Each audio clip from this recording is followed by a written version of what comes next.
HarperCollins presents Dreams of Bronze by Camilla Lackberg. Translated by Ian Giles. Read by Josie Dunn and Eleanor Winters.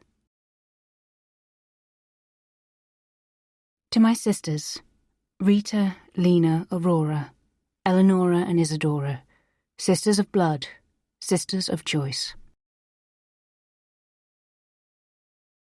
February.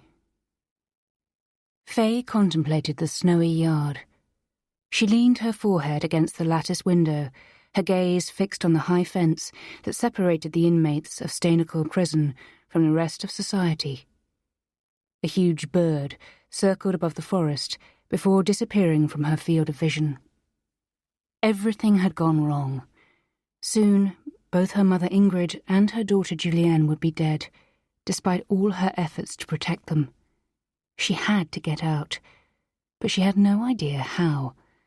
Nothing in her life, not her childhood in Fjällbacka, her life as an upper-class wife in Östermalm, nor her career as a successful entrepreneur, had prepared her for this. How would she connect to the others and make them trust her, make them follow her? Did she have it in her to start over again? Did she have it in her to break free one more time? Faye had never felt so alone. She was further away from Julienne than ever before. She already missed her liberty, although she had only arrived at the prison a few hours before. Voices in the corridor made her straighten up. She swallowed, closed her eyes. It couldn't end like this. She wouldn't let it. Part 1. 8 months earlier. From her suite in Stockholm's Grand Hotel, Faye had a view across the waters of Strommen. There were clusters of lightly dressed people moving about on the quayside on the far side, below the walls of the royal palace. She put a hand to her chest and felt her pounding heart. Had it ever beat that fast before? A knock at the door made her start. "Who is it?" she called out. Her voice sounded much too weak. She barely recognized it. The fact that she had to ask the question at all only increased her anxiety. "Alice," said a familiar voice, and Faye exhaled. She was so relieved she almost let out a sob. Her hand was trembling as she opened the door. Her friend, who was a key partner in Faye's company Revenge, entered and immediately began to wander around the suite. "So, this is how the other half live. You're not exactly stuck in the slums yourself, Alice." Faye managed to muster a laugh, even though her heart was still racing. "Is this the suite they usually put Madonna and Beyoncé in?"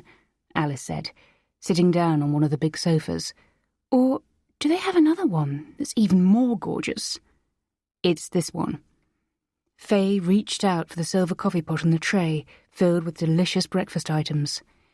"So right now, I'm inhaling their residual DNA," Alice said reverently. Faye managed another laugh. "I dare say they aired it out of here a while ago. Hopefully they erased all trace of bodily fluids, too. You'll have to make do with my spores." She held out a porcelain cup of coffee to Alice and pointed towards the milk jug with an implied question mark. Alice shook her head. "No thanks. I'll take it black, like my lover." Faye grinned and poured a cup for herself. Then she sat down in the armchair opposite Alice. "I don't think that's very politically correct," she said. Alice shrugged. Since her ugly divorce from Henrik, she'd exhibited a liberating lack of fucks about what anyone thought of how she lived her life. "Why did you want to meet here rather than at the office? And how come you're here rather than at home?" As usual, Alice had cut to the chase. Faye looked down at her hands.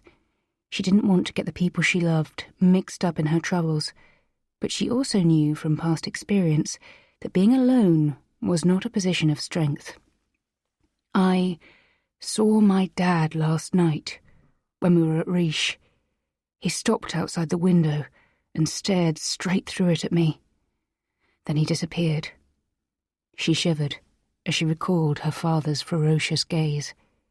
It was the one that had made her feel small and weak throughout her childhood because she knew that when he gave her or her mother that look, it wouldn't be long before they were punished.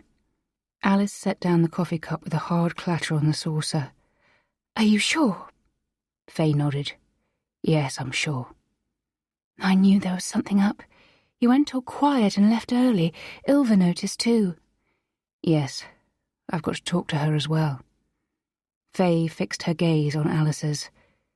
"When I got home, I found marks on the front door of the apartment, as if someone had tried to break in. So I came straight here and checked in." "Oh my God." Alice reached out and squeezed Faye's hand. "So, what are you going to do about Italy, then?" Faye's throat constricted at the mere thought of the beautiful home in Ravi where her daughter and mother were waiting for her. "I'm going to cancel the trip. I can't risk leading him there. He knows they're alive because yesterday he held up a photo of them that I gave to Jack before he died. They must have stayed in touch after they escaped from the prisoner transport, and Jack must have given the picture to Dad, and now... I don't know. But I've got to find a new place in town to live, a house. Apart from when I was Kirsten's lodger, I haven't lived in a house since I came to Stockholm. Hopefully that's not something Dad will be expecting." "Isn't it safer in the city centre? In a flat?" Faye shook her head. "Too many people coming and going. I can be in control of a house. I can monitor it." "Let me know if there's anything I can do," Alice said, getting to her feet. She refilled her coffee cup. "I'm sure I'll need your help. But first, there's stuff I have to sort out myself." "Would he really risk attacking you? Evidently he managed to escape. Maybe he just wants to keep his head down and leave you all alone." Faye shook her head. "No, I know him. He's coming for me. Why else would he have shown the photo? I've got to be ready for him." Her arms were covered in goosebumps, as if there were a draft in the elegant hotel room. "So, what do you want to do about the launch? Shall we postpone?" "No. I'll sort this out. We've worked way too hard to risk it all by postponing. You and I both know that if we make it in the American market, then we'll be taking revenge into the beauty brand elite. I'm not going to let Dad stand in the way of that." Faye hugged herself. It was even draftier now. Was it the air conditioning? "But can you enhance our security at the office right away? I'll have to come in, maybe later today," she added. "I'll see to it immediately." Alice stood up and hugged her tightly. Faye inhaled the familiar scent of Chanel No. 5. Alice had always been one for classics. Once the door had slammed shut behind her friend, Faye went into the bedroom and picked up her phone with some hesitation. This wasn't a call she was looking forward to. She hated lying to her daughter. She'd have to tell her mother the truth. Her mother was perfectly aware of the danger her ex-husband posed, and it wouldn't be right to leave her in the dark. Faye sighed and called them on FaceTime. Her heart ached when she saw her daughter's beautiful face on the display. "Mum, when are you coming home? I've done a drawing to give you when you get here." "That's so sweet of you, darling. I miss you so much, but it's going to be a while before Mum is back. I've got some work things that I have to stay here and deal with first." Julienne's disappointed look was all too familiar. Once again, Faye had broken a promise. It stung even more when she saw her daughter struggling to look nonchalant. Julienne shrugged. "'Kay. So how are you?" "Fine. But I guess you want to talk to Grandma like usual?" "Oh, Julienne, right now it's really important that I talk to Grandma, but next time we can..." "Sure." Julienne's face disappeared, to be replaced by glimpses of bright walls and dark furnishings as she walked through the house. "Grandma!" she shouted. Faye's mother appeared. "Can you make sure you're on your own?" Faye said in a low voice. Her mother nodded, and Faye watched as she went upstairs. "What is it?" she said, a little breathlessly after rapidly climbing the stairs. "You're scaring me." Faye took a deep breath. "I saw Dad yesterday," and I think he tried to break into my apartment." Her mother gasped sharply. "Yosta? Are you sure?" It was the same question Alice had asked, and Faye had to give the same reply. "Yes, I'm absolutely sure. And he knows you're alive, so I've cancelled my trip to see you. There's no way he can know about the house in Ravi, but I don't want to lead him there if he's watching me." She felt the tears pricking the backs of her eyelids, but forced them away. "Be extra careful from now on. I'll arrange more security right away. I'm not going to take any risks." "Where are you now?" Her mother's voice was trembling slightly, and the phone was shaking in her hand. That was her father's doing. He could awaken a deep, primitive fear within them. They both knew what he was capable of, and the evil that resided within him.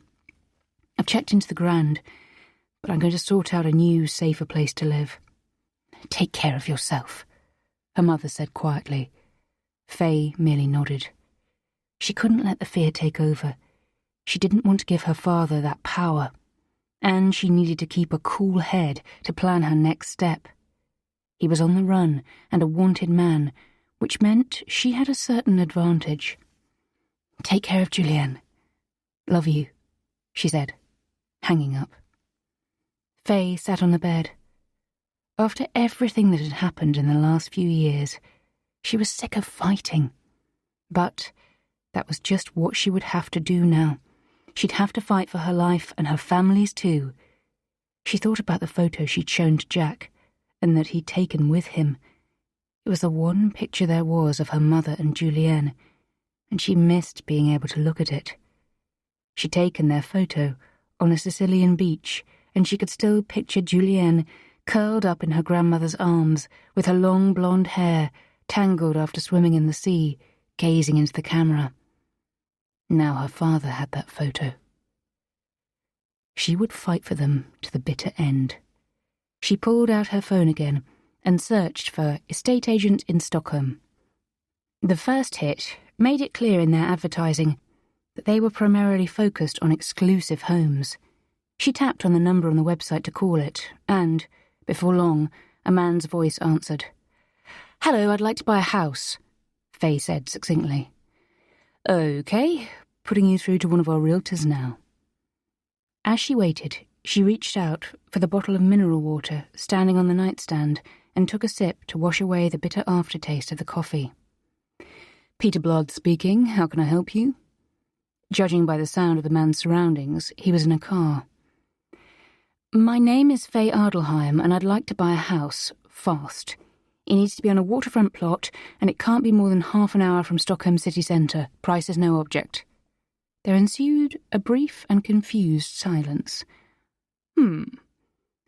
"I do have one house that might fit the bill," he said. "It's out on Ledinger Island by the water. The starting price is—" "Like I said," Faye interrupted, "price is no object. When can I see it?" "Where are you?" the man asked. She had to act normal. She couldn't show fear. The attack would come soon enough, and when it did, she would have to be ready. "I'm staying at the Grand Hotel." "I can pick you up from there in 20 minutes. I just have to swing by the office to get the codes and keys for the house first." "Perfect." After she'd rung off, Faye got up and headed for the shower. She had a lot to do now. She was going to protect her family at all costs. The house had been built some 5 years ago by a Swedish billionaire. Now he'd started a family, sold his stake in a certain well-known finance company, and relocated to New York. He had good taste in interior design for a finance bro, Faye reflected as she looked around, assuming he'd had anything to do with it. The interior alone was worth millions of kroner, but it wasn't ostentatiously vulgar. She had no great difficulty picturing herself living there. A high wall surrounded the plot, and a massive electric gate had silently glided aside when they pulled up to it in the realtor's convertible. The house was 3 stories high, and at the far tip of Ledinger Island. It was positioned to afford views of the water through the huge panoramic window in the rear wall. Below them was a well-kept lawn, a big pool, and a sandy beach. Peter, the realtor, was standing by one of the huge windows. He had stayed in the background, while Faye had hastily inspected the house. Outside, there was an archipelago steamer puffing past, sending small waves towards the shore. "There's no transparency. The windows have been designed to let you see out, but no one can see in." "Like an interrogation room?" Peter laughed. He had an attractive, symmetrical smile spread across his face. His teeth were white and even. "Just like an interrogation room, yes." As she stood next to him, she could detect the scent of his cologne. He was in his 30s and tall, with wavy brown hair combed in a side parting. It was apparent that the man worked out a lot. He was treating her politely without swaggering and had self-confidence without being pushy. Faye had immediately been attracted to him, and the drive out here in the car had been good-humoured and pleasant. She had the definite impression he was single. At any rate, there wasn't a ring on his finger, and he was well-dressed in an authentic and deliberate man's way, rather than based on a woman's taste. The place has a top-notch security system, CCTV, electronic alarms with a direct connection through to waddling security. The cellar is very security-conscious. Stockholm isn't what it once was. I'm sure you're aware there are gangs who specialise in robbing houses like this one. They're completely ruthless, so it's important to protect yourself. Faye nodded, glancing at the chest muscles visible beneath the close-fitting shirt. She had to make an effort not to lick her lips. It wasn't robbers she was worried about. It was her father. If he made up his mind to try to get at her, there wasn't an alarm system in the world that would stop him. On one of the few occasions when her mother had tried to leave him and had gone to a youth hostel together with Faye and Sebastian, their father had come knocking on the door the very next morning. He was like a bloodhound. He always found them. But a good security system could buy her time. "What do you think?" Peter said, when there had been 30 seconds of silence. Faye nodded curtly. "Are there any other interested parties?" "I showed Martin Lawrenson around yesterday." She knew the Spotify co-founder had deep pockets given his huge success, so she'd have to pull her finger out. The house was perfect. She'd be as safe as could be here, not far from the city centre, but maintaining the sphere of privacy around her that she needed. No nosy neighbours to interfere. That had only got worse and worse in her years in Ostermalm. Previously, she'd thought that she'd never be able to live on the impersonal, discreet island of Ladinga. Now, that was just what she wanted. And she'd be able to arrange rigorous security around the property in a way that would be impossible while she remained in town. "I'll pay a premium of 5 million kroner on top of the starting price, on condition that I can move in right away." "That shouldn't be a problem. I'll call the vendor." He went downstairs, leaving her alone. A few moments later, he appeared on the lawn, running down to the shoreline, phone to his cheek.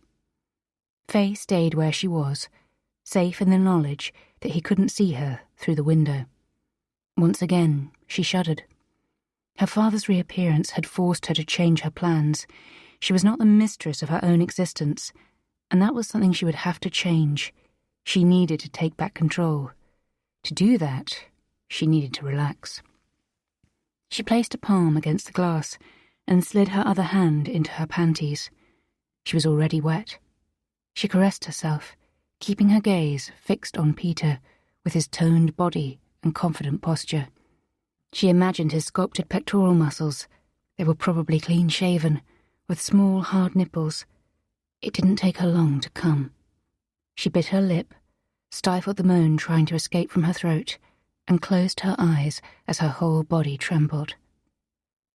After a while, she adjusted her clothes and sat down on one of the cream sofas. Her pulse slowed. She pulled her Revenge powder compact from her Hermes Birkin and touched up her makeup using the small mirror. Then she undid the zip on the inside pocket in her handbag and pulled out the necklace with the silver locket that she had taken to keeping there, now she no longer had the photo. She opened the locket and looked at the tiny, beautiful picture of her and Julienne from when her daughter was very little. It had been taken by the photographer Kate Gabor, and it had always been her favourite picture. After a while, she heard Peter's footsteps coming back up the stairs, so she quickly snapped the locket shut and returned the necklace to her bag. He stopped in front of her. "Sorry to keep you waiting." Faye smiled. "No worries. I was enjoying the view." She allowed her gaze to wander across Peter's body. He cleared his throat, his tanned cheeks visibly flushed. "I spoke to the vendor, and your offer has been accepted. When his wife heard you were the buyer, she was over the moon. She asked me to tell you that she's a big fan of you and your products. She always uses revenge." "A woman with taste."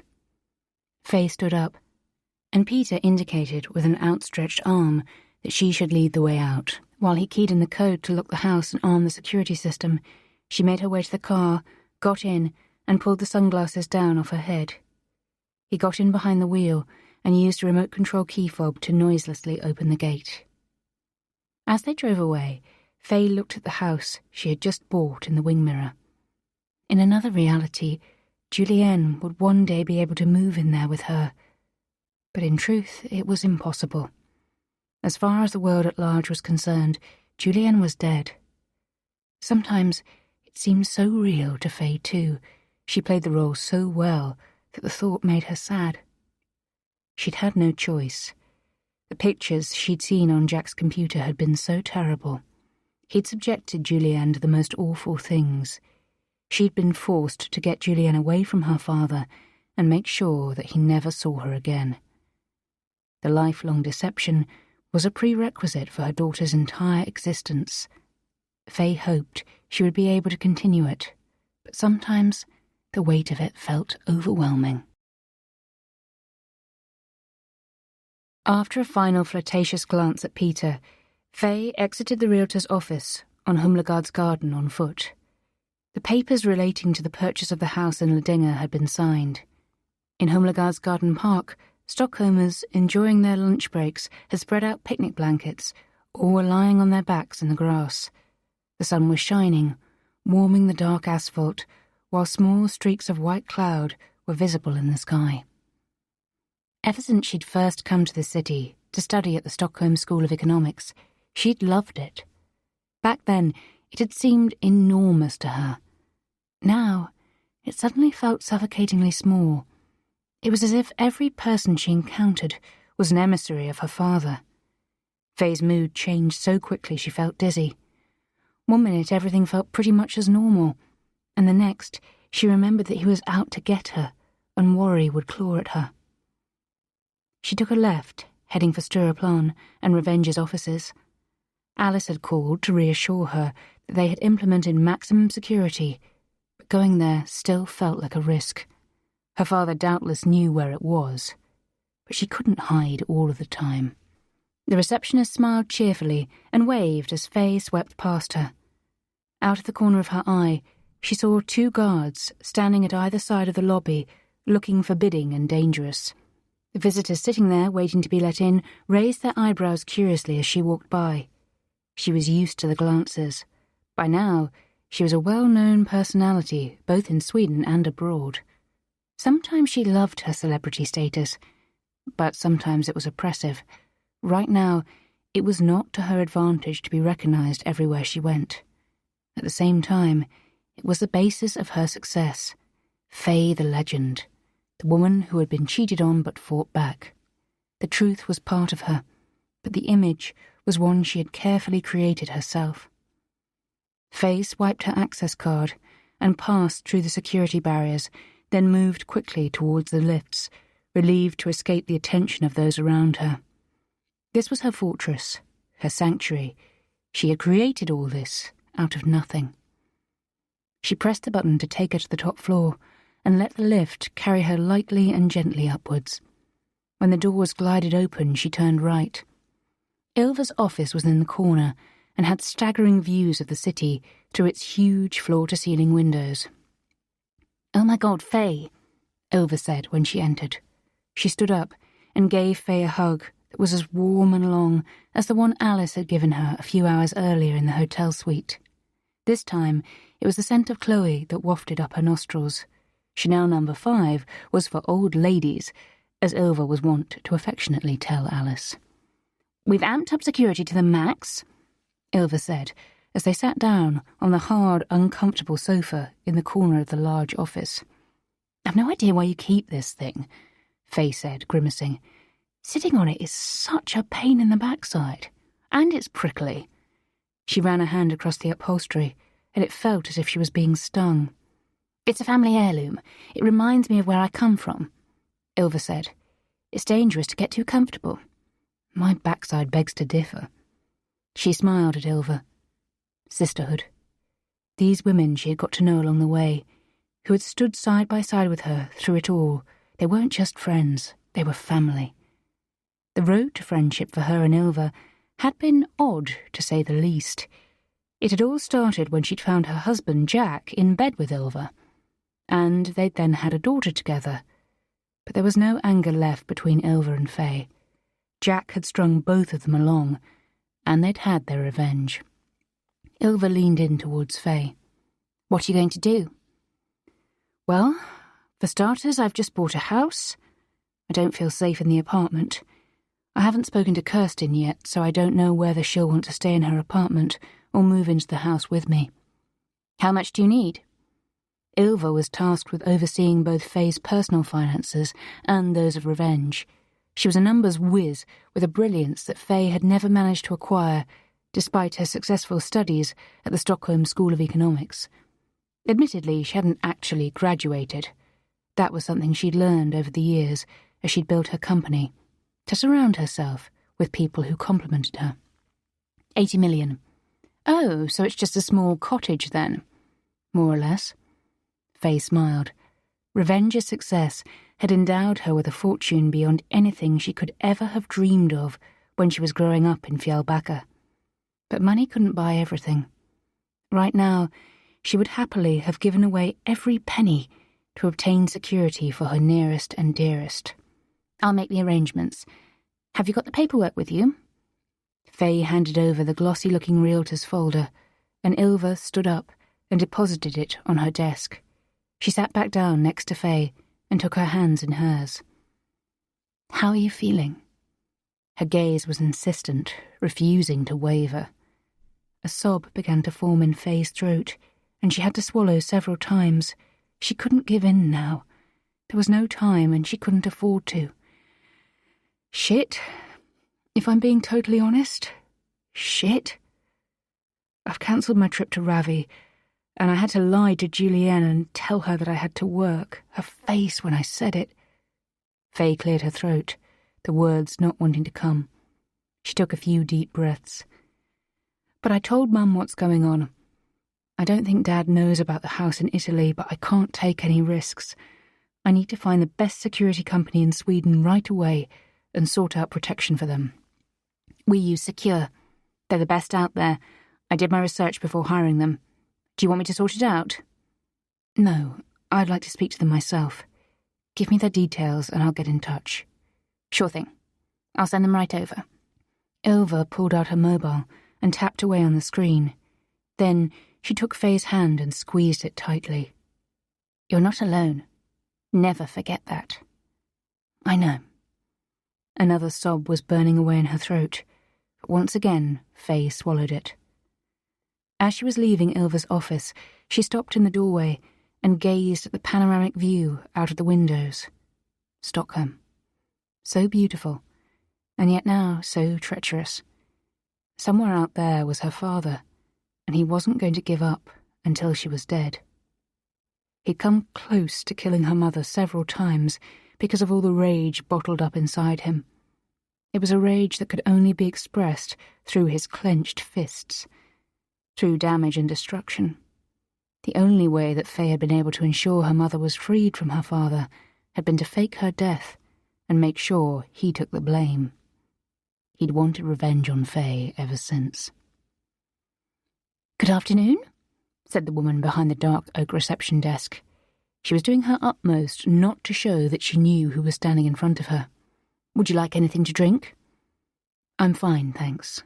Carl won't be a moment." Just then, a man in his 50s appeared. He was tall, with a stiff, upright posture. It was obvious that he was ex-military, which Faye found reassuring. He extended a powerful hand towards her. Carl Novak. The handshake was firm, without being dominant.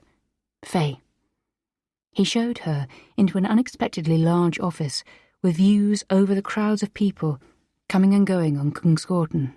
Secure was doing well. How may I be of assistance?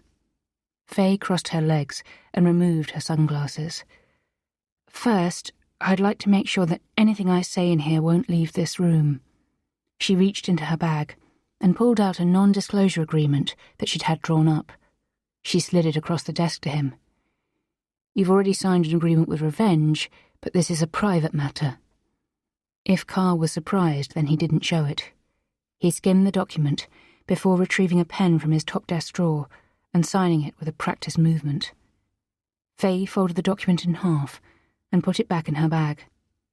Despite the fact that he had signed it, revealing her mother and daughter's hiding place went against every fibre of her being. Apart from Faye, only Kirsten, Alice and Ilva, her closest confidants, knew they were alive.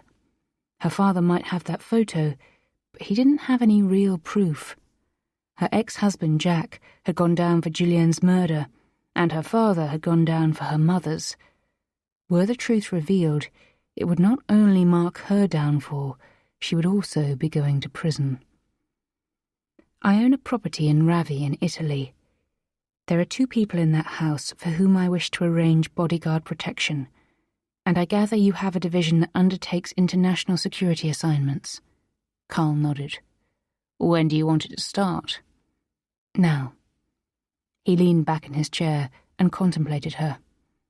Is there any immediate threat towards them? Yes, there is an acute and lethal threat that I want to protect them from, using all possible resources. I want you to put your best men and women on this. Of course. In order to protect them, we need... I'll pay whatever it costs.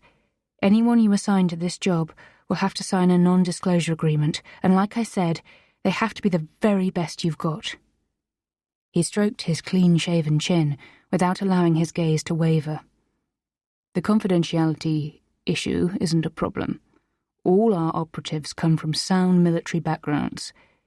Do you have a picture of the property that the principals are living in? Faye pulled out her phone and searched her inbox for the drone images that she'd been provided with when she'd bought the house. She handed over her device.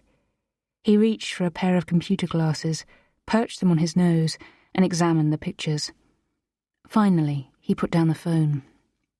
It's a large property, but from what I can see, the perimeter security appears ample, although we'll have to review that on site. What about alarm systems? All of that is already in place.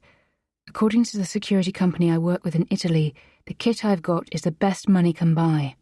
But that won't be enough. Not anymore. And I want to hire a company I can really trust. Carl handed her phone back to her and removed the glasses, carefully folding the earpieces and laying them down on the desk. I'll send 2 of my people tonight. Depending on the situation on the ground, and in consultation with them, I'll decide how many operatives are needed. Is that all right with you? Yes. A small smile tugged at the corners of his mouth, but his eyes radiated calm. They'll be safe. My personnel are soldiers, some of the best trained ones in the world. Faye nodded. Her shoulders relaxed slightly. I also bought a property in Sweden earlier today, and I need to make sure that it's secure too, she said. Despite the fact that Peter Blard had attested to the security company engaged by the house's former owner being top-notch, Faye couldn't rely on that. She couldn't take any chances. We'll sort that out as soon as our meeting is over, Carl said, after she'd given him the address. You'll have security in place no later than tonight. Faye leaned back in her chair.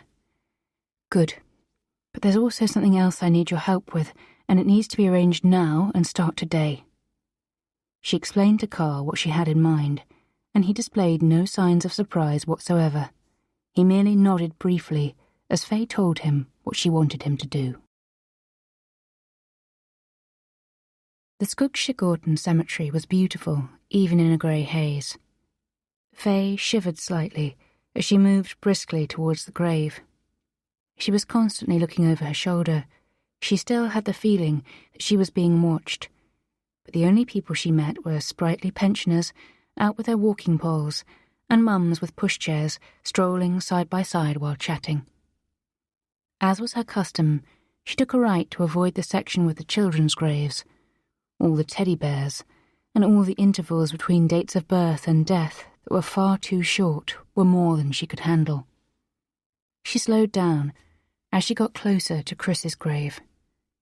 It was always painful yet comforting to visit her. Today was her birthday. Faye didn't want the best friend she'd ever had to be alone on a day like that. The world might be on fire, but she would still come and spend a while with Chris, and for a spell, feel her closeness. They'd met at the Stockholm School of Economics, and for a long time they'd been inseparable. There was no one she'd had as much fun with, laughed so much with, and loved as much as Chris. Her friend had been joie de vivre, wrapped up in an effervescent personality, and Faye still struggled to comprehend that she was dead. Chris had found love before she passed away, which was always a source of comfort for Faye in her darker moments, when she missed Chris so much that it felt like she would shatter into pieces. Before she had been taken from them by cancer, she had wed her beloved Johan. He was a good man, and a man who had loved Chris in sickness and in health, until the very end. At times, Faye wondered whether she would ever experience a love like that. She thought so when she had met Jack, but he had betrayed her in every way that it was possible to betray someone. Now he was dead, and before that, he'd been sent to prison for killing their daughter, Julianne, all according to Faye's carefully devised and executed plan. For a short time, she had thought that she might have found love again, but she had been betrayed once more. Now she confined herself to brief nocturnal encounters with young, fit men who gave her what she wanted in bed, but weren't let in anywhere except between her legs. Faye crouched beside the grave. A beautiful bouquet was lying next to the headstone. "It's your day today, but really, every day is yours. We'll always love you, Johan." Faye gently touched the handwritten card.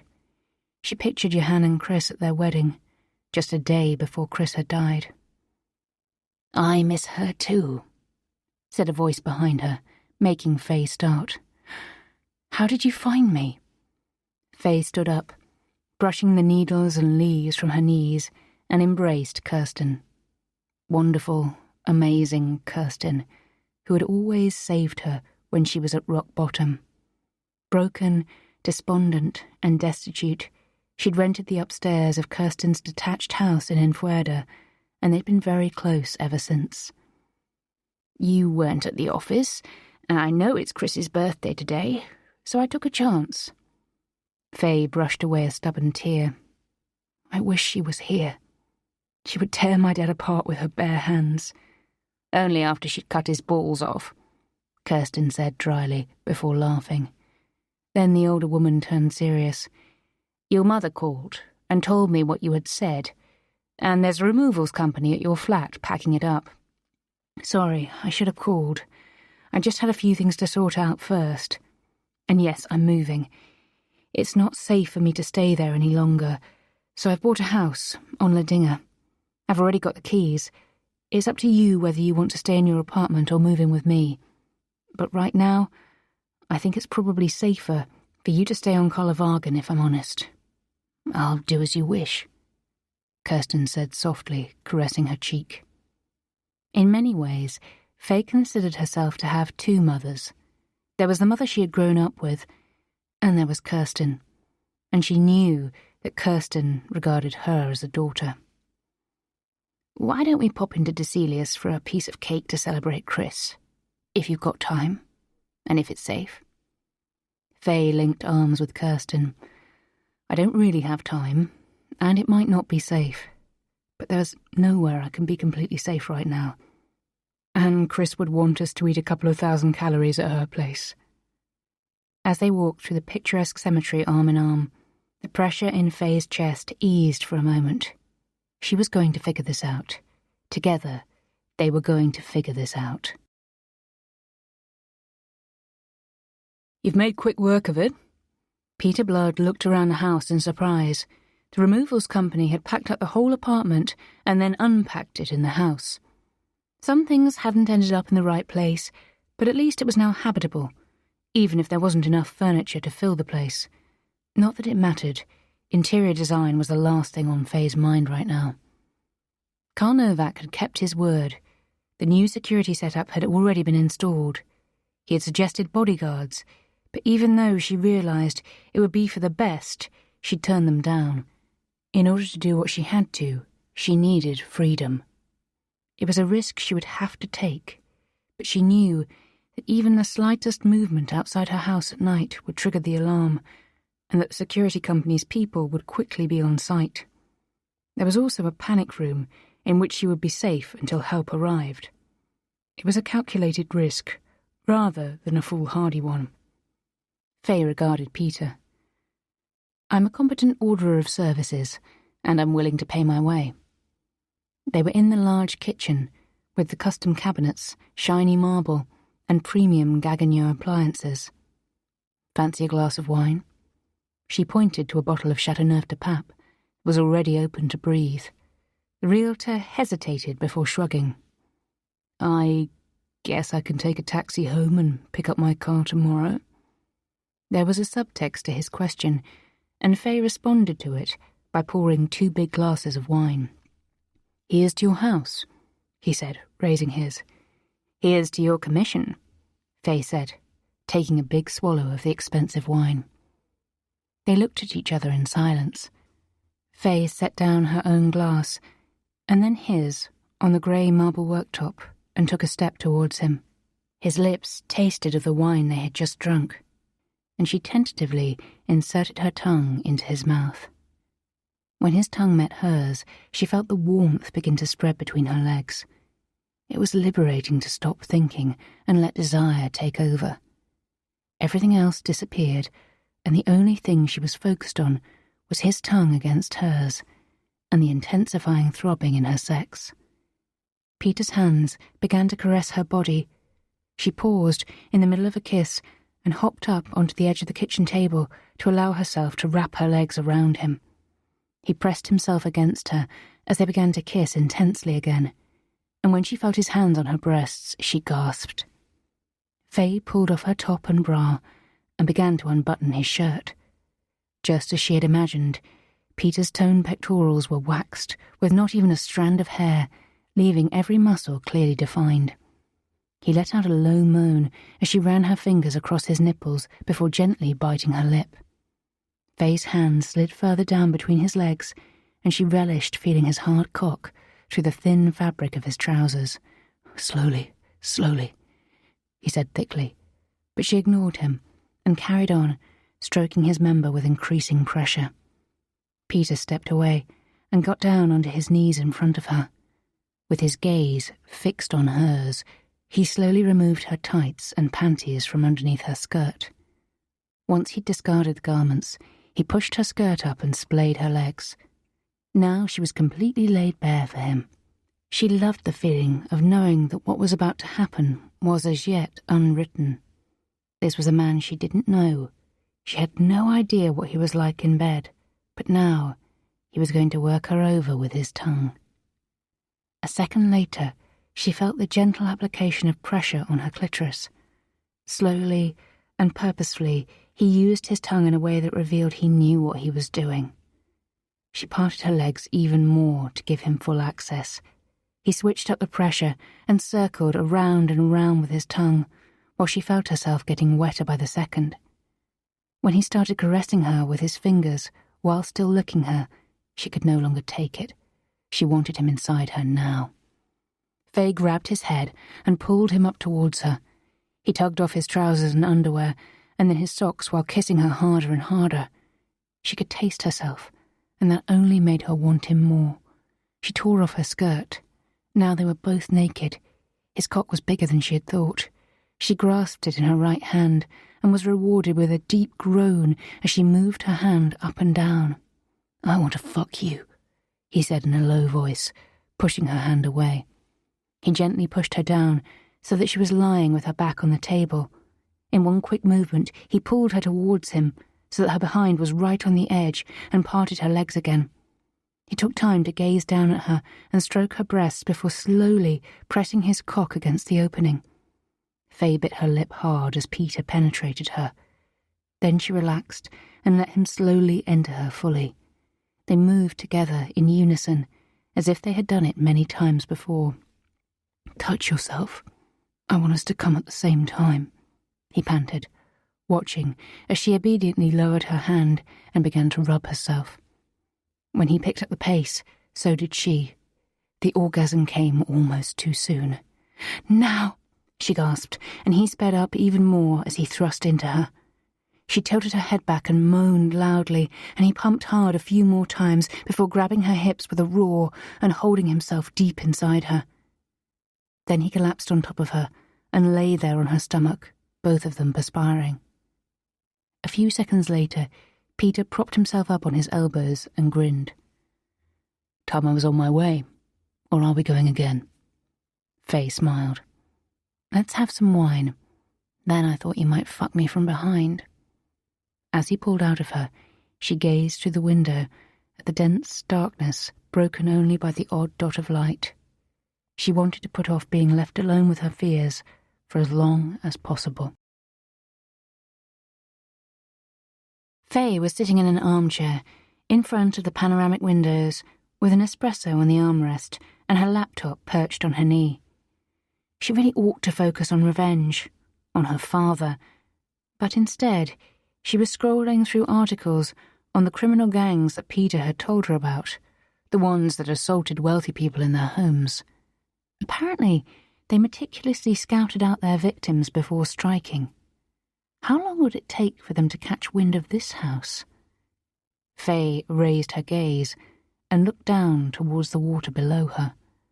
She'd spent her first night in the over 5,000 square foot house alone after Peter had finally gone home. It had taken a while for her to work out how to operate the coffee machine, a silver contraption the size of a steam locomotive. It was raining. The sky was grey, merging shade by shade into the water outside. Right now, she missed Julienne almost more than she could bear. She'd accomplished her most important and pressing task, to ensure the security of her mother and daughter. Now, she had to deal with the other, her life's work. She wasn't going to let her father stand in the way of her plans for revenge. They were working flat out to launch the beauty empire in the USA, with the plan being that she would go to New York to lead the expansion. That would be impossible as long as her father was at large. She didn't know what he was planning, but he was definitely looking to take his revenge on her somehow. This realization not only made her uneasy, it also pissed her off. She'd spent half her life running away from him, and the other half trying to erase all trace of him from herself, be it mentally or physically. She thought she'd made it, that she was free, but now everything had been turned on its head. A movement out of the corner of her eye made Faye jump before she realized it was just a boat passing by below the house. Her thoughts returned to criminal gangs. She was one of Sweden's wealthiest women. She'd practically lost count of how many billions of kroner she was good for. She was the subject of ample coverage in the press, and gossip magazines were always working hard to concoct headlines with her name in them. She lived alone, which she assumed made her a worthwhile target. Of course, there was another possibility, that the people she was certain were following her had been sent by her father. But until she had a clear understanding of the situation, she had to consider both options. She went to the Aftonbladet website to dispel the thoughts about herself and the situation she was in. The tabloid proclaimed that a notorious criminal had been shot dead in his home in Tullinge. According to reports, he was a leading figure in one of Sweden's most influential criminal networks. Headed up by the infamous Zoran Rakitic. Rakitic himself was apparently cleaning up his ranks. While Rakitic is currently doing time in Hall, his influence extends far beyond the prison walls, said a police source. Hall, Faye squirmed. That was the prison her father had escaped from. But Hall was a big prison that housed some of the country's most hardened criminals. It was probably just a coincidence. The police press spokesperson, quoted in the article, said there had been no trace of the perpetrator or perpetrators who had gained access to the house. This is a new approach that we are seeing, and we are very troubled by this development. Faye scrolled down to see what related articles were recommended on the site. The life of gangster kingpin's wife, Milenka Rakitic, while her husband is inside. The parties, the kids, the clothes. The photo showed a strikingly beautiful woman, and Faye was about to click on it to read the piece when a chiming tone resounded through the house. She jumped. Was that the doorbell? She hadn't yet learned to recognize the sound. Faye put down the computer and looked around before getting to her feet. She went to the kitchen island, pulled out a big knife, and held it in front of her. She went downstairs while looking around. The whole time she was gripping the knife in her hand. Her heart was pounding. At the front door, she discovered that someone had in fact pressed the doorbell button at the main gate. On the monitor, she saw a red sports car, and standing next to it, a young man in a cap. She realized that her new car had arrived. She couldn't bring herself to contemplate how much it had cost to have it delivered so quickly. The guy pressed the bell again, as Faye searched for the button to unlock the gate. She finally found the right one, and then watched on screen as it opened. She laid the knife on the floor out of sight, but still close to hand, and then opened the front door. It was at that moment she realized she was wearing nothing but a black negligee, with nothing underneath or on top. She found herself smiling. The car, a Porsche Carrera, pulled up outside the house. The guy opened the door and got out. He was cute, with his peach fuzz moustache and his baseball cap worn backwards. "Morning. I'm here to deliver this beauty," he said, running a hand over the bodywork. Then he stopped mid-movement, leaned forward, and rubbed the paintwork frantically with his T-shirt. He barely seemed to have noticed how scantily clad she was. He only had eyes for the car. "I didn't realize," he said in embarrassment. "Sorry." Faye laughed. "I think the beauty can handle it," she said. "It wouldn't be much of a car otherwise." He walked over to her and handed over 2 sets of keys. She closed her left hand over them while proffering her right hand and introducing herself. "Marcus," said the young man, his gaze wavering as he began to blush. "Would you like me to show you how it works?" She looked up at the sky. The rain had passed. "Okay." She walked barefoot across the wet gravel towards the car, while he hurried to open the driver's door. She got in behind the wheel, and Marcus adjusted the seat. As he leaned forward and explained with tremendous enthusiasm what all the different buttons on the dashboard did, she couldn't help but feel rather hot and bothered. There was something about young men that turned her on. She'd noticed this increasingly of late, and wondered when the shift had occurred. In her teens, she'd always fantasized about older men, but now it was younger men who occupied her fantasies. She let the negligee slide up her thighs and enjoyed the way he began to stumble over his words as he remained hunched forward. "The windscreen wipers are... is this button. It's an interesting..." She pretended not to notice his plight, preferring instead to interject with the occasional, dutiful follow-up question in a serious tone. She wished she had learned earlier in life how easy men were to control, at least the majority of them. At the same time, she was fascinated that she was still able to think about sex despite the serious situation she found herself in.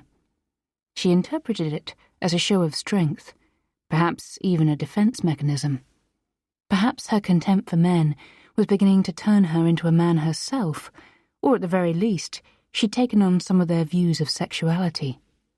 For a second, she toyed with the idea of telling him to be quiet, grabbing him by the scruff of the neck and guiding his face down towards her pussy. She wondered how many young women had experienced that kind of encroachment by men in positions of power while they were just trying to do their jobs. How many secretaries, cleaners, and maids in global history had been subjected to this kind of strong-arm stuff. What was stopping her?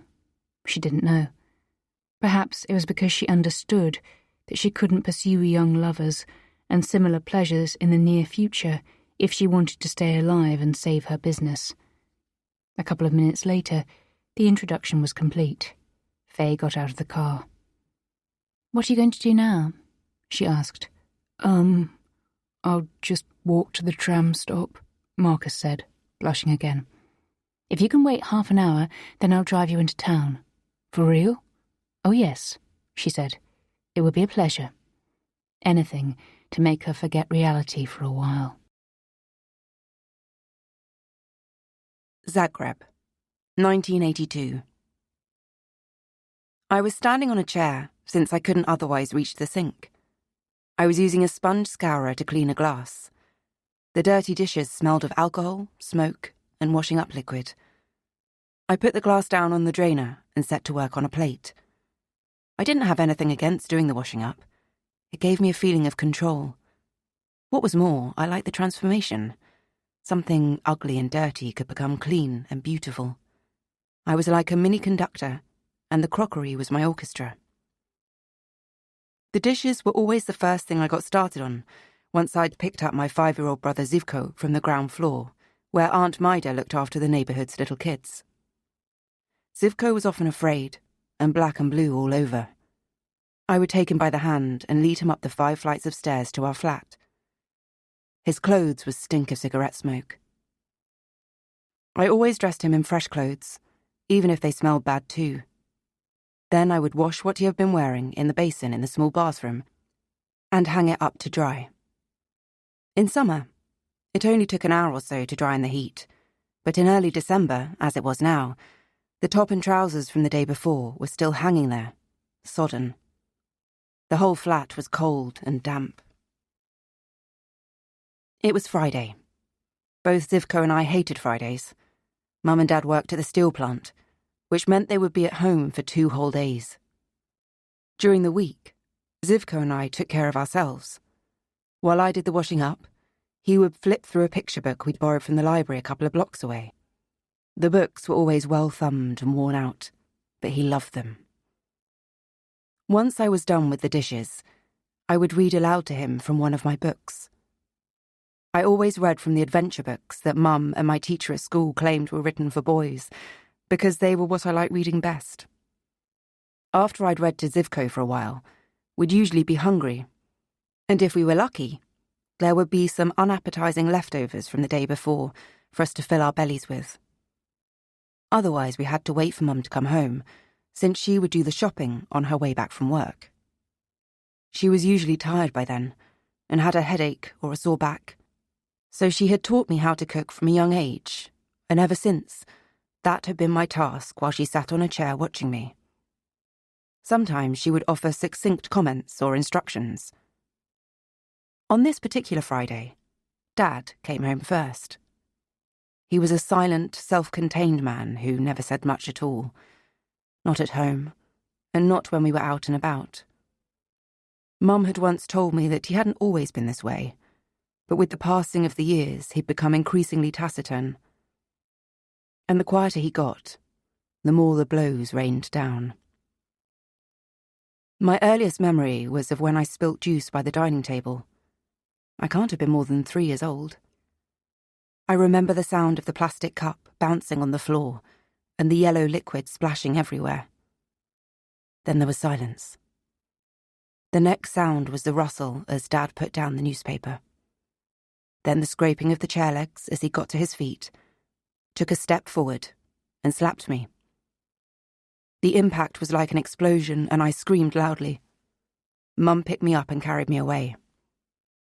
On that occasion, the shock stung more than the pain.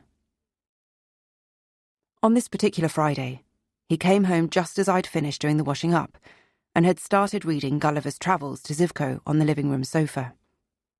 Suddenly, there he was, standing in the doorway, watching us. "Hi, Dad," I said. He didn't answer, but he went into the bedroom. I picked the book up again and continued reading, more quietly, almost whispering, because Dad wasn't to be disturbed. If we were lucky, he'd fall asleep. If we were unlucky, he'd start drinking. Zivko had shifted closer to me. He was sitting so close that it was as if he wanted to blend into my body to be protected from Dad. But my skinny 9-year-old body didn't offer much in the way of protection, even if I did my best. I stopped reading when I saw that Zivko's fingers were black. I reached out for his hand and brought it closer for a better look. It was black ink. "Have you been painting?" I whispered. He nodded. "At Aunt Maida's?" His eyes widened and he nodded. I closed my eyes, hoping it was true. I shut the book and was about to take him into the bathroom when Dad came out of the bedroom. He came up to us. Zivko hid his hands under his thighs. "Who's been drawing on the wall?" Dad said quietly. It sounded almost as if he were pleading. "Me," I replied. "Show me your hands." Slowly and reluctantly, we both held them out. Dad scrutinized them and swallowed. For a second or two, I thought he was going to let it go. Maybe he would just order me to wipe it off and make do with a slap each. But then Dad yanked Zivko off the sofa by the wrist and dragged him into the bedroom. I don't remember what I yelled, but I did yell. Zivko was crying loudly. I grabbed his other arm and tried to pull him free. "It was my fault," I said. "I gave him the pen. I didn't think he'd draw on the wall. I'm sorry." Dad didn't reply. Instead, he kicked at me to make me let go. He hit my stomach hard, winding me. I wheezed and panic took hold of my entire body as I was unable to fill my lungs with air. Still, I managed to take a few stumbling steps after them. I reached out towards the doorway just as Dad slammed the door shut. My forearm was stuck between the door and the frame, and Dad pushed harder. It felt as if the bone in my arm had broken, and I screamed in agony as I fell backwards. The door closed before me. My forearm was protruding at an odd angle, as if the bone inside wanted to penetrate through the skin. Stunned, I stared at the fingers on my right hand. I tried to move them and realized I couldn't. My hand wouldn't obey. From the other side of the door, Zivko screamed as Dad began to give him the belt. I must have fainted. When I came to, Mum was stooping over me, bags of shopping in her hands. She put them down and gazed at my arm in horror. The pain throbbing from my wrist up to my shoulder made me scream. "We have to get you to hospital, sweetie," she whispered. She gently helped me up. Then she leaned against the door. Zivko had stopped crying, but the sound of the belt striking his body was still audible. That was good. Dad was triggered by our crying. It made him hit us harder. Zivko had finally started to learn that. Soon it would be over. For this time. "We're off to the doctor's," Mum said, a little louder this time so that Dad would hear. I shook my head. "Not yet." "We have to, your arm's broken." "We can't leave Zivko alone with him." Mum looked from me to the closed door and then nodded. "You're right," she said. She led me to the sofa. I closed my eyes, trying to push away the pain in my arm and the sound of leather striking a child's fragile skin. Mum went into the kitchen to put away the shopping. Finally, the door opened. Dad shoved Zivko into the living room and then closed it again. Mum came back and took him by the hand. I got up and followed. I couldn't put my coat on. It hurt too much. So Mum took a towel from the bathroom and draped it over my shoulders. "You can't say what happened, what your father did," she said to me as we emerged onto the street. Of course, I already knew that. "I'll say I fell." "Fell how?" off the sofa. Me and Zivko were jumping on it, and I stumbled and fell with my arm under me. Mum thought about this for a while, as if she were visualising the contrived story in her mind's eye. Then she nodded. "Good," she said, smiling at me. "You're a sensible girl, Milenka." I tried to answer, but my arm hurt too much. Once she dropped off the car guy, who had stuttered his thanks for the lift, Faye was once again overcome by the seriousness of the situation. With nothing to distract her, her father came to mind again. She stopped the new Porsche outside Revenge's offices on Berger Jarlsgarten to pick up Alice. Her friend got into the passenger seat without saying a word and shut the door. She must have sensed Faye's mood. They drove in silence along the rainy, glistening streets onto Strandvergen and onwards towards Djurgården. Despite the grey sky lowering over Stockholm, there were a few housewives and young upper-class ladies out and about exercising on the verdant island. At least that was how they looked. Maybe they were happy in their lives. Faye hoped so.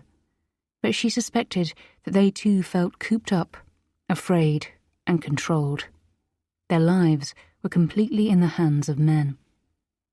They passed the Nordic Museum and the Gröna Lund amusement park and the Skansen Outdoor Museum before she turned into a car park close to the Manila School.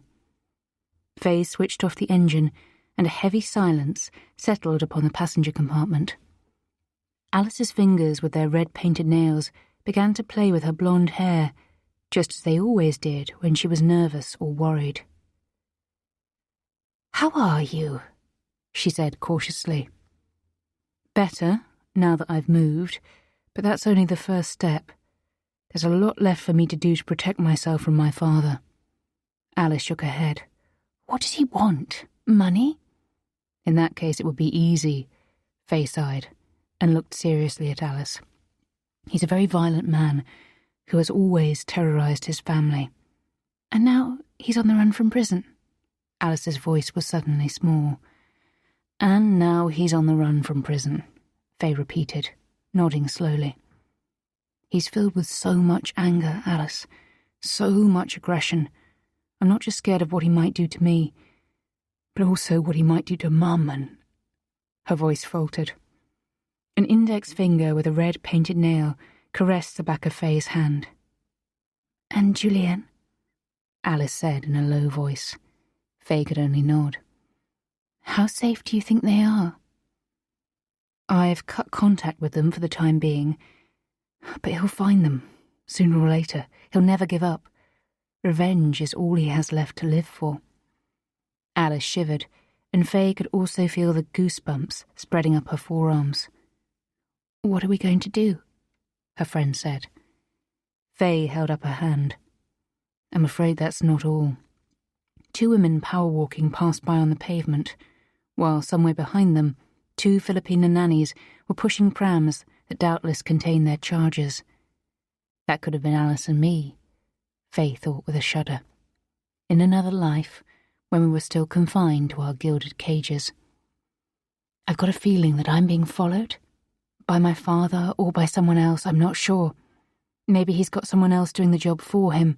Maybe someone is going to attack me, or maybe someone is just staking me out. But I'm absolutely certain that someone has eyes on me." "You're sure it's not just paranoia?" Faye smiled.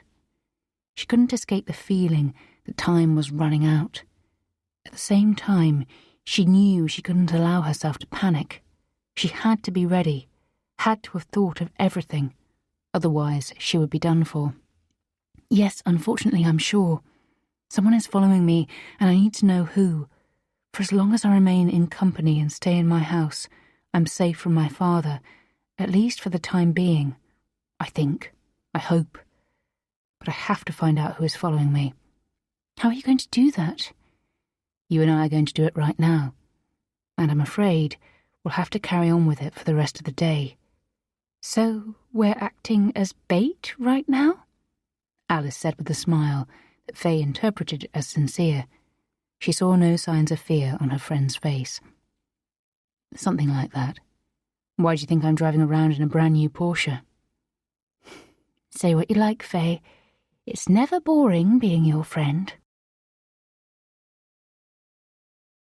She parked the Porsche on Briggarten, one of the smaller side streets not far from Oostermalm Story, and they strolled along Briggarten down towards Brasserie Astoria. Despite the fact that the restaurant was packed, the maitre d' arranged a table for them upstairs within moments. He showed them to it, and Faye couldn't help but notice heads turning towards her as she strode across the room. "Do you remember that interview request that you turned down from TV4? Alice said, once they'd sat down and champagne flutes had been delivered to them. Faye tasted the champagne while they waited for their Caesar salads. Yes. It had been a request for a longer, more in-depth interview, and they had discussed whether or not Faye should do it. In the end, they had agreed that it wasn't critical enough to merit postponing her trip to Italy. But the situation had now changed. You said no because you were going to Italy. The fact that you're still in Stockholm will be noticed. The journalists will sense that something is up. Maybe you should accept the request and explain why you've stayed. The market can be sensitive to signals, as you know." Faye gazed at the other lunch patrons. Most were businessmen in expensive suits. She and Alice were splashes of colour in a sea of dark jackets. She couldn't detect anyone who seemed interested in her presence beyond the curious glances that she had always attracted in more recent years. As usual, part of her enjoyed the attention, while another part of her detested it. But she also realised that for as long as she lived, she would be the subject of such looks, and there wasn't much she could do about it. Her success was based on her creating reactions and emotions. Her life story was the reason behind Revenge's improbable success and billions in sales. She thought about what Alice had said, and realised she was probably right. Her name was charged, her presence would be noticed, and it might be questioned. Better to anticipate the speculation and control the story. You're spot on. Let's do it. I'll ask one of the PR girls to get in touch with TV4 right away to set it up. Alice pulled out her phone and stood up. Faye watched Alice walk away with quick, confident footsteps. She took another sip of champagne. As always, when she was left to her own devices for a few minutes, her anxiety and thoughts of her mother and Julienne grew. Now she feared that others who were close to her also risked being threatened. Faye longed for Julienne with every fibre of her body. When would they next see each other? Was all this worth it? Perhaps she should just go to Italy, retrieve Julienne and her mother, and then fly far, far away. At least that way they could be together. At the same time, she knew that sooner or later her father would find them. He would never give up. He wouldn't rest until he'd exacted the revenge that he'd wanted for so many years. A couple of minutes later, Alice returned and nodded to indicate that everything had been arranged. Their food arrived, and they ate the delicious salads in silence. Faye glanced towards Alice's smooth face. She seemed to be utterly unmoved by what Faye had told her, and exhibited no signs of being nervous or repelled. On the other hand, Alice's Botox-smooth face was always so hard to read. Suddenly panic made her feel a little nauseous. What if Alice was hoodwinking her? What if her best friend was in league with her father? For the money, to outmaneuver Faye and seize control of Revenge. She looked at Alice and took a big swallow of champagne. She had to get a grip. These suspicions were absurd, she realised that. But the fact that she'd even contemplated them proved just how much her father could mess with the contents of her head. It was probably exactly the kind of uncertainty he wanted her to feel. He'd taught her through his words and actions that there were few people who could be trusted. Yet later experiences had taught Faye that there were some people in whose hands you could lay your life. Friends who did everything for each other, who came through, who offered support, who defended. Sometimes, when life felt at its most hopeless and burdensome, she would return to that thought. To Kirsten, Alice, and Ilva. Once they had eaten, Faye went to pull out her purse to pay. But where was her handbag? It wasn't on her chair, and it hadn't fallen to the floor. That's weird. Alice looked at her quizzically. I can't find my bag. I must have left it in the car unless someone's stolen it. Without a word, Alice pulled out her purse and placed her Black American Express card on the silver platter the waiter had put in front of Faye. Thanks. I don't care about the purse. I'll block the cards and get them replaced, but I've got a necklace in my bag. Don't worry. It's probably just in the car. Alice got to her feet. Once the payment had been taken, they made a quick exit from Astoria. They returned to Braugarten and were approaching the car when Alice's phone rang. It's TV4, she said, answering. After a few moments, she turned to Faye. They're really pleased the interview is going ahead. They'd like to broadcast it as soon as possible. Does recording at 8 o'clock tomorrow work for you? Faye nodded. It would have to. Then she came to an abrupt halt. The uneasiness in the pit of her stomach was back. A hole had been smashed through the window of the Porsche. Alice turned and looked askance at her. What is it? She whispered. Faye pointed. Someone's broken into my car. But look, my handbag's still there. Alice pointed to the phone. Thanks, I'll let Faye know, she said, quickly ending the call. She stood next to Faye and peered through the shattered driver's side window. Faye started when her phone began to ring. She pulled it out of her jacket pocket and answered without looking at the display. Yes, it's Novak. It took Faye a moment to realise that it was Carl Novak, the CEO of the security company she had contracted. It's best you come here, he said. Now? Yes, right away. Faye gasped. For a moment she was convinced that her mother and Julienne were dead. Novak must have realised that he'd chosen the wrong words. He cleared his throat. Everyone in Ravi is fine. This is about you, and the other assignment you tasked us with. After noting that the Birkin bag was still in the car, Faye looked inside and found that her purse and all her credit cards were still there, as were her keys and everything else. The only thing missing was the necklace with the silver locket on it. She suddenly felt sick. They walked to Secure's office on Kungsgården. For some reason, neither of them found it an appealing prospect to get into a car that had just been broken into. It was 3 o'clock in the afternoon by the time they reached Secure. They were shown straight into a meeting room. Carl Novak was waiting next to a conference table, together with a man in his 30s who had a laptop tucked under his arm. He was tall and muscular, with close-cropped hair. He neither introduced himself nor greeted them. Faye thought that Carl and he might have been father and son. As soon as the secretary had closed the door behind them, the room was filled with the humming sound of the electric blinds lowering over the glass walls. After exchanging curious glances, Faye and Alice sat down next to each other on one side of the table, while Novak and the other man sat opposite them. Upon a gesture from Carl, the younger man tapped on his keyboard, and his screen appeared in enlarged form on the projector screen at the far end of the table. On it, there were 3 black and white faces, 2 men and 1 woman. Faye had never seen them before. You asked us to look into whether you were being followed, and the short answer is yes, you are, Carl said. He stood up and approached the projector screen. He nodded to the muscular man. Friedrich has headed up the work. These 3 individuals have been following you since yesterday evening on rotation. Images began to scroll across the screen. They had been taken in locations across central Stockholm that Faye had visited over the last 24 hours. She recognised Brasserie Astoria and Berger Jarl's garden. Some had been taken from a car. Do you know who they are? Alice whispered. Faye shook her head. No, I've never seen any of them. That much I'm sure of. A thought occurred to her. Was it one of them who broke into my car? Silence. Carl looked at the man he had referred to as Friedrich, and Faye couldn't help thinking that it was probably a made-up name. Friedrich cleared his throat. My team followed these 3 individuals, and none of them accessed the car. What's happened? While we were having lunch earlier, someone smashed the window and took a piece of jewellery from my handbag.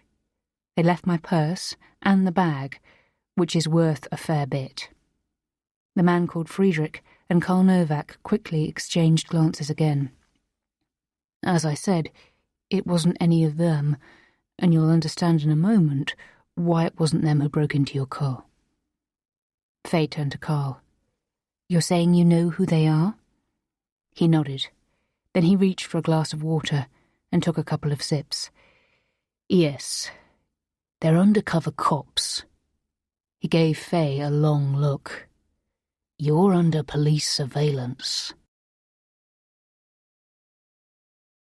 Zagreb, the 2nd of May, 1995.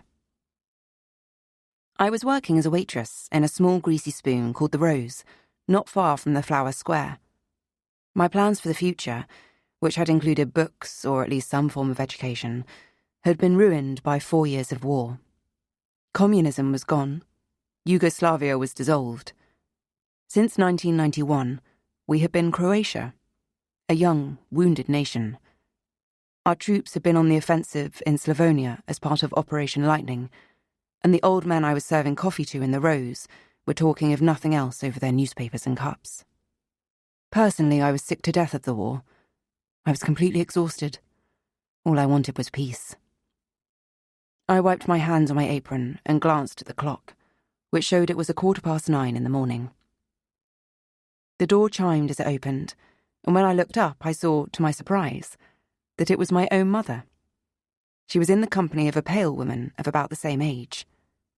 They sat down at a table and beckoned me over. I hurried over to them, embraced Mum, and asked them what they wanted. You were right, the other woman said with a smile after scrutinizing me. She really is very beautiful, is your Malenka. I raised my eyebrows. My name is Jadranka, she added, spotting my surprise. Mum leaned forward. Jadranka has a son who lives in Sweden, she said. His name's Zoran. Jadranka eagerly reached into her bag and pulled out a purse. From it, she produced a photo which she handed to me. I examined it. It was of a tanned man with a jaunty smile. He looked to be a year or two older than me, and I couldn't help thinking he was handsome. Jadranka and Mum looked at me expectantly. I handed the picture back without saying anything. Well, he's a good boy, a diligent, hard worker. I'm sure he is, I said. Too bad he lives in Sweden. Jadranka tucked the picture back into her purse. He wants to get married, but not to a Swede. He wants a Croatian wife who knows how to take care of a man. The women in Sweden are all beautiful, but cold. Mum had lit a cigarette and was glancing at me with a furtive smile. 3 men came in, and I excused myself. While I was absent-mindedly taking their order, I thought about the conversation I'd had with Zivko the evening before. He was in the army now, but was home for a few days' leave, resting up in the flat. We'd talked about leaving Croatia together, seeking out happiness elsewhere. We were both tired of the war, slowly squeezing the youth from our bodies, making us older without giving us time to live because of the bloody violence and killing. Zivko was now a man in uniform, who had perhaps killed other soldiers. I didn't dare ask, since he made it so clear he never wanted to discuss the war, but it was still me protecting him. At the same time, I wanted to live. I didn't want to grow old and look back and think that I'd thrown away my life. I knew many of my compatriots had fled to Sweden, and from what I had heard, it was paradise. Cold, sure, but there was no war, no killing. But there was nothing to suggest this Zoran guy would want me. Perhaps he had his hands full with the Swedish girls, and had only said he wanted to marry a Croatian to make his mother happy. I was often told I was beautiful. Men would give me long, covetous looks, and whenever I was out with my friends, we were rarely left in peace because of the constant stream of young men approaching me. And I suppose I'd gone with 1 or 2 of them to their rooms, But I didn't want to be someone's wife just because I knew how to take care of a man, as Jadranka put it. Besides, it would feel like I was betraying Zivko. We were going to get out of here together, but he couldn't go anywhere because of the war. Actually, it was only for his sake and for Mum's that I was still here. Just as I was heading back to the table where Mum and Jadranka were sitting, there was a loud bang that made the whole building shake. Everyone stopped what they were doing. Then came the next one. The patrons started to cry out, and suddenly I realized I was doing so too. Later on, we found out that it was a Serbian rocket attack on Zagreb. I rushed to the cellar door, yanked it open, and shouted to everyone to get downstairs to safety. A couple more people came in off the street, and I led them down to the cellar. We all sat there on the floor, backs to the wall, close to one another. To begin with, everyone was tight-lipped and terrified. But after an hour or so, we fell to talking again. The bombardment was unrelenting, and occasionally a hit close by would make the cellar shake. I closed up the rows at 4 o'clock in the afternoon, when there was a break in the shelling, and everyone emerged from the cellar to head for home. Mum and I said goodbye to Jadranka, and hurried the almost 2 miles on foot to our flat. Several buildings had been destroyed. There was a power cut, and no vehicles were out on the roads apart from the emergency services. There were people lying on the pavements, injured and maimed. As we approached our 10-story block of flats, we found to our relief that it was undamaged and still rising into the blue sky. Outside the main door, we bumped into Zivko, who was also on his way back inside. He was in uniform and seemed agitated. He embraced us tightly. As we separated, I saw that not everything was as it should be. "What is it?" "Dad. He's been injured. They've taken him to the Dubrava." I glanced at my right forearm. There was still a white scar on it where he'd once broken my arm. Conflicting emotions coursed through me. Dad was older now. It was years since he'd beaten any of us. Not that he didn't want to. It was just that Zivko and I were too big. He still worked at the plant, where he was now a foreman. In spite of everything, I didn't want him to die. I was still hoping for an explanation and an apology for everything he'd put us through. The hospital was in a complete state of chaos. Zivko and I saw dusty and bloodied civilian Zagrebers sitting and lying on the floor of the hospital corridor. Grim-faced doctors and nurses rushed past. They were bloody too. We didn't know where our dad was, or whether he was alive, and it would be hours before we got any clear information. Mum spoke to a neighbour whose daughter had suffered minor injuries and was waiting to see a doctor. Zivko and I left her and found a staircase leading to the hospital roof. We stood there by the railing, gazing out across the city. There was black smoke billowing into the sky in several places. "What a hellscape," Zivko said gloomily. "I'm probably going to be called back to the front tonight." I was disappointed, but it had crossed my mind that this might happen. I turned away, not wanting him to see my tears. I was terrified that he was going to die, or that I would, and we would never see each other again. "Why did Mum go to see you at the Rose today?" I wiped away my tears and laughed shakily. I'd forgotten about Mum and Jadranka's visit that morning. It all seemed so distant now. "She's met a woman who has a son in Sweden." "Oh?" "He wants to marry a Croatian, or so his mother claims. I saw a picture."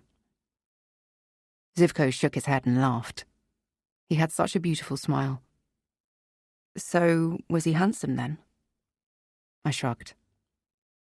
"Milenka," he said, fishing a pack of cigarettes from his pocket and proffering it to me. I put one between my lips, as did he, and then he produced a lighter and lit both of them. "Get out of here if you can. Your life is slipping past you. He might not even want me, and maybe I won't want him." Zivko exhaled a cloud of smoke and looked at me. Every guy wants you. You know that. I smiled. Zivko was unusual like that. He never seemed bothered by the fact that his mates or other men were always courting me. I thought it was nice of him. He saw me first as a human being, and second as a sister. I might not want him. Whether or not either of you wants the other, get out of here. Go to Sweden, live, get away from... He made a sweeping gesture towards the city with the hand holding the cigarette. This. But what about you? We were supposed to do it together. I'll come later, when the war's over. And what if you die? I whispered. He shrugged. If I die, then I die regardless of where you are. Not even you can protect me at the front, although I expect the enemy would be terrified if we sent you in. I punched him gently with my left hand and took a long drag on my cigarette. We'll see, I said, and at that moment, the shelling resumed.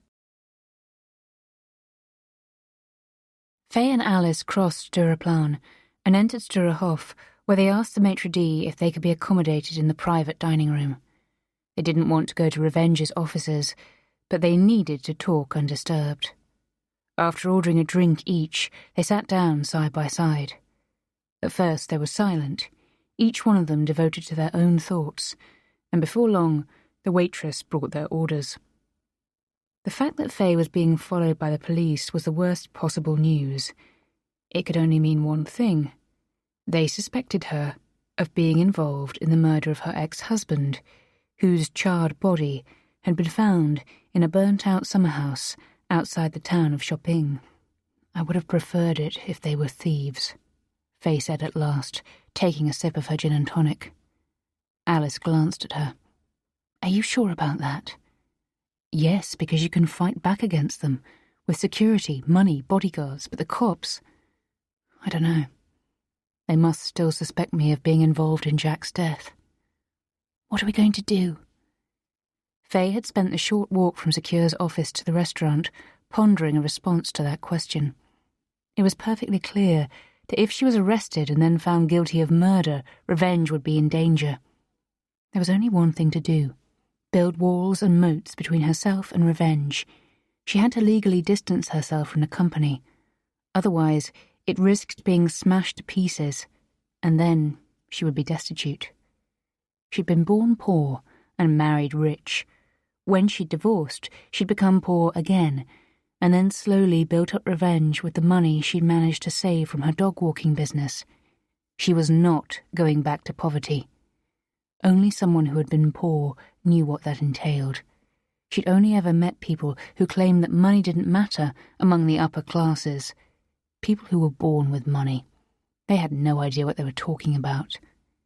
Faye took another sip and tried to calm herself down. She didn't want to show Alice how shaken she was. She felt as if she were being hunted from all sides.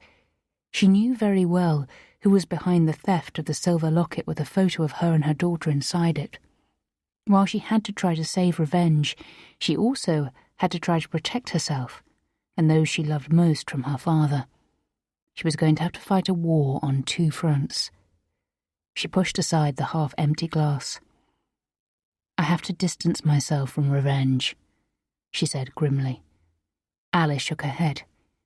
No, that's impossible. You're the very soul of the company. Faye held up a hand, and Alice fell silent. Obviously I'll be back, but I need to do it temporarily. If I'm convicted of what happened to Jack, then we might lose everything. It'll damage the company too. But if I'm out of the game, then you and all the other women who helped me are safe. Otherwise you're just as exposed as I am. You have kids, Alice. Think of them. But... Faye took another sip of her drink. The ice cubes clinked together as she tilted her head back to finish it. I have to go. I'll come back once I'm out the other side, but I have to win the war first. I need to buy time. Alice leaned forward. Who are you going to sign your stake over to? She said. I don't know yet. They sat in silence for a while. Faye stared down into the empty glass trying to gather strength for what was to come. The tasks and challenges that lay ahead of her seemed insurmountable. "Oh, God, why is this happening now?" Alice wailed, raising her glass and downing the last of her own drink. Faye smiled sadly at her. "Are you sure you want to do the interview?" Alice said. "I can't say I'm thrilled by the prospect," Faye said, "but we've got to carry on as normal. We can't show the outside world what's about to happen." Alice raised her empty glass towards Faye's. "We'll have to get through this with a smile. Fuck it. It feels like I'm married to Henrik all over again." Faye laughed. There was no one she would rather be going through this moment with than Alice. She knew that when push came to shove, neither of them would leave the other's side. They would fight for each other until the end. Alice stared down at the ice in her glass and then glanced at Faye. "How long do you think we have?" "I've no idea. We've got to plan and prepare for the worst, but we don't know for sure that anything is going to happen. I can't really see how they could turn up any evidence. There's nothing to lead them to me. In a couple of months, we might be back here laughing at the whole thing. I hope you're right." "So do I. But we've still got to be ready to fight for our lives." Alice sighed, leaned forward, and rested her forehead on the white tablecloth. "Do you remember what it was like?" Faye said. Alice lifted her head. "When?" "What you said before. When I was married to Jack, and you were with Henrik. Do you remember how unhappy we were? The way they treated us, humiliated us, patted us on the head. The way we were constantly wandering through life, with the feeling that we weren't good enough." Alice swallowed. "Yes. We might lose everything, but we'll do so as free women. Well, maybe not me. I suppose I'll be rotting in some prison." They laughed. Then Faye turned serious. "Whatever happens, we broke out of our gilded cage. We did it together. I'll never forget that." They raised their glasses, whose contents now consisted of melted ice. "Here's to us," they said in unison.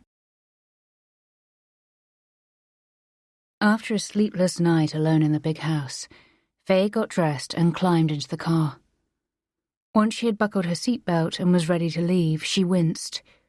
What if there was a bomb underneath the car? Would the car, and she, be blown to smithereens when she started it?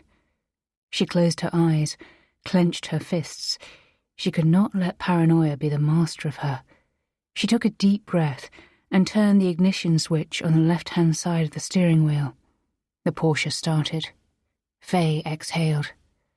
How long could she live like this, constantly on edge, alert to danger, enduring the constant rush of adrenaline, and no sleep?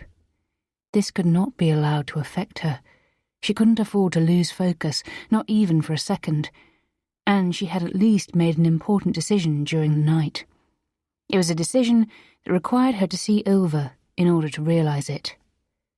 She nodded to the guards as she entered the lobby at Revenge. Maybe she should just set up a camp bed in one of the conference rooms. The office was one of the few places she felt fairly safe. It was a place where she could lower her guard for a while. Revenge was her home, her baby. She'd created it from scratch, building an empire out of nothing but a vision and her keen business acumen, as well as a tremendous understanding of and love for women, the fixed points in her life. The only ones she had been able to trust were women. Men betrayed, men struck, men deceived. There was only one man she could trust. That was what she had eventually realized during the course of her sleepless night. Ilva gazed up at her in surprise as she stepped into her office. She looked as tired as Faye felt. Rough night? Ilva's eyes widened, and she sighed deeply. Have kids, they said. It'll be fun, they said. My God. Nora messed me about all night. Mummy, I need a wee. Mummy, I want water. Mummy, there's a monster under my bed. It was never ending. Julienne went through a similar period at that age. It's just a developmental phase. You can borrow my best motto, which got me through the early years. This too shall pass. I've even got it tattooed on my shin. We'll have to bloody hope it does. Ilva muttered. "Otherwise you'll be going cheap on Facebook Marketplace before you know it." Nora was Julienne's half-sibling, her little sister.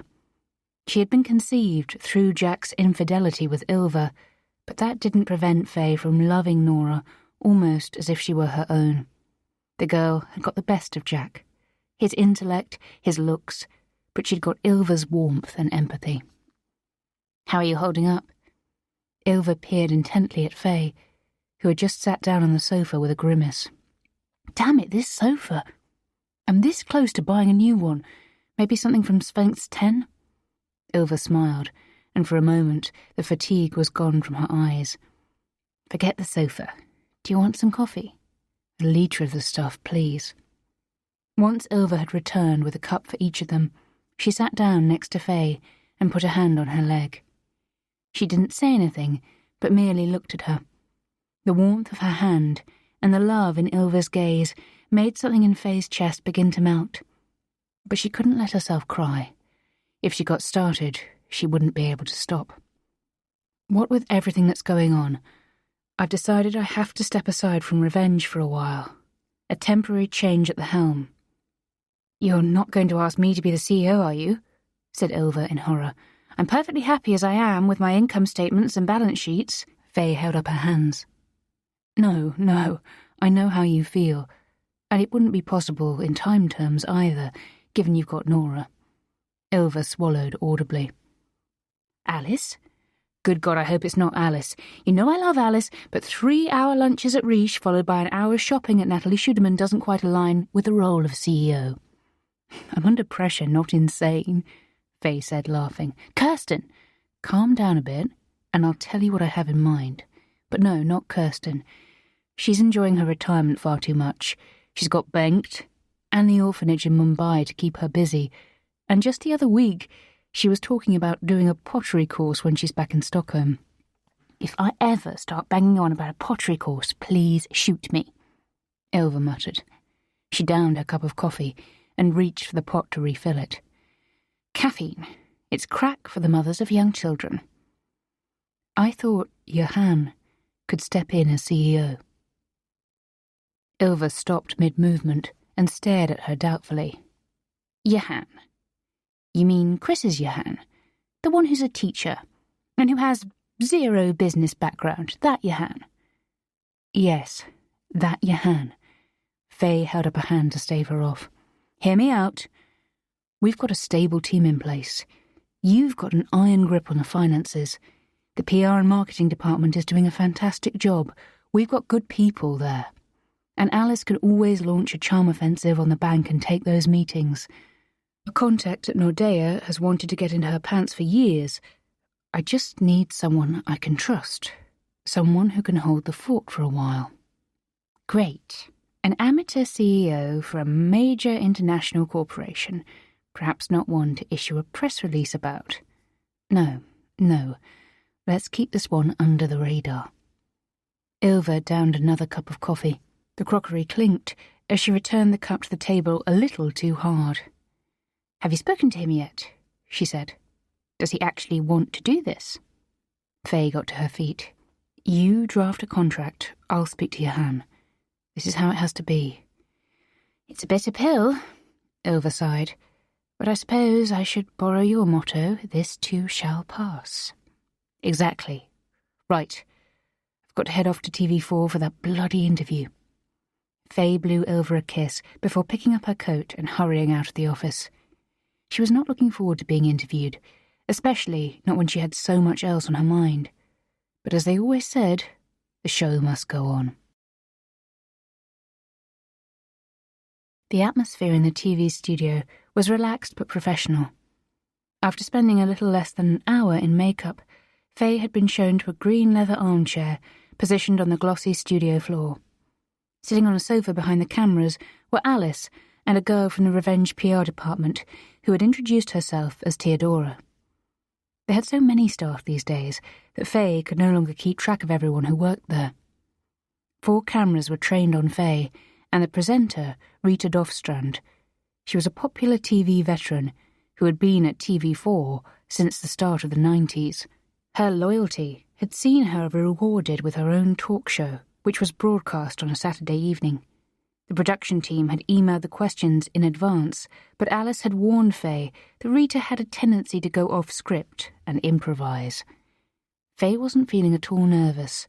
She considered herself to be an actress in interview settings. Her task was to sell a dream and a story about herself. Sometimes she would exaggerate, but most of the time she resorted to outright lies. Over the years, and with all the training she'd become a skilled media operator, so much so that she sometimes even appreciated being interviewed. She regarded it as almost being a form of therapy. What does someone who has achieved as much as you have dream of? Rita tilted her head to one side. Faye paused for a moment, as if she were genuinely thinking before she answered. I've already lost the most important thing to me, my child. Her voice was frail, as if she might fall apart at any moment. Faye paused and glanced into the middle distance as she collected her thoughts. She'd been so convincing that she had to remind herself that Julienne was alive and well in Ravi, at least for now. To answer your question, I dream of her being proud of me. Everything I do with Julienne in mind. I try to see myself through her eyes because I know she's watching me from somewhere. And, as I said, I want her to be proud of her mum.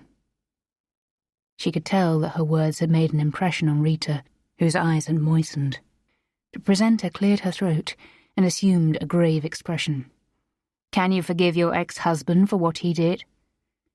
Faye's gaze wavered, while in her mind's eye she replayed Jack's final moments. No, I can't. And I probably never will. I believe in forgiveness, but not when it comes to someone who murdered your child. He's dead too. Jack was found burnt to death. How did it feel to hear that news? The question hadn't been included in the running order, and Faye was annoyed at Rita, even though Alice had warned her.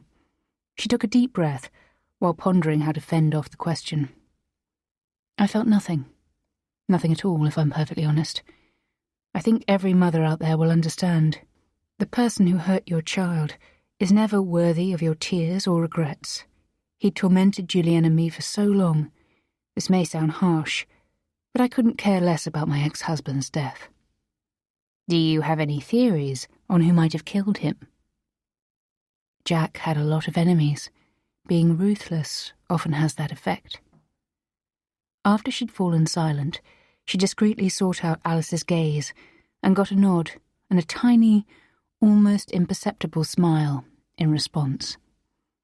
Let's move on, said Rita. Revenge the beauty empire you built up following the divorce from Jack. After he left me for his much younger co-worker, Faye interjected. Rita nodded. Yes, quite. A woman who is now part of your team at Revenge, as it happens. Where did you find the strength to do all this? In all the women who have been betrayed by the men who say they love us, you can find us throughout world history. Women who have been deceived, tricked, and humiliated. I wasn't going to let him win. I knew that all he cared about was money, so I wanted to show him that I could get richer than him. It was the only way to win his respect. It was my revenge. Hence the name of the company. What's next for Revenge? The USA, said Faye. You're entering the American market. Faye shook her head, while simultaneously holding up her index finger to reinforce her answer. No, we're going to dominate the American market. Rita grinned at her. You've talked about an American launch before. For instance, on an episode of Skavlan you appeared on. Is it really going to happen this time? Faye straightened up and met the host's eyes. It's going to happen. Your confidence is rock solid. Yes, it has to be. Some might call you cocky. Faye smiled. Who would that be? Rita suddenly looked unsure. She laughed and shrugged. Rita, let me be honest with you, Faye continued. I believe in myself, and I believe in my company. We're owned by women and run by women. This makes us better suited than anyone else to understand what it is that a modern woman wants, whether that's in the USA or another country. I think women all over the world are fed up with having their lives dictated to them by men. Rita nodded. Good luck, and thanks for taking the time to join us this evening. They sat there until the assistant floor manager came up and said they could move. After some dutiful small talk, Faye exited the studio together with Alice and Theodora. She'd parked the Porsche with its smashed window outside the TV4 building. What are you going to do now? Alice asked once they reached the car. Now, I'm going to secure Revenge's future, Faye said. After waving goodbye to Alice and Theodora, who had departed in separate taxis, she got behind the wheel. She quickly headed for the south of Stockholm. Once she was out of the city centre, she picked up the pace to make sure no one was following her. Phil Collins' Another Day in Paradise was playing on the radio, and she hummed along to it. She enjoyed feeling the power of the engine as the cold night air gusted in through the window. The small joys in life had suddenly become much more meaningful. If her time was up, then she was going to enjoy the moments of beauty she had left. Stockholm, New Year's Eve, 1995. There were only a few hours left until 1995 would turn into 1996 when I arrived in Sweden. Zoran and I had exchanged letters during the summer and autumn, and in the end, I'd made up my mind to travel to Sweden. He met me on the platform at Stockholm's Central Station when I got off the train from Malmö. I spotted him right away through the window as I was taking my suitcase down from the overhead rack, and I thought at once that he was even more handsome in real life. He wore a white turtleneck and a dark coat. On his feet were heavy boots. I stepped out onto the platform and was struck by how cold it was. He smiled broadly when he caught sight of me. I wondered how we would greet each other, but he simply opened his arms, stepped forward, embraced me and picked me up. "Milenka," he said into my hair. I laughed self-consciously. He smelled of a cologne I wasn't familiar with. Once he'd put me down, he examined me from head to foot. "You're even more beautiful than in that photograph, but we've got to buy you a winter coat." "It's colder than I was expecting." He took off his coat and draped it around my shoulders, then picked out my bag. "It's been snowing all day. The city is completely white. It's beautiful." "Won't you be cold?" He tugged at the neck of his woolly sweater. "This will keep me warm. Besides, we're not going far. We're staying in a hotel." In the letters, he'd told me that he lived in Växjö, which was a fairly small town, but I had no idea how far away it was from Stockholm. When he said we were staying in a hotel, I became a little worried. I hoped he'd booked 2 rooms, because while we'd written to each other, we didn't really know one another. He was so tall that the coat he'd given me dragged along the ground as we walked towards the station building. "Wait a minute," he said, putting down the bag. "Hold out your arms." I did as he told me, and he rolled up the sleeves so that my hands were visible. Inside the station building, it was teeming with people, and there was a big Christmas tree covered in lights soaring towards the lofty ceiling. We walked through the building and emerged onto the street. It was 4:30 in the afternoon, but it was already completely dark, except for the snow, which shone. He was right. It really was beautiful. I'd never seen so much snow. The pavements, the roofs, everything was white. We turned left and trudged through the snow.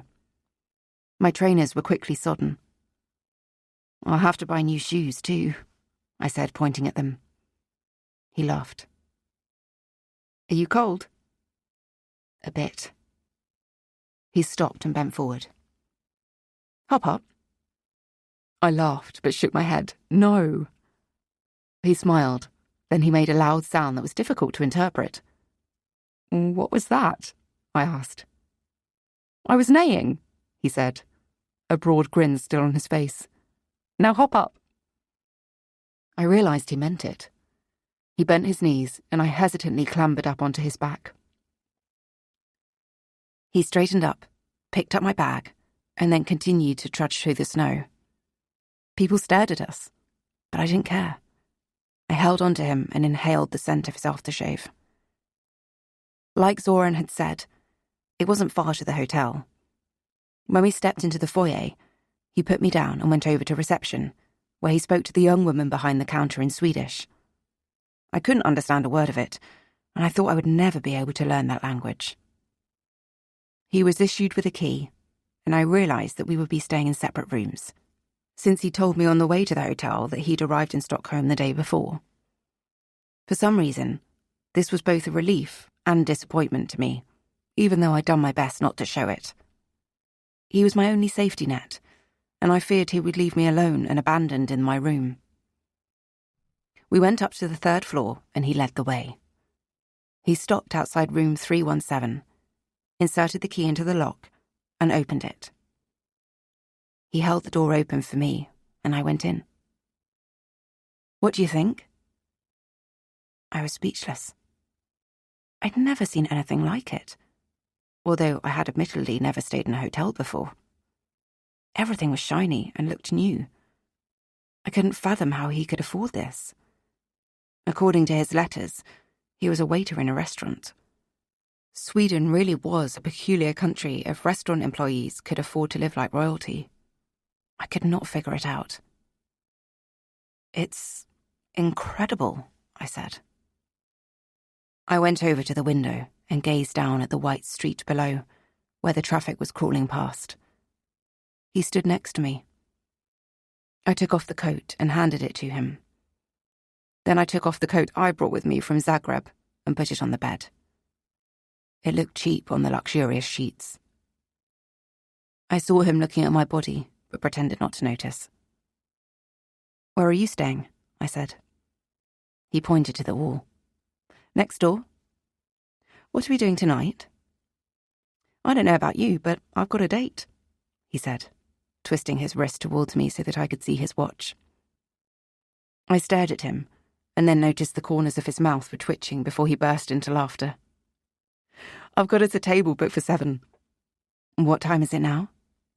5:15. "Meet you down in the foyer at 6:30, and we'll have a drink before dinner." He put the key down on the desk, and then left me alone. I heard the door to the neighbouring room open and close. Then I bent down and opened my bag.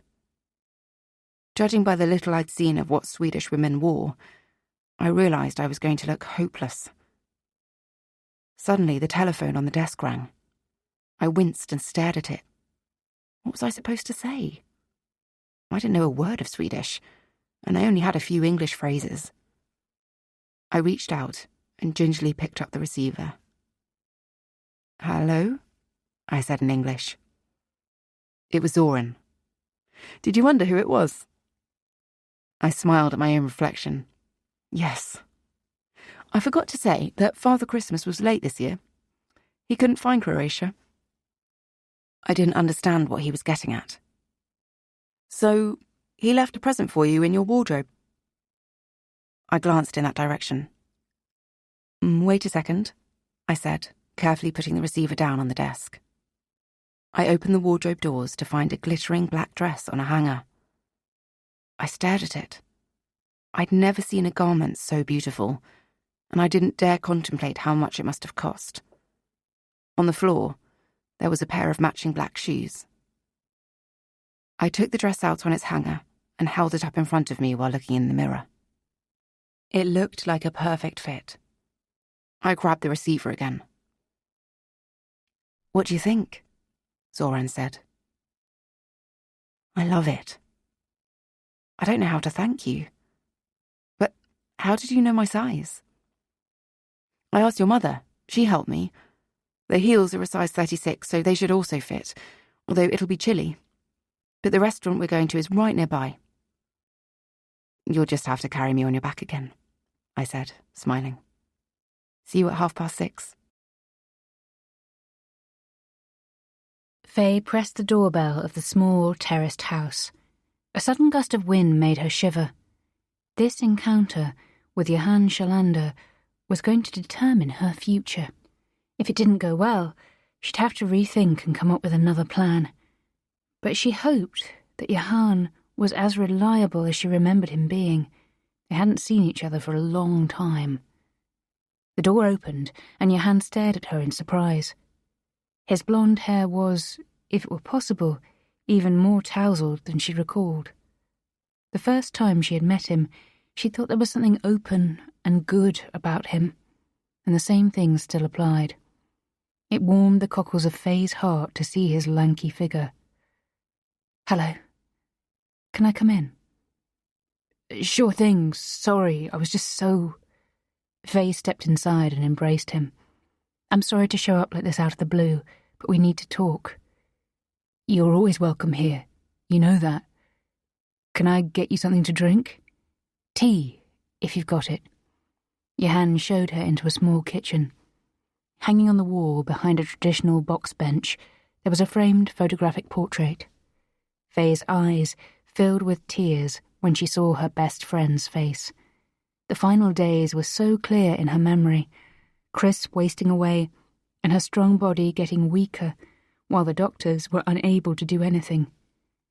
Faye usually consoled herself that at least Chris had been happy with Johan. Johan looked at Faye. She loved it when I cooked, especially at the end. It was special to her, given that she couldn't eat anything herself. That's why I wanted her in here to keep me company when I'm making my packed lunches. There was a lump in Faye's throat. She had no defense mechanisms against her grief over the death of Chris. At the same time, she felt a pang of guilty conscience vis-à-vis Johan. She should have visited more often. He must be very lonely. But perhaps that was why she couldn't handle it. He reminded her too much of Chris. He busied himself boiling water for the tea. "Pack lunches. So I take it you're still teaching?"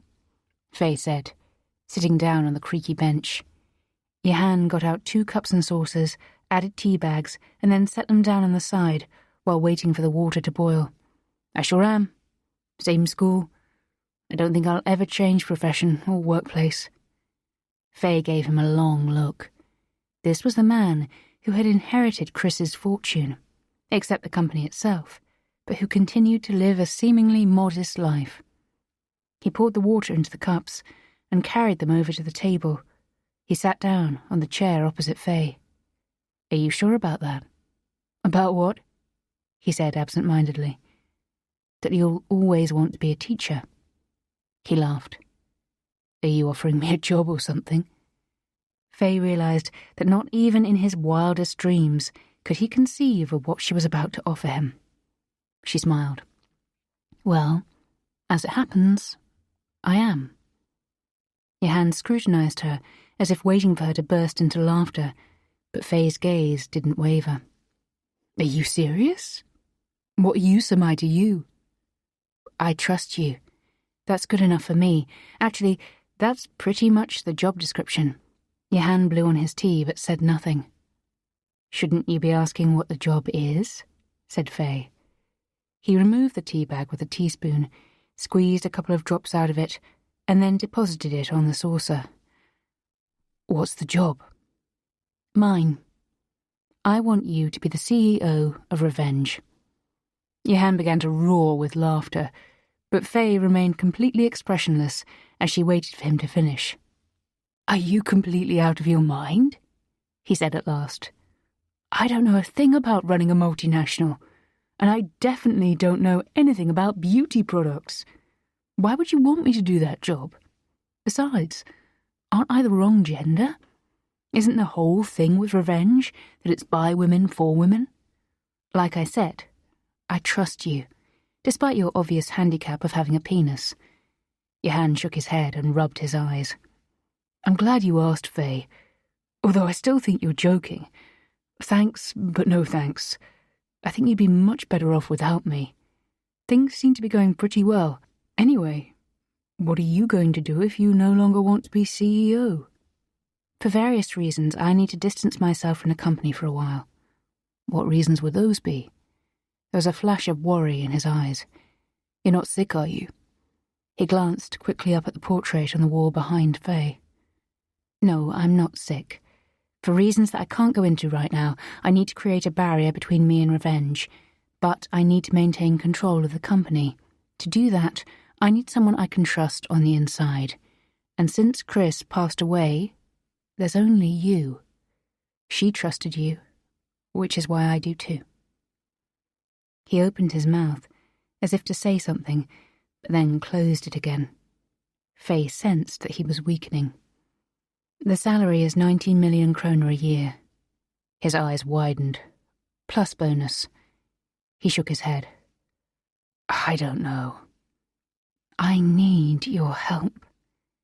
Faye could hear how imploring her voice sounded. Naked, vulnerable. Johan hesitated. In that case, I wouldn't do it for the money. I've got more than enough to get by on. I'd be doing it for you. Because it's what she would have wanted, he said, nodding towards the picture of Chris.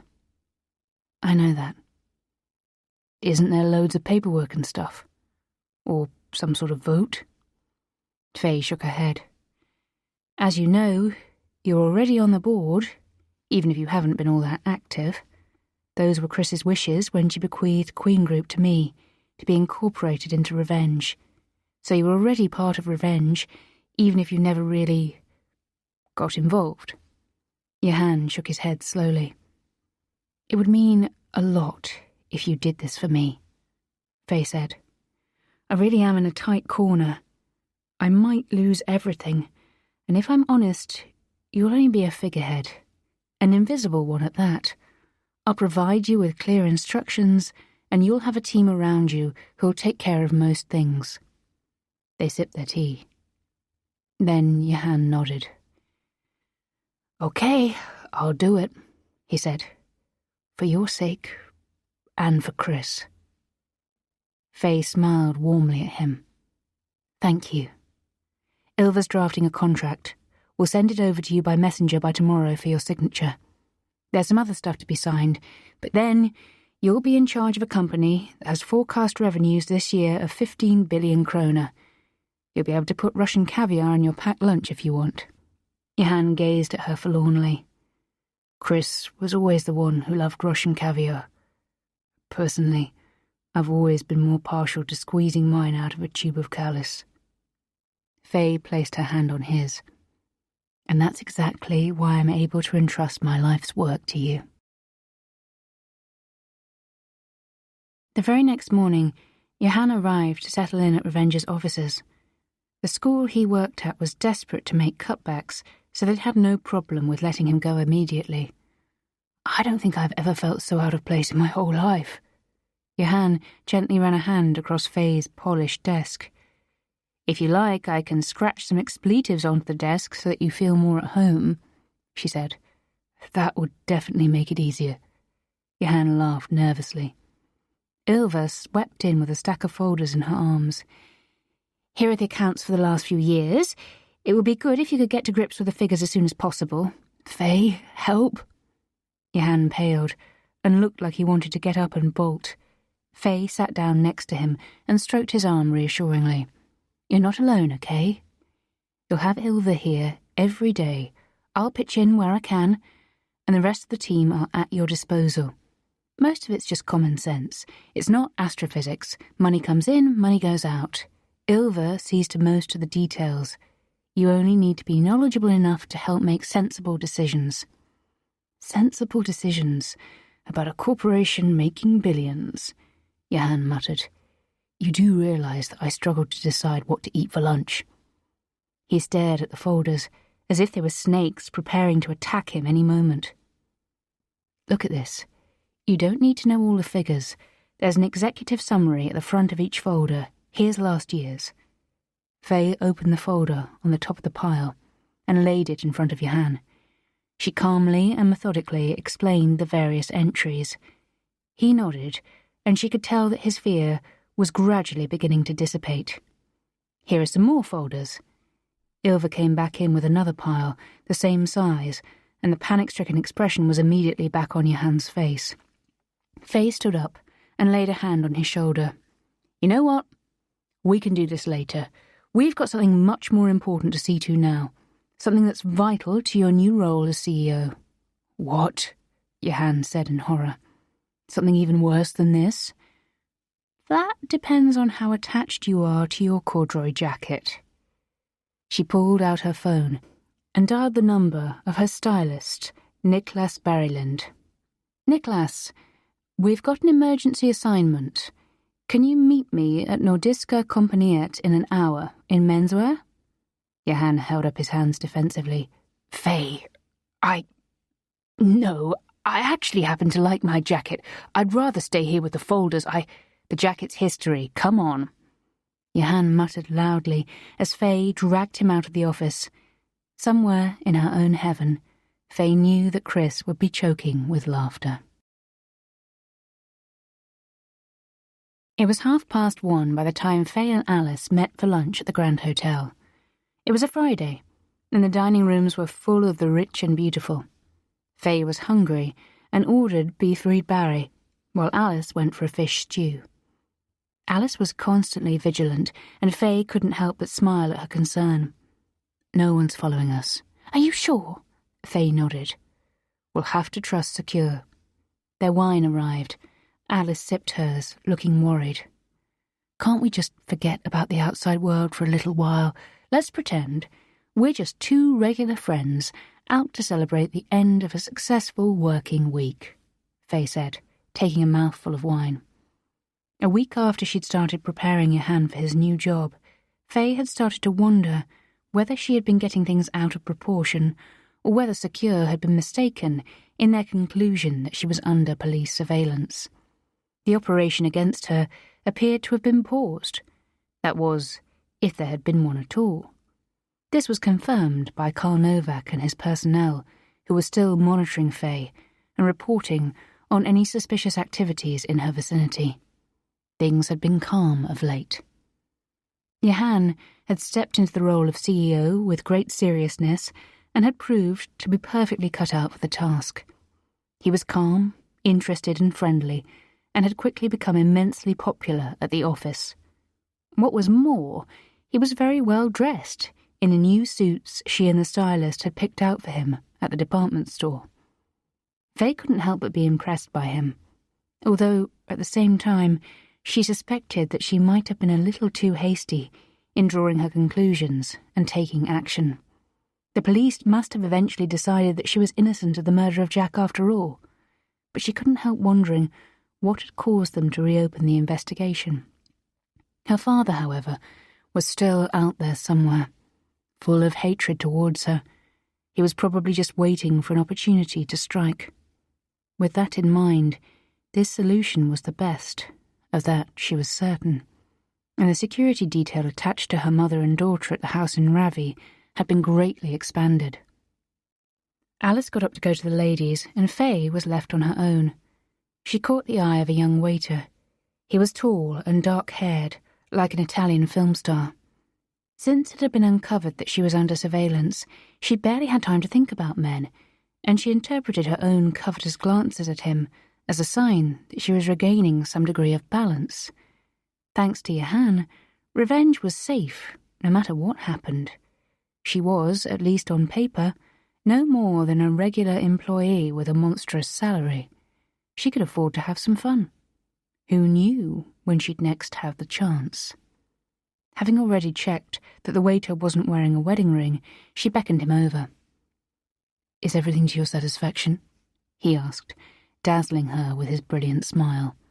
She smiled back. Not quite. He adopted a neutral expression while awaiting further details. "I'm having a party at my place this evening, but I don't have any guests, so I thought I'd ask if you fancied popping round." A flash of uncertainty crossed the handsome face. "A party? Well, I did buy a new house, so it's a housewarming. I suppose you might say that. Do I need to bring a housewarming gift?" "That won't be necessary. I've never really been one for vases and that kind of thing." He smiled. His confidence had returned. Faye wanted him.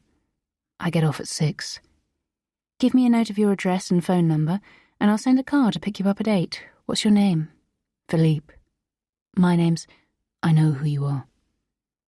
He bowed slightly, with a glint in his eye, before making his retreat. Alice returned and sat down again. "What are you doing tonight?" she said.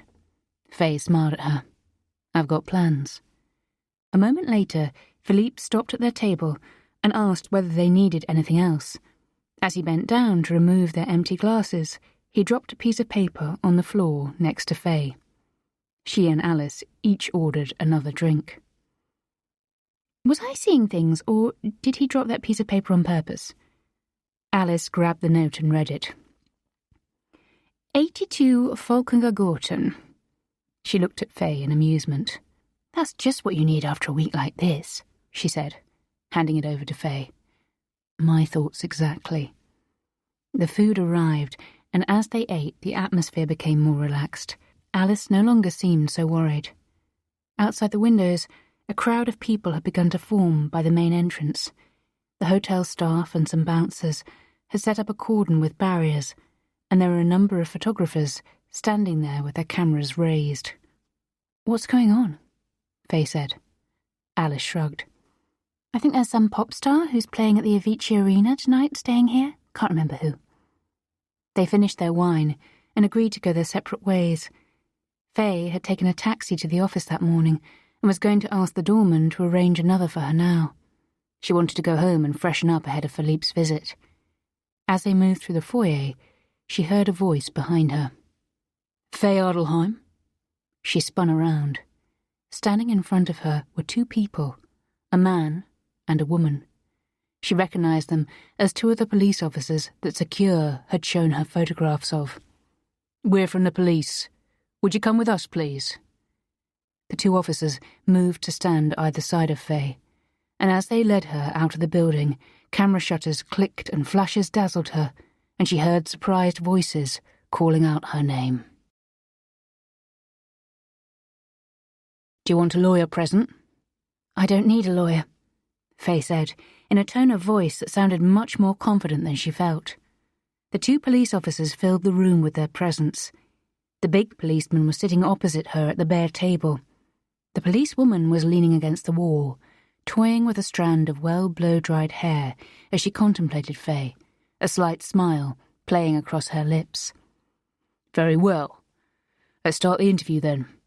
Present are Detective Inspector Fred Larchon and Detective Inspector Hannah Barry." D.I. Fred Larchon's muscles were visible beneath his shirt as he bent forward. "What do you know about the murder of your ex-husband, Jack Adelheim?" He took command, but after a quick analysis of their body language, Faye realized that it was D.I. Barry who was running the show from the other side of the room. They were playing a game. She just needed to figure out what it was. Faye shrugged. "Nothing more than anyone else. As I'm sure you understand, Jack and I weren't in regular contact. I know very little about his life towards the end." "Did you hate him?"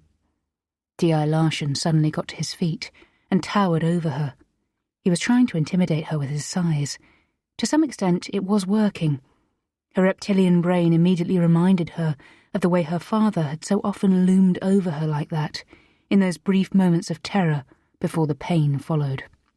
"Of course I hated him," she said, hopefully without giving away what impact his intrusion into her personal space was having. "He killed my child. Enough to want to see him dead." D.I. Barry's voice was gentler than Larchon's. She was studying Faye, intently with her arms folded and her back against the wall. "I think Jack deserves to burn in hell. Does that answer your question?" "I expect he crossed some line or other in a business context." "What do you base that assumption on?" D.I. Barry again. Her voice was treacherously soft.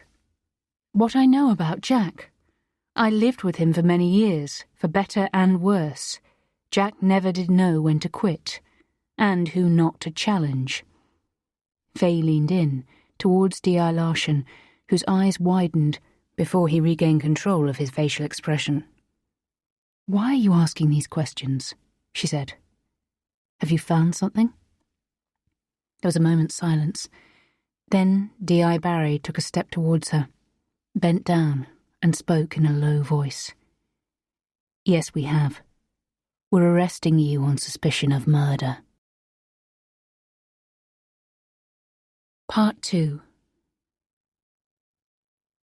Jenny Stromstedt's friendly face and the words coming out of her mouth were in stark contrast to one another. Faye had laughed many times at the popular clip of the time when Jenny had been frying cheesy puffs and had almost set her television studio on fire. She wasn't laughing now.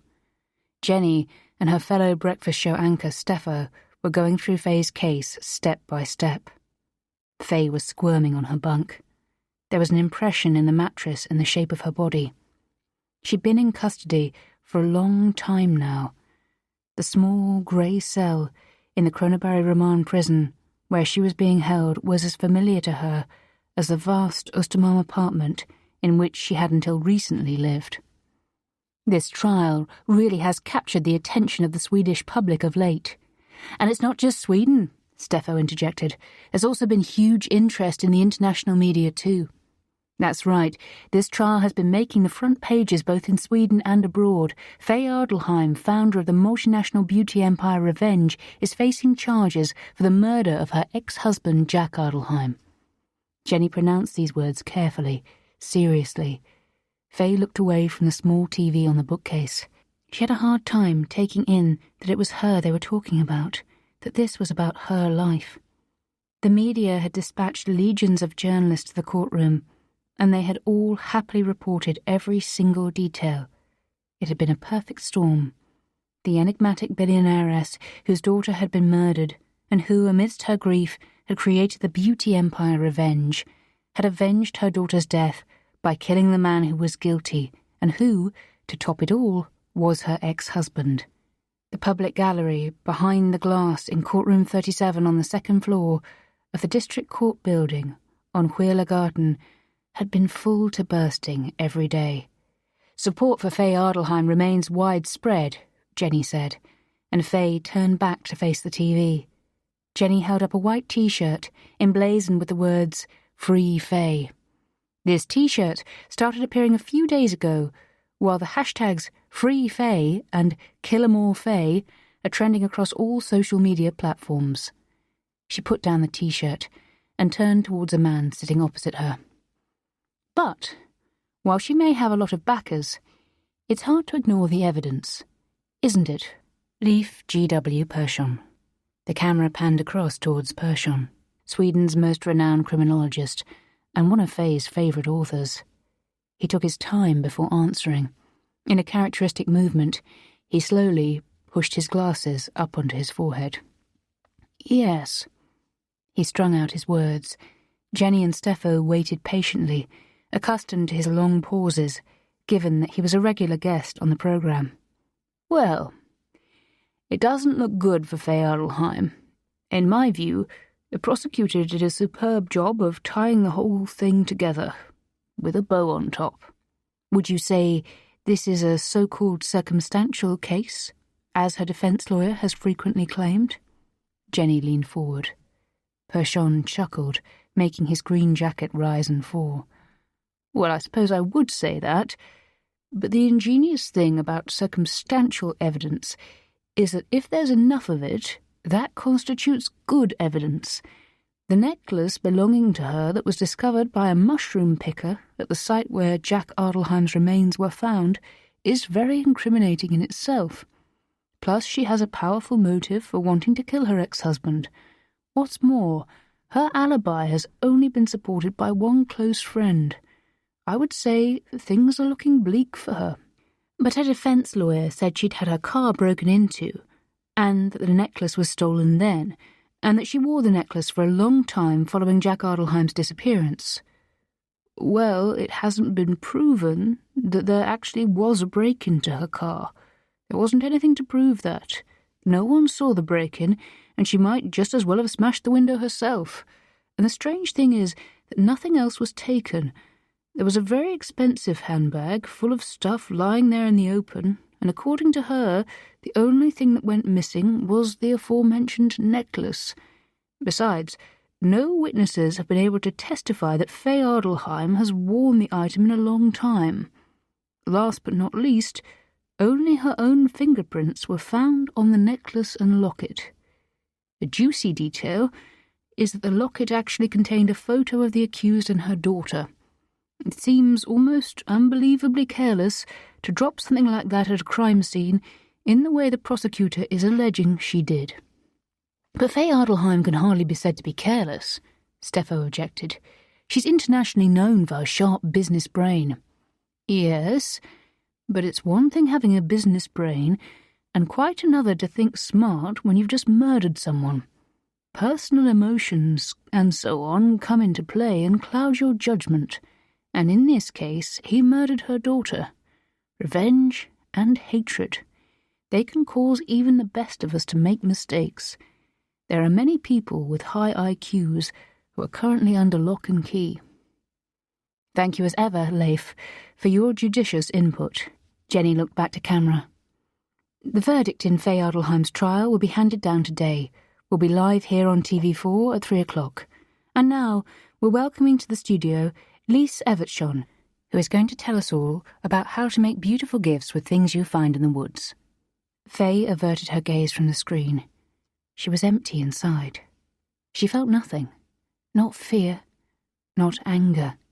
Now she just wanted to know. Stockholm, New Year's Eve, 1995.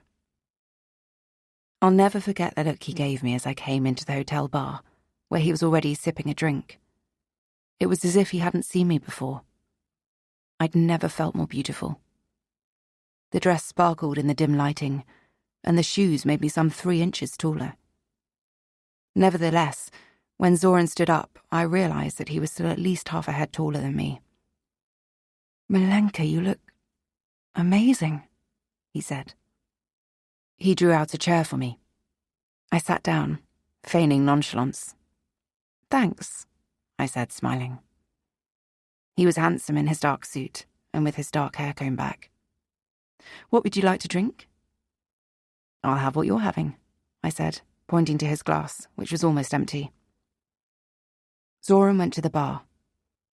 While waiting for the drinks to be poured, he turned round and contemplated me. I couldn't make head nor tail of that look, because it radiated both love and something wild and untamed.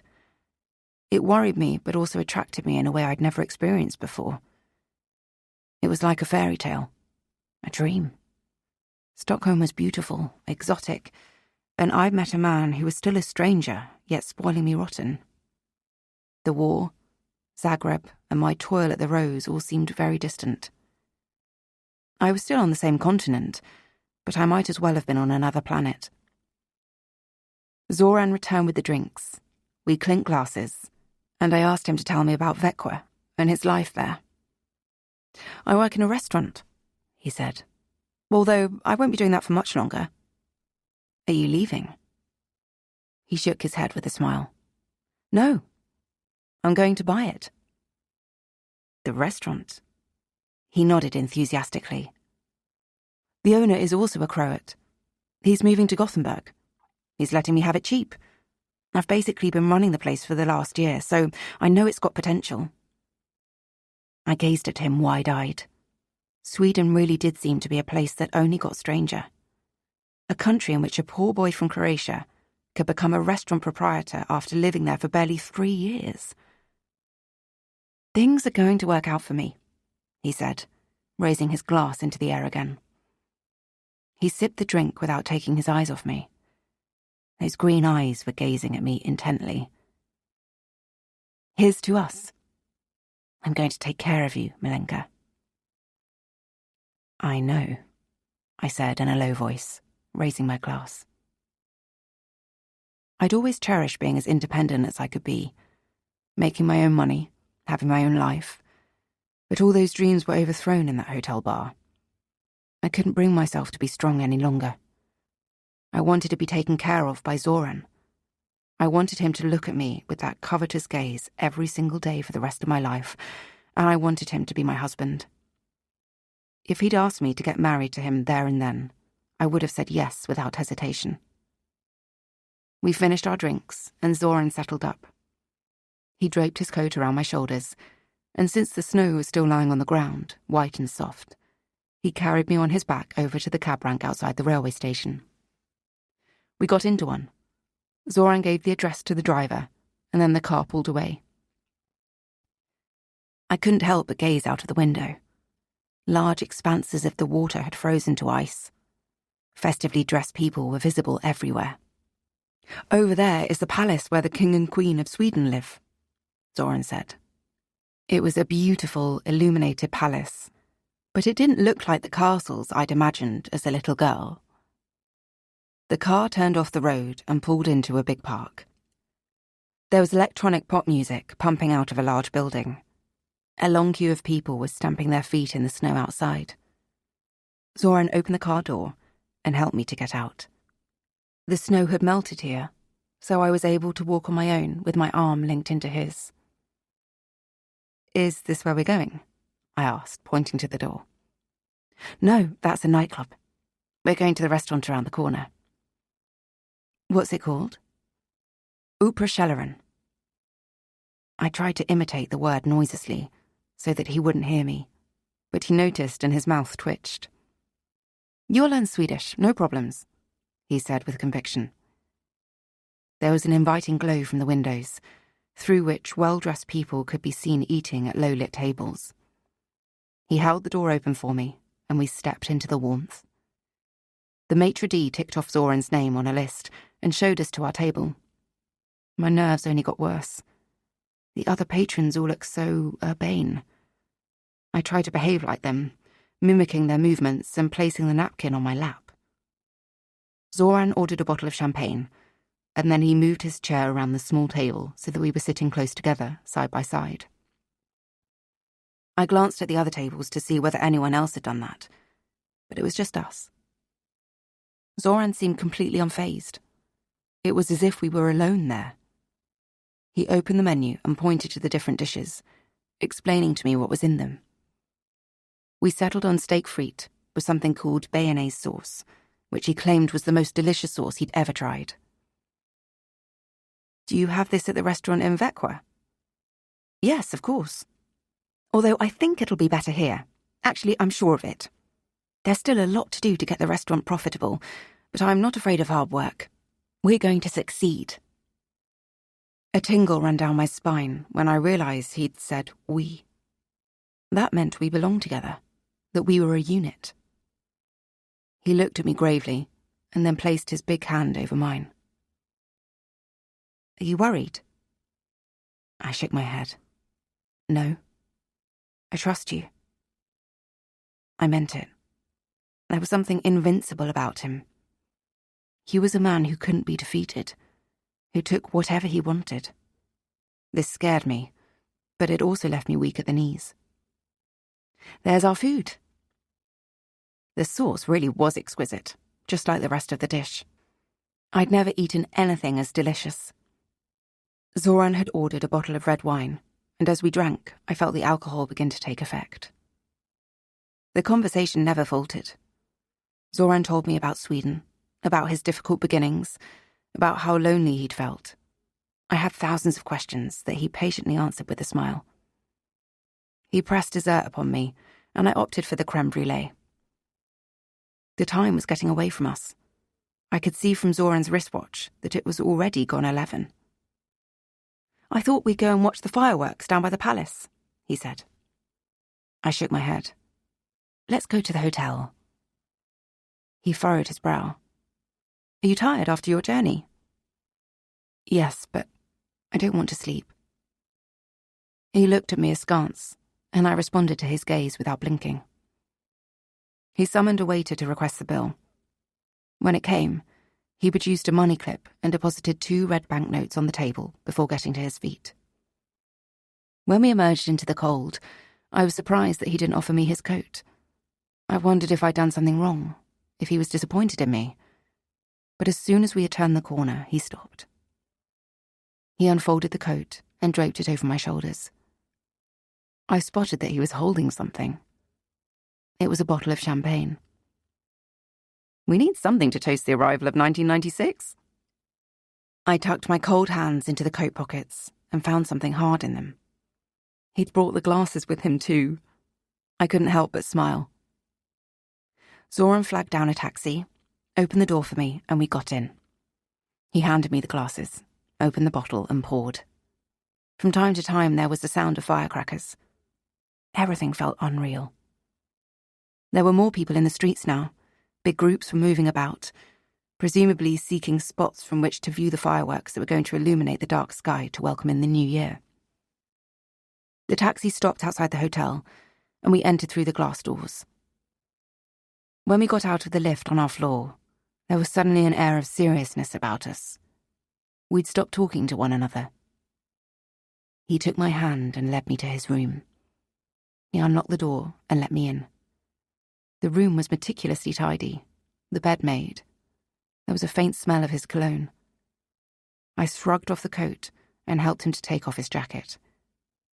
Then it was me who took him by the hand, led him to the bed, and told him to sit down. I'm not really sure where my audacity came from. I loosened his tie and undid his shirt and pulled it off him. Then my hands moved to my shoulder straps and the black dress fell to the floor. He stared as I took off my bra and panties.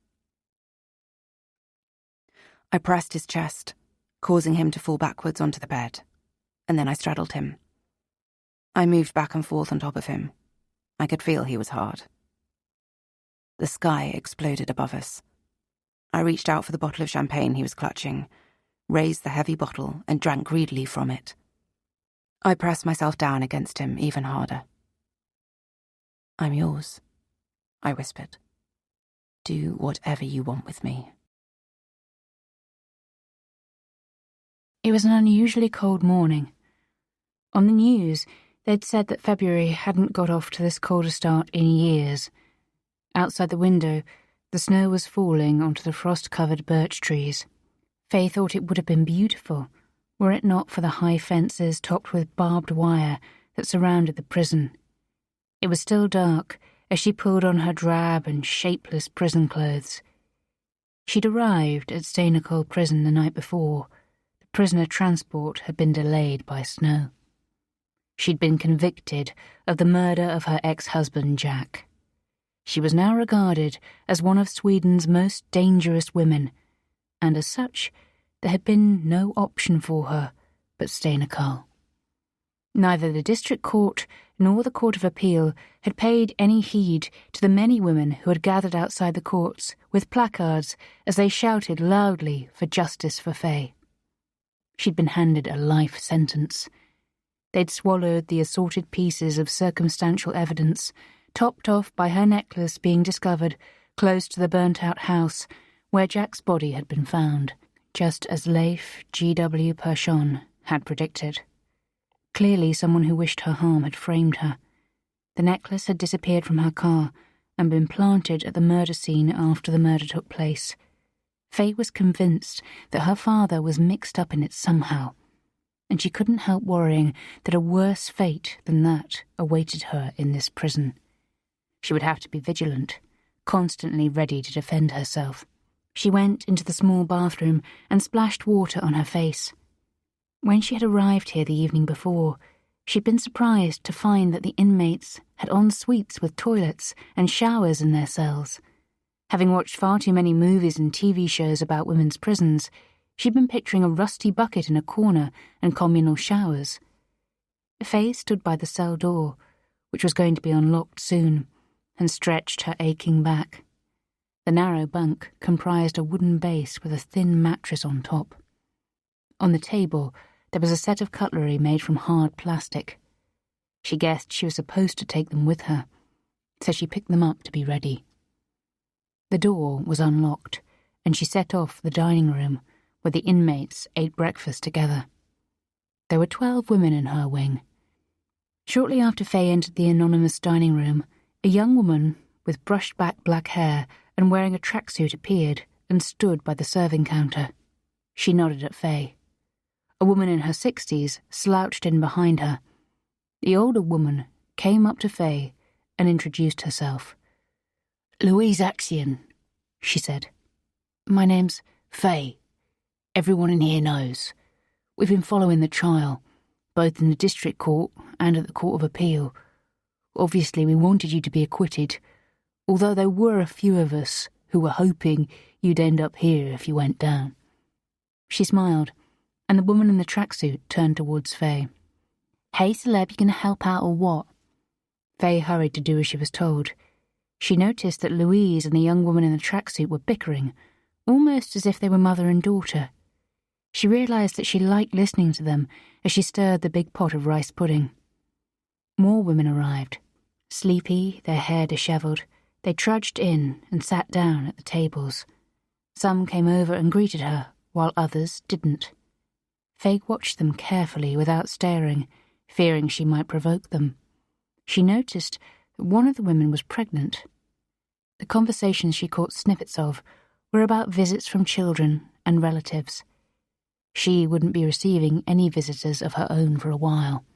She'd told Kirsten, Alice and Ilva that it would be for the best if they didn't come to see her for the foreseeable future.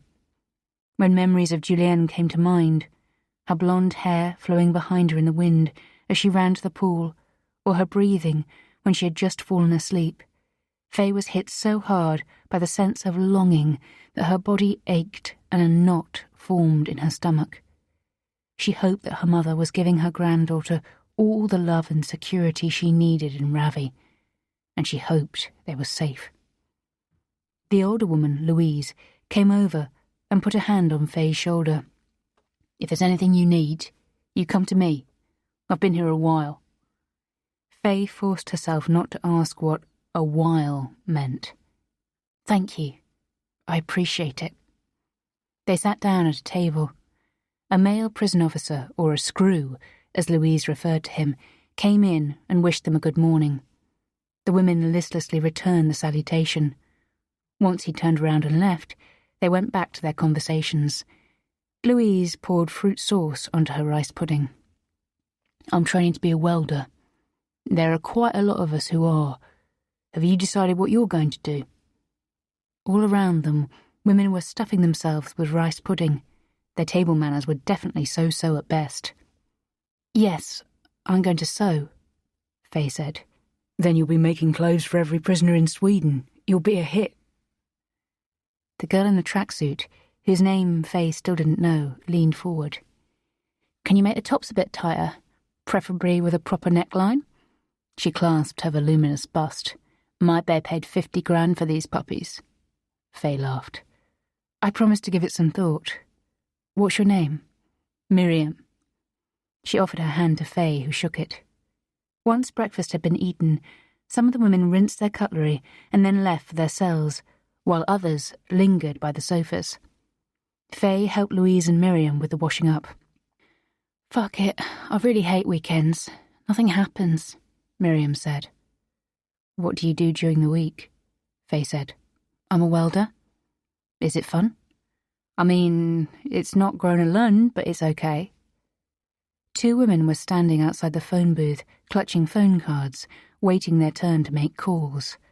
The screw, who had greeted them earlier, was standing by the door, with his thumbs in his belt. He was in his 40s, and his posture showed that he thought he was good-looking. "That's Arvid," said Louise. Arvid's a ball bag," Miriam interjected. Louise gave her a sharp look, and Miriam held up her palms. "How come?" Faye said. "Let's save that for another time," Louise said. "We just call him the ball bag. According to reliable sources, that's because he's only got one testicle." Miriam went back to rinsing mugs before putting them in the dishwasher. "Hey, Faye, how rich are you?" she said. "Very." Miriam straightened up. "So, what happens to your money now?" Faye shrugged. "It's invested in funds where hopefully it's growing. Can you teach me how to make money grow?" Faye set to work on the large pot that had contained the rice pudding. "Of course." Miriam closed the dishwasher with a slam. "You're doing life," she said. "Say you do 20 years. Maybe they will have come up with a way to stop aging by then, so you won't be an old hag when you get out. Then it won't really matter if you're rich or a tramp like me, just as long as you're young and beautiful, right?" Faye laughed. "How long are you in for?" "Another 7 years. I'll be 30 when I get out," said Miriam. A woman that Faye had noticed while they were eating sat down on the sofa. She thought she recognized her from somewhere. She'd immediately noticed the way the other women behaved towards her, and the respect in their eyes. She hadn't come up to say hello to Faye, and she'd been silent throughout breakfast, nor had anyone else addressed her. The inmate who had been watching the TV immediately passed her the remote. The woman was in her 30s, with brown hair and big dark eyes. "Who's that?" Faye asked Miriam in a low voice. "Inez," Miriam whispered back to her. At that moment, it dawned on Faye why she knew her. 2 years ago, there had been extensive tabloid coverage of a story about a gang bust in Rinkaby that had broken up a network involved in everything from drug smuggling to fraud. Inez McCraby had been one of the kingpins and the only woman to be convicted in the case. Because the case was so remarkable, the press had unusually published her name and picture. The journalists had been fascinated by this beautiful, taciturn young woman with her dark eyes. It also seemed as if she held significant sway over the other inmates without making much of a fuss. Maybe they were afraid of her. Faye resolved to be careful in Inez's vicinity. She rinsed her cutlery under the tap. "How come we keep the cutlery in our cells?" she asked Miriam. "They always went missing before, so there was never anything for us to use at mealtimes. This way, the screws can keep an eye on them to make sure we're not grinding them down into shivs. Even though they're only plastic, they can get really sharp. Does that sort of thing really happen?" Faye made an effort not to sound anxious. The feeling that she'd had of being watched in the weeks before her arrest suddenly returned with full force. "Sometimes. But don't worry, I've got your back." The sewing machine felt like an alien object under her hands. Faye hadn't done any sewing since her high school textiles class, but she'd been allowed to start on easy jobs, straight seams, up and down, up and down. The monotony of the work was strangely soothing. It was so different from her usual working environment, where no day was like another, and new crises and issues were constantly coming her way for her to resolve. She loved that, but she couldn't allow herself to miss it. If she gave in to the sense of loss, then she'd fall to pieces. Right now, she let herself be lulled by the monotony of straight lines on green fabric.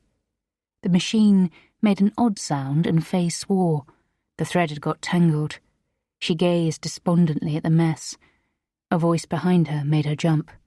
"Do you need help?" Louise was standing behind her. Faye smiled gratefully and moved aside. Louise took her place and began to quickly and deftly adjust the thread in the machine. "I was on sewing before. I can do this in my sleep. You just have to make sure that you're careful when you're threading it and keep the material nice and taut as you sew." Louise finished the row for her before getting back to her feet. "Voila." "Thank you.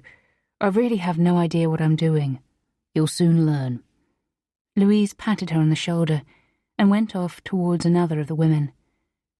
There was a radio on, at low volume, and Faye found herself humming along to the music as she picked up a new piece of fabric, which she carefully positioned underneath the presser-foot.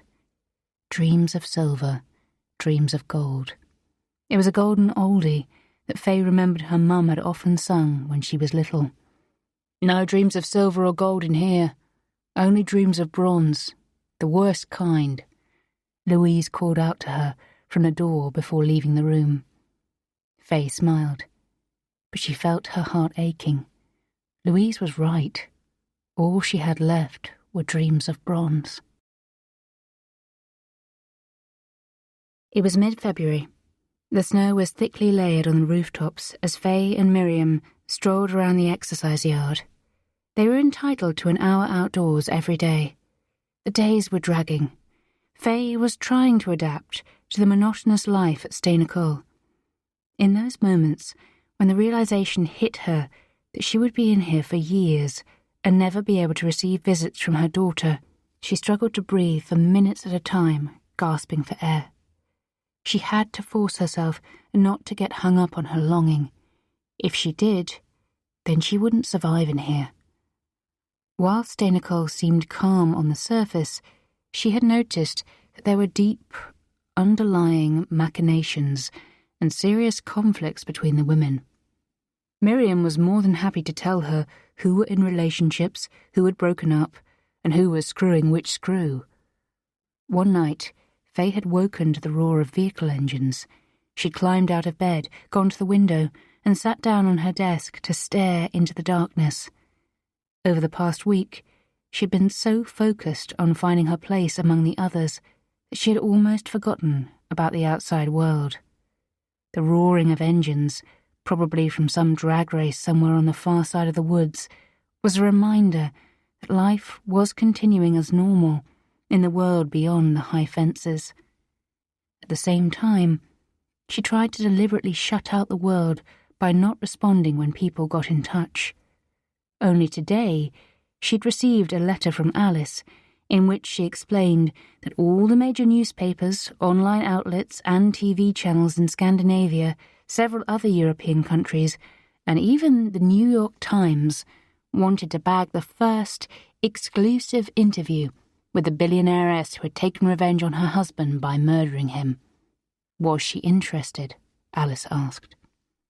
Faye knew she wasn't going to reply. She also knew that she needed to get out of there, and not just because of her purely physical need to get to Julienne and be her mum. She was vulnerable inside Steinerkoll prison. She was a soft target if her father somehow managed to reach her in here. She slowed down and lowered her voice. "Has anyone escaped from here?" she asked Miriam, who was blowing on her hands before rubbing them together. "Not for a while, but it's possible." "How?" Miriam ran a hand through her hair and then looked at her. "The screws. You take their keys." "How do you do that?" "By sucking dick or eating pussy, if you'll pardon my French." Faye grinned. She spotted Inez walking not far away, alone as always. Miriam continued. "The problem isn't how to escape. The problem is how to keep your head down. I've been inside for 4 years, and I'm not really sure what I'd do on the outside. And keeping clear of the pigs is way harder than you think. But you told me on my first day here that you wanted to get out." Miriam laughed. "Talk's easy. The truth is you get comfortable in here. I'm shit scared of getting out, and I don't think I'm the only one." They turned around and began to walk back again. "Do you mind me asking why you're here?" Miriam coughed, the moisture in her breath forming a white cloud that quickly dissolved. "Same as you? I killed someone?" Faye waited. She didn't want to pressure Miriam. They walked on in silence. Eventually, Miriam seemed to make up her mind to tell her story after all. "When I was 18, I met a guy," she said. "He was older than me and very rich. I fell in love. Maybe with him, maybe with the money, the comfort. I grew up with a single mum, see? My old man legged it when my baby sister was born. She busted gut to provide for me and my 2 sisters, but it just wasn't enough. The money would run out on the 20th of every month, and there was never any grub at home. I'd inherit my big sister's clothes, it wasn't so bad. My baby sister inherited mine, that was worse. Those rags had been through 2 generations by then." Miriam laughed. "But then I met this guy, Olaf, in a bar. He treated me like a princess. We went travelling. Italy, Dubai, Paris, Miami. I got to see things I'd only ever dreamed of. He was kind to my mum and my sisters too. I was worried about what he'd think of them. We came from Hogsartre, see, while he was from Yearholm." She snuffled, and Faye didn't know whether it was because of the cold or the memories that were being forced to the surface. "We went to a bunch of parties and did a bunch of drugs. You know what they're like in those circles. You do a line every now and then. Whenever there's a party, it's all part of the ritual. Because they're rich, they don't see themselves as addicts. But Olaf, he started to... Let's sit down." They sat down on a bench beneath the solitary tree in the exercise yard. It took a while before Miriam carried on. "He was addicted. I noticed that. He couldn't think about anything else. And I also noticed that I wanted more and more coke. The first thing in the morning when I woke up, as soon as I drank anything, I wanted some. Everything started to be about drugs. I realised I had to get away from Olaf. What happened? Faye said gently. Miriam sighed, and then swallowed a few times. I'd noticed that he was jealous of me, but I didn't realise how bad it was. One night when we were at home, I told him I wanted to leave, that I wanted to stop, that we'd die if we carried on. I could see the fire in his eyes. He went all silent and then he went out. I went to bed. My thoughts were still all over the place and I couldn't sleep, but finally I did. Then I had terrible nightmares. When I woke up, I found him on top of me, choking me. He was strangling me, and his eyes were totally insane. Miriam stared blankly at the wall. Faye didn't know what to say. Inez passed nearby, walking quickly with her fists clenched. I'd been drinking wine in bed before I settled down for the night. The bottle was still on my bedside table, but I couldn't reach it. I could reach the corkscrew, though. I was desperate. I knew I might pass out at any moment. I stabbed him in the throat with it. Miriam coughed. He died and I ended up in here. Faye nodded. Many years ago, she had also clutched a shard of glass between her hands, a jagged green piece of glass. She'd hidden it behind a piece of broken skirting board in her bedroom in the drafty house in Fjällbacka. She'd fantasized about using it against her big brother, Sebastian, who paid her visits in the night, who raped her. It was probably still lying there, unused. She'd bought the house, and it was now standing empty. She'd never had it in her to sell it, perhaps because she wanted to preserve those memories, to keep control over them. How many times had she fantasized about thrusting that long, sharp piece of glass into her big brother's throat during those long, terrible nights? You had your reasons, she said briefly. Otherwise you would have been dead. We all have our reasons, Miriam said. Fuck it. I'm going back inside. I'm freezing. I'm going to stay out here for a bit longer. I like the fresh air. And get you, Mrs. Healthnut. With a shiver, Miriam headed for the door, hugging herself. Out of the corner of her eye, Faye could see that Inez was rapidly approaching. She started to walk but kept her pace steady so that Inez would soon catch up. When she came alongside her, Faye picked up her pace to walk in step with her. Faye Adelheim, I'm new here. I know who you are, Inez answered without looking at her. Always nice to get a bit of fresh air, isn't it? I like to walk alone. Her voice was harsh, or clear, as Kirsten might have said. Sorry, I didn't mean to. Inez sped up, leaving Faye in her wake. The woman had a kind of magnetism that intrigued Faye. She looked at the clock on the wall. There was still half an hour left until lunch. She headed back inside, enjoying the heat in her cheeks as she entered the warmth. The library was on a corridor to the right of the exercise yard. She'd already been there once and checked out some books for her cell, so Bibi the librarian nodded to her in recognition when she entered. The newspaper archive? The computer at the far end on the left. The short blonde woman pointed towards a big, antiquated-looking computer in a corner. It didn't have an internet connection, but there was access to newspapers. After running a few searches, Faye found what she was looking for. Articles on Inez. She started to read. Something told her that she ought to learn as much as possible about Inez before she approached her again.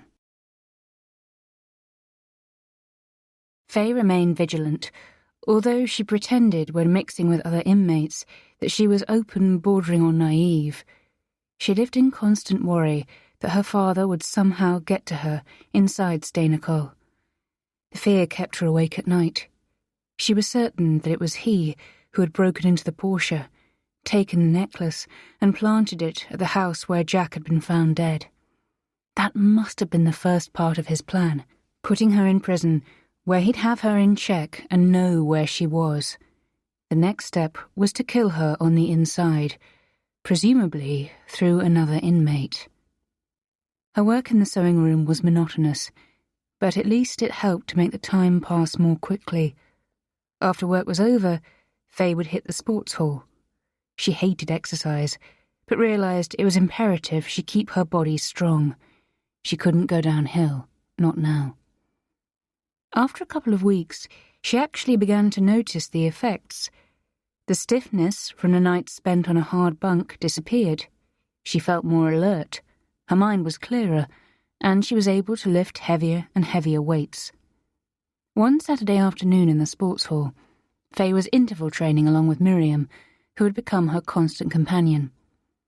Inmates from the other wings were spread out across the room. Not far from them, Inez was sitting on a thick mat on the floor, apparently in a state of deep concentration. The female gang leader remained an enigma to Faye, but she understood that nothing happened in her wing without Inez having a hand in it.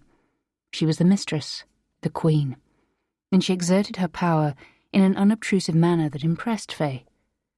A couple of inmates from another wing were playing volleyball, and when the ball came flying towards Faye, she caught it. "What are you doing, cunt?" A woman in her 30s with yellow teeth and an erratic gaze was staring at Faye. A moment later, she tried to snatch the ball from her grip. Faye resisted, knowing the attention of everyone in the sports hall was trained on them. Her impulse was to return the ball, but she knew she had to prove that she could stand up for herself, or she'd end up becoming a doormat. "What did you call me?" she said, in a voice she hoped sounded quietly confident. "Cunt. Little rich man's cunt. That's what you are." Faye smiled. She made a sudden movement, causing the other woman to lose her grip. Faye hurled the ball with full force at her face, and it hit her hard on the nose. The woman staggered backwards and lost her balance. She ended up on her rear end, hands to her nose as blood seeped between her fingers. The screw came running and grabbed Faye's arm while yelling for reinforcements. "Why'd you do that?" he roared. "What do you mean? She said she wanted her ball back," Faye said with a smile, not taking her eyes off the woman. She knew Inez was watching the spectacle. "If there's anyone else who wants to play ball with this rich man's cunt, just say the word," she said loudly. Another screw came running and crouched down beside the injured woman. "Jesus Christ, you're bleeding a lot, Regina." The woman, Regina apparently, batted his hand away and got to her feet, cursing as she almost slipped on her own blood. She didn't look at anyone as she left the sports hall. Faye was escorted back to her wing, together with Miriam and Inez. They didn't say a word to each other, but she could tell that Inez was seeing her in a new light. Vecqua, 1996. By July, I was 6 months pregnant, and Zoran and I were spending almost all our waking hours getting Ristorante Napoli, now owned by Zoran, into the black. Although the working days were long and tiring, I was happy. We were madly in love and had married in March in the town hall. Unfortunately, none of our relatives had been able to come, but Zoran had promised that we would do it all over again, except on a grander scale, in a church someday, and then every single person we knew would be invited. I was content with that. It wasn't of any great importance to me. My focus was on getting the restaurant into a state to support us and the small family that we were about to create. I learned Swedish surprisingly quickly. Those guttural sounds, which had initially been no more than animal-like noises, began to make sense. I had no alternative, after all. Zoran and I waited tables, processed payments, and cleaned the place, and we had an Italian chef by the name of Giuseppe. Our evening sittings were frequented by an increasing number of patrons. Our cash flow improved, and we were soon able to hire a waitress by the name of Stina, a local blonde with a pretty smile.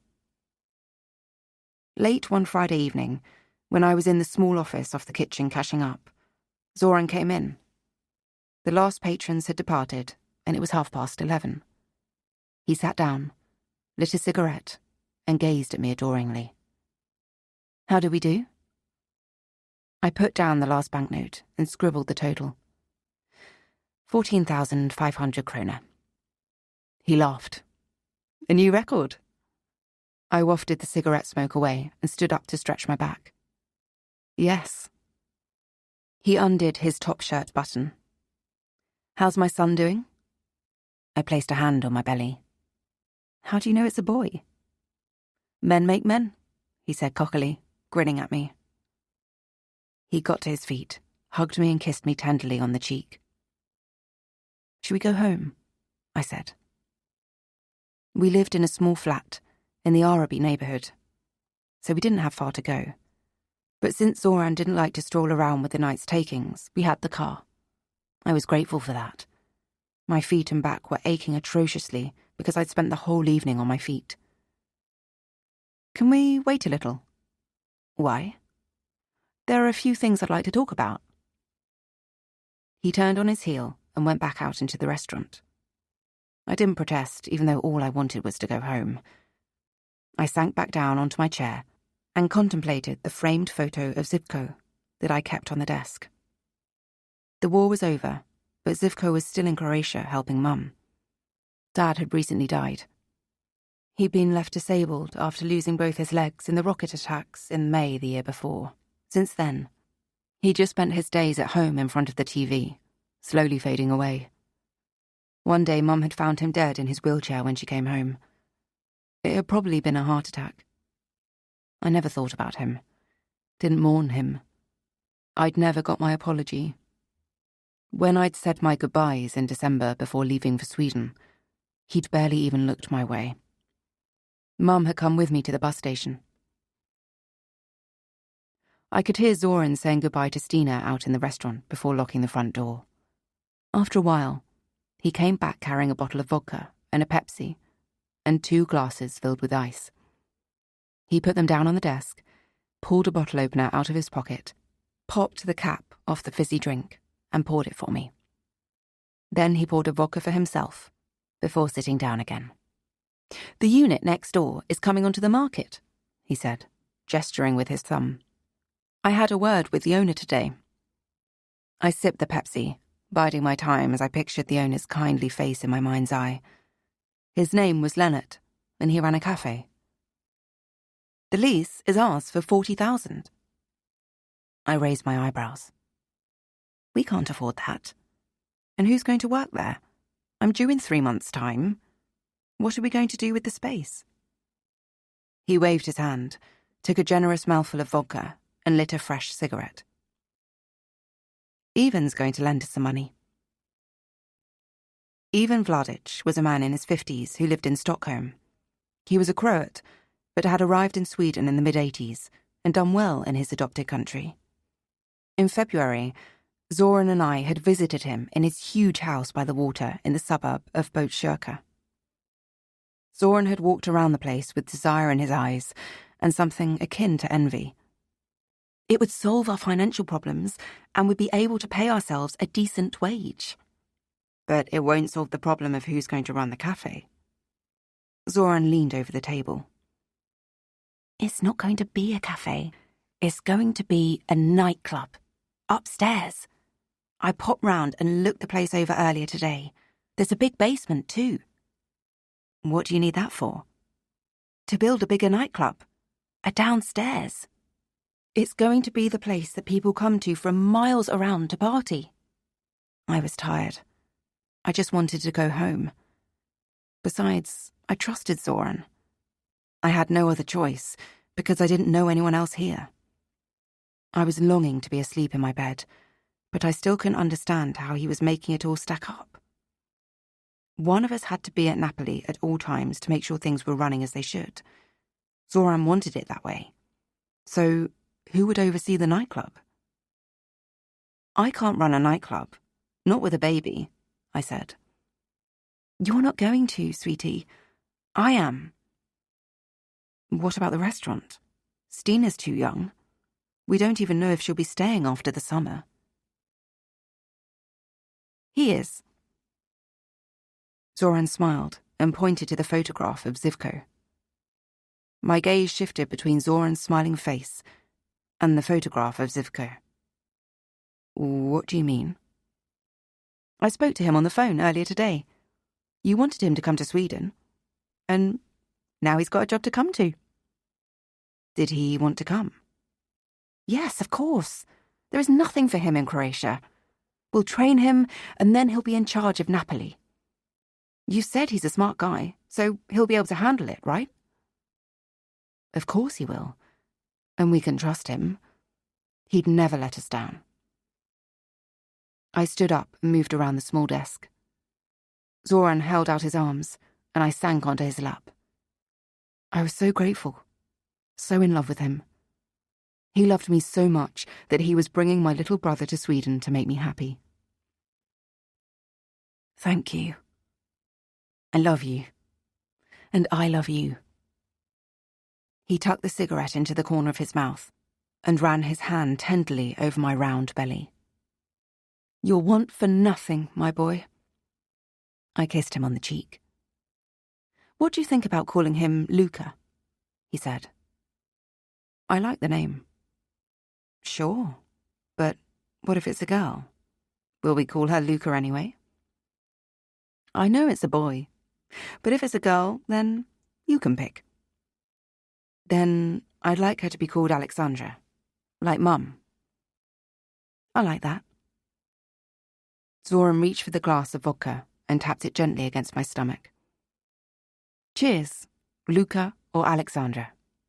Whichever one it is, I'm going to love you a lot. Time for your mum and me to go home and sleep. Then, we're going to open a nightclub. With a tilt of his head, he knocked back the full glass. Following their brief encounter in the exercise yard, Faye hadn't exchanged a single word with Ines. She knew she would only have one chance to say her piece, and after what had happened in the sports hall, she decided to go onto the offensive. From her conversations with Miriam, she'd got a pretty clear idea of Ines's background, and she'd done her research on Ines's trial by reading through old newspaper articles on the computer in the prison library. On Tuesdays, Ines was responsible for cooking. Together with another woman, Katya, an Estonian sex worker serving a sentence after being caught smuggling large quantities of amphetamines in her vagina, she was responsible for providing them all with breakfast, lunch and dinner. But Faye had noticed that it was Katya who did everything, while Ines would sit quietly reading a book on the sofa. On the Tuesday morning, 3 days after she'd hurled the ball into Regina's face, Faye was ready. As soon as her cell door was unlocked, she picked up her cutlery and hurried along the corridor. Katya was standing by the sink, preparing the breakfast. Ines was already in her usual spot with her book, and Faye settled down next to her. Ines didn't look up and pretended not to notice Faye. You didn't have to be here. You could have walked and never been convicted, said Faye. Ines looked up from her book and gave Faye a searching look, but said nothing. Faye had to bite her lip to ensure she didn't keep going. She just hoped she'd aroused Ines's interest. She got up, went over to the counter, filled a mug with coffee, and then returned. Ines had gone back to reading. The seats around the tables were beginning to fill up. Some of the women were chatting, while others were staring into space with vacant, sleepy eyes. Miriam, who was a morning person, turned towards Faye. There are 2 new girls coming onto the wing, she said. How do you know that? A ballbag told Katya. That guy really likes to wag his tongue in more ways than one, as you know. Naturally, sexual relations between the screws and the inmates were forbidden, but they happened, nonetheless, just as they did between the female inmates. On more than one occasion, Faye had happened upon fellow prisoners with their hands down each other's trousers. According to Miriam, Ballbag's cover had almost been blown a year or 2 earlier, when he'd got someone pregnant in another wing of the prison. It had all been hushed up, and Arvid had kept his job. That he and Katya sometimes slipped away together was common knowledge. Most of the women had someone they'd become extra close to, but as far as Faye knew, Ines was one of the few there who tended to her own needs single-handedly. What did they do? The newbies, I mean. Don't know. This was the first time since Faye's own arrival at Steinerkoll that new inmates were coming into the wing. For some reason, this made her nervous. They were going to pierce a hole in the protective bubble. It was as if she had already forgotten that there was life beyond the barbed wire, where every single hour wasn't meticulously planned and where every single step wasn't supervised. Humans really could get used to anything. Faye looked around. The others were hunched over their breakfasts as usual, wolfing down the food. Her thoughts were drawn to Alice. She would have been astonished by their table manners. Her years with Jack and mixing with the upper classes meant that sitting up straight with her elbows at her side came naturally to Faye, and she always handled her cutlery elegantly while inserting her food into her mouth in small, refined movements. The same was true on the inside, but it hadn't always been like that. Growing up in Fialbacca, back when she'd been called Matilda, no one would have cared if she'd eaten with her hands. It was possible to learn how to eat demurely. That gave her an idea, which would either boost her reputation on the wing or get her killed. Inez stood up from her table and went back to the sofa. One of the women immediately handed the remote control to her. Inez took it, switched off the TV, and went back to reading her book. Faye needed Inez, and if Inez wouldn't be her friend, then Faye would have to topple her from her throne. She hoped she wouldn't have to try, because she wasn't sure of success, but in the end, it would be inescapable. It had been a week since Faye spoke to Inez at breakfast. She continued to be hounded by dreams of Julian at night, and it would often take her hours to shake off the feelings of sadness and melancholy they left her with. The cold air made her gasp sharply as she emerged into the exercise yard. There were fewer women outside than usual. The walls around the exercise yard meant the area was partly sheltered, but the snow was swirling around them. A fresh snowstorm had blown in from the west. Faye and Miriam were among the few who still insisted on making use of their hour outdoors to get some fresh air. They had their hands shoved deep inside the pockets of their prison coats, as they did their usual beat around the yard, hunched forward against the cold. There were only 15 minutes left until they would be ordered back inside when Inez suddenly approached them. "We need to talk," she abruptly said to Faye. Miriam left without saying a word. Faye began to walk again, forcing Inez to walk in step with her. Faye didn't say a word. Inez had come to her. She couldn't capitulate in her eagerness to connect with Inez. In the end, however, Inez couldn't contain herself. "You said I didn't have to be here," she said. "What did you mean by that?" Faye scrutinized Inez's face. It was obvious that it went against the grain for her to turn to someone else. "You did it all wrong. I've read about the trial and your frauds." Inez looked surprised, but there was an interested twinkle in her eye. "So, what should we have done?" Faye sighed in relief. She'd managed to capture her. She didn't look at Inez, but she knew she was trapped. "AI. Are you serious?" Faye nodded. "You got caught because you used kids as fraudsters. You told them what to say, which meant it was easy for you to be found out. You gave them orders, and people tend to screw up and they cost money." They turned back towards the sports hall and continued walking. "What difference does AI make?" "It's not been tested legally as far as I know. It's hard to control artificial intelligence, even harder to prove to a prosecutor that someone tried to. And you would have been spared your personal costs, not to mention the absence of any witnesses who could claim you were behind the whole thing." Inez nodded. "Go on. How long did one of your scam calls take? A minute, maybe?" Instead of making one call in Sweden, the AI could have been making at least 300 calls a minute across every country in the world, for instance, to countries that don't cooperate with Swedish law enforcement. Faye shivered. The snow was settling on the two of them, even though they were still moving. Even if you had been caught, the police would have had to prove you'd given orders to the AI. Your defense could have been that the AI had followed its own initiative, or that someone else had manipulated it. For the first time during their conversation, Faye dared to glance sidelong at Inez. She was incredibly beautiful. Had they not been in a prison, she would never have believed that this young woman was a remorseless and dangerous criminal. Faye suddenly realized that she wanted to know more about her. not just to exploit her as a springboard to rise in the prison hierarchy, but because she was genuinely intrigued by Inez as a person. "I've had an idea," Faye said.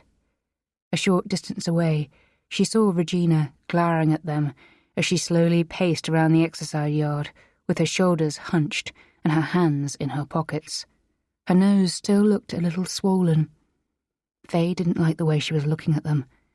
There wasn't much she could do about that. However, she intended to be extra vigilant. Inez looked askance at Faye, so she continued. "I want to give the girls some courses." Inez raised her dark eyebrows. "Courses in what?" "Behaviour and etiquette. I'm sick of watching them eat like pigs, and I think it might help when they eventually get out." "Can that sort of thing be taught? And what use do you think it will be to them?"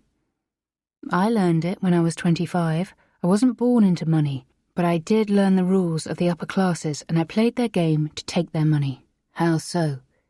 "Because they only trust their own. They don't trust a hungry, ambitious girl from Fjällbacka, or a young, beautiful girl from..." She pretended not to know where Inez was from. "Husby," Inez supplied. Faye nodded. "You've got rules in Husby too. You've had those since you were a kid. If you join a club, you have to learn its rules. Doesn't matter whether that club is the Swedish upper crust or Steinekoll prison. If the women here learn it, then they'll have an edge. You can think it's silly for all I care, but if you think about it, you'll see the value in it. It might be extremely valuable." Faye didn't know exactly what convinced Inez, but at any rate, she spoke to the other inmates on the wing. The governor had given the thumbs up, so a week after Faye had told Inez about her plans, it was time for the first etiquette lesson. Everyone on the wing was there, apart from Inez, who was on the sofa with a book. They started with table posture. "Miriam," Faye instructed, "keep your arms closer to your body, like the wings on a chicken." "It's hard with these tits," Miriam said, squeezing her ample bosom. The other women laughed. Faye shook her head. She stood behind Miriam and pressed her palms against her elbows to bring them into her sides. "That's better. And don't forget your back. It needs to be straight, rather than ready for reproduction." Miriam arched her back inwards even more and was rewarded with yet more laughter. Faye squeezed her shoulders gently. "You'll be doing that afterwards," she said. "I can teach you a thing or two there as well, but that's a very different course." The other women roared with laughter. The young woman next to Miriam laughed unexpectedly loudly. Faye didn't know much about her, other than that she was called Marissa, and she'd come to Steinekoll 6 months before Faye. She was in her 20s and usually kept herself to herself. She was very beautiful, and clearly perfectly aware of that fact. Faye was pleasantly surprised that she'd come, but perhaps it was because she was keen to behave in a manner that matched her beauty. Faye continued by telling them about different types of toast. "This is a full table toast. Look at the person who proposes the toast, that's me in this case, then at the person on your left, then you look at the person on your right, and then finally back to me, since it was me who proposed it in the first place. Then you drink." The 10 women sitting around the tables raised their small glasses over and over while giggling. Occasionally, Inez glanced towards her with curiosity from the sofa, observing each new step that Faye described. Sometimes it seemed to Faye that there might be a smile tugging at the corners of her mouth. She assumed that it was the course that was cheering Inez up, given that she was reading Ulf Lundel's Snoozefest Vardagar 2. "Now let's move on to the food. The most important thing is the size of your mouthfuls," said Faye. "You mustn't look like this is the final bite of food you're ever going to eat." "That's because a rich man can afford to wait," said one of the girls, who was called Samaya. "I grew up with 7 siblings. They were like dogs.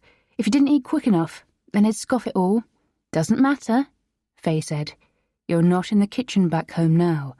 Imagine that you're at the Nobel banquet. Is the king here?" Faye laughed. Yes, he's here, and Queen Sylvia too. She's over there on the sofa, just like always. And the man next to you is a billionaire and is wearing a Rolex that you'd like to take off him. All right, so I'm nicking it. That's okay then. How do you think he got rich in the first place? He's done his fair share of nicking. But to get it off him, you want his eyes on your boobs so he's not concentrating on your right hand that's holding a knife as if you're planning to stab him in the spleen. Samaya laughed and adjusted her grip on the knife. Faye nodded at her. There we are. Much better. Now you're almost ready to eat with the king. Faye stretched. She had been hunched over her sewing machine all morning and had barely noticed what had been going on around her. But something had made her react, something different from the hum of the sewing machines. Faye looked around the room of women bent over their own machines. She pricked up her ears. Was that crying she could hear? She got up, grimaced at her stiff knees, and headed towards the toilets. When she opened the door to an unlocked cubicle, she found Marissa sitting on the lid, sobbing. What's the matter? Faye exclaimed. Marissa didn't answer, but Faye could see that her eyes were red and swollen with tears. She gently pulled her up, wrapped her arms around her, and held the shaking woman close. There. It'll be all right. Whatever it is, it'll be all right. She caressed Marissa's hair, which was soft and smelled pleasantly of shampoo. I miss her, Marissa sobbed. Who? Sarah.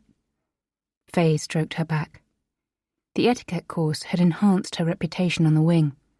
Following some initial doubts and a fair share of laughter and mockery, they had slowly started to listen to her when she argued that it might be a good idea to be able to comport themselves properly in more refined company.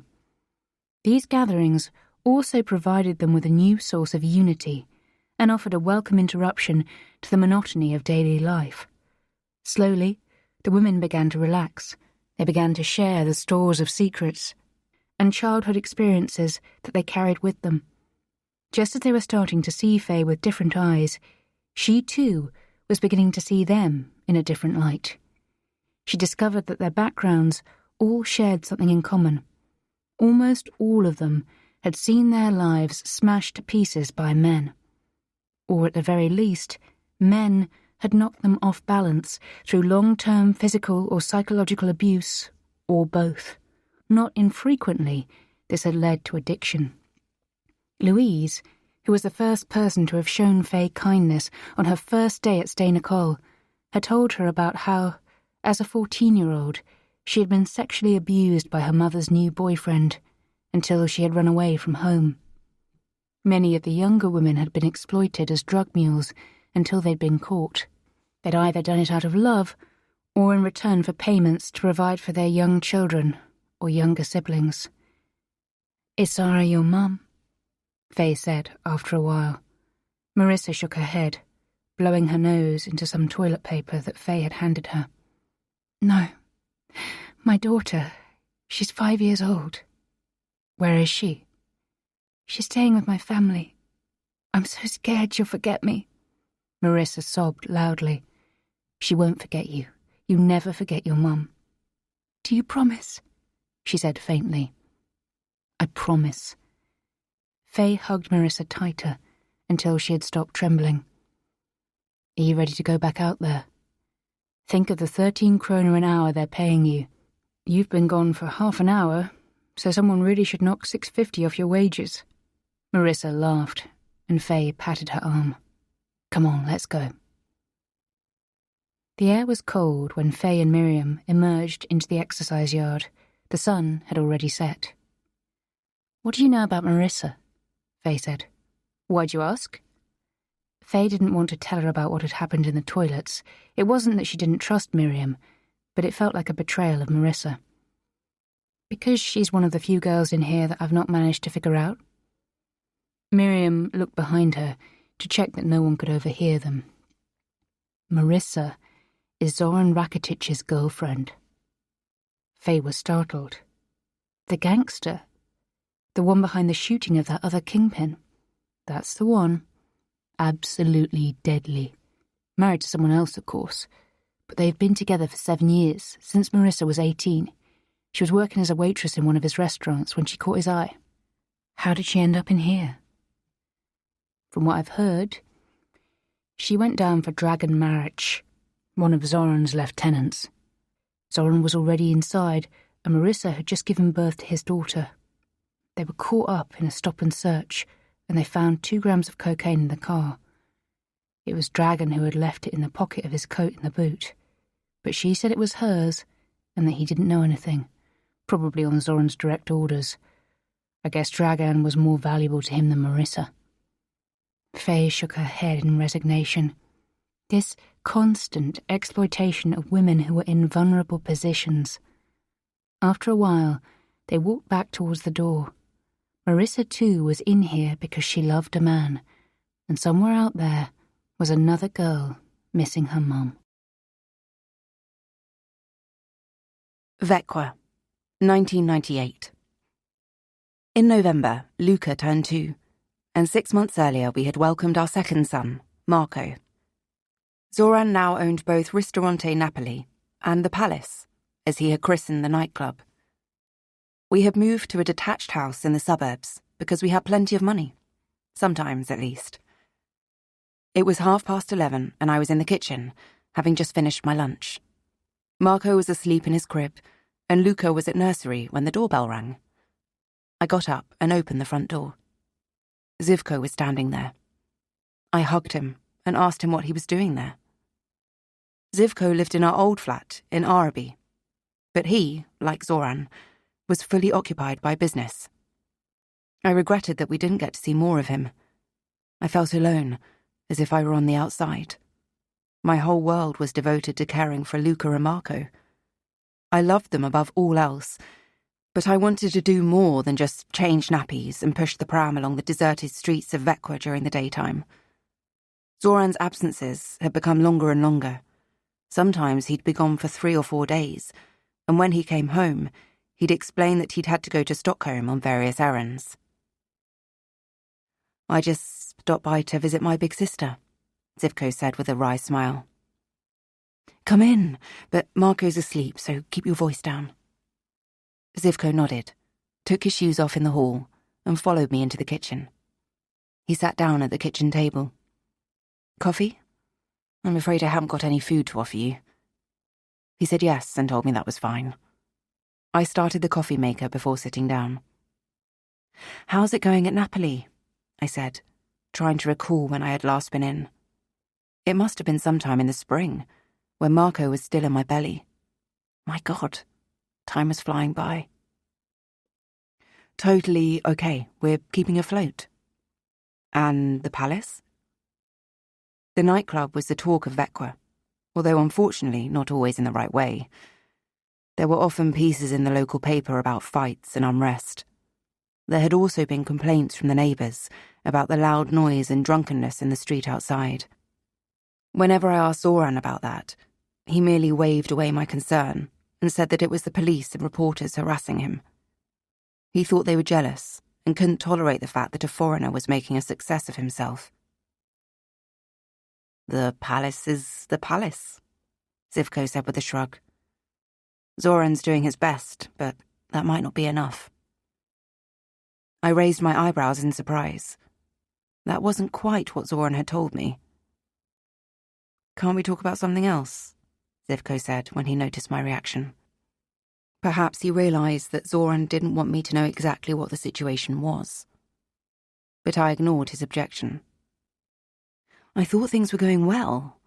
Isn't the place full every Wednesday, Friday and Saturday? Oh, yes, it is. Forget I said anything. He stood up, opened the cupboard where we kept the coffee cups, and poured for both of us. How can it be going badly if it's full?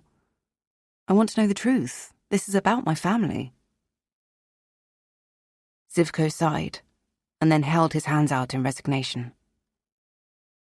Because, as you know, Zoran took big loans from Ivan. He hasn't managed to pay them back yet, so right now, all our profits are going on servicing the interest.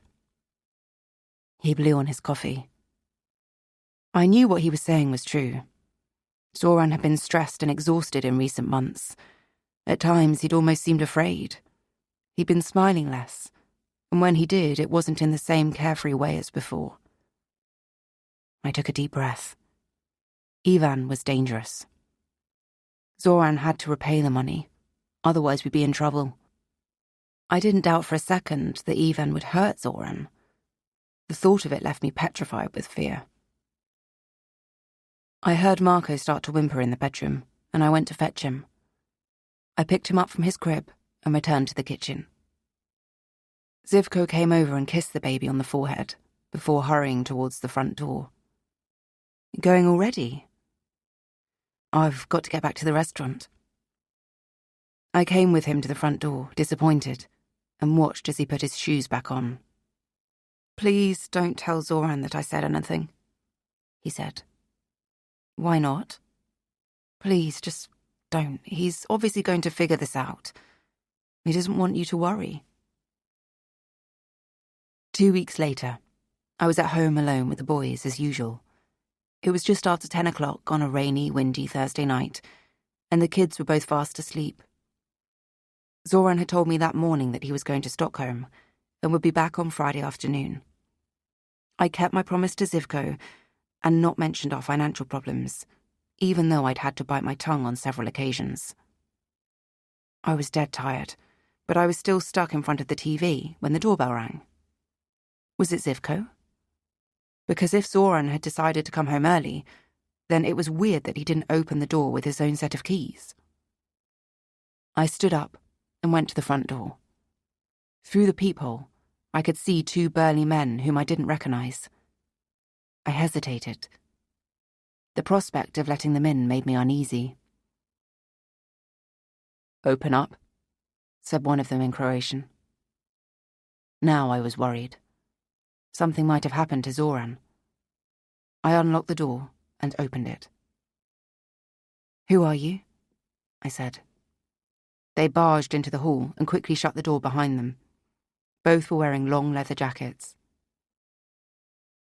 Is he here? Said the stockier of the two. I folded my arms. I didn't want to show them how worried I was. First of all, I want to know your names and what you are doing here.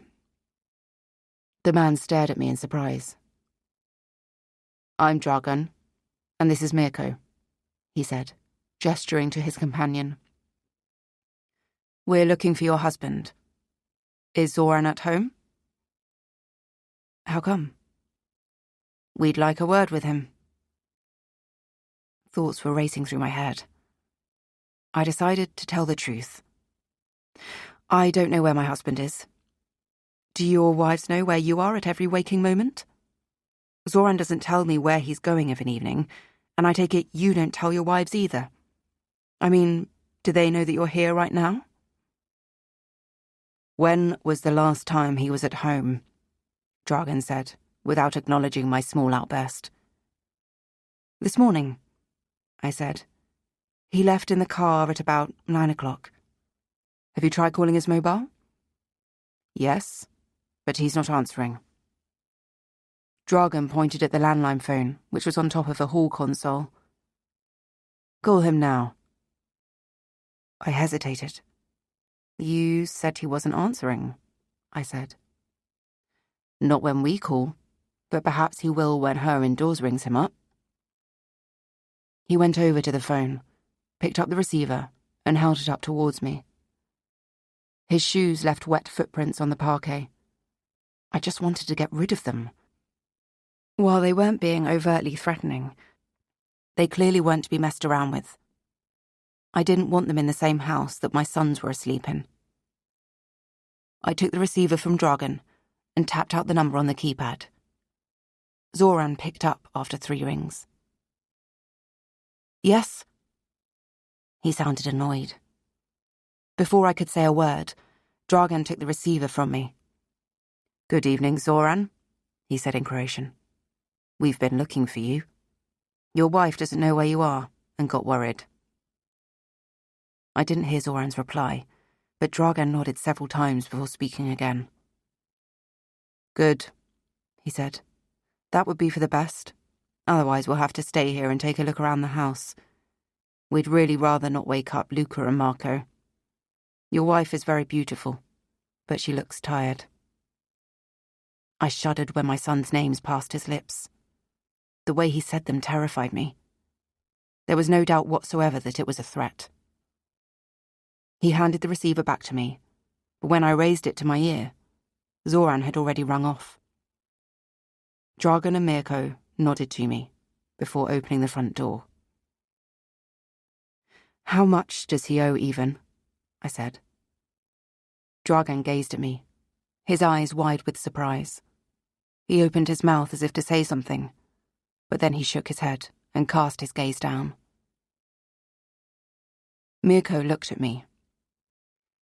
You'll have to ask your husband that, he said. Well, I'm asking you. You're here and he's not, as you might have noticed. A flash of pity crossed Mirko's face. You'll have to ask him, he said again. Mirko and Dragan turned on their heels and stepped out into the rain. I stood at the window watching them go down towards the front gate. Once they had vanished down the street, I went back to the phone and tried calling Zoran back, but he didn't pick up.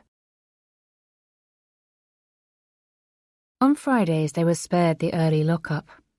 Time for some Friday hanging out, as Louise would put it. Faye was sitting next to Inez on the sofa, in front of the TV, where The Masked Singer was about to start. Inez had already changed channels from the news and weather forecast, so as not to miss anything. The women loved the show and spent all week talking about it. Many of them had children and knew their kids would be watching the same show at home at the same time as they were. Louise's daughter Paula had twins who were hooked on the programme. There was something both tragic and beautiful about their attempts to create a sense of community with their families despite the fences and the distance that separated them, Faye reflected. Personally, she was struggling to let go of the main headline from the news bulletin. Yet another shooting. Someone else from Zoran Rakitich's gang gunned down. And Rakitic was apparently Marissa's boyfriend, the guy in Hall Prison. That was the same prison that her own father was on the run from. These most recent killings appeared to be connected, according to the police, but they weren't willing to go into any further details about what that connection might be. Her thoughts were moving in different directions and forming patterns that Faye wasn't yet sure she understood. Her stomach felt uneasy, and her arms had come up in goosebumps. You should do more courses, Inez said, and Faye started. For a moment, she had forgotten about the beautiful woman next to her. What did you have in mind? Well, it's good to teach the girls how to hold a knife and fork, and it's probably important sometimes, but it's only a marginal help once they're on the outside. So what would help them? Teach them how to make money. Faye met Inez's intelligent gaze and realised where she was going with this. Yeah, I suppose so. Give them a course on entrepreneurship. Teach them how to build companies. Basic stuff. Tax and shit like that. No one's going to hire them once they get out. They're marked for life. But they need to be able to make money legally, otherwise they're done for. No matter how good their table manners are. Faye nodded, and Inez looked pleased with herself. I'll think about it. Inez was right. Admittedly, some of the women in here were working on getting their grades up or doing professional training, but telling prospective employers you'd done time often scared them off. Faye wondered whether she would have had the courage to employ someone with a record. Of course, that was before she'd wound up in this notorious women's prison outside Gothenburg. The answer was probably yes.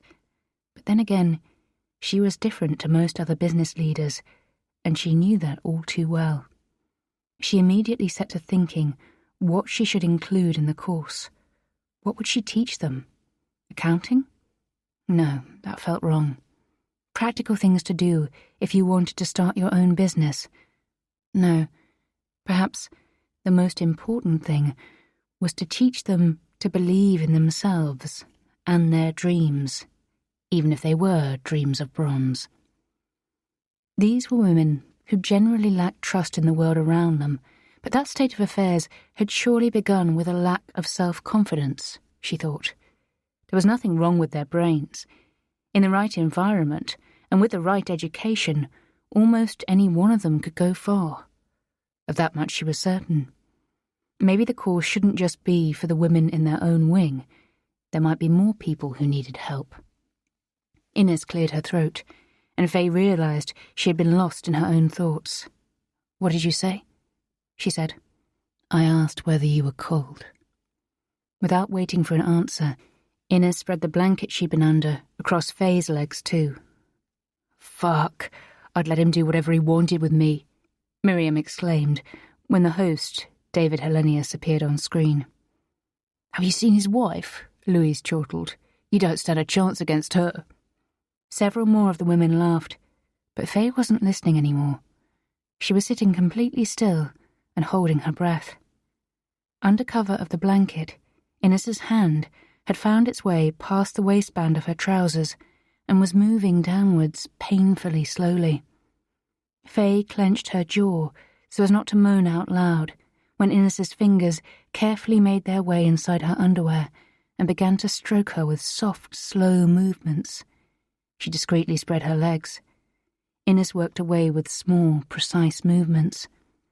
Faye trembled slightly when the orgasm followed. Moments later, Innes's hand disappeared. In the green and white glow of the TV, Faye thought she could see a smile out of the corner of her eye. She leaned back and gazed up at the ceiling. She needed more. Now. Right away. She got up and made for her cell. When she got there, she went inside, leaving the door open. After a short time, she heard footsteps coming along the corridor. Faye shut the door once Innes had come inside. They looked at each other in silence, and then Faye grabbed Innes's shoulders and pushed her against the bare wall.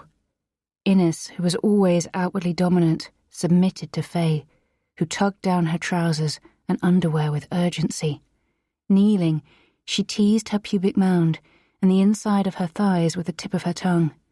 Innes leaned back against the wall and moaned, grabbing hold of Faye's hair and pushing her head towards her sex. Faye gripped her wrists and held them fast so that Innes couldn't move, then began to lick her hard. Innes tore her hands free and used them to support herself against the wall, dragging her nails back and forth as she began to quiver intensely. Once she'd come, they lay quietly on the bunk, holding each other. Faye was panting as she looked up at the ceiling. She knew this wasn't love. It was something else. But she'd never felt anything close to the emotional intimacy that she was sharing with Innes right now. Perhaps it was because they were locked up and surrounded by barbed wire fences. Perhaps it was because Innes was a woman. "I've wanted to do that since the very first time I saw you," Innes whispered. After a while, she got up, pulled on her clothes, and left Faye's cell without saying another word. Faye continued to stare up at the ceiling and couldn't help but smile to herself. Faye was lying on the bunk in her cell reading. It was one of the things she actually appreciated about life at Steinakal. She had started to enjoy novels again. While growing up in Fjällbacka, books had been an escape for her. Without them, she wasn't sure she would have made it. Without them, she might have perished. They were what had made her dream of another world, of a way out. And they were what had got her to keep believing in the future, even when everything felt hopeless. Faye still didn't know where her father was, whether he was close to finding her mother and Julienne, or whether he could get to her in prison somehow. But she couldn't allow herself to become too engrossed in these thoughts. She wouldn't be able to bear it if she did. There was a sound of footsteps in the corridor. It was only around 6:30 in the evening, and it wasn't yet time for lock-up. Most of the women were still in the common area, watching TV or playing cards. Faye was trying to concentrate on her reading. She'd borrowed The Life and Loves of a She-Devil by Faye Weldon from the library. It was a favourite that she'd reread several times since first reading it as a 13-year-old. Suddenly she felt certain that someone was watching her. She lowered the book to find Regina in the doorway with her ferocious gaze fixed on her. Her pulse began to race so fast that her ears were whistling. Regina took a step into the cell, her right hand hidden behind her back. Was she holding something in it? "Faye?" That was Innes's voice coming from the corridor. Regina stopped where she was, halfway across the floor. Innes came in behind her and looked from one to the other. "What are you doing here?" Regina opened her mouth to answer, but then settled for licking her lips. "Beat it," Innes said sharply. Regina immediately left the cell. Innes came over and sat down on the edge of Faye's bunk. Faye put a hand to her chest. She took long, deep breaths to try to bring her pulse back under control. "What did she want?" Innes said. Faye shook her head. "I don't know," she whispered. "But I challenged her. You know how that goes. Someone has to back down." Innes took Faye's hand while she waited for her to recover. After a while, Faye felt calmer.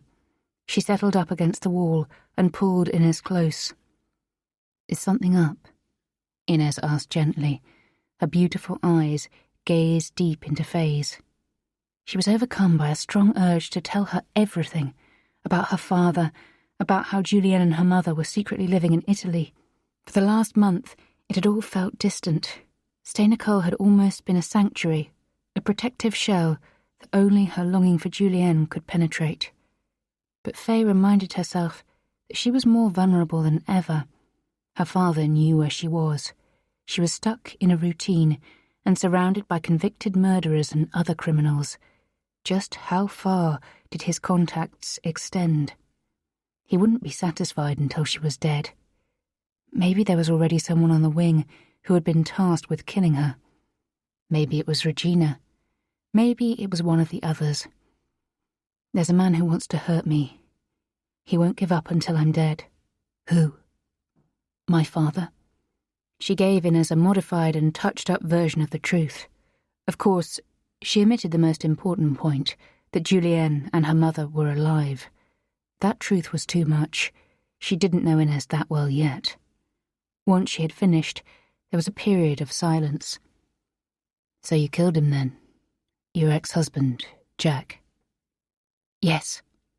She didn't hesitate to say that, at least. Innes nodded slowly, not taking her gaze off Faye.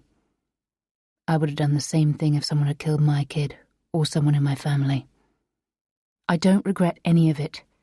Faye's voice was steady. "Does your dad have someone helping him, on the outside?" Faye paused for a few seconds before she answered Innes's question. She had been wondering the same thing. "I don't know. As far as I know, he doesn't have any friends from before. I've no idea what contacts he might have made in prison. There's been a lot of stuff on the news about Zoran Rakitic, who's apparently still active from his cell at Hall.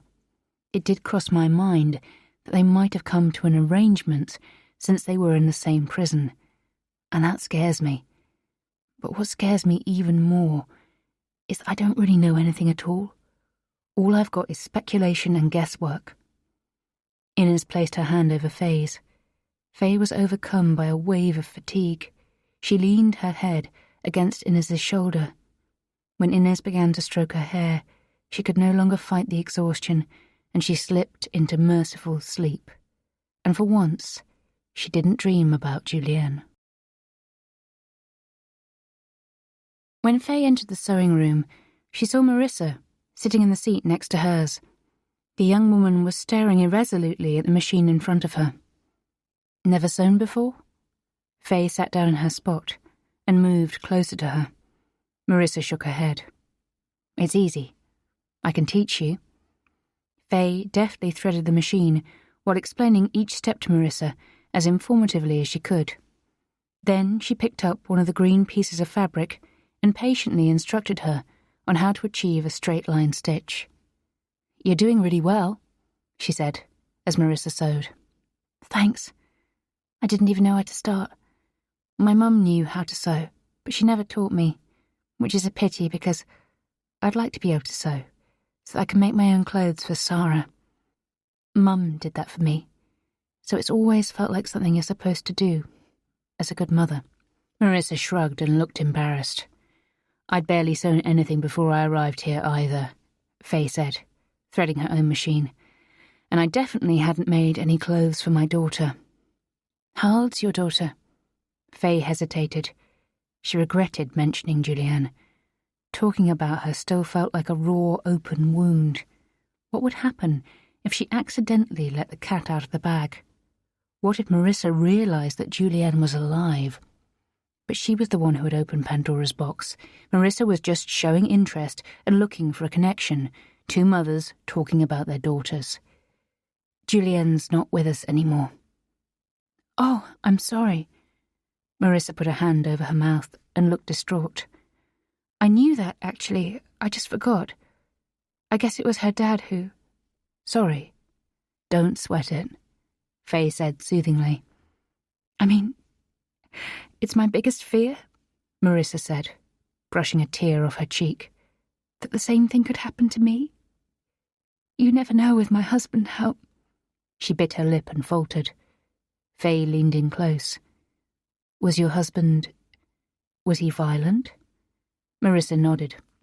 Never towards Sarah, but who knows what will happen when I'm not there to protect her. She doesn't live with Zoran. That's his name. He's met her before, but he's inside now. Him too. Marissa laughed bitterly, brushing away another tear.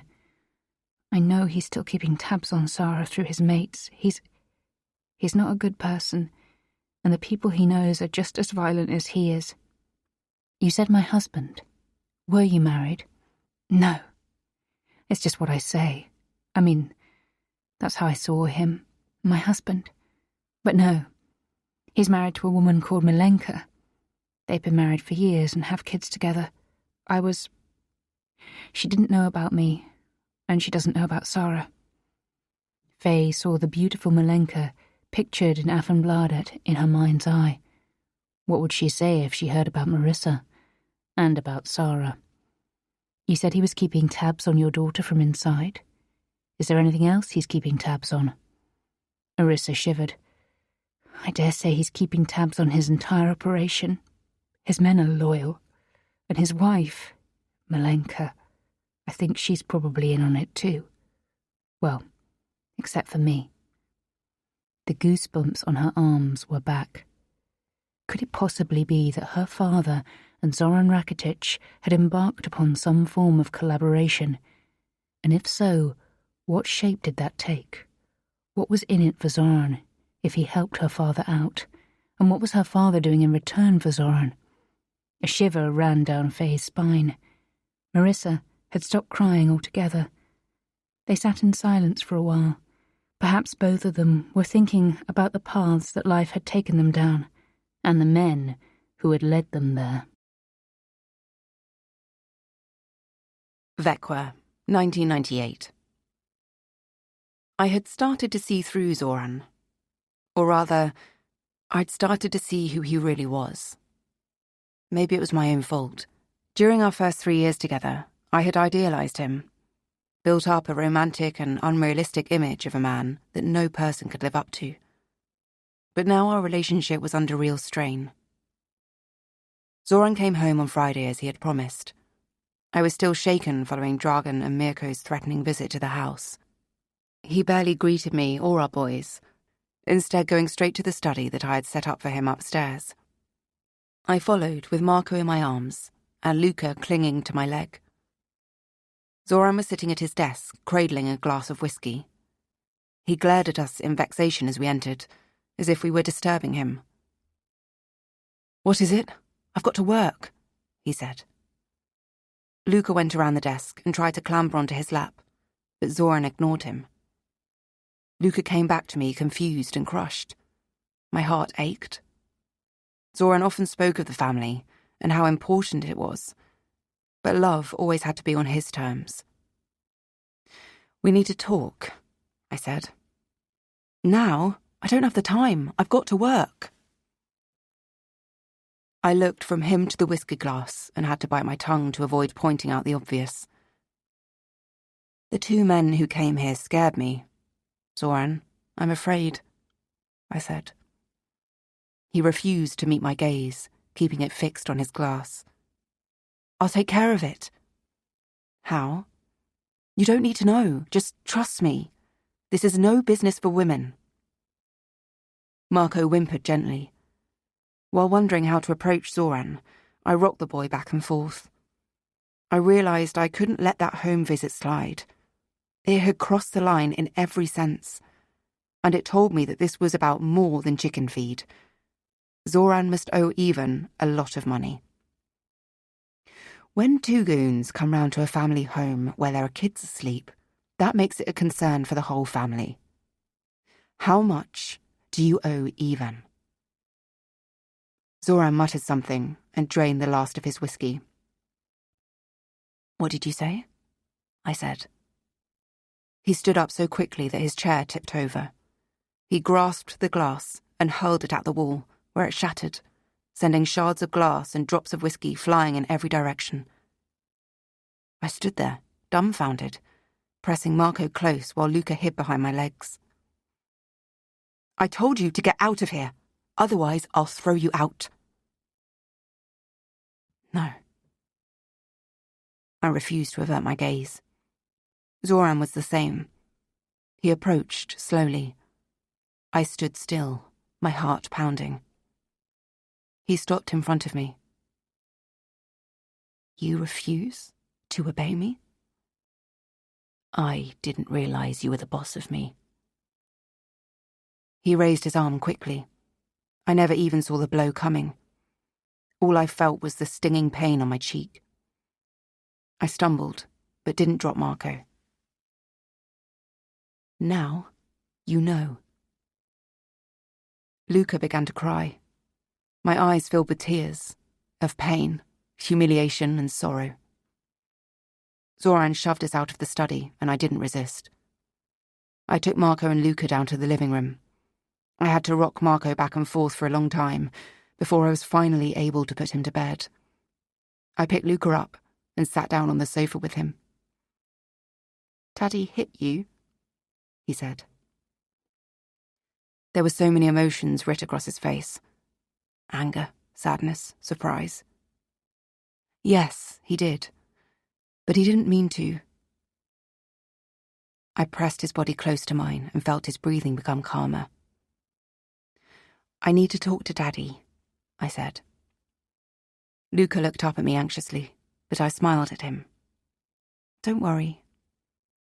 I got up, turned on the TV, inserted a video of cartoons into the VHS player, and then fetched a glass of milk and a bun for Luca, who had curled up on the sofa. I won't be long, I said, before going back upstairs.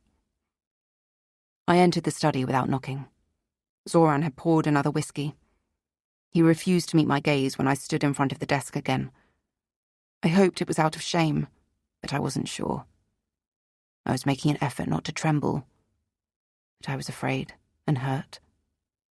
But I had to be strong for the boy's sake. Zoran's slap was the least of our problems.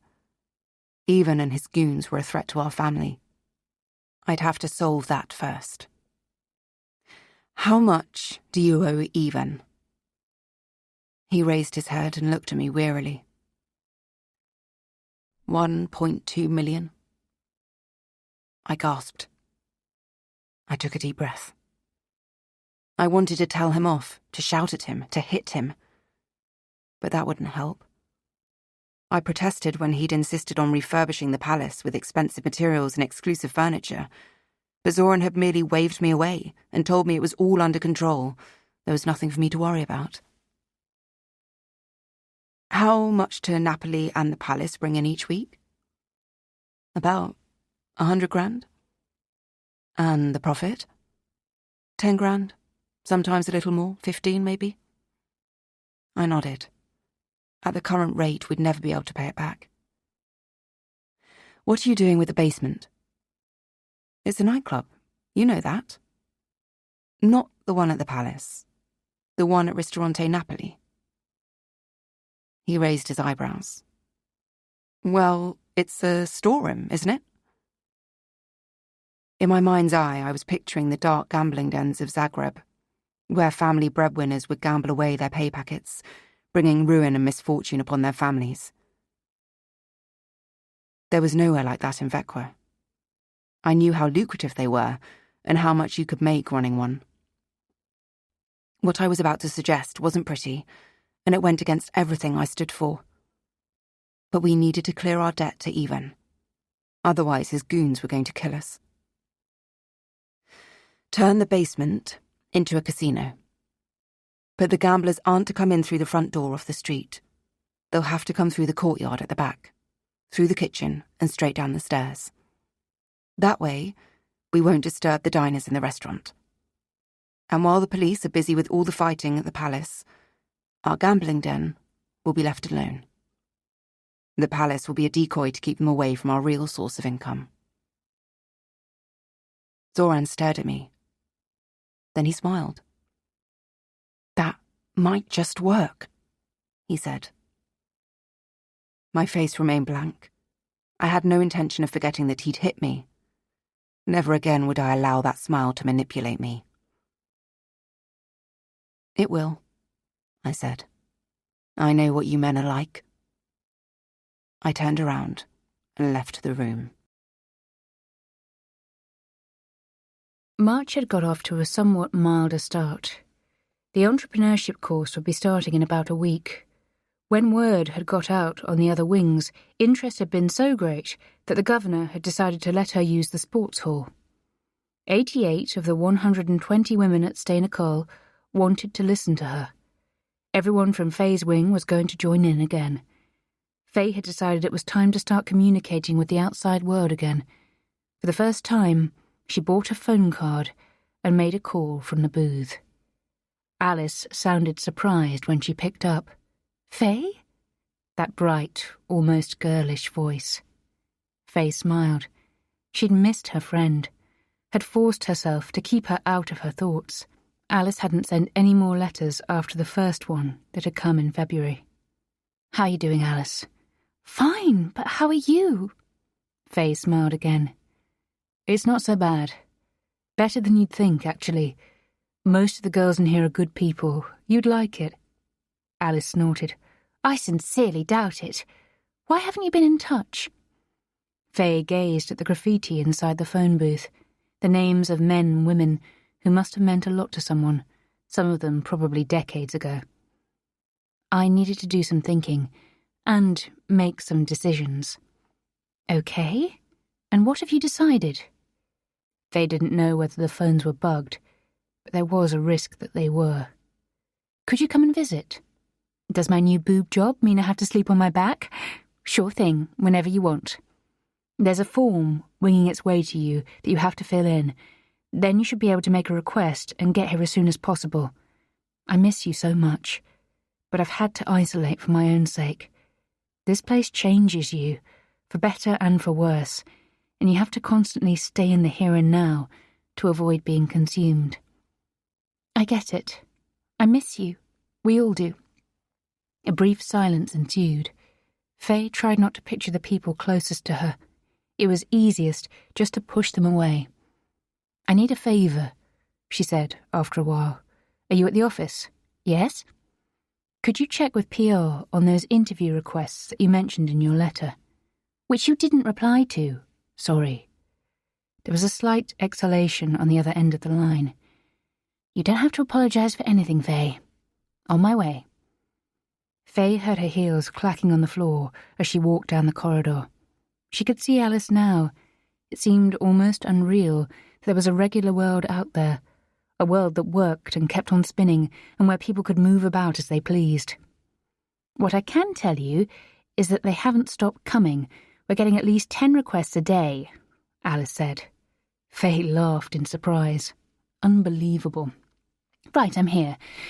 The New York Times wants to meet you. SVT, Le Monde, the Daily Mail.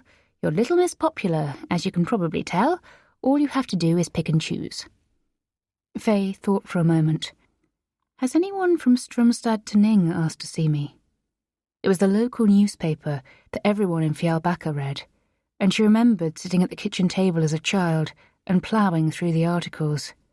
There was a certain appeal in her old local paper getting the world scoop. It didn't matter where she spoke out. She knew it would be disseminated to the other media outlets anyway. "You're kidding." "No." Faye heard Alice clear her throat. Then she exclaimed, "Yes, here it is. There's an Agneta Pershon who submitted a request. Tell her she can have her interview, provided she can do it by next week. I'll request a meeting with the governor, but she'll also have to contact him to expedite things. I don't think there will be any problems getting permission. I'll let her know right away." After they'd hung up, Faye couldn't help but feel deflated and gloomy. The conversation with Alice had been a relentless reminder that there was a world beyond the prison walls, a world that was carrying on in her absence. She had to get back out into it. The interview with Agneta Pershon of Stromstad Tinning would be the first step towards freedom. On the same day that Faye was due to deliver the first part of her entrepreneurship course, she received a visit from the Stromstad Tinning reporter, Agneta Pershon. She turned out to be one of Faye's old classmates. At high school, she'd been called Agneta Bowman and had been a quiet but kindly bookworm who didn't make much of a fuss about anything. Faye dimly remembered her and thought she still seemed the same in many respects. She acted as if she was somehow diminished, although that might have been the prison setting. Faye met her in a bare room that was reminiscent of the interview room at Kronoberry Remand Prison, where she'd spent hour upon hour with the police questioning her. They had been promised an hour in the visiting room, and then Agneta had been given permission to follow Faye for the day, which was going to wrap up with a talk on entrepreneurship in the sports hall. "I have to say, I'm a little surprised that out of everyone, you chose to invite our newspaper," Agneta said. "Oh, how come?" Faye said with feigned surprise. It was obviously nothing short of bizarre. "There are so many people who want to talk to you. Major newspapers and TV shows both in Sweden and abroad." Faye sipped her coffee. "I'm from Fjällbacka. It'll always be my place on earth. That's why I wanted to talk to you, since you understand where I come from." Agneta smiled shyly. "How's life at Steineckal?" Faye paused for a moment's thought before she answered. "Humdrum and monotonous, but I'm surrounded by amazing people, women who made bad decisions and ended up here, sometimes justly, sometimes downright unjustly." Agneta nodded gravely. "And what about you? You have been convicted of the murder of your ex-husband and given a life sentence. Convicted, yes. Guilty, no." A brief silence ensued. Agneta seemed hesitant as to how to proceed. Faye pursed her lips, and at last the reporter found the right words. "You still deny it, just like you did during the trial?" Faye shrugged. "Yes, of course. I'm innocent, although God knows I had reasons to want him dead. He murdered our daughter, my only child." "Do you think about her often?" Faye replied quick as a flash and truthfully, "All the time, every single second." Her throat constricted, and Faye tried to push the image of Julien's smile from her mind's eye. She couldn't break down now. Agneta pulled out her camera and took some pictures. Faye reached out for her glass of water and took a few sips. "If you didn't kill Jack, then who did?" Agneta said, once Faye had set down her glass with a trembling hand. "I don't know. Your necklace was found close to where the remains of his burnt body were discovered." "Yes. What do you have to say to that?" "That it's strange, especially since it wasn't there when the police were at the summer house the first time, despite the fact that they searched that very location with dogs. It's even stranger when you consider that my car was broken into just a couple of days before it was found. The necklace was stolen, but they didn't touch my expensive handbag, my credit cards, or anything else." "You mean to say that—" Faye interrupted her. "Someone framed me. Absolutely. I've pissed a lot of people off, especially men. Successful women have a tendency to do that. You've never been to the scene of the murder? Faye shook her head. Never. Agneta looked down at her notes. She seemed to be content with that. Tell me what your days are like here, she said instead. The change of subject was a relief to Faye. They're all the same. Doors open at 7:45 and then breakfast. We get to work or start our studies at 8:30. I work. I make clothes. Do you like it? I do. A lot, Faye said. Then it's lunch at 11:30. After that, we've got an hour's break before returning to work. Dinner at 5. Then we have some downtime in the wing. We watch TV, play cards, or just talk, like a big family. They lock us up for the night at 8. Aren't you ever afraid? Of what? The other inmates? No, not at all. I'm never afraid. Faye smiled. She kept her body from trembling at the mere thought of Regina and the look she'd had on her face as she came into Faye's cell with her hand behind her back. What's the hardest thing about being incarcerated? Agneta said, interrupting her train of thought. Being deprived of my liberty, being constantly told what to do. Is there anything about it that's good? I was actually thinking about that just the other day. I'm doing a lot of reading in here, like when I was a kid, and some of the girls have quickly become sisters to me. They're some of the best, most loyal people I've ever met.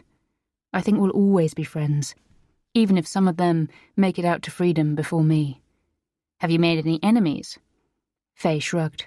Once again, she pushed aside the image of Regina with her hand behind her back. Don't we always? Being a woman doesn't mean you're a good person. Sisterhood doesn't automatically mean back all women. There are all kinds of women, just like with men.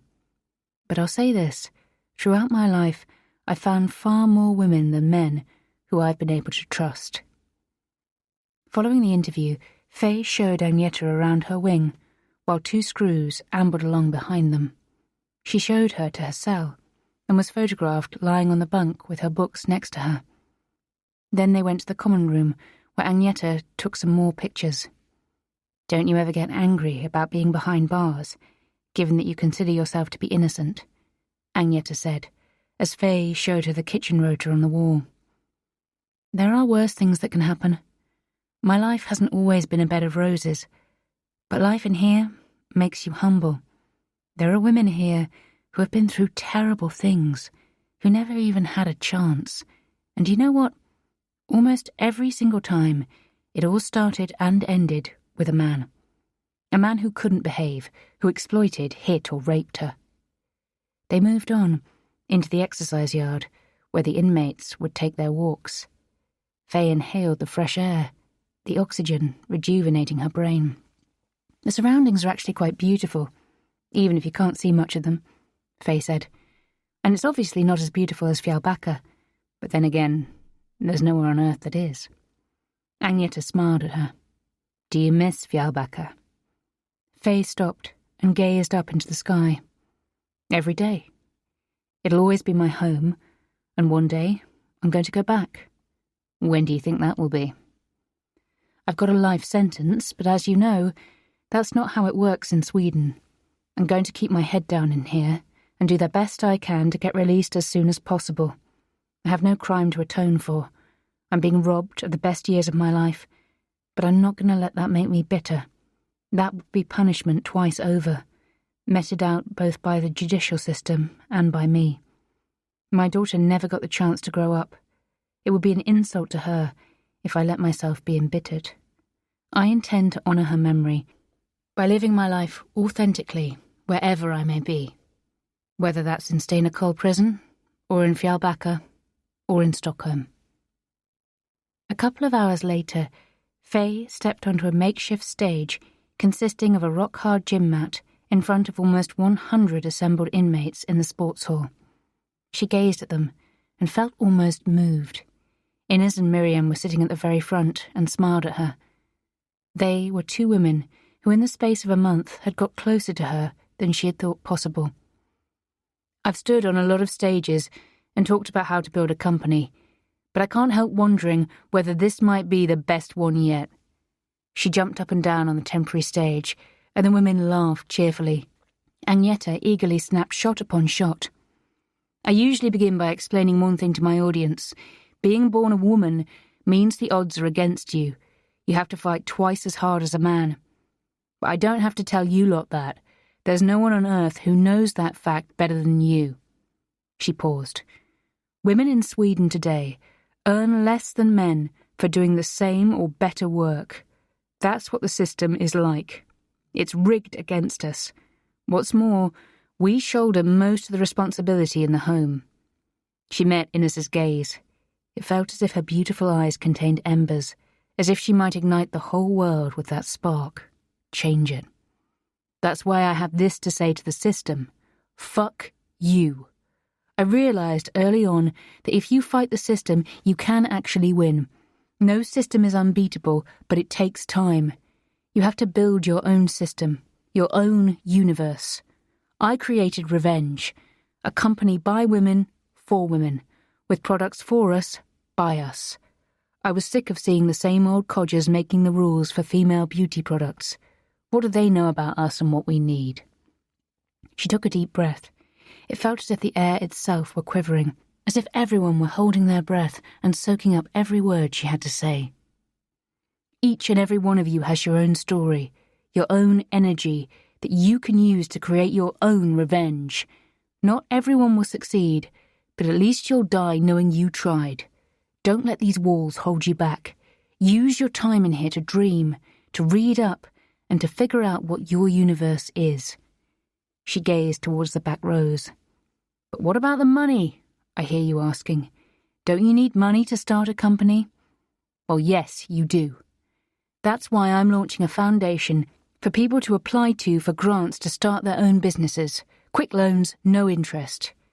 Louise stood up with a roar, and several other women followed her example. Before long, everyone in the room was on their feet, clapping, whistling, and cheering. Inez was smiling at Faye, and Faye realized that all she wanted to do was kiss her. Once the jubilation had died down, and the women were back in their seats, Faye moved on to the more practical details. She explained how they could go about it, and gave them advice on what to consider. She mentioned the different types of company that existed, and the rules that applied to each, telling them how she had started out as a sole proprietor when she was a dog walker. "Any questions?" Louise raised her hand. "How do you know what to do? What to sell?"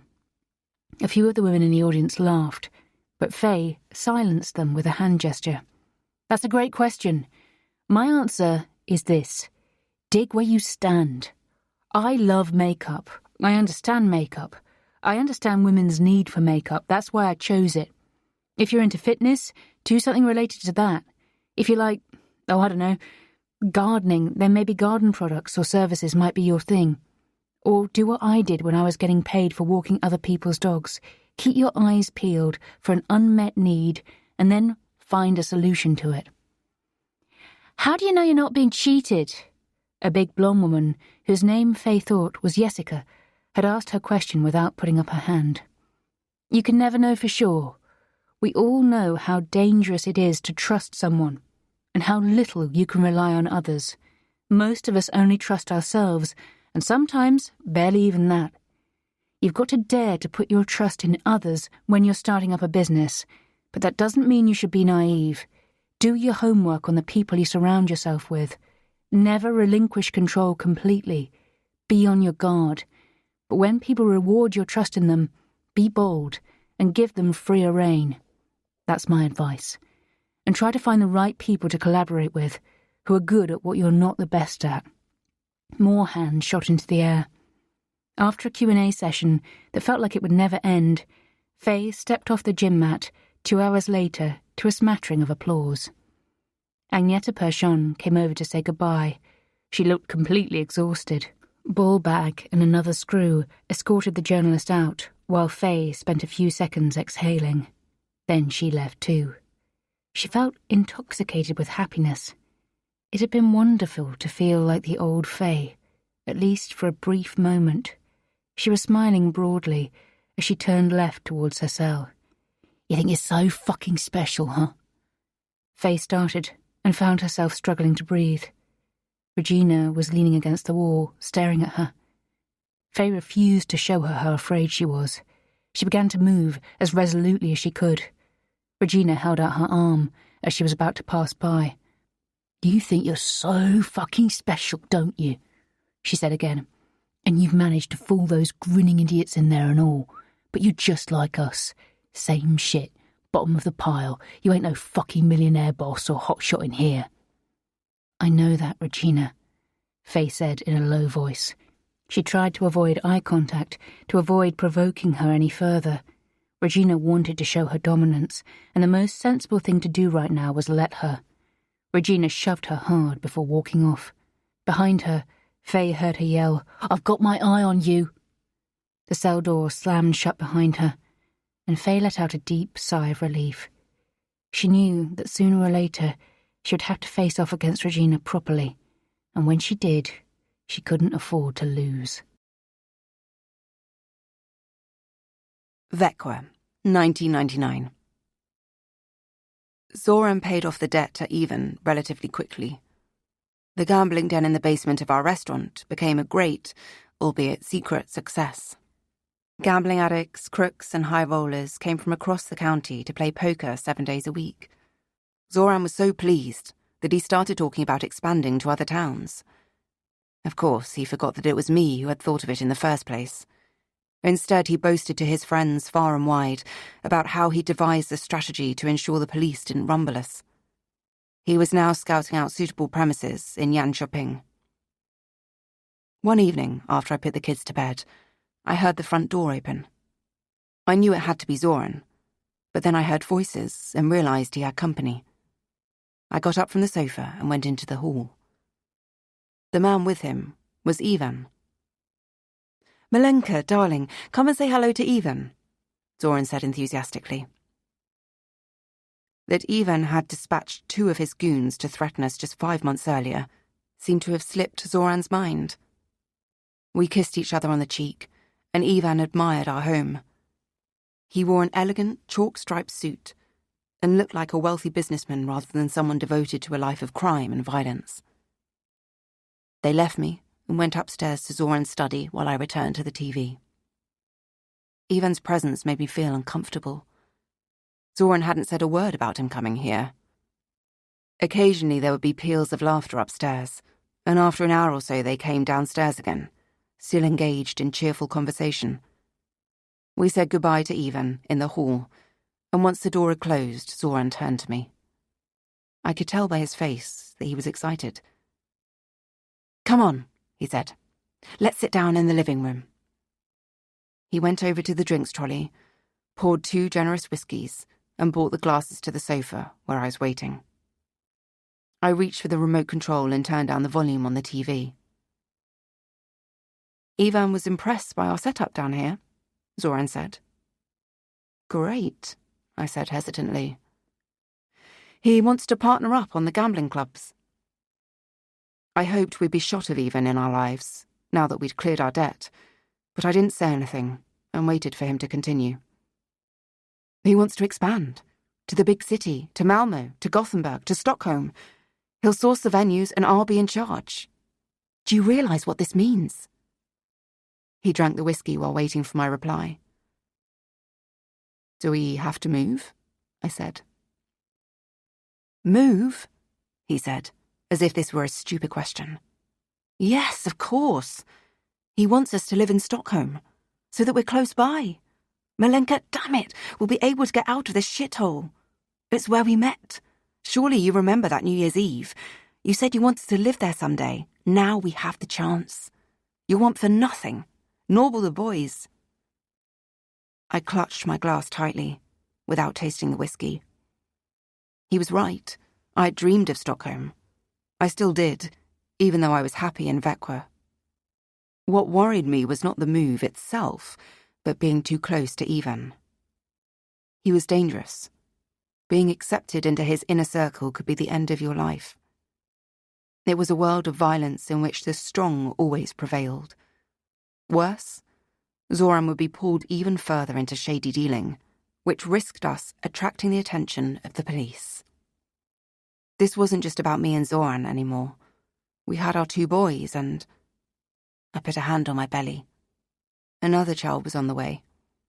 I hadn't said anything to Zoran yet, but once I'd been 2 weeks late, I realised I was pregnant. I hoped it was a girl this time. Zoran moved closer. Milenka, darling, I know things haven't been the same between us lately. You know, I've been so stressed, but I've fixed it all now. I met his gaze, trying to gauge whether he was kidding himself, whether he actually meant that he was the one who would resolve this. Zoran, he's dangerous. Ivan is dangerous. What happens if something goes wrong? You'll be the one responsible. That's not going to happen. I know what I'm doing. He caressed my cheek. I don't want to do this without you. Sure, you could stay here in Vakwa, but I don't want it to be without you and the boys. You know how it is for me. Family comes first. I'm nothing without you. I sighed, took his hand and held it in mine. Luca and Marco would miss him, and he was a good dad when he actually came home. If he lived in Stockholm and we stayed in Vakwa, they'd never see him. I couldn't do that to them. Besides, I still loved him. If I stayed here, I knew he'd meet someone else in the big city. He'd trade me in for a younger, more beautiful model. Zoran was incapable of being alone, and he was charming and handsome. I knew the impact he had on women. We'll come with you, but you better make sure you find us a big enough house, I said with a smile. He leaned forward and kissed me on the mouth. I'll get us a palace, he said with delight. It'll be so big, you'll need a map to find your way around it. I laughed. Good. And I want us to move as soon as possible, so that we're in safely before the birth. He stared at me. Birth? I placed a hand on my belly. We're having another baby, Zoran. His jaw dropped. Then he laughed and hugged me. He got up to refill his glass, but I put a hand on his shoulder. Take mine instead, I said. I felt a little bit of the old trust between us, that love that had been the very foundation of my first years in Sweden. At breakfast, 4 days after Faye's talk in the sports hall, Ines leaned over to her. Today's my birthday, and tonight there's a party. Goosebumps formed on Faye's arms. Where? My cell. Let's skip dinner. Faye's cheeks flushed. While she wasn't exactly suffering or unhappy in prison, her days were incredibly monotonous, and they dragged by. The only things to break the boredom were her brief encounters with Ines. She wasn't quite sure what Ines envisioned by way of a party. She assumed booze was off the cards, since it was prohibited and difficult to smuggle in. After breakfast, Faye headed off to get to work on her sewing. Regina was on her way into the welding workshop. She turned and stared at Faye, who just kept going, pretending she hadn't noticed. She could never show fear. Not here, not anywhere. But in recent days, Regina's staring had still left Faye feeling ill at ease. She really needed to avoid being on her own with Regina. The day dragged by far too slowly to sate the butterflies in Faye's tummy, which had been fluttering away since breakfast. When it was finally time for dinner, there was a knock on the door. It was Ines. Go straight to my cell. But it's all sorted, Ines said, going out into the corridor. I've spoken to Ballback. He's on duty tonight. Just do as I say. Come along in a sec. Ines' cell was 5 doors down. A minute or so later, Faye stepped in and found Miriam was there too. There was someone rattling around in the loo. The door to the ensuite opened, and Ines appeared, with a bottle of Explorer vodka in one hand and a stack of 3 plastic glasses in the other. Ready to party? Faye stared at her, trying to work out how long it had been since she'd had a drink. She concluded it must have been at the Grand Hotel, moments before the plainclothes police officers had arrested her in the foyer. That was just over 9 months ago. Approximately 1 pregnancy. She giggled at the mere thought of drinking booze. How did you get hold of that? Inez distributed glasses. Ball back. Anything and anyone can be bought. Especially him. She unscrewed the cap and poured. Faye contemplated the transparent drink, inhaling the delicate aroma of the liquor. Maybe a little alcohol wasn't such a bad idea. Maybe she needed the madness as a battering ram against the boredom. It might offer her an outlet from grey prison life. The prospect of forgetting she was an inmate in the toughest women's prison in the country and pretending she was at a boozy knees-up even for a while was irresistible. They raised their glasses. "Happy birthday. Cheers to you," Faye said, looking at Inez. They downed their vodka, and Inez topped them up. They clinked the glasses together and downed them again. Without anyone saying a word, they lay down on the bunk. After a few more glasses, the alcohol began to take effect, forming an undulating veil that clouded and softened the clarity of Faye's gaze. Perhaps because it had been so long since Faye had drunk anything, she felt inebriated after the first glass. She noted the absence of music and other sounds and savoured her friends' voices and happy laughter. Inez talked about her upbringing in a strict religious family in the Stockholm suburb of Järva. "I hardly ever met any Swedes until I turned 18 and got a job working on the concourse at Stockholm Central Station as a passenger host. I think that was the most fun job I've ever had. People would come up to me and ask where the right platform was or whatever, and I'd smile at them and point them in the right direction. It was all so easy back then." Miriam, who had grown up in a 1960s concrete suburb of the provincial town of Västerås, mimicked the man she'd lost her virginity to. He'd been 30, and she'd been 14. "It sounded like a chainsaw that had jammed," she said, and they bent double with laughter. Faye thought it was dodgy as fuck for someone that young to have sex with a grown man, but Miriam said it wasn't something that bothered her. Perhaps there were other, worse events that had smoothed over the memory of it all. Faye told them about the terrible moment when she'd walked in on Jack and Ilva in their marital bed. "That was when my life began," Faye slurred. "So, just how rich are you then?" Miriam said. "I'm not really sure, but I think it's 3 or 4 billion kroner." "What a waste," said Inez. "How come?" Inez and Miriam looked at each other for a few seconds and then began to laugh even louder. "Take a look around you, sweetie," Miriam said, wiping away tears of laughter. "You're drinking fucking Explorer from a plastic glass inside a cell at Steinerkoll with 2 legs." Faye shook her head and huddled closer to Inez. "I can't think of any better company," she said. "Although it'd be nice if there weren't bars over the windows, and if there was music for us to listen to, I guess." "What do you miss most about the outside?" Inez said. "Freedom," Faye said. "Cock," Miriam said. Yet more hysterical laughter. "Okay, I'll second cock," said Faye. "But I don't miss men. Imagine being properly turned on. You know, so that your ears pop." Miriam rolled her eyes. They fell silent, each one of them wrapped up in her own fantasies. She could no longer see the plastic cups, which seemed to have disappeared, so Faye reached out for the bottle and necked it.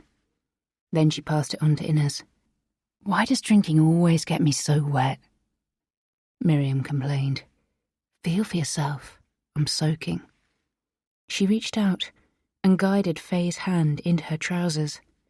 Faye became wet between her legs as she ran her fingertips over Miriam's smooth sex, which felt warm and moist. Inez gazed at them, her eyes full of desire. "I asked Ballbag for something else apart from a bottle of vodka," she said. She stood up and tottered towards the desk. Out of the desk drawer, she pulled a pale blue dildo and a red and white device that reminded Faye of a small blow-dryer. She realised it was a satisfier. "Since it's my birthday, I want to go first." Inez slowly took off her clothes and lay back down on the bunk. She was so fucking beautiful. Faye bent over and kissed her before straddling her and softly holding down her arms with her knees so that Inez couldn't move. She ran her hands along Inez's arms and shoulders, and when she reached her breasts, she saw out of the corner of her eye that Miriam was watching them, breathing heavily as she began to touch herself. After a while, Faye picked up the satisfier while Miriam grabbed the dildo. The next day, which was a Saturday in mid-March, Faye received her first personal visit. It felt like a real treat, Christmas and her birthday all in one. She was shown into the same visiting room where she'd met Agneta from Stromstad to Ning. Alice was wearing an exclusive leather jacket, tight black jeans and tall boots, while her perfectly styled blonde hair flowed down over her shoulders. "You look like an angel who's flown in over the walls," Faye said with a smile. They embraced.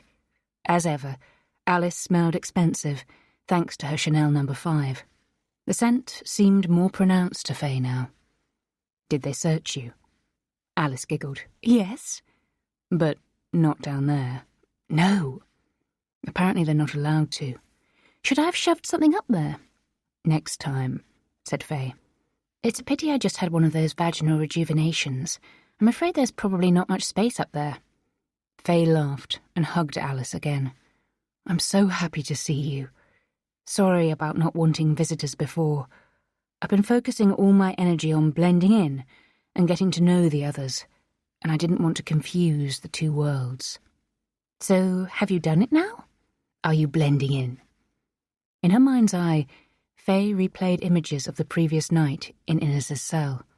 Miriam's big, perfect breasts, Inez's small, firm ones, their naked, sweaty bodies tightly entwined, the smell of alcohol and sex. Good God, she would never forget it. She smiled. "I suppose you might say that." Faye reached out for the glass of water. "How are you all? How are things at Revenge?" "Better than ever. It's looking amazing so far this year. The attention around your conviction has only done us good. It seems all publicity really is good publicity. We doubled our revenues for the second year in a row last year, but the question is what we do about the USA launch. There's a tremendous amount of interest. We've got distributors requesting exclusivity on Revenge products. What do you think we should do?"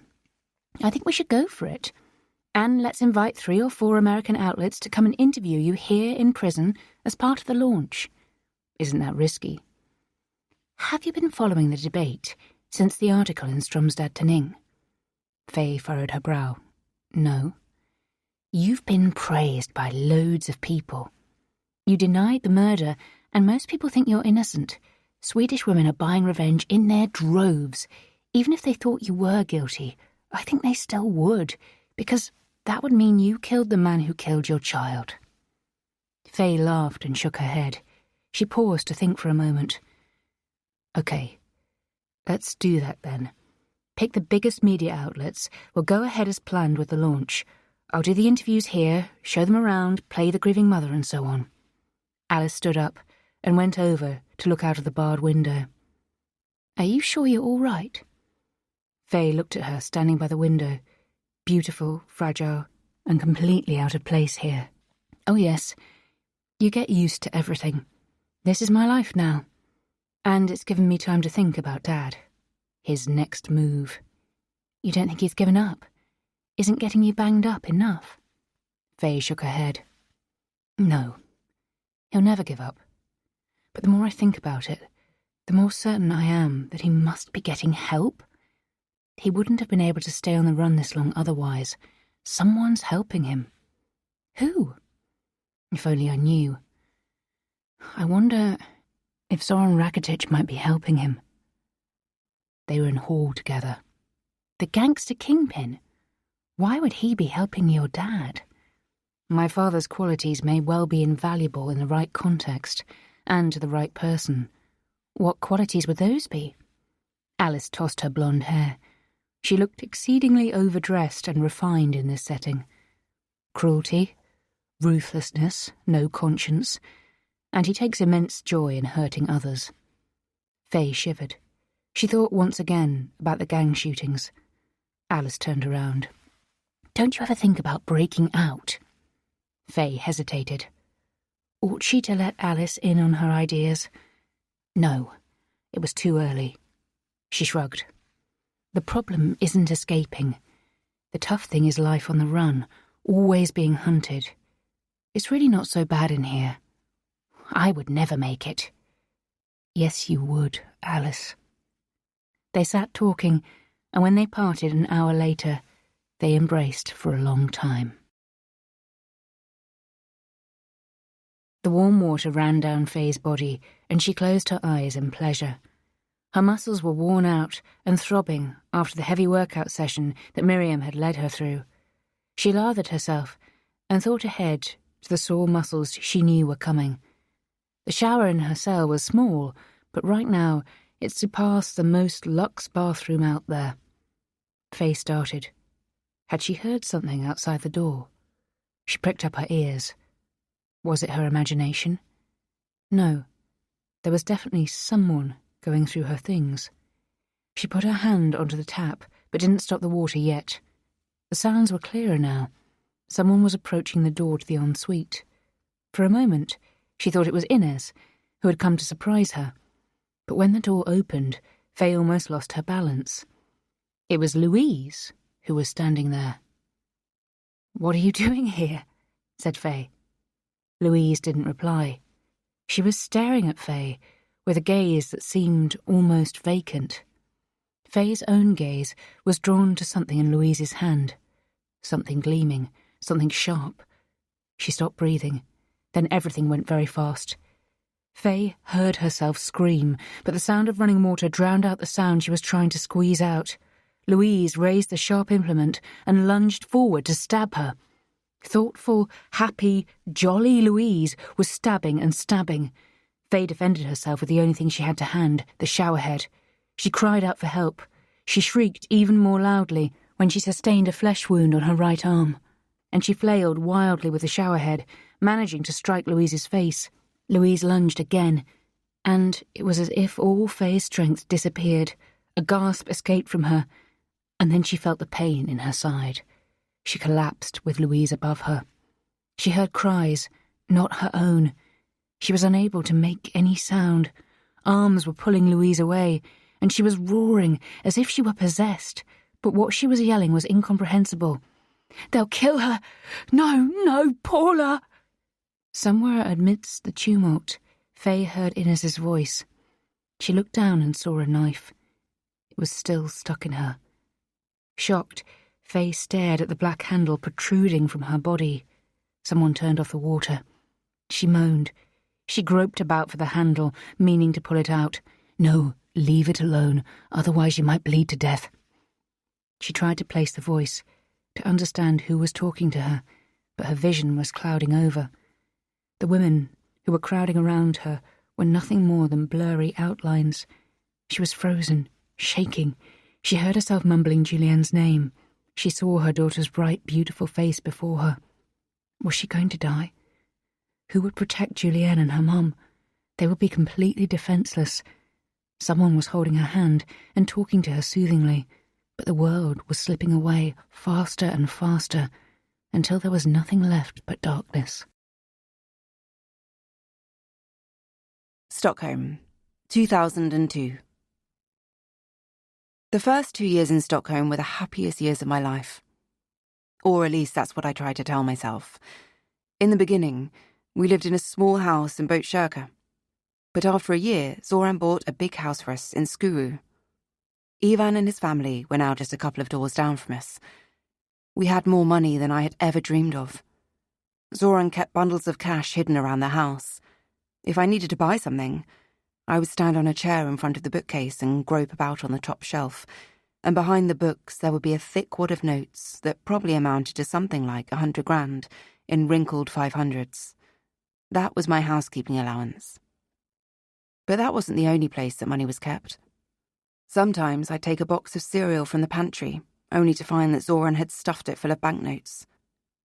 Next to the clear blue swimming pool in the garden, there was a wooden deck, and buried underneath it were bags of cash. As the boys got older, we were able to leave them for a couple of days at a time. Sometimes we had 2 nannies. Zoran took me on trips to Paris and New York, and that made me happy. I saw it as proof that he still loved me. On those trips, Zoran was always the perfect husband. Zivko bought a new apartment for Mum in Zagreb and invited her to Sweden so that she could see us and her grandchildren. To the outside world, I was the perfect, faithful housewife. But on the inside, my panic was growing. It was as if the stakes were getting higher, and so was the drop. It wasn't just the police that I feared, it was the other criminals. In the space of a year, Zoran had become Ivan's right-hand man and his closest confidant. Ivan was feared. He was already involved in debt collection and gun running. But the gambling dens sprang up all over Sweden and quickly became the cash cow in Ivan's criminal empire. The first time I realised that not everything was as it should be was on New Year's Eve, 2002. Ivan had thrown a grand party. He'd hired out the Grand Hotel Saltsjöbaden and invited over 100 guests. Business partners, underlings, his lawyers, their wives. The dinner went on for ages, with guests spread out around circular tables covered in white tablecloths in the dining room, overlooking the sea. It was a cold winter, and the snow outside the window was hard-packed. I was wearing a red Versace gown, while Zoran was dressed in a dark blue Brioni suit that we bought in Italy. We were seated at the same table as Ivan and his wife, Ivona. She was 15 years my senior and a haughty, rather cruel woman. She never showed it when our husbands were there, but whenever we were alone, she would make digs about how I should watch my weight and not dress so sluttily. They had 2 children, a son and a daughter. Unlike Ivona, Mirko's wife, Natasha, treated me like a sister. After the time Mirko and Dragan had barged in and threatened me, Mirko had shown genuine remorse. Whenever Zoran was away for too long, he and Natasha would stop by to see me and the kids. Now Natasha was waving to me from the next table, behind Ivona's back. She was the only person who knew how I really felt about Ivona. But it wasn't my relationship with Ivona that was worrying me. It was Ivan and Zoran's. I first noticed it when Dragan came to our table and asked Zoran if he wanted to have a cigarette with him. They went out into the cold together. I chatted with Ivan, but I noticed that he was constantly glancing out towards Zoran and Dragan. More men had joined them. They were standing on the steps outside, talking and laughing. Irritation began to smoulder more and more obviously in Ivan's eyes. After a while, he stopped talking to me altogether and just sat there with his arms folded, glaring at the group outside. I knew what that look meant. He felt threatened. Zoran was younger, more charming, and easy to like. He liked to talk and joke about with the underlings. He'd give them small gifts when they did well and ask them how their families were, and knew all about what was going on in their lives. His manner was in sharp contrast to Ivan's cool relationship with them, which was based on fear and respect. When Zoran returned to the table, Ivan sullenly asked what he and Dragan had been discussing. "All sorts," Zoran said, shrugging. "You have to be tougher on them. You're their boss, not their friend. Otherwise, they'll never respect you."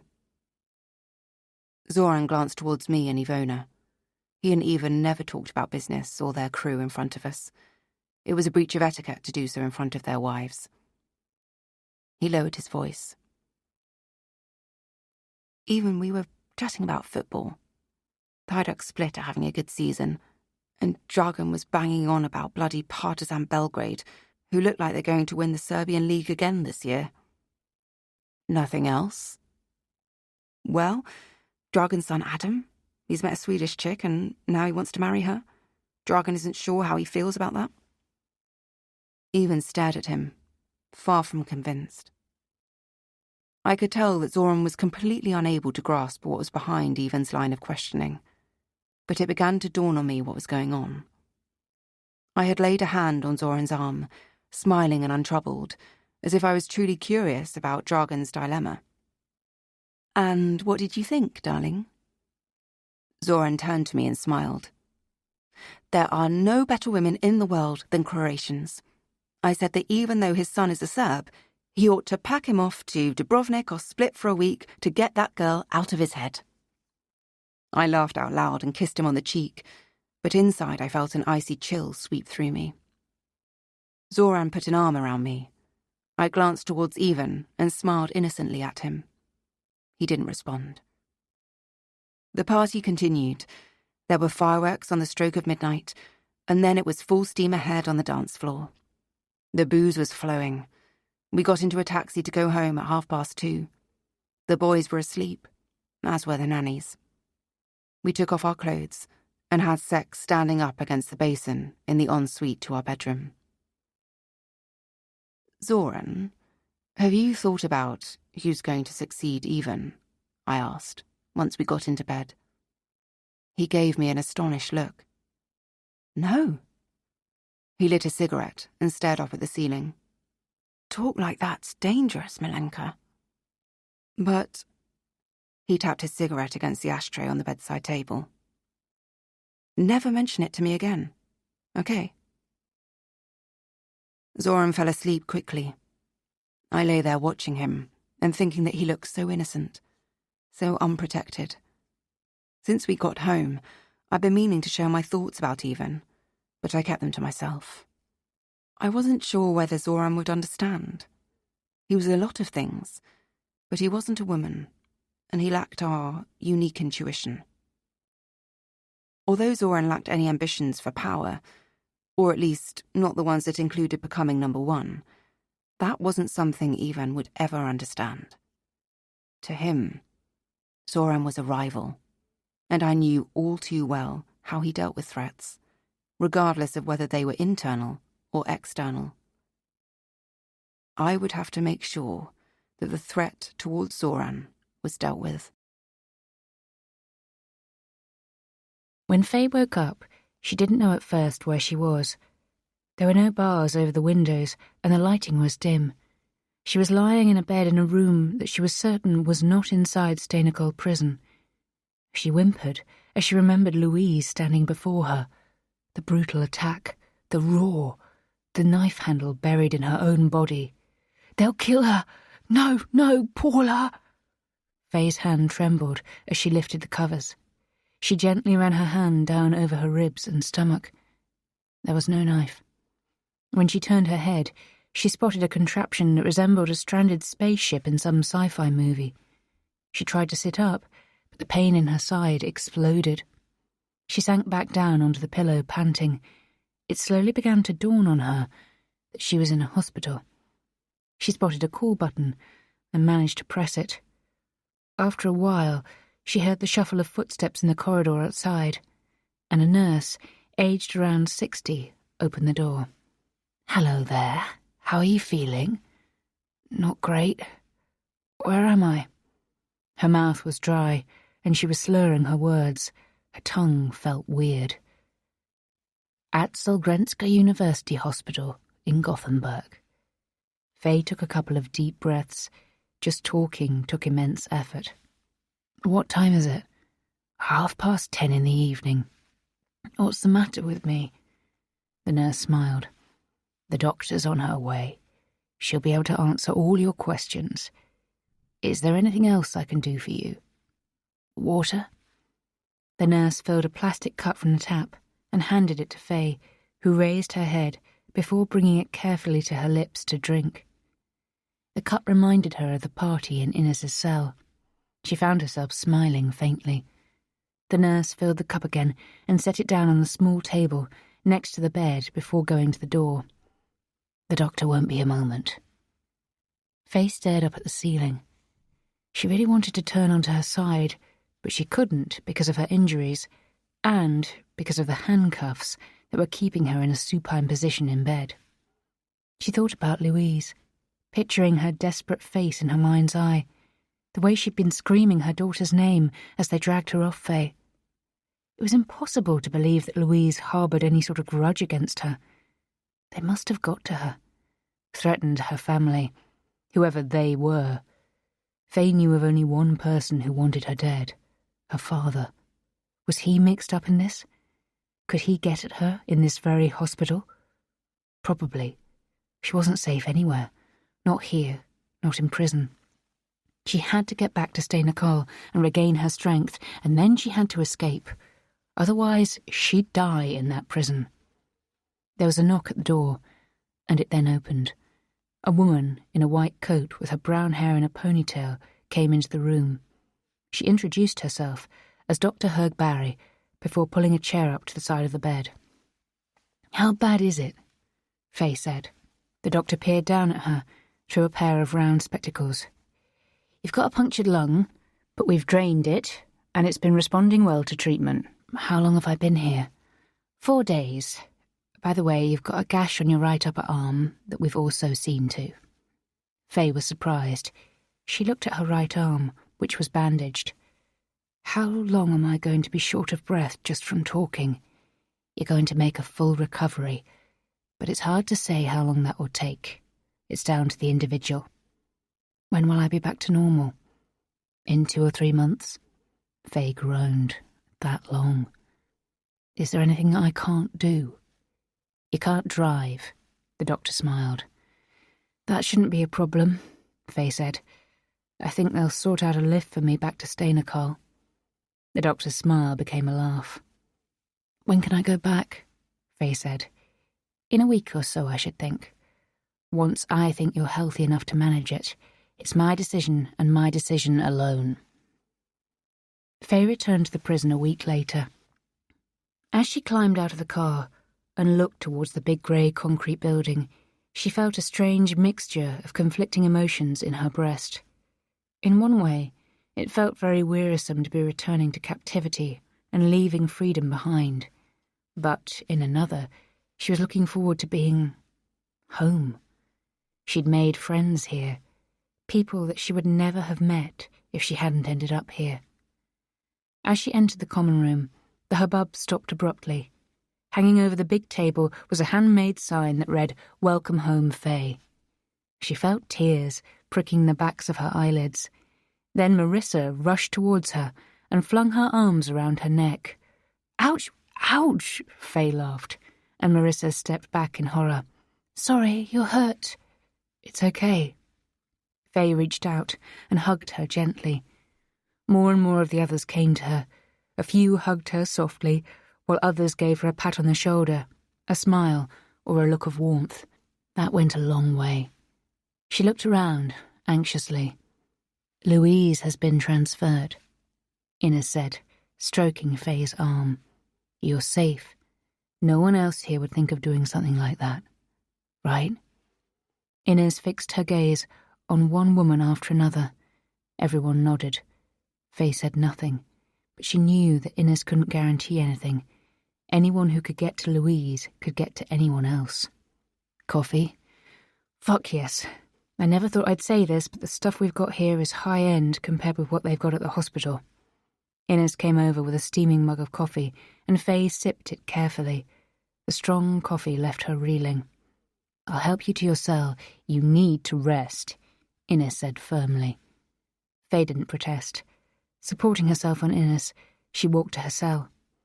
Following the shared hospital room, where she had always been handcuffed to the bed, it felt like the Grand Hotel. They sat down on the bunk. "We would have killed Louise if she hadn't been transferred." "I still feel terrible whenever I picture her in front of me," Faye said. "She was so desperate." "She was screaming her daughter's name when they pulled her off," Innes said, stroking Faye's arm again. "Paula." Faye let out a deep sigh. "Somehow, someone must have threatened her daughter's life. They forced Louise to attack me." Innes leaned closer to Faye. "The people we care about make us both stronger and weaker," she said. Faye closed her eyes. She pictured Julianne. All she could do was nod. "Louise, that poor bitch," Innes said. "But I'd still kill her if I saw her." "I'm pretty sure my dad is behind this somehow," Faye said. "But I don't have any proof. Just my own gut feeling." "You gonna tell the pigs?" "No." Inez nodded slowly. So what are you going to do? Faye grimaced as the stitches from her surgery strained. She was getting slowly stronger with each passing day, but she was a shadow of her former self. Her lung ached in response to the slightest effort, and she was pale and anemic. The simple act of showering was a tribulation. I have to get out of here. I've got to deal with this myself. If I stay here, then I die. Sooner or later, he'll get me. Inez stared at her. How are you planning to escape? Faye smiled. I figured you'd tell me that. Is it even possible? Miriam claims it is. Yes, of course, it's been done before. This is a women's prison, not some maximum security joint. Security isn't very high. As ever, men underestimate women. Inez got off the bunk and went to the window. When? I need to get stronger first. I have to be able to cope out there, Faye said, nodding towards the setting sun. If you manage to get out, then you have to keep your head down for at least 2 or 3 weeks. You have to stay put. You can't go off on adventures. That's how most people get caught. They quickly get restless, do something dumb, and then they're found. Inez turned and looked at Faye. I know a place where you'll be safe. It's not what you're used to. It ain't no Oyster, Mom. But I think you'd like it. Where? Inez gave her a wry smile. One thing at a time. First, we got to talk to Katya. Faye furrowed her brow. Why? How else were you planning on getting out? Taking hostages and demanding a helicopter? Faye laughed. It'll cost you, though, Inez said. How much? I don't know. The money's for Katya, not me. See? I would never charge to help you. In the week that followed, first Alice and then Kirsten came to visit Faye.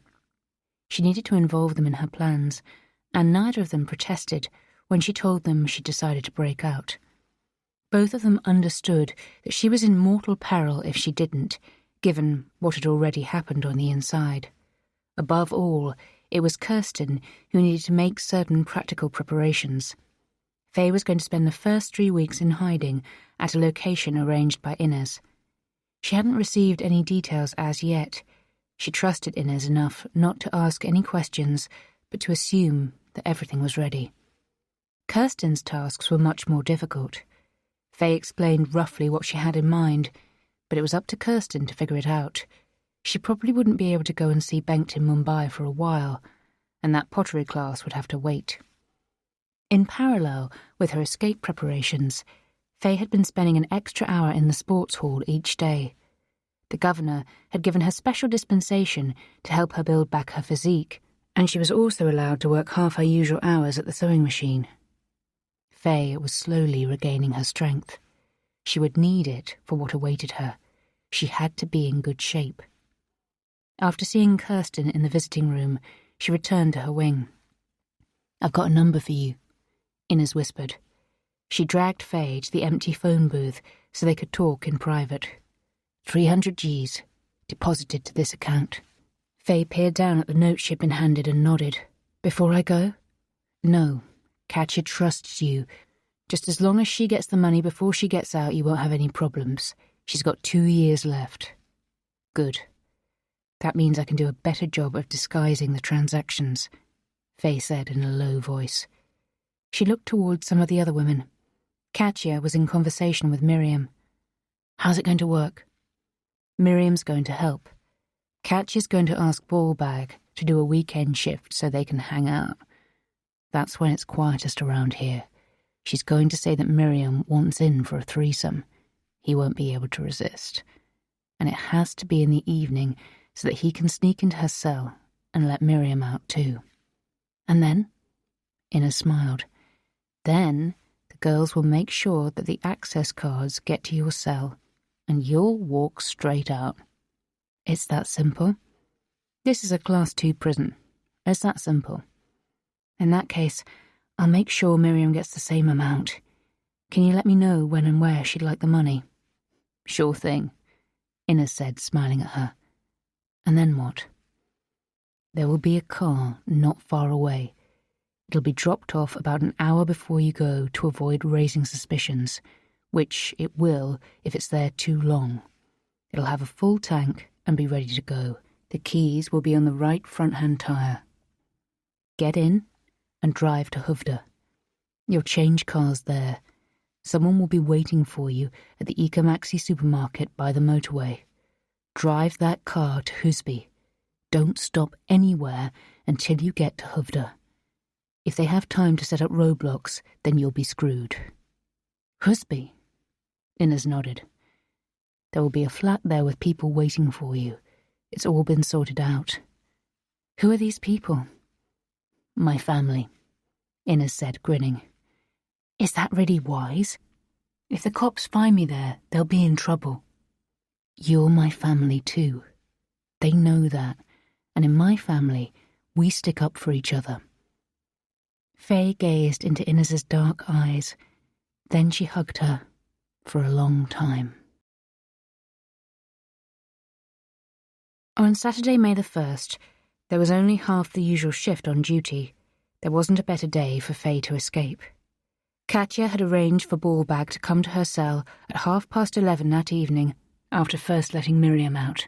In the middle of the act, Miriam would make her excuses, saying she needed to fetch a sex toy from her cell.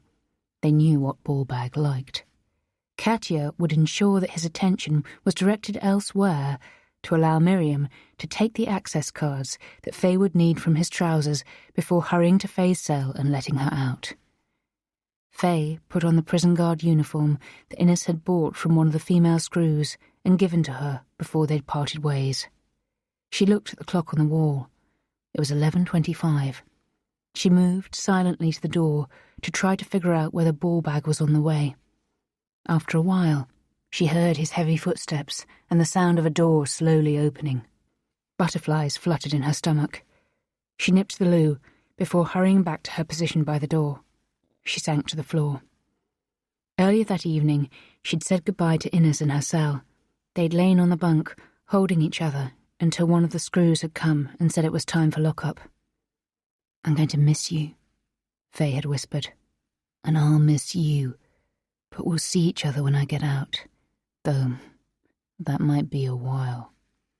Faye had silenced Inez with a kiss and returned to her cell.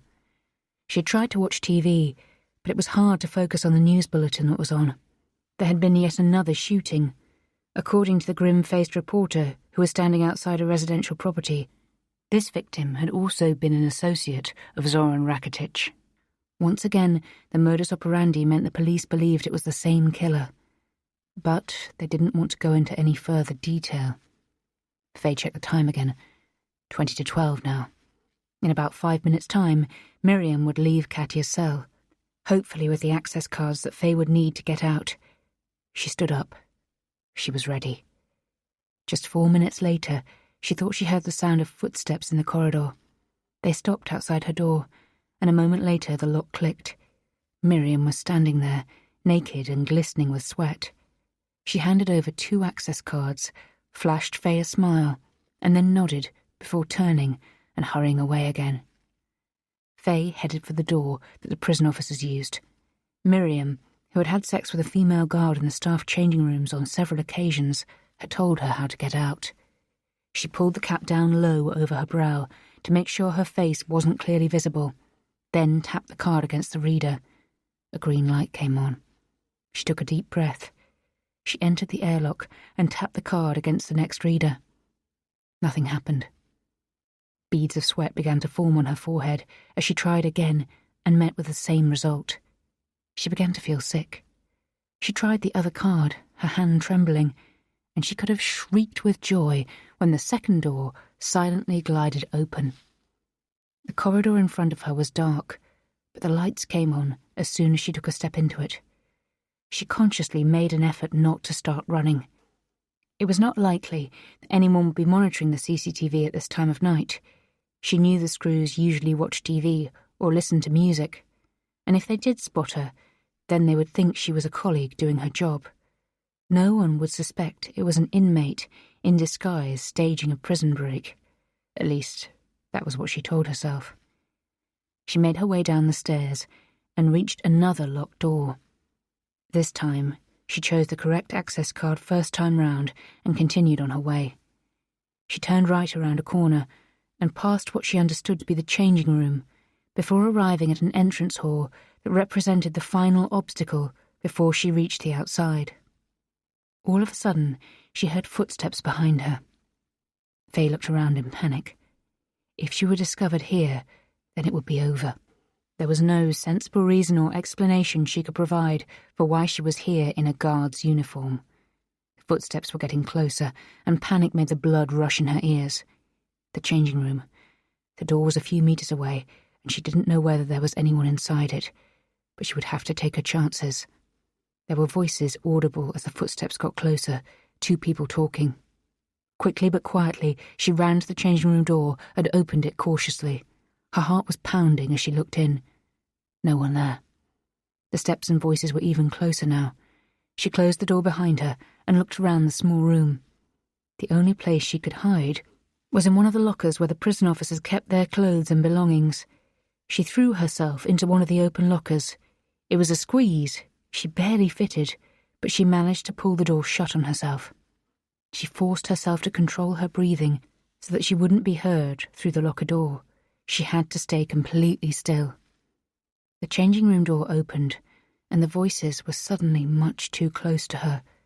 Just as long as they didn't open the locker she was inside. Faye screwed up her eyes. The guards were laughing and gossiping about the inmates. She heard her own name, but didn't catch what they said. It sounded as if they were changing. Faye opened her eyes and stared at a point on the inside of the locker door, right in front of her nose. It might open at any moment. The laughter and talking continued, and she heard rattling and the rustle of clothing. 2 locker doors opened, but not hers. Faye realized that she had been holding her breath and slowly began to exhale. If only they would leave. After a few minutes that seemed to last an eternity, Faye finally heard the changing room door open and close before the voices and footsteps disappeared. She closed her eyes tightly. She'd been clenching her fists, and she waited another minute or so before carefully unfurling them and stretching her fingers before opening the locker. The changing room was empty. Faye padded over to the door and put an ear to it. She could hear nothing beyond. She pressed the handle down and opened it a crack to peer outside. Nothing. She carefully opened the door and stepped into the corridor. There was no one to be seen or heard. She took a few deep breaths to calm herself and tried to regain her focus. Now there was just the last door to go, the one used by staff to come and go. She unlocked the door and opened it. At once, she was embraced by the fresh night air, and she drew it deeply into her lungs. Behind her, there was the sound of voices again, and she hurried to silently close the door. Faye then hurried along the paved path towards the gate in the fence. She tapped the access card against the reader, and the lock mechanism clicked. Her heart pounding, she walked along the verge, making for the edge of the forest, just as Innes had told her to. She couldn't help turning around briefly to take a look at the fences, walls, and building that had been her home for all these months. Then she hurried on along the road and turned onto a narrow gravel track. It took her a while to find the silhouette of the green opal that had been dropped off for her there. She thought of Innes and silently offered her gratitude as she groped about on the ridge top of the front right-hand tyre to find the key. She opened the door and got in behind the wheel. The car's interior smelled the same as cars had done during her own childhood, sort of old and damp, mixed with cleaning fluid and possibly smoke. She discovered it was a manual and tried to remember what she had to do before pressing down the clutch and turning the key. The engine spluttered when she put her foot down, and she tried to find the biting point. She failed the first time and took a deep breath. It would hopefully be at least a couple of hours before they discovered she was gone. A head start she would need if she was to avoid being caught at any of the roadblocks that the police would be guaranteed to set up. The only question was when. And first of all, she would need to get this car started. Come on! It went better second time around. After that, it was as if her brain switched to autopilot and she didn't have to think. The car rolled forward under her pilotage. After a while, she couldn't resist slowing down so that she could turn on the radio. If she was caught before she reached Hovda, then at least she would have got to drive a car with the windows rolled down and music in her ears. Part 3. Stockholm, 2003. I set to work almost immediately, since I knew I had no time to lose. It was an afternoon in the beginning of January, just a couple of days after that New Year's Eve gathering. The boys were out with the nannies. Zoran was in Malmö, and I knew that Ivona was in town because I'd seen her car drive past a little earlier. I put on tight activewear and some lipstick, tidied my hair, and put on a coat. Their huge house, which Ivona was always telling everyone was New England style, was surrounded by a tall white wall. I pressed the buzzer and smiled towards the small camera. The lock clicked, and I was admitted. Ivan was standing in the doorway waiting for me as I padded up the gravel path. He was dressed impeccably in a suit and regarding me sternly. I just wondered if Ivona was at home. He shook his head. Oh, that's a shame. What did you need her for? I'm rearranging the furniture at ours and I needed some help to move a coffee table. Zoran's away, the boys too. You know what us women are like, we get bored. We need to have projects on the go. He smiled. Ivona's the same. I'll help you. Oh, that's really not necessary. I'm sure you've got more important stuff to do than moving a coffee table. I'm done for the day. I'd be happy to help. Thank you. That's so sweet of you. He waved his hand and let me into the hall. He disappeared momentarily before returning and putting on a coat and a pair of shoes. We walked side by side over to our house. I took his coat and hung it up next to my own. I led the way into the living room and noticed in the mirror that he was eyeing up my figure. What needs doing? He said, clapping his hands. I want the coffee table moving over there, and the rug underneath it too. Well, let's get to work then. The move was quickly and easily accomplished. Afterwards, I asked whether he'd like a beer, and he didn't say no. He sat down in an armchair and waited while I went to fetch him a bottle. I opened it, picked up a glass as well, and handed them to him. Aren't you having one? He said as he poured the beer into the glass. I shook my head modestly. I've got to think of my figure, I said, brushing a hand across my waist. He smiled without saying anything. I sat down on the sofa and crossed my legs. I wanted to say how grateful I am, I said, feigning self-consciousness. Oh, it was nothing. It didn't take any time at all, he said. I didn't mean that. I meant for everything, for taking care of us so beautifully. You're like a father to us all. He didn't say anything, instead raising the glass before taking a long draught. It must be a lot of responsibility. He nodded grimly. Sometimes, but we Yugoslavs have to stick together.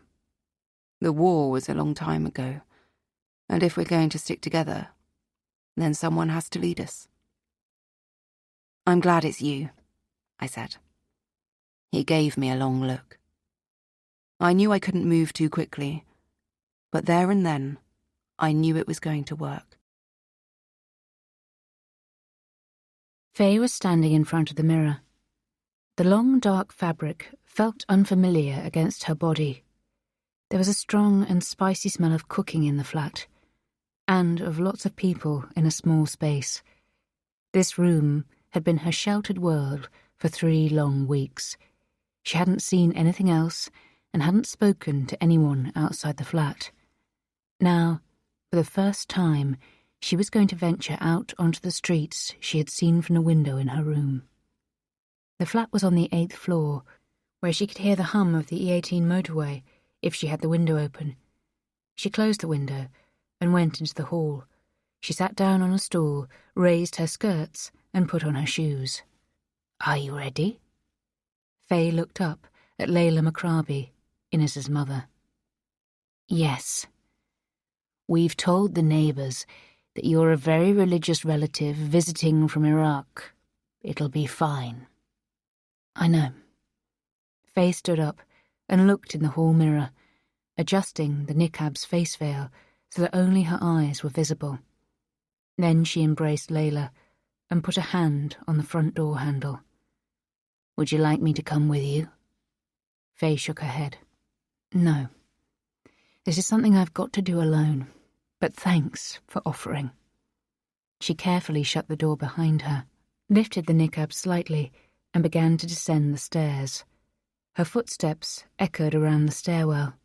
Sounds of life came from the other flats she passed. A TV on, a child crying, a couple arguing. She reached the ground floor and the main door, took a few deep breaths, and then opened it. The sunshine dazzled her as she emerged and joyfully inhaled the fresh air, admittedly filtered through the fabric in an unusual way, but still. She was at liberty to move about as she pleased. A couple of youths were sitting on a bench, but barely gave her a glance as she headed for the plaza with shops at Husby Centrum, as per Layla's instructions. She passed large run-down blocks of rental flats, enjoying being able to move freely and completely unhindered. It was wonderful. Since her escape 3 weeks earlier, her exercise had consisted of walks back and forth across the room she'd had at her disposal. And before that, she'd been behind bars. She couldn't fathom how she had endured it.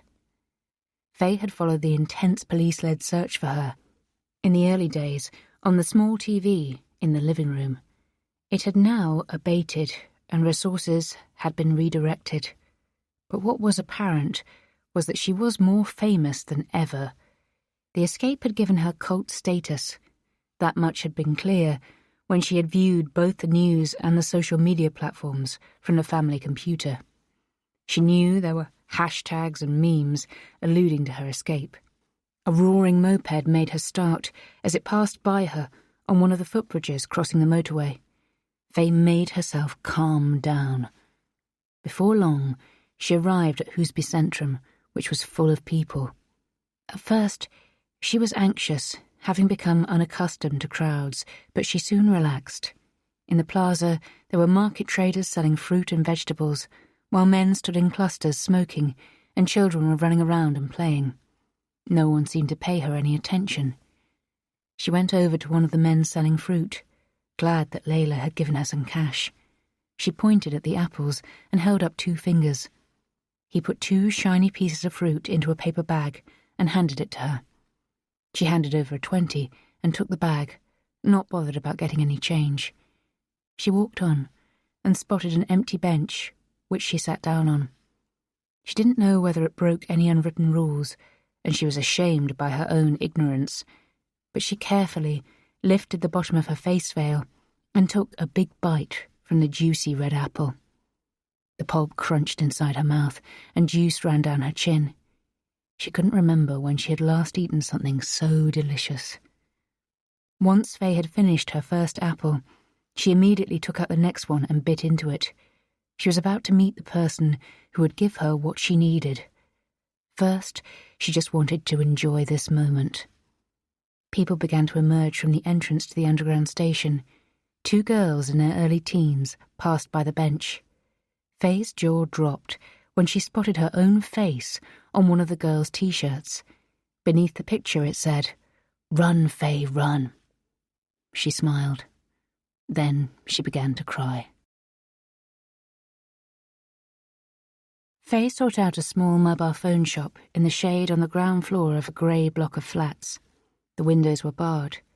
She opened the door, which chimed, and stepped inside. There was an assortment of mobile phones on display inside several glass cabinets. Some looked used, while others looked new. On the wall, there was a black and white poster of Steve Jobs. Behind the counter, there was an open door and music coming from the room beyond. A bald man in his 40s emerged, wiping his mouth with a green napkin as he eyed her. "Inez sent me," Faye said. The man crumpled the napkin into a ball and threw it into a waste paper basket behind the counter. "I've prepared things for you. Would you like me to show you how they work?" "Please." He nodded, glanced towards the door behind Faye, and then went over and locked it. "Come into the office," he said, beckoning her to follow. It was hot and stuffy in the small room. Lying on a basic-looking table were the remains of the man's lunch in a plastic box. There was a pleasant smell of cumin and fried onions. He put the lid back on and placed the lunchbox on a shelf. Then he bent down and pulled out a little carrier bag, which he put down on the tabletop. He pulled up another chair so that they could sit side by side. "Please sit down," he said. Faye sat down, while the man pulled a Hello Kitty emblazoned laptop case out of the bag. He removed the laptop from inside it. He put his hand back into the bag and brought out 2 mobile phones in boxes, as well as chargers, headphones, and a payment card. "I don't suppose I need to explain the computer to you?" "I don't think so." "The password is Amina." "Why?" "Because she's my wife," he said, and Faye smiled, even though the stuffy air made breathing difficult beneath the kneecap. He took one of the phones out of its packaging. "I took the liberty of charging them and installing the apps that I gather you need." "Which apps would those be?" "First of all, Telegram. It's encrypted, but nonetheless, please avoid communicating in plain language. You never know. Your username is Veronica Malmsjo 47. "And who's that?" "My maths teacher," he said, without batting an eyelid. "There's only one contact saved on it, which is for the phone that an Uber courier delivered to the address that I was asked to send it to. It's been activated so that you can communicate with each other." He cleared his throat before continuing. "It's probably most secure if you make calls. As I say, the other person's number is already saved to the contacts." He flipped the phone over. On it there was a post-it with a mobile number and various combinations of numbers and letters written on it. "This is your number, password, and other bits. Learn it all by heart and then throw the note away. Same goes for the payment card." "Okay, is that it?" It was very hot underneath the black fabric. She wanted to get out into the fresh air again. "It's set up so that you can download more apps if you need to." He made to return the phone to the box, but Faye put out her hand. "I'll take that." He handed the phone to her and returned the other items to the little bag before handing that over too. "What do I owe you?" "It's already been paid for." Faye raised her eyebrows beneath the veil. "Inez? I never ask questions, but I've got my money." Faye said goodbye to the man and exited the shop.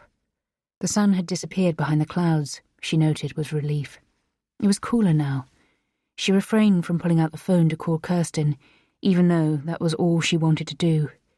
She realized it might seem strange if someone heard her speaking Swedish without the slightest accent while wearing a niqab. She'd already waited 3 weeks, so she could wait another couple of hours. But for some unfathomable reason, her feet didn't carry her back towards the Macrabys. Instead, they conveyed her towards the underground station. Stockholm, 2003. I made sure that I bumped into Ivan as often as I could.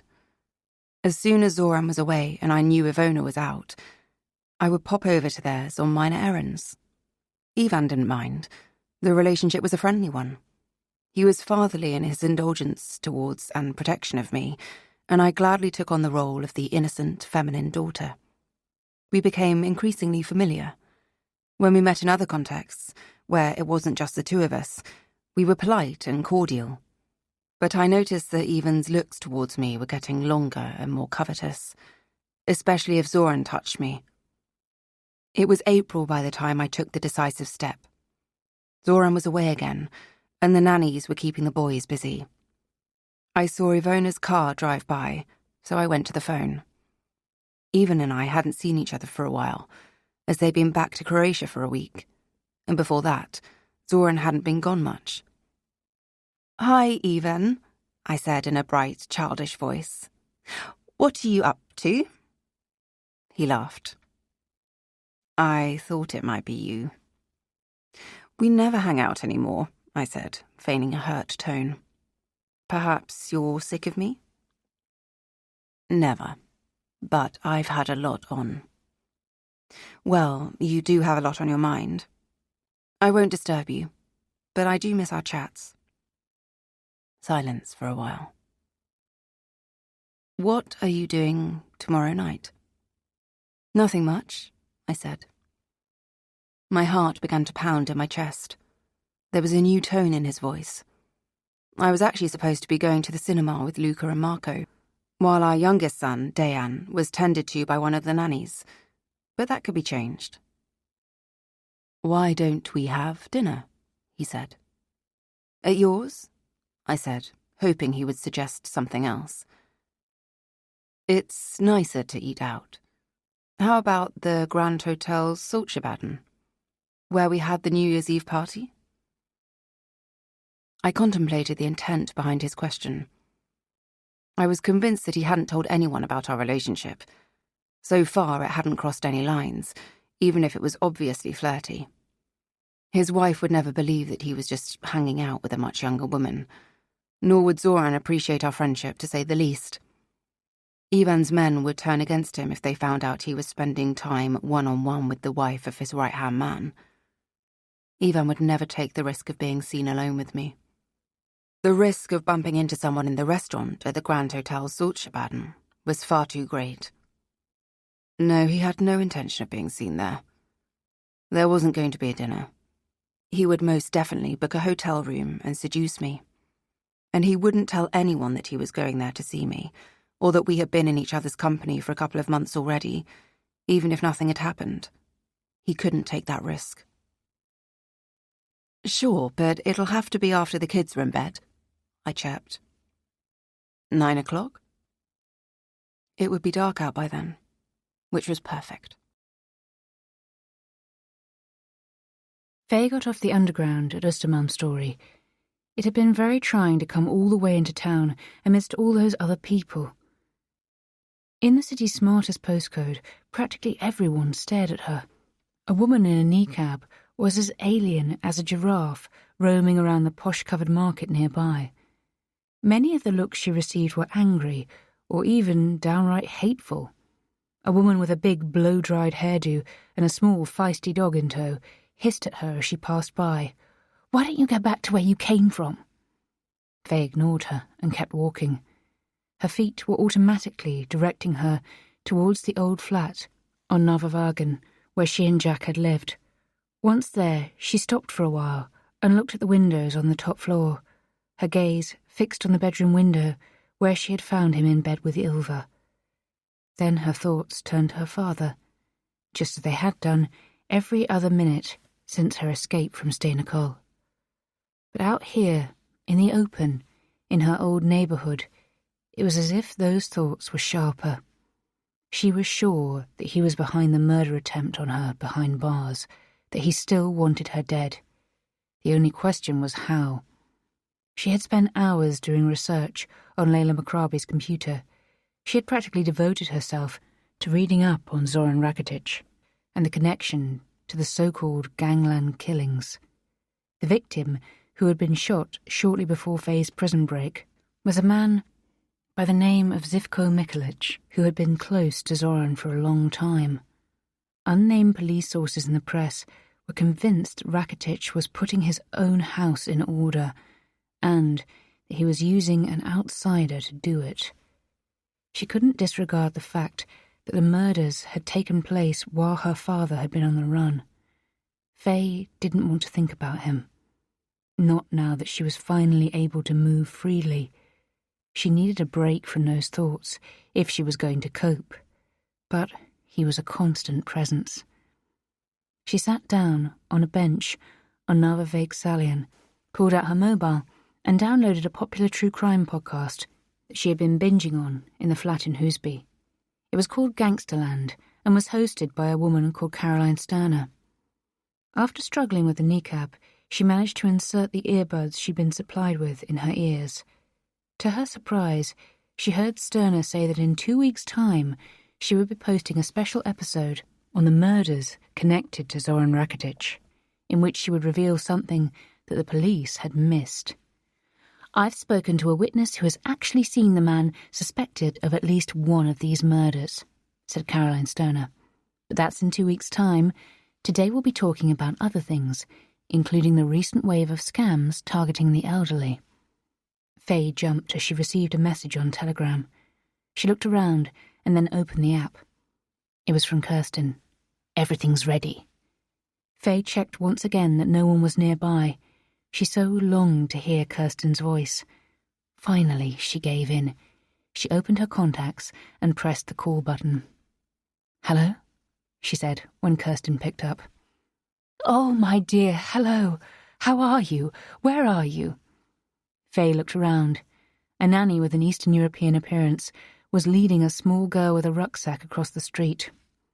"Right now, I'm on Narvavagen, outside my and Jack's old flat." "Are you out of your mind? Someone might recognize you and call the police." Faye let out a low laugh. "Don't worry. I'm in disguise." "In what way?" "I'm wearing a kneecap." "Oh, gosh. Isn't it rather hot?" "Very much so.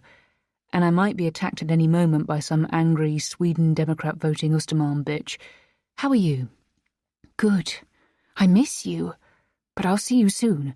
Like I texted, everything's ready." Faye thought about the assignment she had given Kirsten. Of course she had delivered, and in less time than Faye could ever have imagined. She thought it wouldn't be ready until after midsummer. "Thanks. You must have worked night and day." Kirsten disregarded the praise. "I'm here now. It's actually pretty cozy, even if I do say so myself." "Where is it?" Faye said. "The place we discussed." Faye sighed. Part of her was terrified of abandoning the safety of the Macrabys, while another part of her was desperate to get to work in the fight against her father, before he tracked down her mother and daughter, as he would, sooner or later.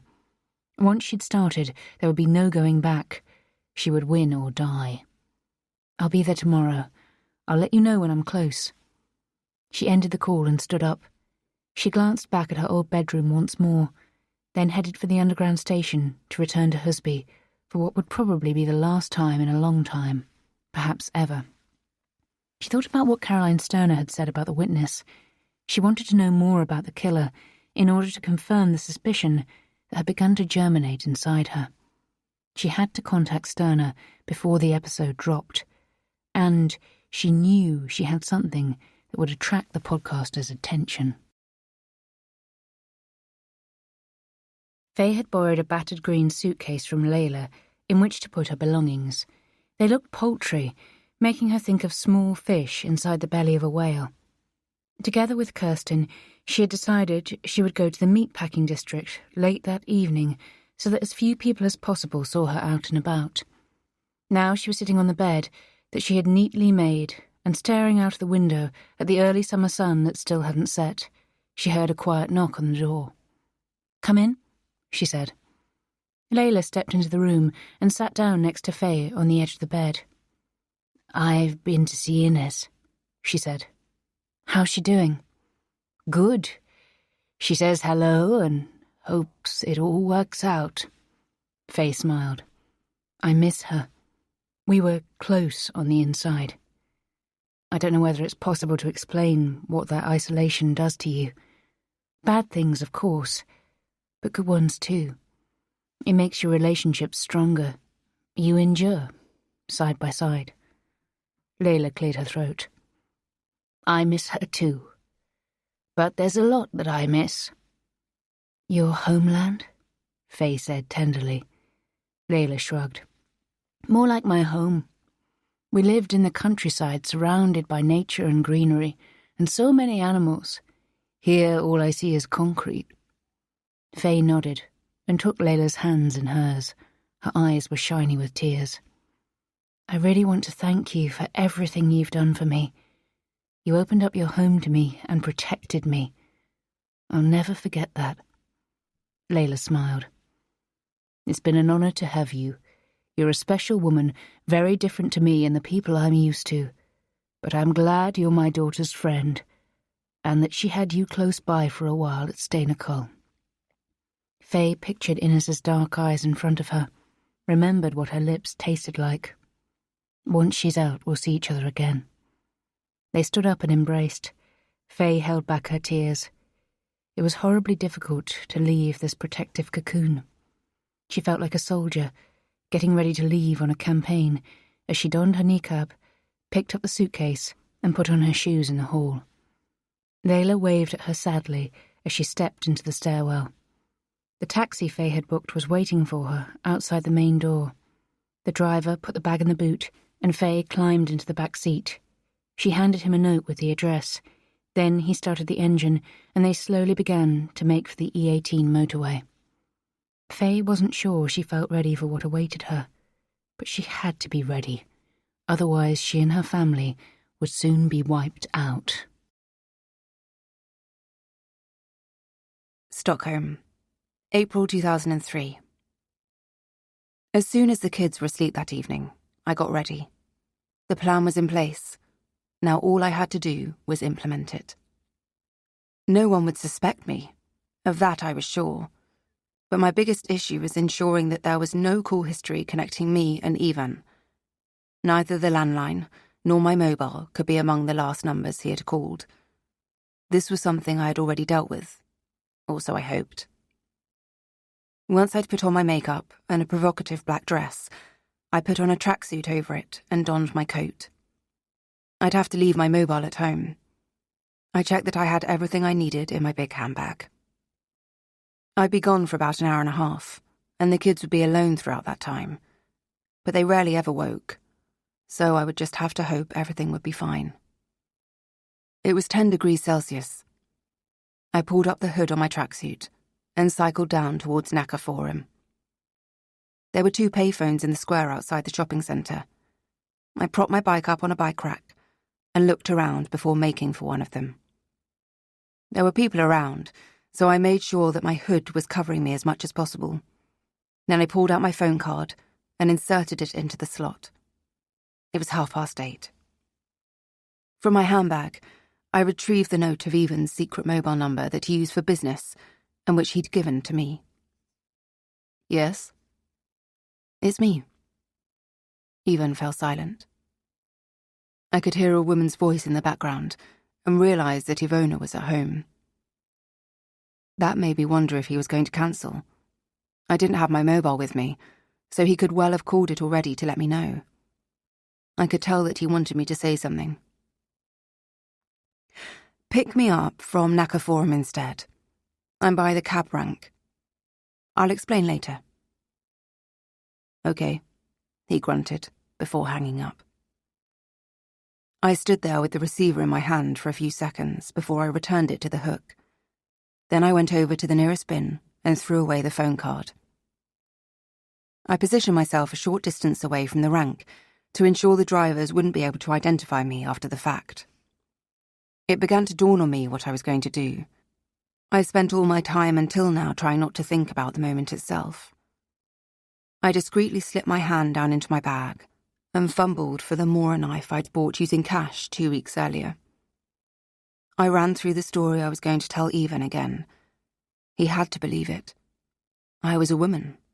He was underestimating me. That was my biggest advantage.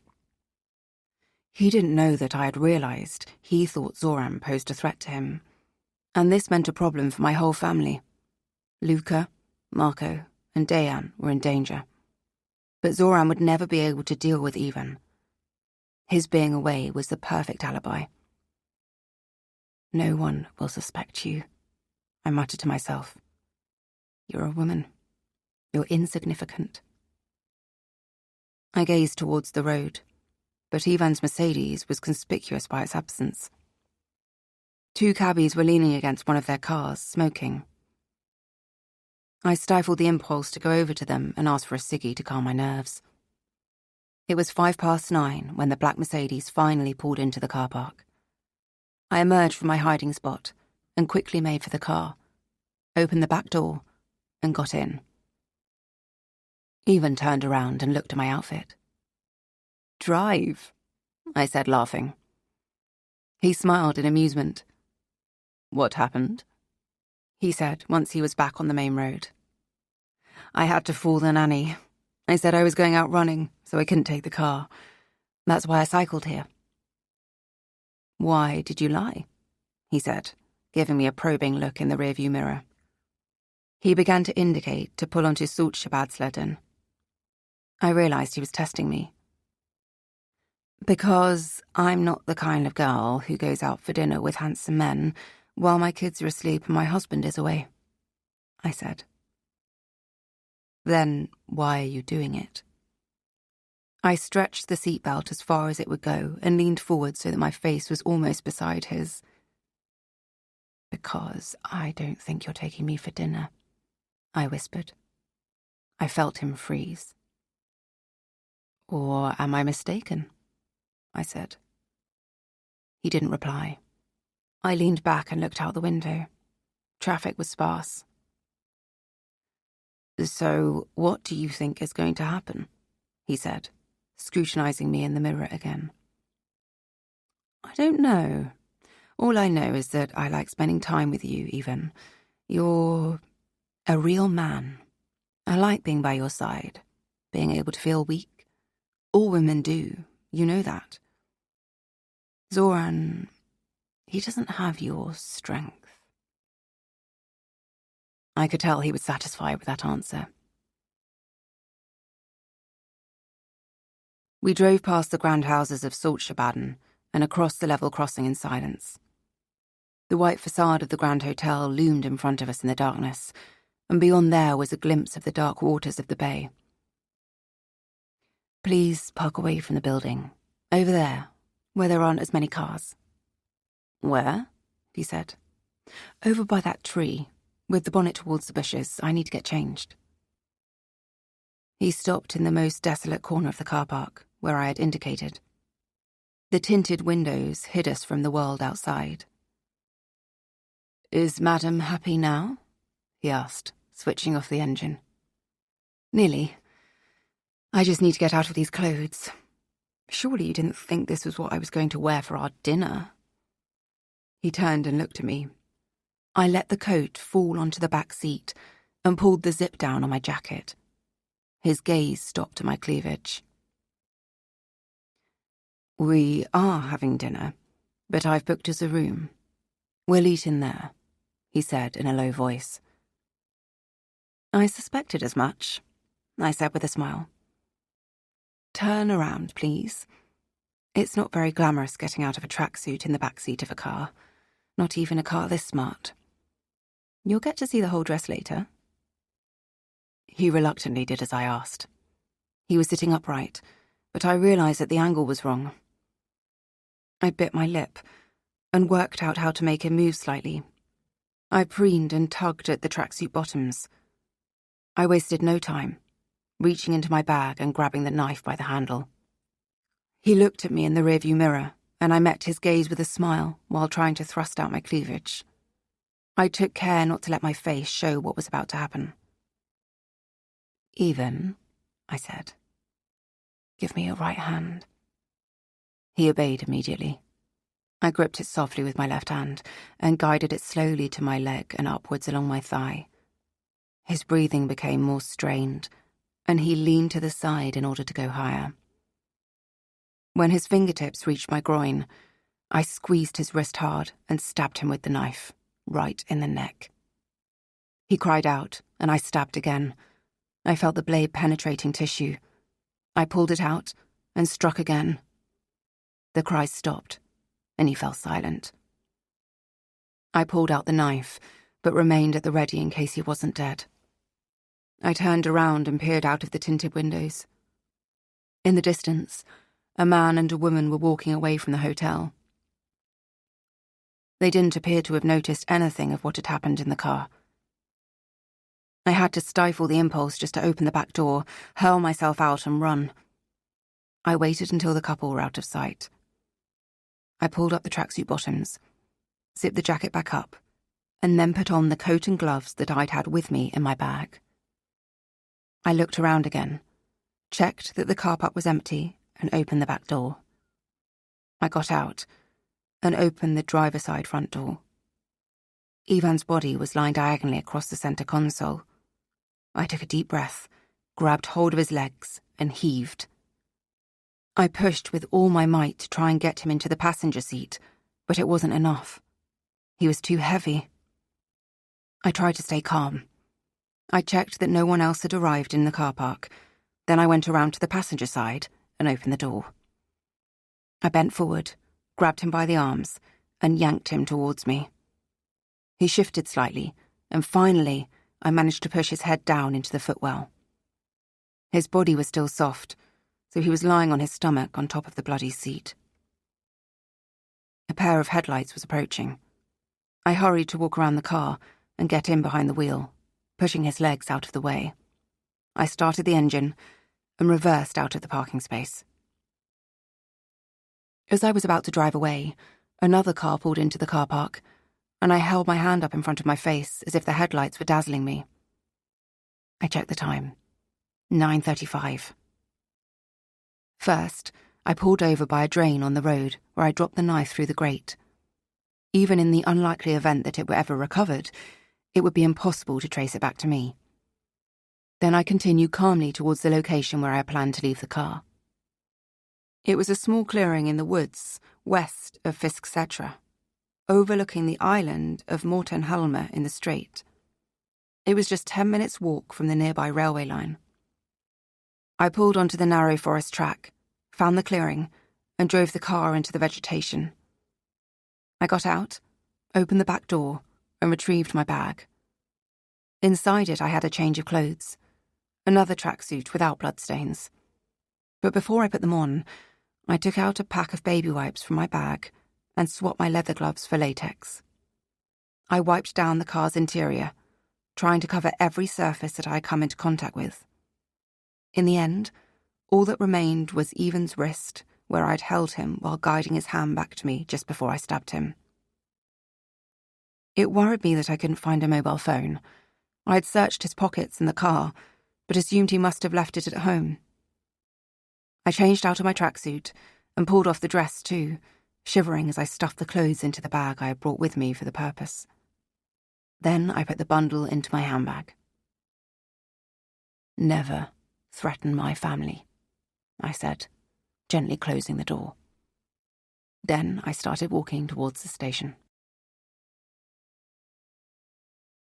Faye waited until the taxi had disappeared from sight before she picked up the suitcase and carried it towards the building. It was a ramshackle place. She wondered whether she'd come to the right address. She pressed a small white bell that was skew with, but she didn't hear anything. She shifted from foot to foot for a while before she heard the sound of footsteps. A moment later, the door opened and Kirsten was there, looking at her. Faye took a step back. It was almost as if Kirsten had aged since the last time she'd seen her, but that couldn't be true. "It's me," she said. "Come in," said Kirsten. Her warm smile was still just as beautiful. Faye carried her bag across the threshold into a large entrance hall. Once the door had closed behind her, she pulled off the veil so that Kirsten could see her face. They hugged for a long time, Faye pressing Kirsten's delicate, indomitable body against hers. "I'm so glad to see you," she said in a low voice. "Me too." They detached themselves and looked into each other's eyes. In the end, Kirsten shook herself. "Come on, we can't just stand here. You've got to see everything." Faye looked around. They were standing by a disused reception area. "Do we own the whole building?" "Yes. It's the old administration building for one of the abattoirs. I got it on the cheap." "Of course you did. You're the best negotiator I know." "Oh, shucks. Come on." Kirsten beckoned eagerly. Faye picked up the suitcase and brought it with her. "I really want to show you what I've done," Kirsten said. She opened a thick iron door. Behind it, there was a set of concrete steps leading down into a subterranean area. They had storerooms, archives, a gym, and a sauna down here. Kirsten explained, while Faye hauled the bag down the stairs. There was a smell of fresh paint. They reached the basement, and Faye looked around wide-eyed. The walls had been painted in a light shade of blue-grey, and the floor was covered in pale beige carpet. Kirsten smiled at her. With some help from a reputable builder, I've transformed it into, well, a big apartment. I left the sauna and gym in place. Faye was stunned. She gazed at the plush carpet. It really was an apartment, and a cosy one at that. Kirsten showed Faye into a living room that was furnished with an inviting sofa, armchairs, table, lamps, and a big flat-screen TV. The air was fresh and easy to breathe, so she realised Kirsten must have had a new ventilation system fitted. Astonished, she dropped her bag there before they moved on. Kirsten showed her a study with an empty desk and a chair. She was already holding the door open to show her the next room, where she switched on the lights. This is where you'll sleep.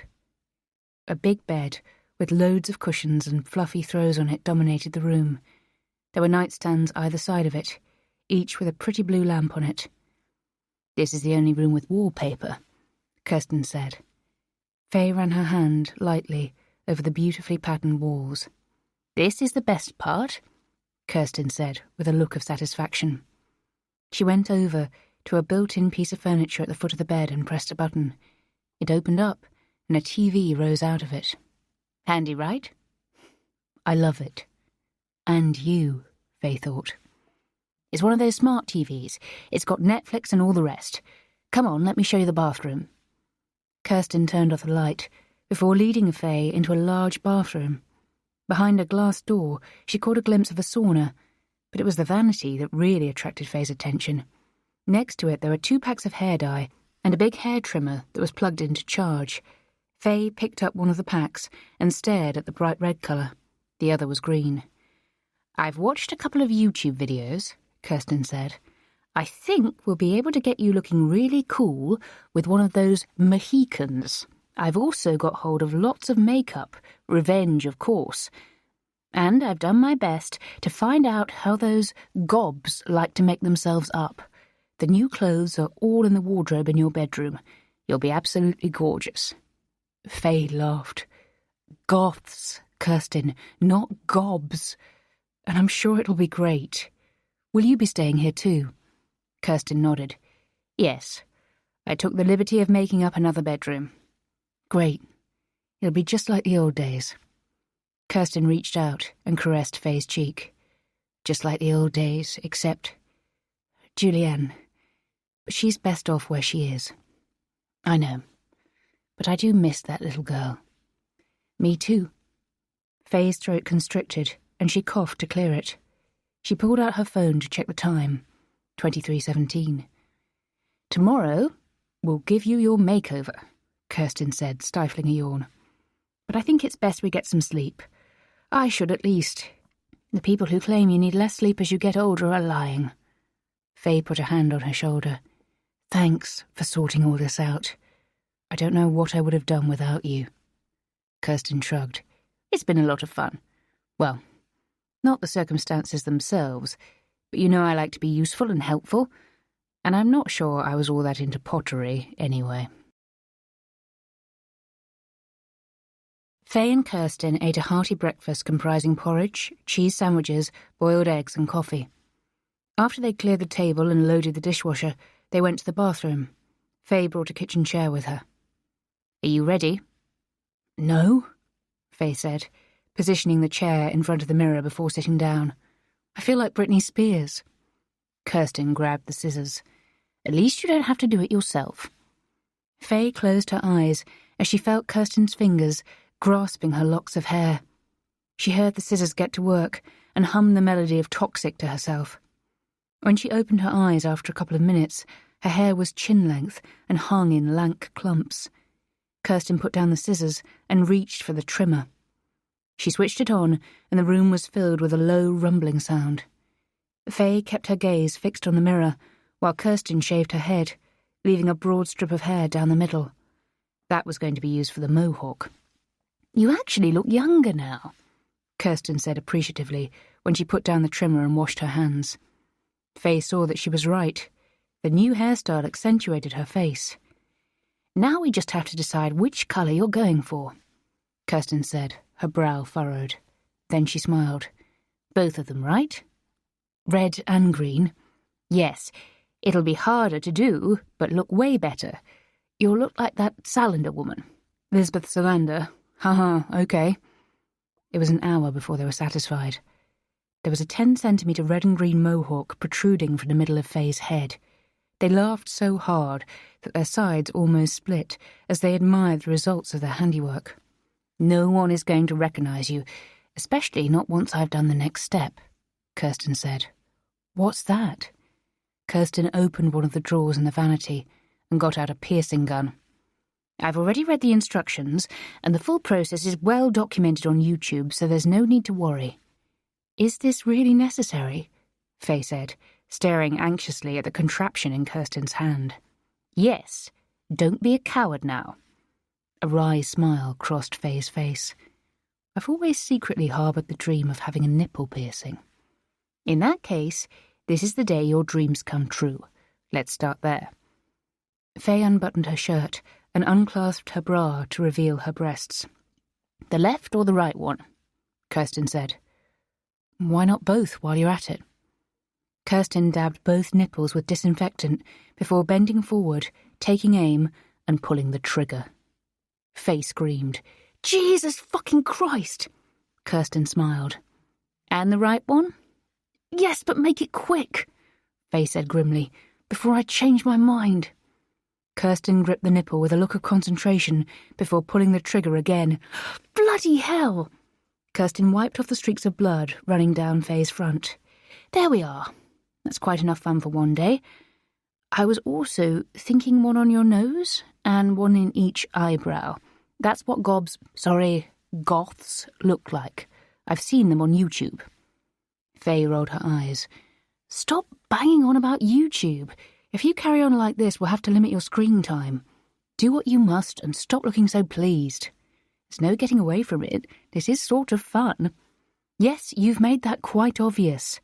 Maybe I should stab your tits too." Kirsten brought her palms protectively up to her breasts. "Certainly not. I'm not that young anymore. Besides, fine motor skills deteriorate with age. Bengt would get stuck." "We'll see. Maybe I'll sneak in while you're asleep." Kirsten snorted. Faye closed her eyes as Kirsten took aim at one of her eyebrows. Before long, they were done, and she had jewellery inserted into all her fresh piercings. Faye leaned towards the mirror. She was happy with the result. Even if her nipples were aching and the new piercings in her nose and eyebrows were throbbing, she'd let those grow back later. "There's just one more thing," said Kirsten.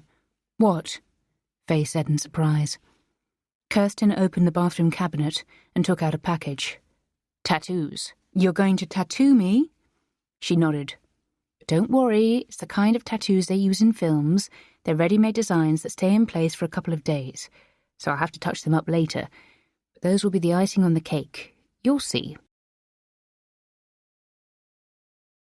After Alice had descended the stairs to the subterranean apartment that Faye had begun to refer to as the bunker, she came to a halt and stared. Then she burst into roars of laughter that almost felled her to the floor. "I can't believe it's you! Kirsten wasn't exaggerating. You really do look like Lisbeth Salander." Kirsten and Faye exchanged satisfied glances. Faye was dressed in a black leather jacket, a black t-shirt emblazoned with a pentagram, and black jeans with braces. On her feet were a pair of Doc Martens, and there was a tattoo winding its way up her throat towards her jaw. "To be honest, I think Lisbeth Salander was probably more discreet than this," Faye said with a shrug. "But the important question is this. Would anyone recognise me?" Alice shook her head firmly. "No. I would have walked straight by if I'd seen you in town. And I would have held on to my Balenciaga bag a little more tightly." She went over to Faye and inspected the tattoos and piercings with fascination.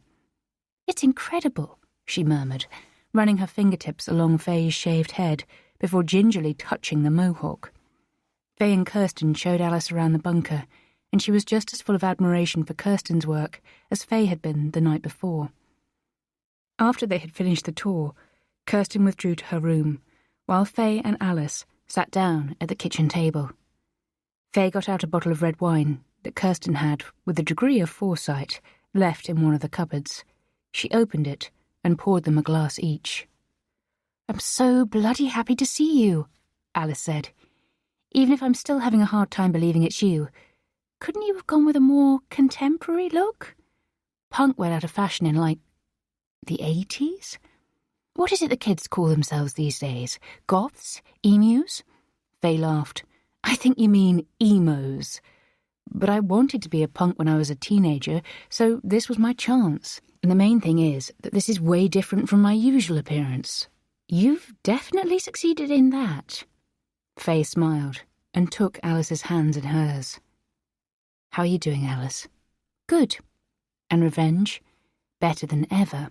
Your prison break brought us a load of free publicity across Scandinavia and boosted sales by 50 million kroner. Faye gazed at her in amazement. "And tomorrow, we're launching a new lipstick colour, Runaway."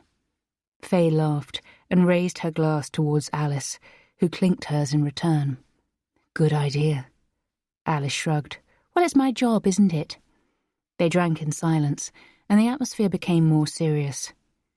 "What are your plans now?" Alice said, setting down her wine glass. "To find my father." "How?" "By cutting off his livelihood." "How do you mean?" Faye ran a hand over her mohawk. She wondered how long it would take to get used to the feeling.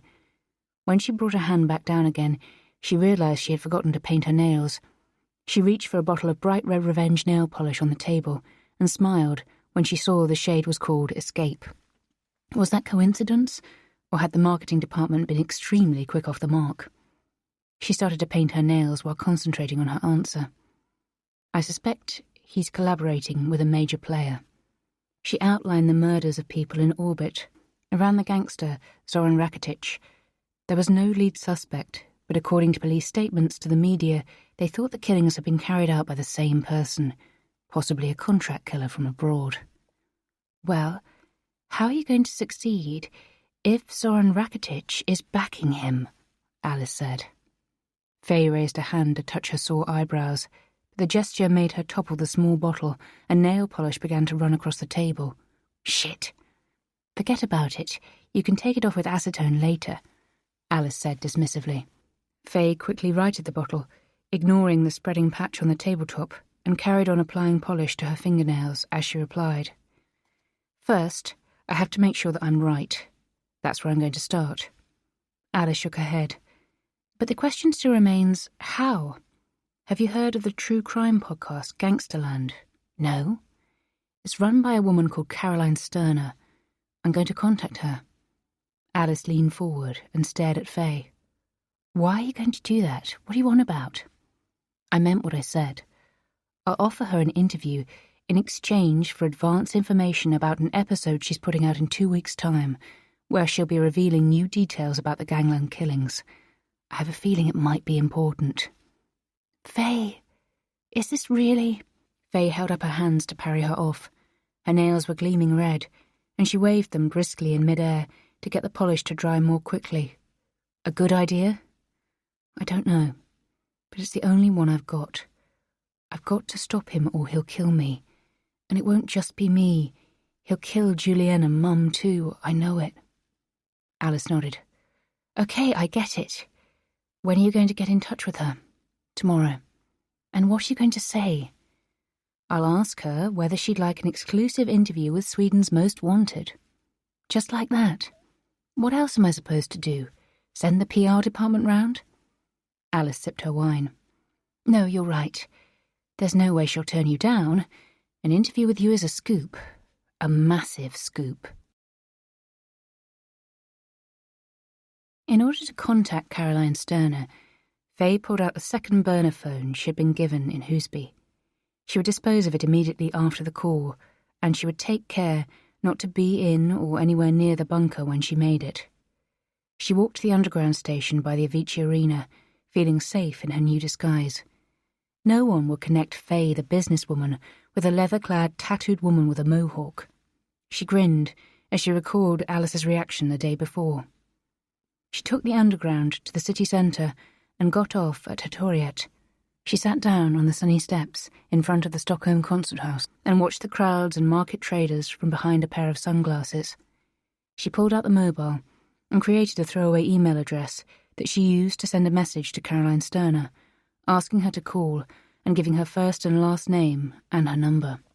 Faye waited for an hour while the greengrocers proclaimed their wares to the square.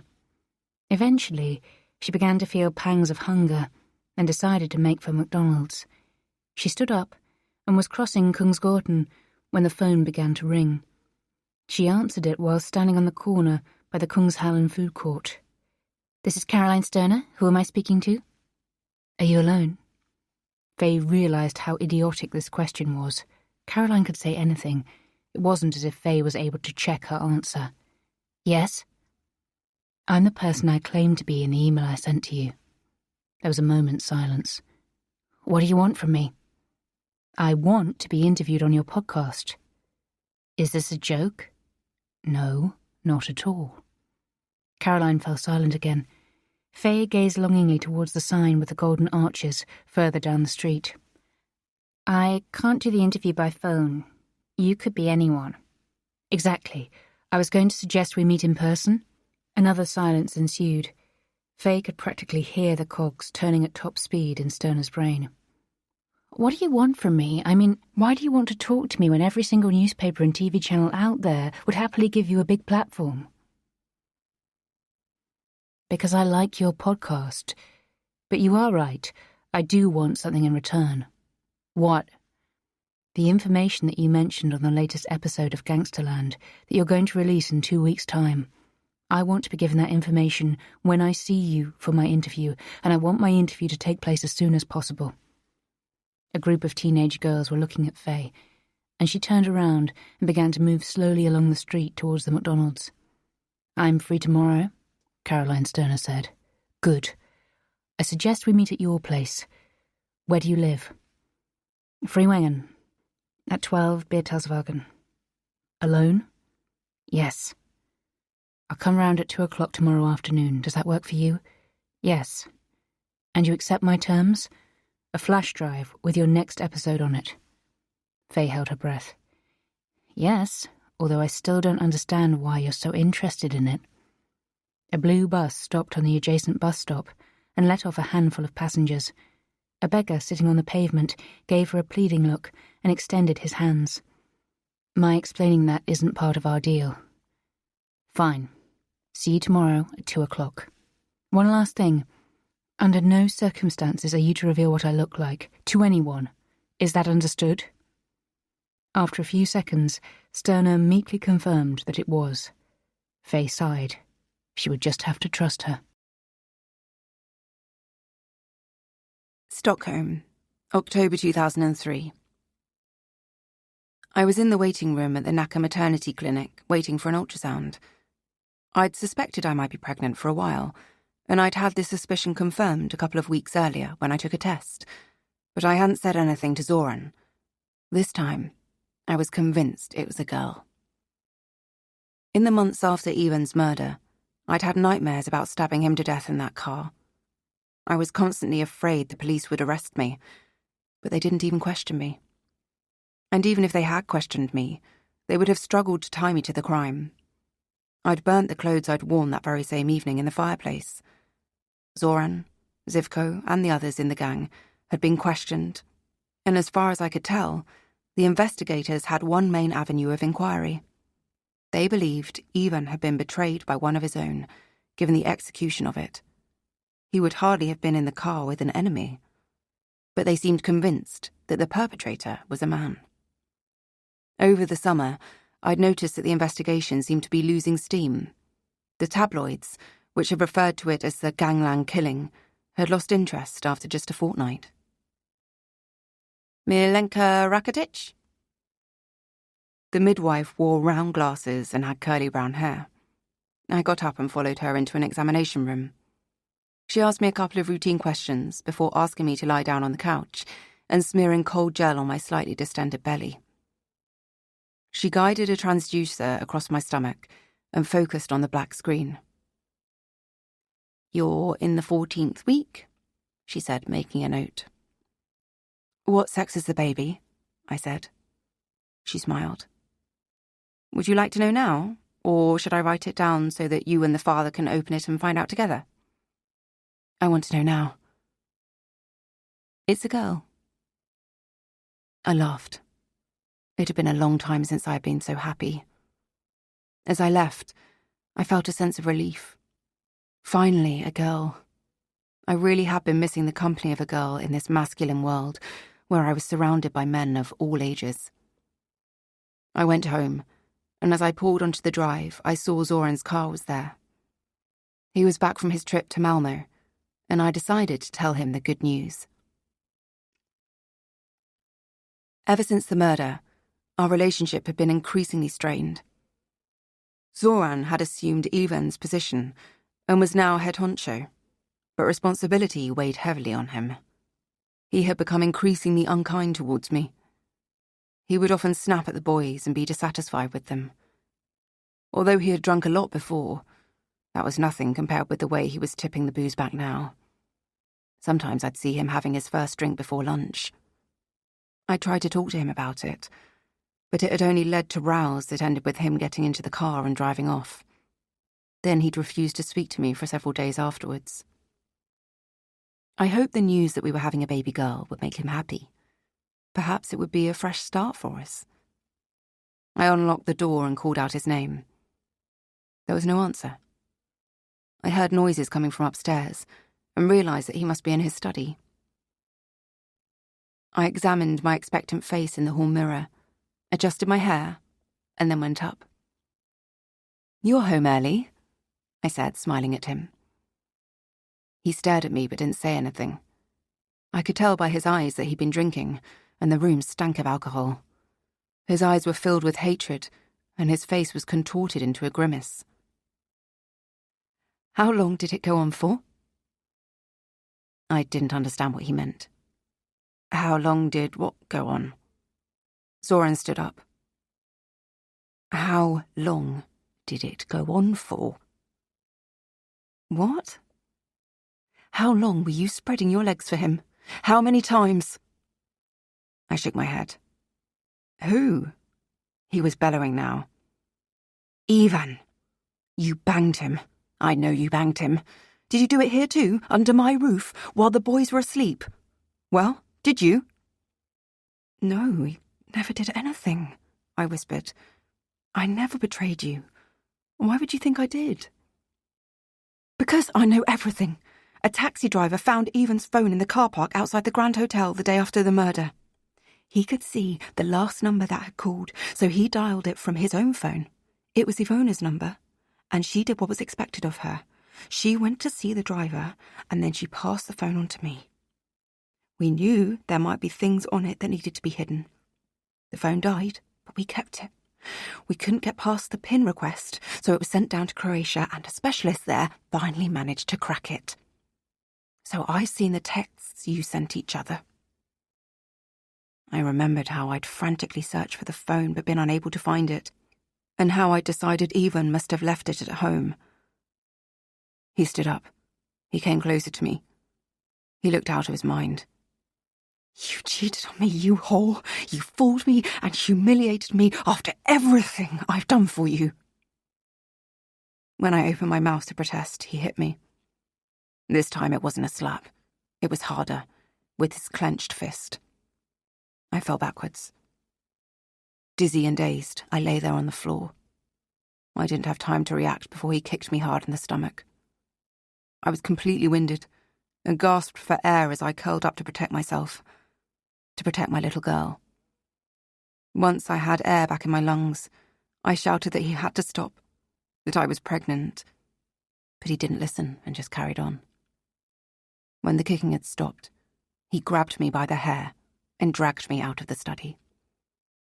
"You should be grateful I don't kill you."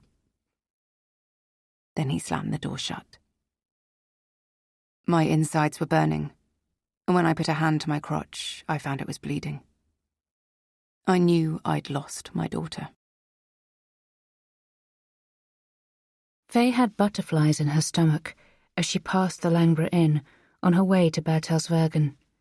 She'd always loved verdigrised copper roofs, the way the gleaming green contrasted with the white facade. The inn itself was buzzing with life. Families, older couples, newly in love younger couples, all of them looked so carefree as they sipped coffee, chatted, and lived their lives free and happy. At least, that was how it looked on the outside, through the windows. No one seemed to pay her any attention, apart from a few people who did a double take at her appearance. Faye walked past a pond and on through the park, where multiple dog owners were keeping their pets on short leashes. It was an open park with an avenue and clusters of trees. The greenery had just begun to show itself, and all the tree branches were sprouting small green leaves. She knew the park had previously been part of the grounds around the Langborough Mental Hospital, but that institution had been closed long ago. She made for Bertelsvergen, continuing to observe the people she encountered. A part of her was unsure about Caroline Sterner. What if she contacted the police? Perhaps she was so hard-nosed that she'd cut a deal with them. As soon as the interview was over, they would storm her flat and arrest Faye before taking her back to Stejnerkull, the whole thing immortalised by tabloid photographers. No, the world didn't work that way. She had to trust people, she told herself silently. At least, right now she did. She had no choice. She took a deep breath and tapped in the entry code for the main door that Caroline had sent to her burner email account. Then she entered the stairwell. Caroline lived on the ground floor. She must have heard her because the front door opened before Faye had made it all the way over. Caroline stared at Faye, who nodded in return. Caroline shook her head skeptically as she admitted Faye, and then shut the door and locked it behind her. She was struggling to tear her gaze away from the mohawk, the piercings, and the black clothing. It was evident that Caroline had tied it up in anticipation of her visitor. There was a powerful smell of cleaning products. "Welcome to my humble abode," she said, looking around apologetically. "I'm afraid it's rather small." A cat brushed past Faye's legs, and she bent down to scratch it between the ears. "I think it's lovely. And it's all relative. After my time inside, everything seems big." Caroline leaned forward and examined Faye's piercings. "It really is you. Wow." Faye nodded as she took off her boots. "In the flesh. I've got a new stylist. I'll give you her number." The corners of Caroline's mouth twitched. "I can tell. Are those piercings real?" "Yes, but you've got to keep your word. You can't tell anyone what I look like or where we're meeting. If you do, the detectives will review all the nearby CCTV footage, and then they and everyone else will know about my new appearance. That can't be allowed to happen. I promise." Caroline showed Faye into a cosy kitchen. She had prepared for the interview. There were 2 microphones on the table opposite each other, and the curtains were closed. "I've made a pot of coffee if you'd like some." "Yes, please." Caroline began to rummage in the cupboards, while Faye sat down by one of the microphones. Caroline filled 2 mugs with the Gangsterland logo on them and set one down in front of Faye. "Nice mugs." "Thank you," Caroline said with a grin. "By the way, I'll do a rapid edit on the interview and post it as a special episode as soon as possible. You're hot news right now, so people will go completely bananas." Faye nodded and sipped the coffee. She had more or less assumed the episode would be uploaded almost right away. Caroline adjusted the microphones for a moment before asking Faye if she was ready. Faye nodded. Caroline leaned towards her microphone. "I'm speaking to you from an undisclosed location where I'm joined by Faye Adelheim, who broke out of Stejnerkull prison almost a month ago and who has been on the run since," she said in her best broadcast voice. "Faye, welcome to Gangsterland." "Thanks. Why did you break out from prison?" Faye had decided to adopt a sober, businesslike tone. "Because I should never have been in there in the first place. I didn't kill my ex-husband, but the final straw was when another inmate tried to stab me to death. I really don't want to die right now. Life is short enough as it is." Caroline gazed at her wide-eyed. "How would you describe life at Stejnerkull?" "In one way, It was almost the best time of my life. In other ways, it was the worst. I met people who have become friends for life, but being locked up takes its toll on you. So I look back on it with mixed emotions, although I prefer not to return, as it were. Caroline paused for a moment before speaking again.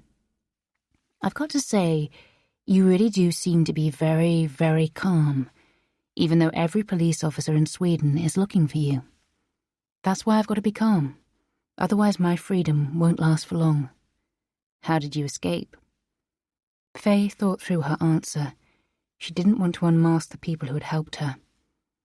I happened upon one of the guards' access cards and made a quiet exit. And then? Faye laughed. Since then I've been lying low. What's the plan now? Keep lying low?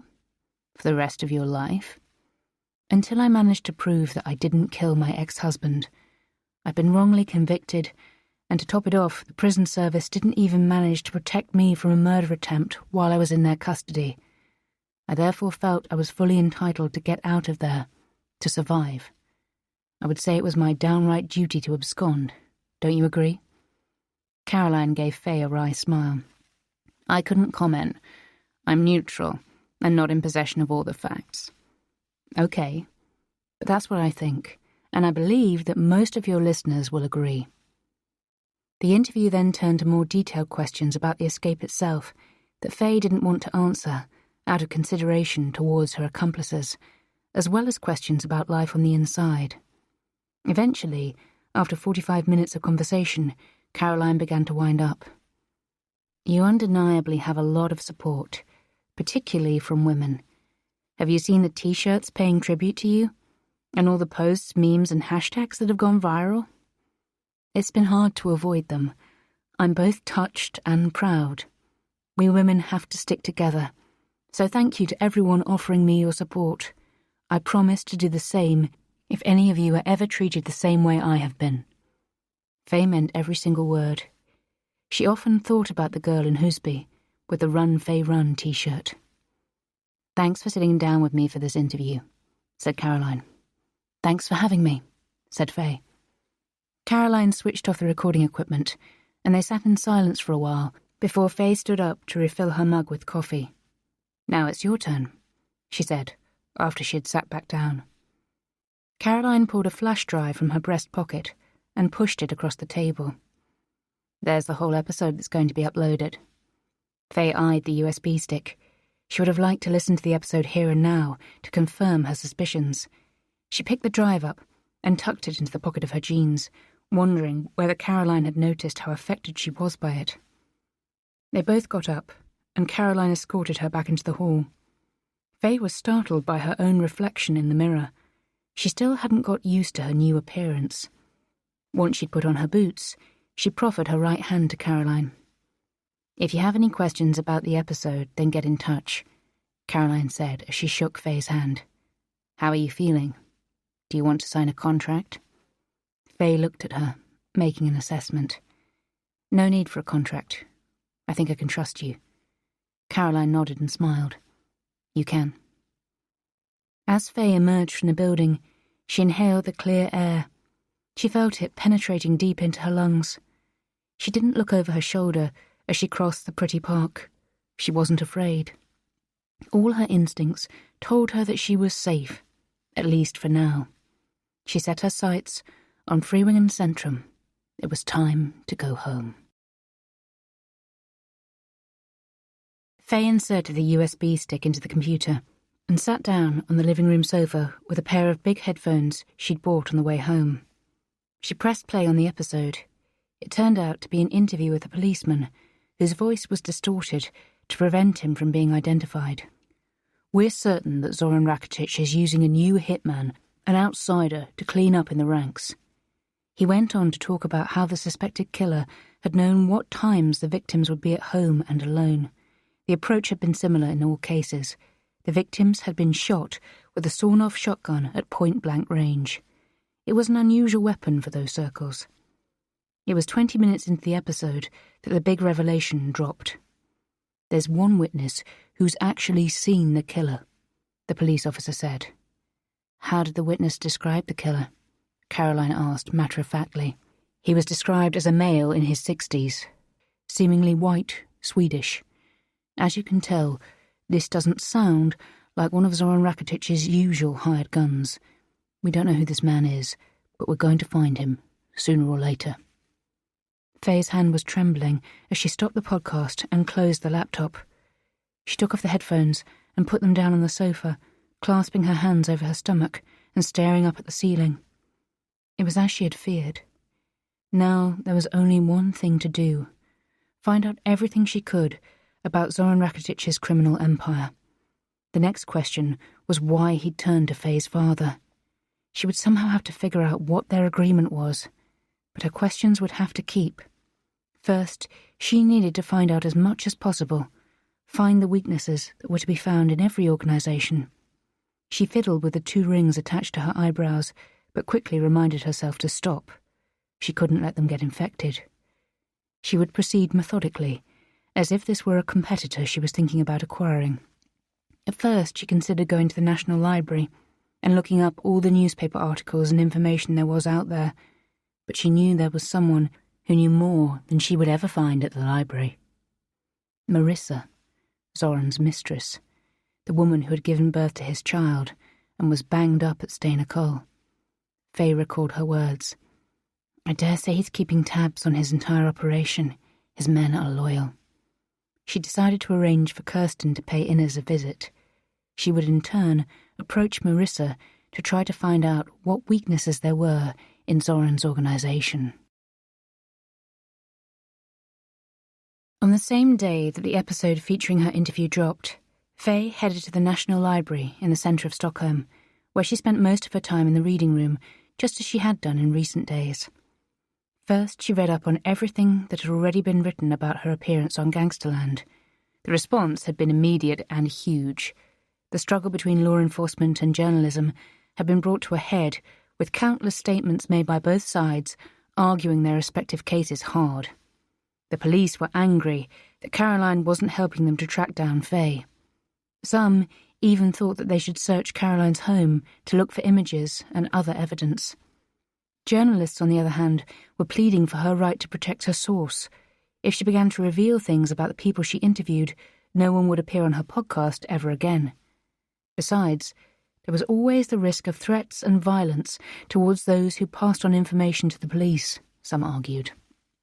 Faye closed the news articles and went about her real business, ploughing through every single article there was about Zoran Rakitich. He'd arrived in Sweden from Croatia in 1993.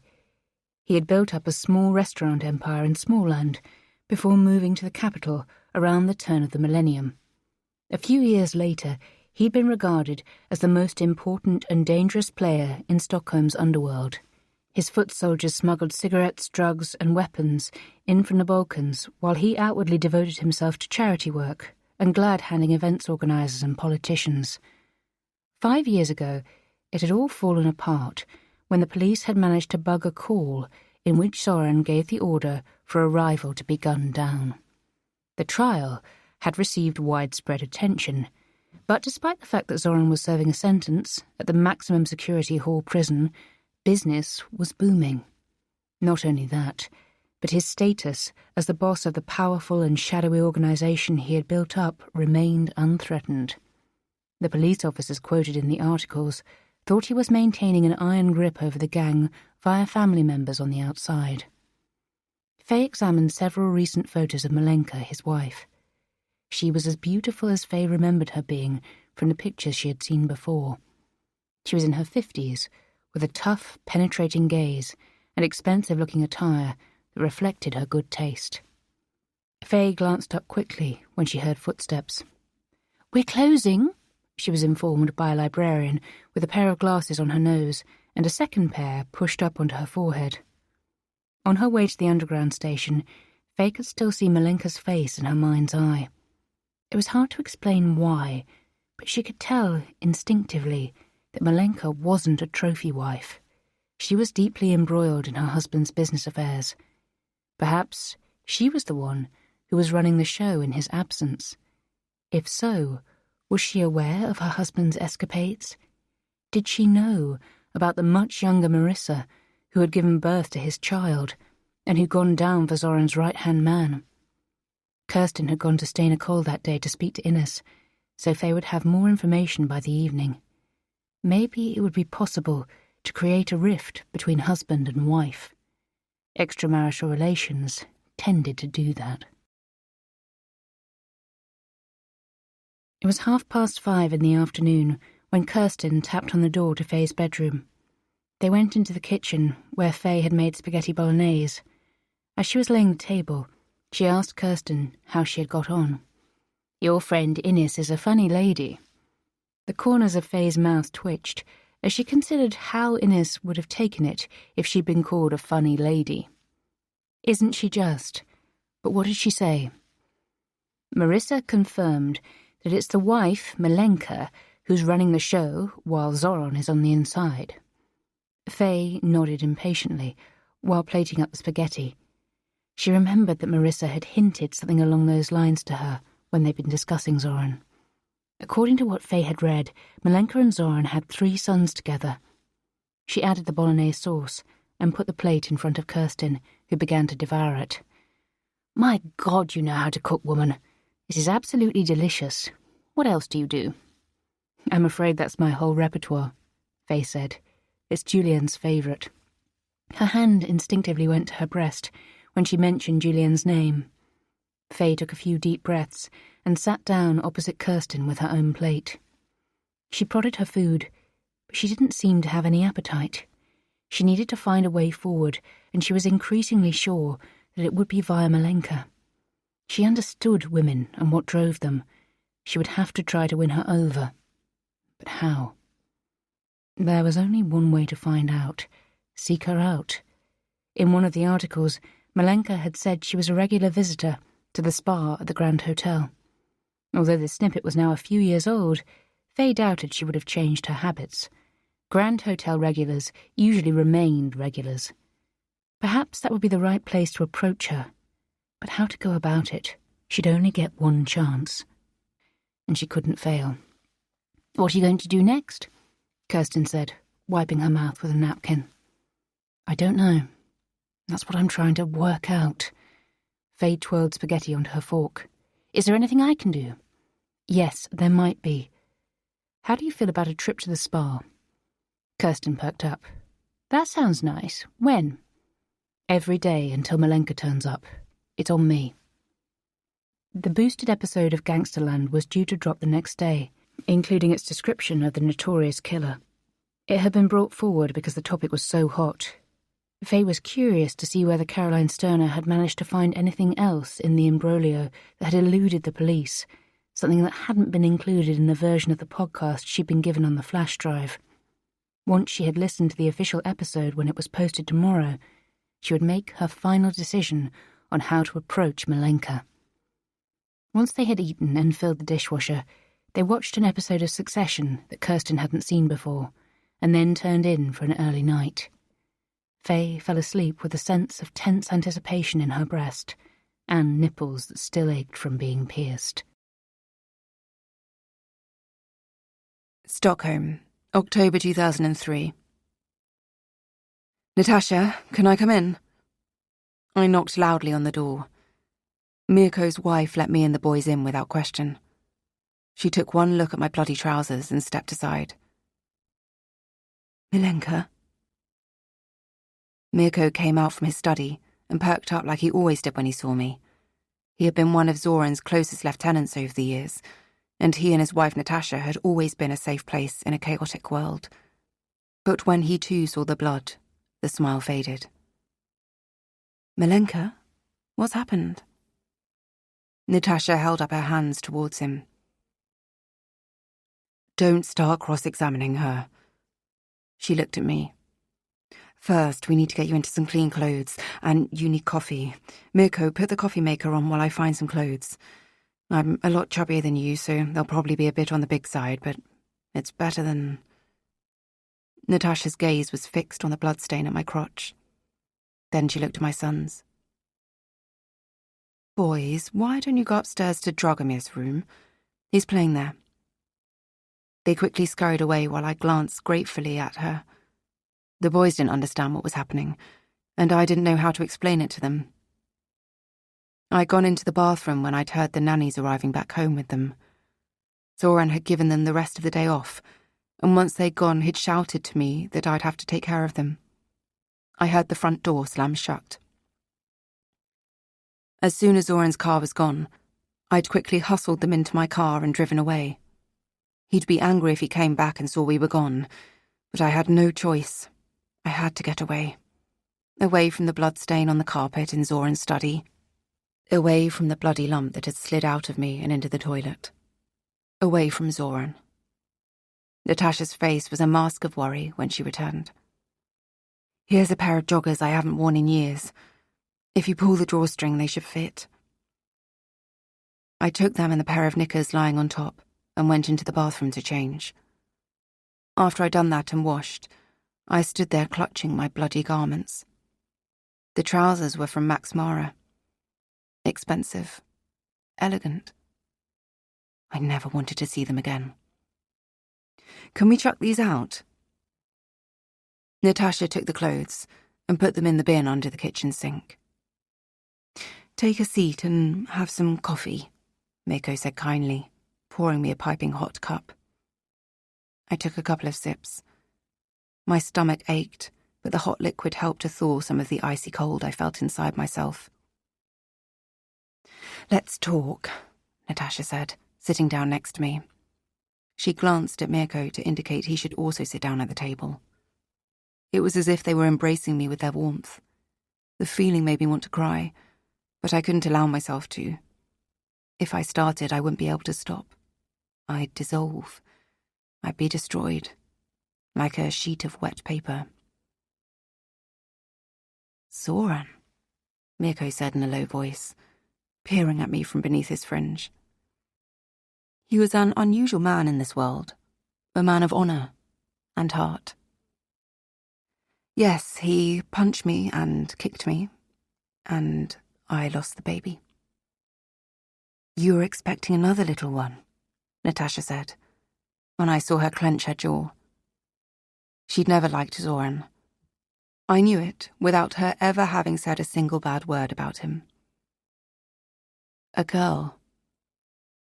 The words made the icy cold return inside me, and I quickly took several more sips of the coffee. From upstairs, I could hear the boys laughing loudly, and that helped me to breathe a little more easily. I'd do everything I could to protect them. From Zoran, from the world, even though I hadn't been able to protect their sister. What can we do, Milenka? Do you want me to talk to him? Mirko's voice wrapped itself around me like a blanket. I knew he meant well, but I also knew what the reality was. No, Mirko. I've got to go back. Zoran went out, but he could come back at any moment. I just needed to come up for air, to see some kind faces. We are always here for you, you know that, Natasha said, squeezing my hand. I know that, but you know just as well as I do what it's like. The rules. There's nothing you can do. There's nothing I can do. I just want to sit here in your kitchen for a while with you and drink coffee. Then I've got to go back home with the boys again. Neither of them protested. We were all in the same system. They knew what I was saying was true. I was going to stay for a while. Then life would have to move on. When Faye woke up, she reached out for her phone to play the new episode of Gangsterland. She frowned when she opened the Spotify app. It still hadn't dropped. Odd. Had Caroline changed her mind and decided to publish it later?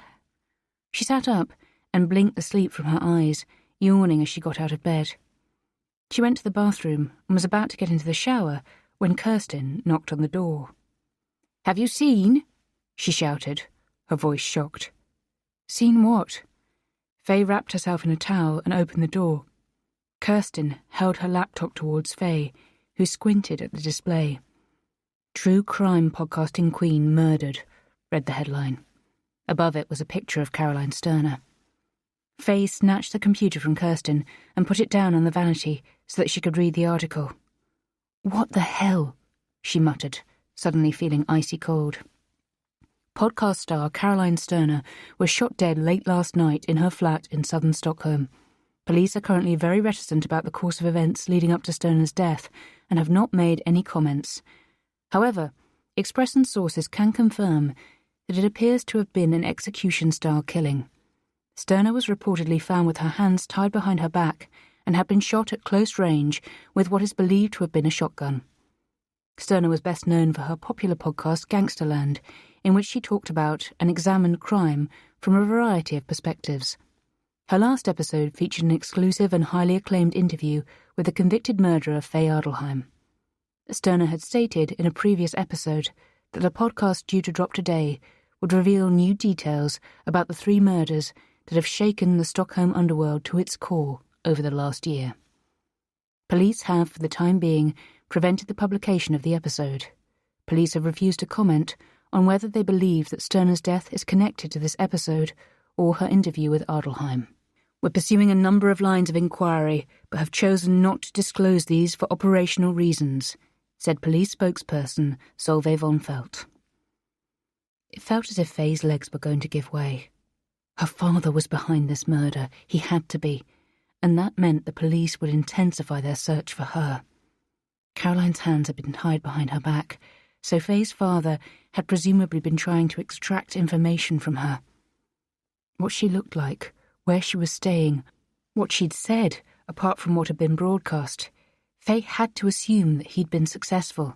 He might even have planted something at the scene to make it look like Faye had been behind Caroline's murder. Apart from her appearance, there was nothing else that Caroline could have revealed. Faye thanked her lucky stars that she'd been so careful when contacting her. She started when Kirsten laid a hand on her shoulder. "What are we going to do?" she asked. Faye swallowed. "I need a couple of wigs that look completely different, and we're going to have to shave off the mohawk and take out the rings, and then it's time for you to get along to the Grand Hotel. Book a room for a week and spend as much time in the spa as you can. We carry on as planned? What other choice do we have?" Kirsten squeezed Faye's shoulder. "What do I do if I run into Malenka?" "Call me, and I'll get down there." Kirsten seemed surprised. "Is that it?" Faye nodded grimly. "That's it." Kirsten nodded, picked up her laptop and left the bathroom. Once she was alone, Faye took a couple of deep breaths and then dropped the towel before getting into the shower. She probably seemed more confident than she felt. That was the only way to get through this. Yet the truth was that she was worried, afraid even. It was as if a noose were tightening around her neck. Her father was demonstrating that anyone in her proximity was in mortal danger. Faye was waiting in the van that Kirsten had rented. They had parked it at the rear of the Grand Hotel. While Kirsten was in the spa, keeping an eye out for Malenka, Faye read the latest media updates on the killing of Caroline Sterner, which was still dominating the news some 2 days after the murder. Faye had been in the van for 3 hours when a message arrived via the encrypted app Telegram. "She's here." Faye stared at the 2 words for several seconds. "On her own?" she finally replied. "Yes." She'd initially feared that Malenka would bring bodyguards, but had then dismissed that concern. If she had, then they would surely wait outside, rather than being inside the spa itself. Even if they saw Faye entering, they wouldn't perceive her as a threat, since they wouldn't recognize her. Faye chose between the 2 wigs, and settled on being a short-haired platinum blonde. The mohawk had been seen off with a little help from Kirsten and the trimmer, and her head was now completely shaved. Like Sinead O'Connor, she thought, as she donned the wig. She wore a black turtleneck to conceal the neck tattoos, which hadn't completely disappeared. The piercing jewellery had been removed from her nose and eyebrows, but she'd left the ones in her nipples. Having put them in and gone through all the pain, it would be a pity if no one else saw them. She touched up her red lipstick, put on a pair of large sunglasses, slipped a small stiletto knife into her jacket pocket, and then opened the door. Faye entered the hotel via the back entrance, moving purposefully towards the spa, without giving the impression she was agitated. Her heart was pounding so hard in her chest that her field of vision almost blacked out. She was exposing herself to a huge risk, but this was the only way forward. The disguise wasn't as effective as the punk get-up. The hotel wouldn't have let her in if she didn't look like she belonged there. She needed to talk to Malenka one-on-one, and she needed to get her on side. Faye reached the changing room. There were 2 women there. Damn it, they needed to get out. Faye sat down on a bench and waited impatiently. The 2 women were discussing what had apparently been an incredibly fascinating paddle match as they changed. When they finally left the changing room, Faye pulled out her phone. "Go," she wrote to Kirsten. In her mind's eye, Faye pictured what would happen next. Kirsten would stagger in front of Malenka and ask her for help back to the changing room. Faye stood up, pulled off the wig and sunglasses, and went into the toilet without locking the door. After a while, she heard footsteps approaching. Kirsten cried out loudly in the changing room. "Could I have some water?" she groaned. Faye heard them coming closer. She pressed herself to the wall by the door. It opened. Malenka stepped in. Faye pressed the tip of the knife to her throat and locked the door behind her. Malenka showed no signs of fear, instead meeting Faye's gaze in the mirror. "I'm not quite looking myself, but I think you know who I am," Faye said. Malenka nodded slowly. "I do," she said. "What do you want?" "To find out why you're trying to kill me." "I don't know what you're talking about." Faye glanced towards the door. People might enter the changing room at any moment, but right now it was still quiet out there. "This is what we're going to do. I've got a room at the hotel. You and I are going to stroll to it for a quiet chat. We're going to walk there arm in arm, like really good friends do. You're going to smile and seem happy. Otherwise, I'll bury this knife in your liver." There wasn't even a flicker of emotion on Malenka's face. "Sure." Faye reluctantly admired her. She wondered how calm she would have been in Malenka's place. There was a light tap on the door. Faye unlocked it, and Kirsten handed them 2 white bathrobes. Malenka put one on without any fuss, and Faye put on the other. "Let's go," she said, slipping her arm through Malenka's. They reached the suite that Kirsten was staying in on the 5th floor. Of course, she'd booked under a different name. It was reasonable to assume that the police would be monitoring all Faye's nearest and dearest. There was a risk that she'd been flagged in the hotel's reservation system. But both of them had multiple cars issued in other names. They sometimes came in handy. Kirsten opened the door, and Faye gestured towards the sofa facing the windows, overlooking the royal palace, indicating that Malenka should sit down. "Thank you," she said to Kirsten. "Now please leave us and wait in the foyer." After the door had shut behind Kirsten, there was absolute silence. Nervousness coursed through Faye's body as she scrutinized Malenka's face to see whether there was a flicker of fear or anxiety. There was nothing to be seen. On the contrary, the woman seemed to be getting calmer with every passing second. Malenka appeared to be completely unaffected by the situation, which wrong-footed Faye. Was she mistaken? Was this a trap orchestrated by her father? Had he figured out her next step? But no. If he had, then she'd already be dead. She was sure of that. Faye held the knife in her hand and kept it pointed at Malenka. "I want to know why you and your husband are trying to kill me." "I still don't know what you're talking about." Malenka regarded her calmly. It was as if she hadn't even seen the knife. Faye licked her lips. They were completely dry. "You may have noticed that people around you are dying. Important people in your husband's empire. I know who is carrying out those murders. I don't know why they're happening, but from the outside, it's hard to escape the impression that you've lost control. I'm in full control of my empire and my people." Faye looked straight into the woman's eyes while making up her mind to play her trump card, even though she had been planning to hold it back. "Even over your husband's illegitimate daughter?" For the first time, Faye glimpsed a crack in Malenka's cool, composed face. It only lasted a microsecond, but Faye saw uncertainty. "The girl is 5 years old and living with her mother's relatives. She was born just before Zoran went to prison. I was in Stejnokol, along with the mother. She told me everything. Malenka shrugged. Men are men. What do you want me to do about it? We've both been working in the world of men for long enough to know that if you let them walk all over you, then you end up being a doormat.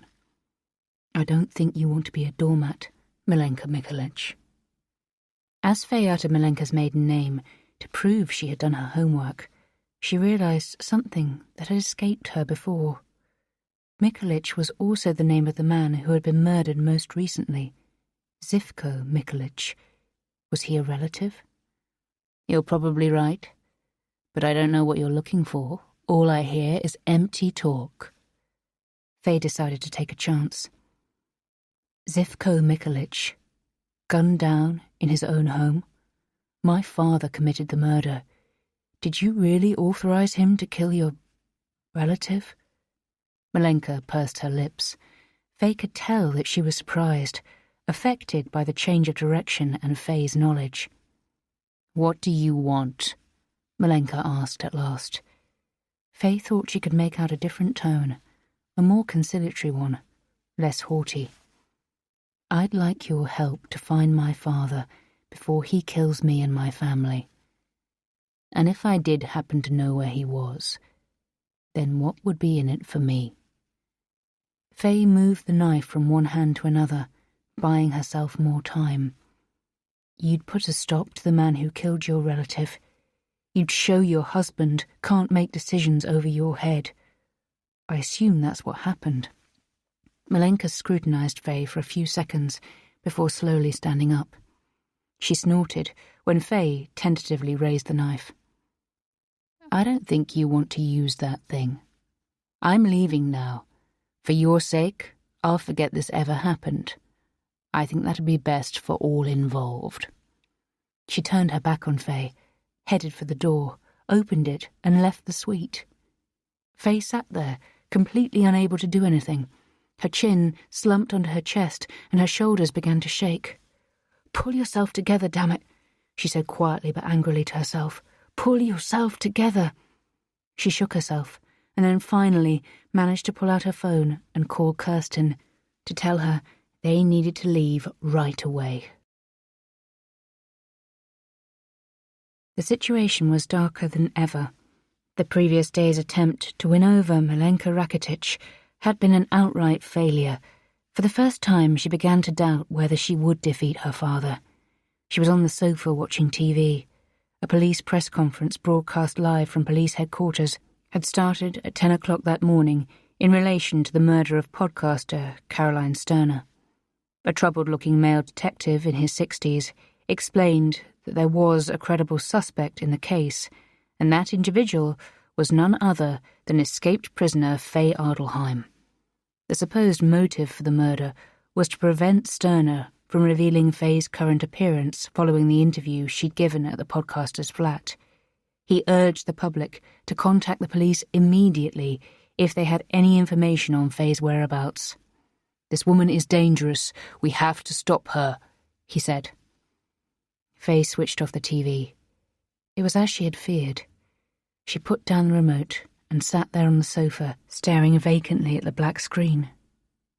She'd really thought she would persuade Malenka to help her. She'd spent countless hours reading up on her and trying to get close to her and Zoran. But it had all been in vain. Could she contract an underworld hitman to take out her father? She wasn't short on cash, but it felt wrong. She wanted to be the one who put a stop to her father. She felt a desire to kill that she had never felt before, not even with Jack or Sebastian.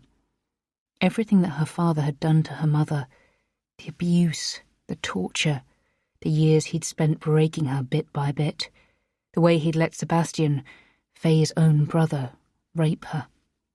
She was crazy with anger.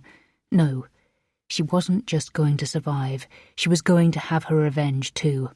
Pull yourself together right now, she said aloud to herself. She got up and went into the kitchen to make some coffee. She needed to find a new way forward. There was too much at stake to simply give up. Both her mother and Julienne would die.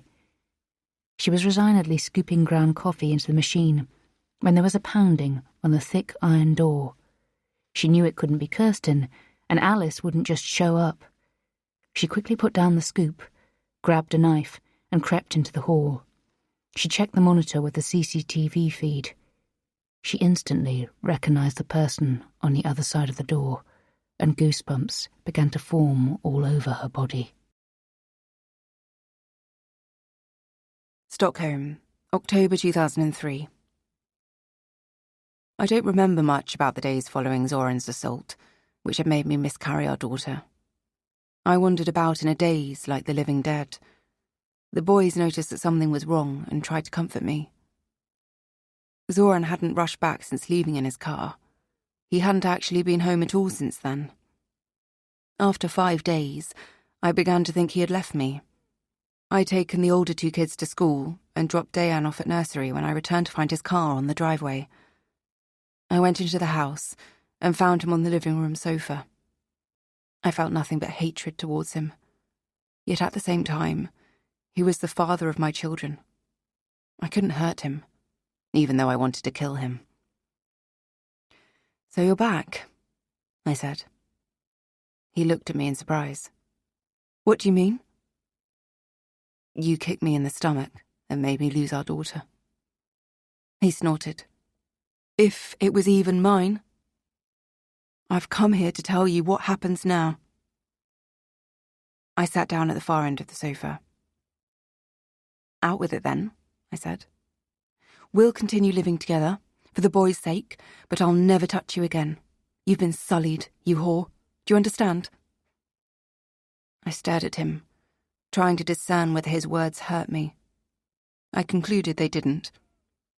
"If you do anything to displease me, I'll have the boys sent to Croatia where they'll be properly brought up. Got it? Then you'll never see them again." I began to laugh. He stared at me in disbelief. "What the fuck are you laughing at?" I ran a hand through my hair and fixed my gaze on him. "He squealed like a pig when I killed him." "Who?" "Even." "What are you talking about?" I indulged myself in another smile. "I killed him, Zoran. I stabbed him in the neck outside the Grand Hotel. I killed him because he was going to kill you, but you didn't get it. I pretended I wanted to sleep with him to lure him there. That was all. I killed him for your sake, for the sake of our boys, because you were too weak to do it. Shut up. Because now I'm going to tell you what's actually going to happen." He remained silent but glared at me. "If I meet with an accident, then an email will be sent to the police describing your business affairs in detail. How the clubs work, which accounts you use, the names of various players. I've picked up plenty down the years." "You fucking—" I held up my palm towards him. "I'm not done," I said, grimacing as I felt a stab of pain in my stomach. "You're no longer the sole leader of the organisation, except outwardly. I'm to be involved in all major strategic decisions. What you tell your boys is up to you, but if I suspect you're trying to get round me or keep me out, then I'll crush you."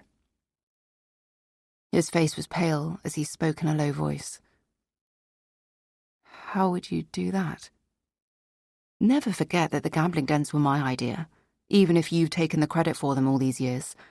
I gave you everything without demanding anything but love in return. But that's over and done with." He didn't reply. I leaned back on the sofa, crossing one leg over the other and folding my arms. "You're right about the fact that we're going to keep on living under the same roof for the boys' sake. But from now on, I'll be the one making the decisions, not you. You can devote yourself to drinking and pretending to be the one in charge. That's what you're good for. And one more thing. If you ever touch my brother, I'll kill you."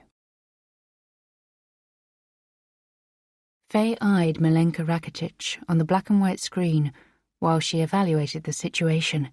Milenka was dressed in a dark skirt and white blouse. Her hair was neatly arranged. If she'd come to kill her, then she would hardly have come alone. and she wouldn't have sought Faye out in this manner. Instead, she would have given the address to Faye's father and left him to do the job. Or perhaps it was a trap after all. Faye couldn't see whether there was anyone behind her. There was only one camera, and it didn't cover the full area outside the door, a minor oversight in the planning. Faye put her hand on the lock, but hesitated for a second before turning it. Then she opened the door and looked at Malenka, who met her gaze without blinking. "Come in," said Faye. Malenka took a step forward and looked around. "A bunker?" she remarked. "Something like that, but this bunker has coffee." Malenka smiled briefly. "Every time we meet, you're holding a knife," she said, nodding towards the chef's knife that Faye was clutching.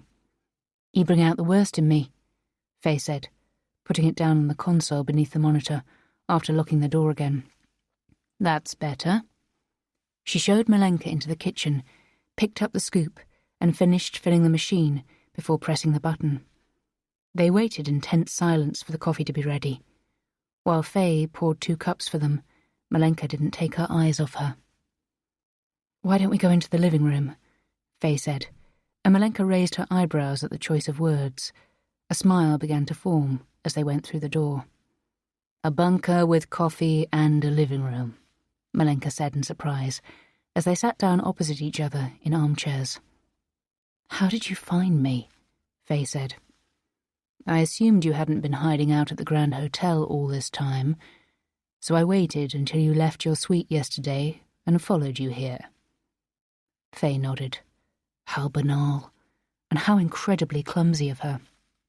"And now you want to have coffee with me?" Malenka cleared her throat. "I couldn't stop thinking about her," she said. "About whom?" "Zoran's girl, with the mum in Steinakol." Faye started. If Malenka demanded to know where Sarah was in exchange for helping Faye, then what would she do? "I have 3 sons. I've always wanted a daughter, but now I'm too old." Faye didn't say anything while Malenka sipped her coffee. "I know Zoran had other women. He always has. Of course, I kept tabs on Marissa, but I didn't know she'd had a daughter. Is it Zoran's fault she's doing time?" Faye nodded. She had to bite her tongue so as not to interrupt. She realized she was winning Malenka over. "But that's not all," Malenka said. "Zivko was my little brother. It goes without saying that his murder was not something I condoned. Zoran knew that. He did it without my knowledge. He sent your father to take him out. Then he pretended nothing had happened." "So, it is my father who's the murderer?" Malenka nodded. "Do you even need to ask? You seemed so sure yesterday." "I'm a good actress," Faye said. "Evidently. Why is my father helping Zoran?" "They met in prison. Your father offered to help us put our house in order in exchange for us helping him to stay off the radar and giving him what he needs to get rid of you." "Just me? He doesn't just want to kill me. He also wants to kill my family." A silence descended between them. "And now?" Faye said after a while. "Everything's changed now." "Does Zoran know that?"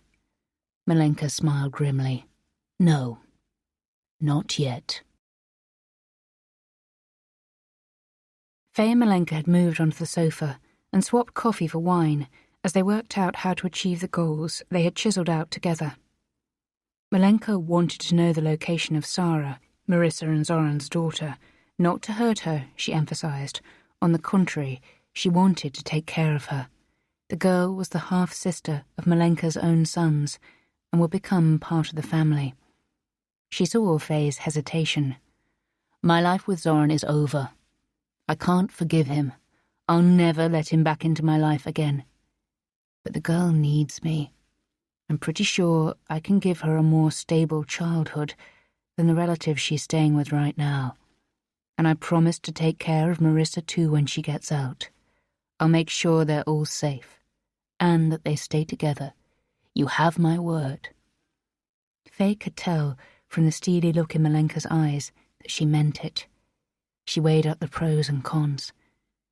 As soon as Marissa was out of prison, she would be back under Zoran's control again, both her and her daughter. Malenka was her only way out. Faye nodded slowly. I believe you. I'll find out where she is. But what do we do about my father? Do you have any control over him? Malenka raised the wineglass to her lips and drank a big mouthful. Yes, for now at least, but that's not enough. We need to get him out of the way. He's on Zoran's side, and it's not just you he poses a threat to. He's a dangerous, sick man. I know that better than anyone, Faye said quietly.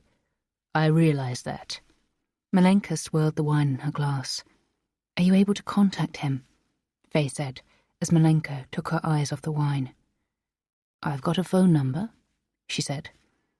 What if you summoned him to a meeting, somewhere secluded? That might work, said Malenka. Faye nodded. But I'd need a weapon. Malenka raised the wineglass as if making a toast. That can be arranged. Faye sighed with relief. Suddenly, she could see an end to this nightmare. Soon they would be safe. She'd be able to return to Italy, fetch Julienne and her mother, and then move to somewhere else in the world, somewhere the Swedish police couldn't get at her. Perhaps that was how it would have to be. She didn't ask how Malenka was going to escape Zoran's grip. That was Malenka's concern, not hers. Malenka drained her glass and stood up. Good wine. Thanks. Faye didn't reply. I'll contact your father, then we'll get this over and done with. Faye stood up and shook her hand. They gazed at each other mutely for a while, and then Malenka spoke again. You're an interesting person. I hope we'll have the pleasure of each other's company in calmer, more pleasant circumstances some other time. Me too. Malenka made to leave, but then suddenly stopped. If you're deceiving me, Faye, then I'll kill you. Faye nodded, meeting Malenka's gaze. And I you, Malenka.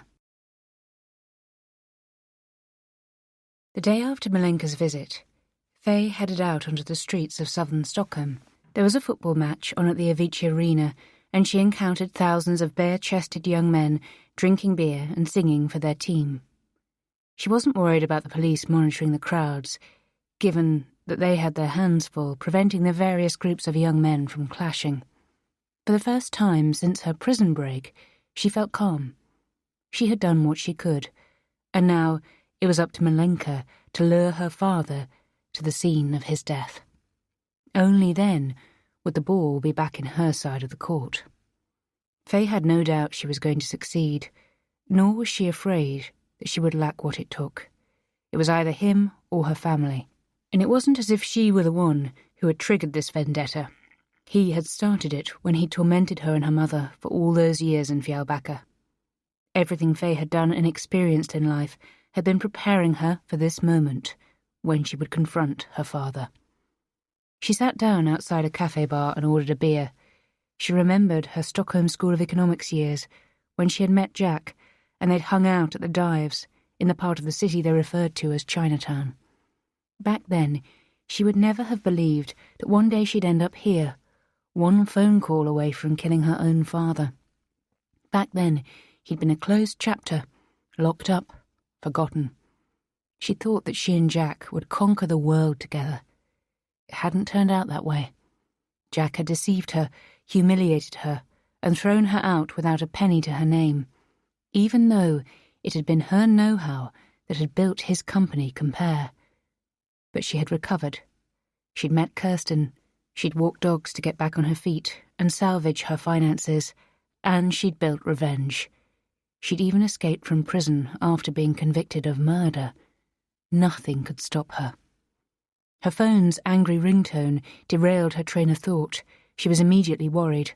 Only 3 people had the number: Kirsten, Alice, and Malenka. Hello? Hello, it's Malenka. Faye could tell right away that something was up. Did you get hold of him? We'd better meet. I don't want to do this on the phone. Faye gazed towards the young men marching towards the stadium in a cloud of red smoke from flares. Where? Your place, in 20 minutes. Faye took a last sip of her beer before getting to her feet and hurrying home. Malenka was sitting behind the wheel of a black Mercedes parked up by one of the loading bays adjacent to the bunker. Faye looked around hastily before getting into the passenger seat. What's happened? She said. Malenka took off her sunglasses and folded them up. I've been calling your father since last night on the number we gave him, but he's not answering. The phone's switched off. Do you think he knows that you and I... Malenka shook her head slowly. I find that hard to believe. If he did, then I've no idea how. A lorry reversed from one of the loading bays, turned around and drove off. Faye tried to think clearly, but she felt hampered by something bordering on panic. Are we in danger? She said, swallowing. I don't think so. No one but you knows what I'm planning to do, and I've been extremely careful when making contact with you. This calmed Faye somewhat. She looked up at the inside of the car's roof and sighed heavily. What does this mean for our deal? Malenka said. It still stands. Good. I wanted to be sure of that. Two men in work clothes passed close by the car without paying them any attention. When they had gone, the women resumed their conversation. I never trusted your father. There was something about his eyes and his manner that aroused my suspicions. Perhaps he even scared me a little. And there's only one man I've ever been afraid of before, Zoran. Faye said nothing. She knew exactly what Malenka meant. Even as a child, her father's gaze had been capable of making her blood freeze.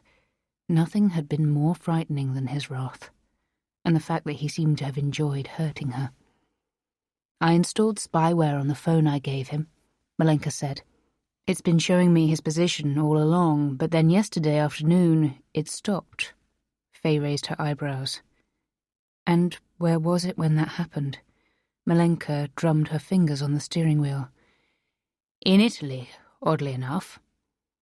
Faye stared at Malenka, then pulled out her phone, opened the car door and stumbled out. Her hands trembling, Faye dialed the number for the house in Italy. All concerns of her own safety were gone in an instant. They would be able to trace the call, and it might lead her father to her mother and Julienne in their hiding place in Ravi, but that couldn't be helped. Her heart was pounding.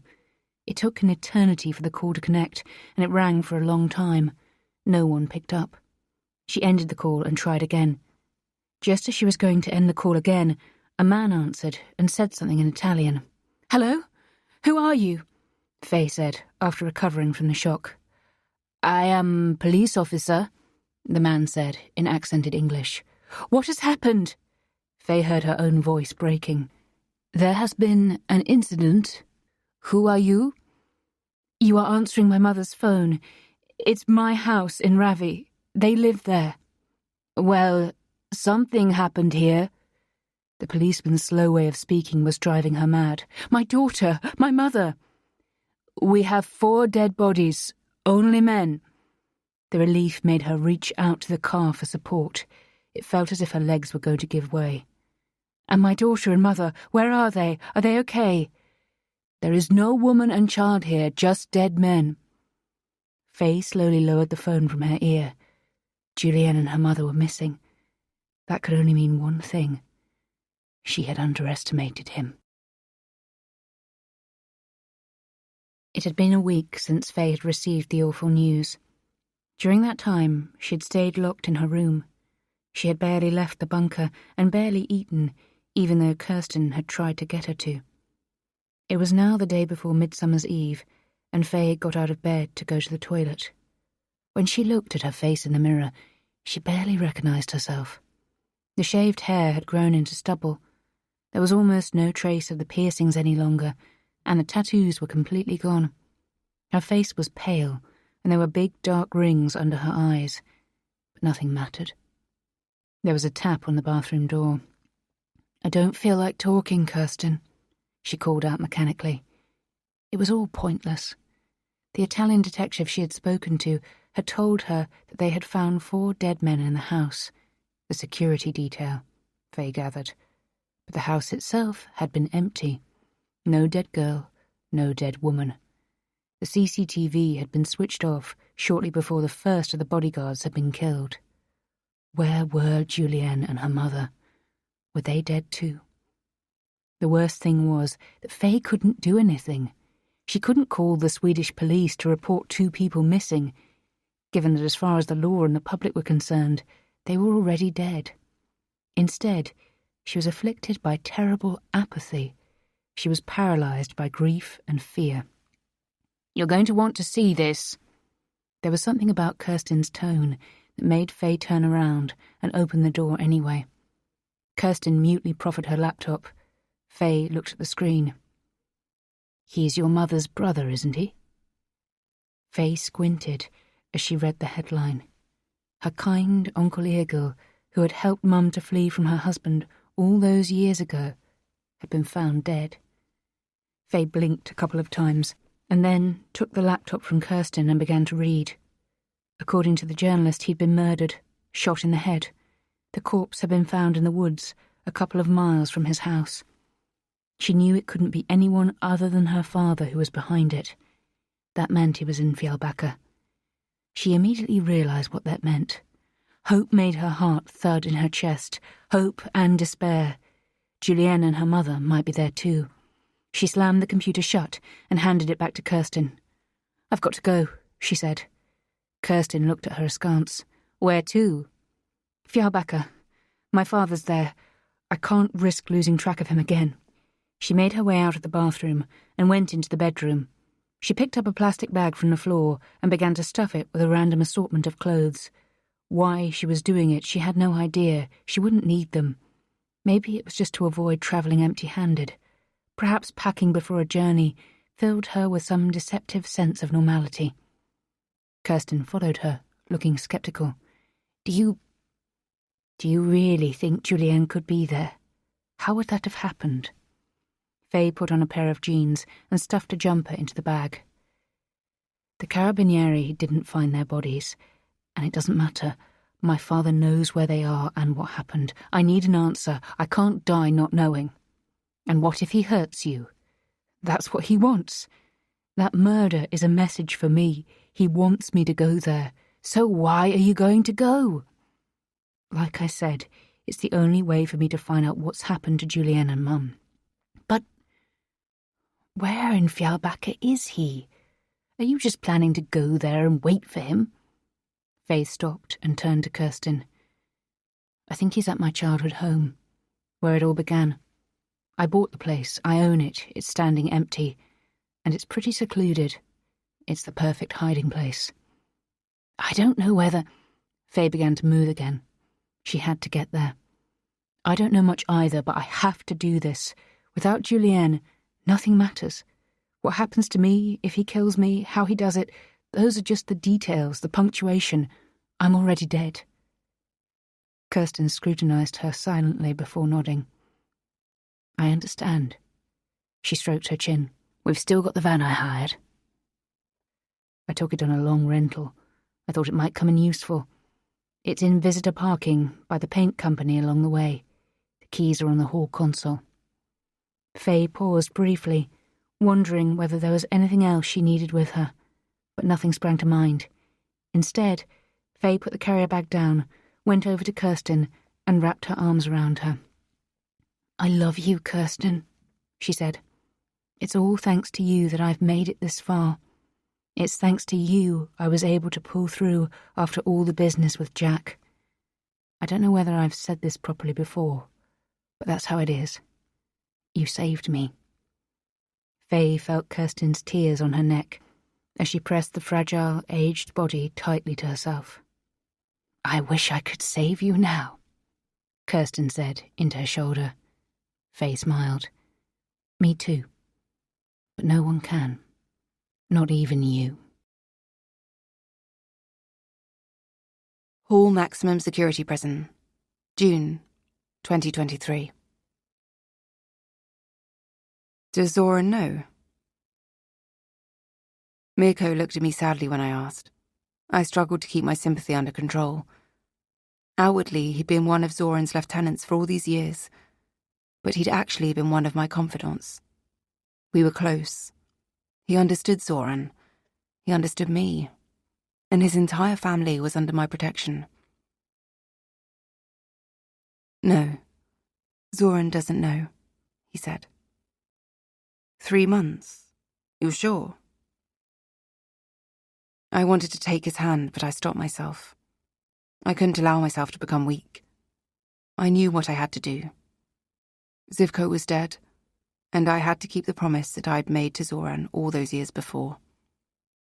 Mirko shrugged. As sure as they can be. Maybe less. They're giving me what treatment they can in prison, but... Mirko, have I been good to you? Have I been good to your family? He nodded. You've always been good to me, Milenka, and to my family. I'm going to take care of your family, but I need something in exchange. I would do the same. Mirko knew the rules of the game. He knew that it had nothing to do with the trust between us.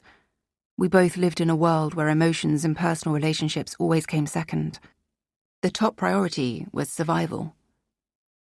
And you swear you don't have anything to do with Zivko's death? Do you swear on your children? Milenka, I love Zivko too. He was too good for our world. I would never have touched a hair on his head. Zoran knows that, and you know it too. That's why I didn't know what was going to happen. Who did it? I heard my voice become steely sharp. I still couldn't think about Zivko without a hard, cold shell forming around my heart. Hatred. It was pure, glowing hatred. You know who it was. Dragan blindly obeys everything Zoran says. It was him and that Swede. Dragan shot Zivko with his gun. The other bloke used his shotgun. Do you know what Dragan did with his gun afterwards? Of course, I'm the cleaner. I'm the one who deals with all the shit afterwards. I was supposed to chuck it in the water. But it's in my safe. Natasha has the combination. Ask her for it and she'll tell you. And his fingerprints are still on it. You think I was born yesterday or something? Of course his prints are still on it. I've bought myself some insurance over the years, but it's no good to me now. A higher power has dispensed its judgment. But it's good to me. Mirko shrugged. All that is mine is yours, Milenka, as long as you take care of Natasha and the kids. He hesitated. But the new guy, be careful. He's not like us. We live by rules. He did circles with his finger beside his temple. He's crazy. I know. I'll deal with him, with a little help. But to do that, I have to know. The necklace that was planted. The one that got Faye Adelheim sent down. Who was that? That was me. Can it be proven? How am I supposed to know? Do you think I'm a cop or something? There was a twinkle of laughter in his eyes. It was a glimpse of the Mirko I'd known for so many years. Did you have your phone with you? Of course I have my bloody phone with me. Then it can be proven. Mirko didn't ask me why I was asking all this, instead waiting silently for my next question, the one he knew would come. My heart was pounding as I looked him in the eyes. I felt no grief, only determination. Zivko's death must be avenged. If you help me with that, then I'll ensure your family always has what they need and then some. And you'll need to testify. Mirko's gaze didn't waver. He nodded. I stood up. Goodbye, Milenka. May God be kind to you and yours. Goodbye, Mirko. As I left Hall Prison, I knew it was the last time I would ever visit. A new era was dawning. The two women sat in silence. Milenka had parked by the Rosendahl Tregod Gardens. There were mums with pushchairs and elderly couples and dog walkers wandering past them. The peacefulness was in marked contrast to Faye's inner tumult. She had told Malenka everything. About her mother, about Julienne, about Jack, about what she thought was going to happen now. Malenka laid her hand on top of hers. Keep calm, otherwise he wins. Don't assume the worst. The game isn't over yet. They're his best hand. He wouldn't play them early. I know. I think he's taken them with him to Fiarbacca, but I'm not sure. He's not right in the head. I can't fathom the way he thinks. Yes, you can. You know how he works. You've lived with it. You've learned him. Just like I learned Zoran. And if you'll let me help, I've got a plan. One that might help us both. One that might get them out of our lives for good. I've got a trump card. One of Zoran's closest henchmen has terminal cancer. He's only got 3 months left to live. Zoran doesn't know about it, even though they're in the same prison. And I know how to use this to our advantage. Faye nodded. I'm listening. Malenka spoke calmly and methodically, explaining her idea. Faye let it sink in, ruminating upon each step until she finally said, It could work. It will work. Malenka bent down and pulled something out of her handbag. The object was inside a transparent zip bag, and Faye carefully accepted it before putting it in her own bag. 2 small brown birds had settled down in a tree directly in front of them. One was bigger than the other. Faye couldn't help but think it was a sign that the birds were her mother and Julienne, waiting for her. Be careful. Malenka's hand was on top of hers again. The warmth from her hand made Faye notice how cold her own was. She'd been freezing ever since the phone call from Italy. I won't let him win. If you do your bit, then I'll do mine, Malenka said, staring through the windscreen. I can't go on living like this. It has to end. You may have to pay a high price, Faye said. There's no price higher than having to carry on like this. I have no option. Very well. Let's do this. When Faye got out of the car to return to the van, she didn't turn to wave goodbye. Faye headed west in the van, driving through a night that never grew dark. Around her, Sweden was readying itself to celebrate midsummer. Cars were stuffed to the brim with luggage and awaiting families who would get into them to drive and visit their nearest and dearest. In a couple of hours' time, the roads would be rammed. Faye passed Orebro. Around her, the forest began to grow thicker. She thought about the time she had left Fiarbacca for Stockholm, when she had still been called Matilda. On that occasion, she'd taken the train. There was much to suggest this was her final journey, that she would die in Fiarbacca, where it had all started. She'd always imagined that in the autumn of her years she'd return to the village to die. But not this early. Not now. She harboured the hope that Julienne was alive and that she would be able to find out where her beloved daughter was. Her father had defeated her. He'd resorted to the nuclear option of going after Julienne. In the devastation left in its wake, there was only emptiness and sorrow. Faye wondered whether there was anyone she ought to speak to say goodbye to. Only Alice, she realised. It was 5 o'clock in the morning. She dialed Alice's number from memory on the burner phone. Hello? Alice's voice was groggy and absent. It's me. Faye? Yes. She smiled. Where are you? Alice said. Driving to Fiarbacca. I was thinking of you. Why are you going there? Alice said in surprise. He's there. There was a moment of confused silence in which Faye heard the rustling of sheets. Who? My father. I need to find out what's happened to Julienne and Mum, and there's a chance they're there with him, as decoys.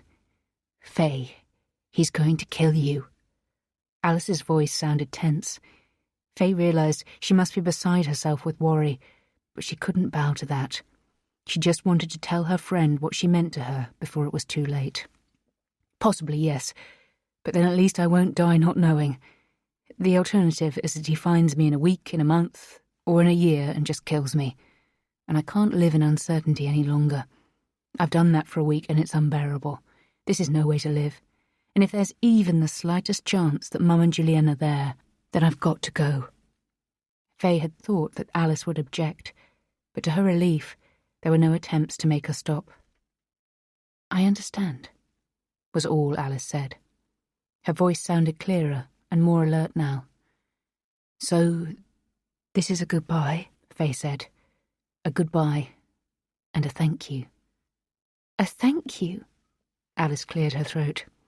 "My dear, I'm the one who should be thanking you. You got me to leave Henrik, to leave that gilded cage that we were both captives in. You got me to understand my worth. And these last few years with you and Revenge have been the best ones of my life. You got me to accomplish things I'd never believed would be possible. The self-confidence that some people get from their parents in childhood is what you gave me." Faye said nothing. She knew her voice wouldn't be up to it. "And if I didn't have kids, then I would be sitting next to you in the car right now."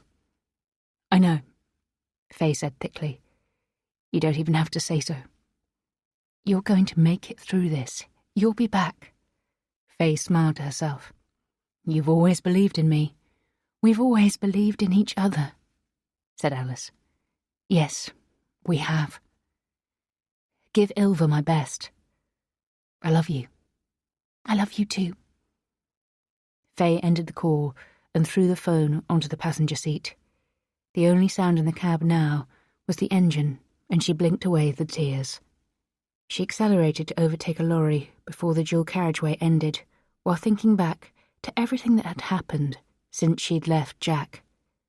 They really had been some great years. She'd had a better life than she could ever have imagined.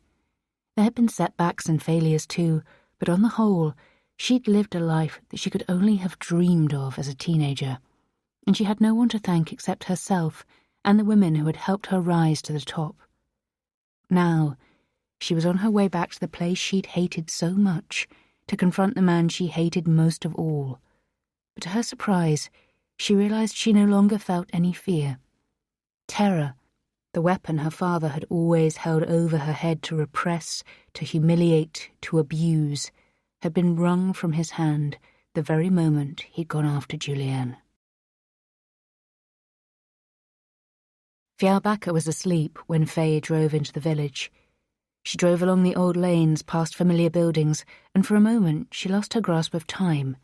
It might just as well have been 1988 or 1999. Everything looked the same. The rocky, picturesque community had been her whole world.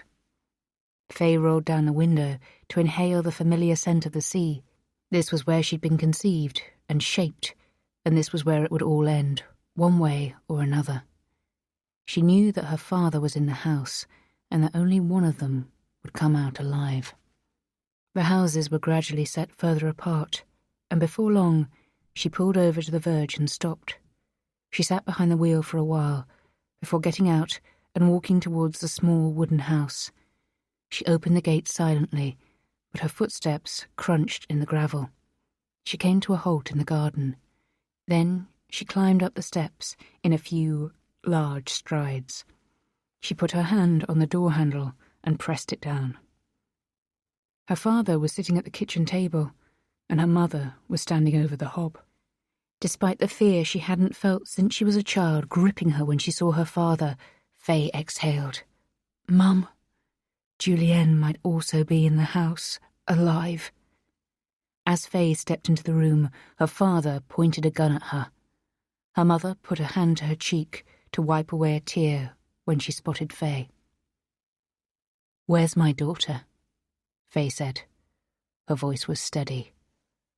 "Upstairs," her father said flatly. "Sit down, Matilda."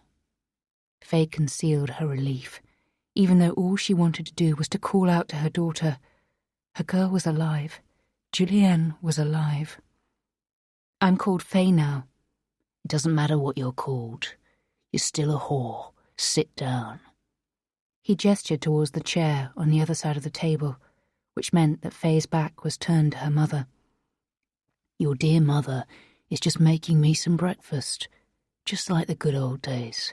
Do you remember?" Faye drew out the chair and sat down. She turned her head. "Mum, are you okay?" Her mother mumbled something that sounded like an affirmative.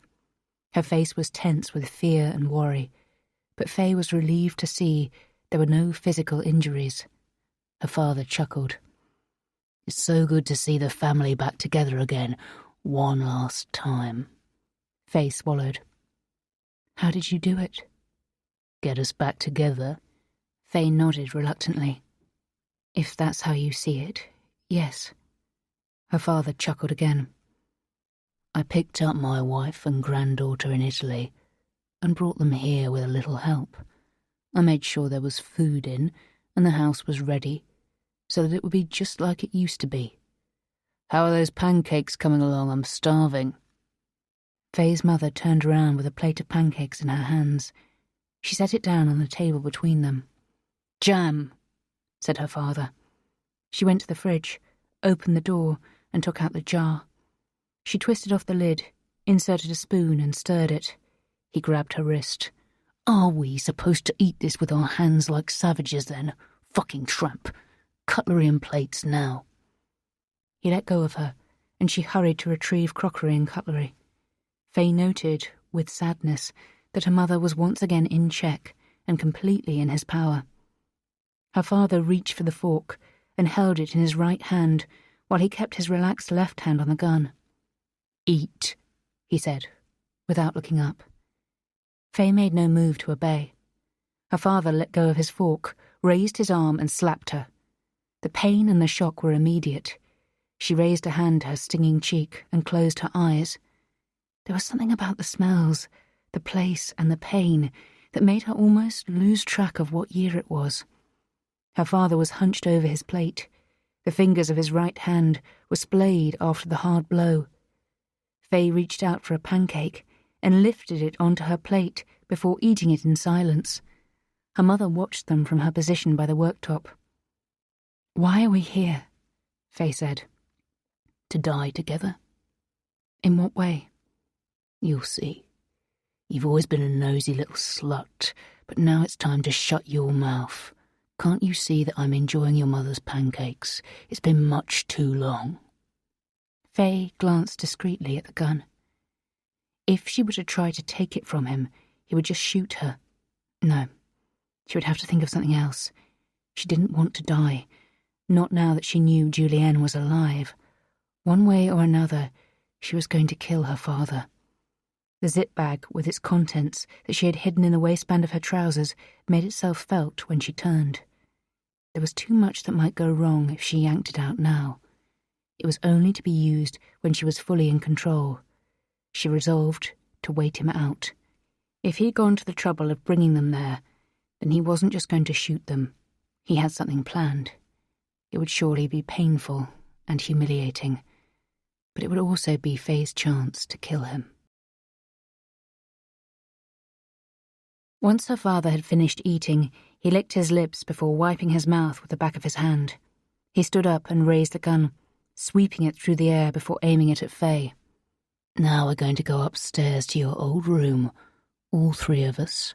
You'll wait up there until I come to get you." He cleared his throat. "You two first. If either of you tries anything, I'll shoot the other." Faye and her mother complied and left the kitchen. Faye grabbed the stair banister and began to climb, her mother following and her father bringing up the rear. The steps creaked under their feet. Soon she would know what he was planning, and then she could prepare her own countermove. Once they got upstairs, Faye went straight to her old bedroom door. She opened it and nearly cried out when she spotted Julienne in the dark. The girl's chest was rhythmically rising and falling. Her eyelids were shut. Her father had removed Faye's old bed, and instead laid 3 thin mattresses on the wooden floor. The bedroom otherwise looked just as she remembered it. Julienne seemed to be sleeping heavily. Her face was peaceful, and Faye suspected she had been drugged. Her father pulled out some cable ties from his back pocket. "Put these on, Matilda," he said, holding out a couple of them to her mother. "Make sure you tighten them properly around her hands and feet, otherwise I'll thrash you harder than ever before." Faye held out her hands and smiled at her mother soothingly as she did as she was told.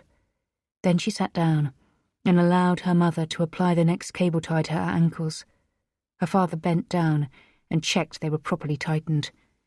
Once he was satisfied, he stood up again. He tucked the gun into his waistband while he attached the cable ties to her mother's wrists and ankles. He returned the remaining ties to his back pocket. He stood in the doorway, contemplating them with a smirk on his face. "My beautiful girls," he said, "the next time we meet, it will be to die." He closed the door behind him. The room went completely dark. Faye blinked a couple of times to adjust her eyes, but when she opened them again, she still couldn't see anything. They waited until his footsteps had disappeared downstairs before they dared to speak to each other. "What do you think is going to happen?" her mother whispered.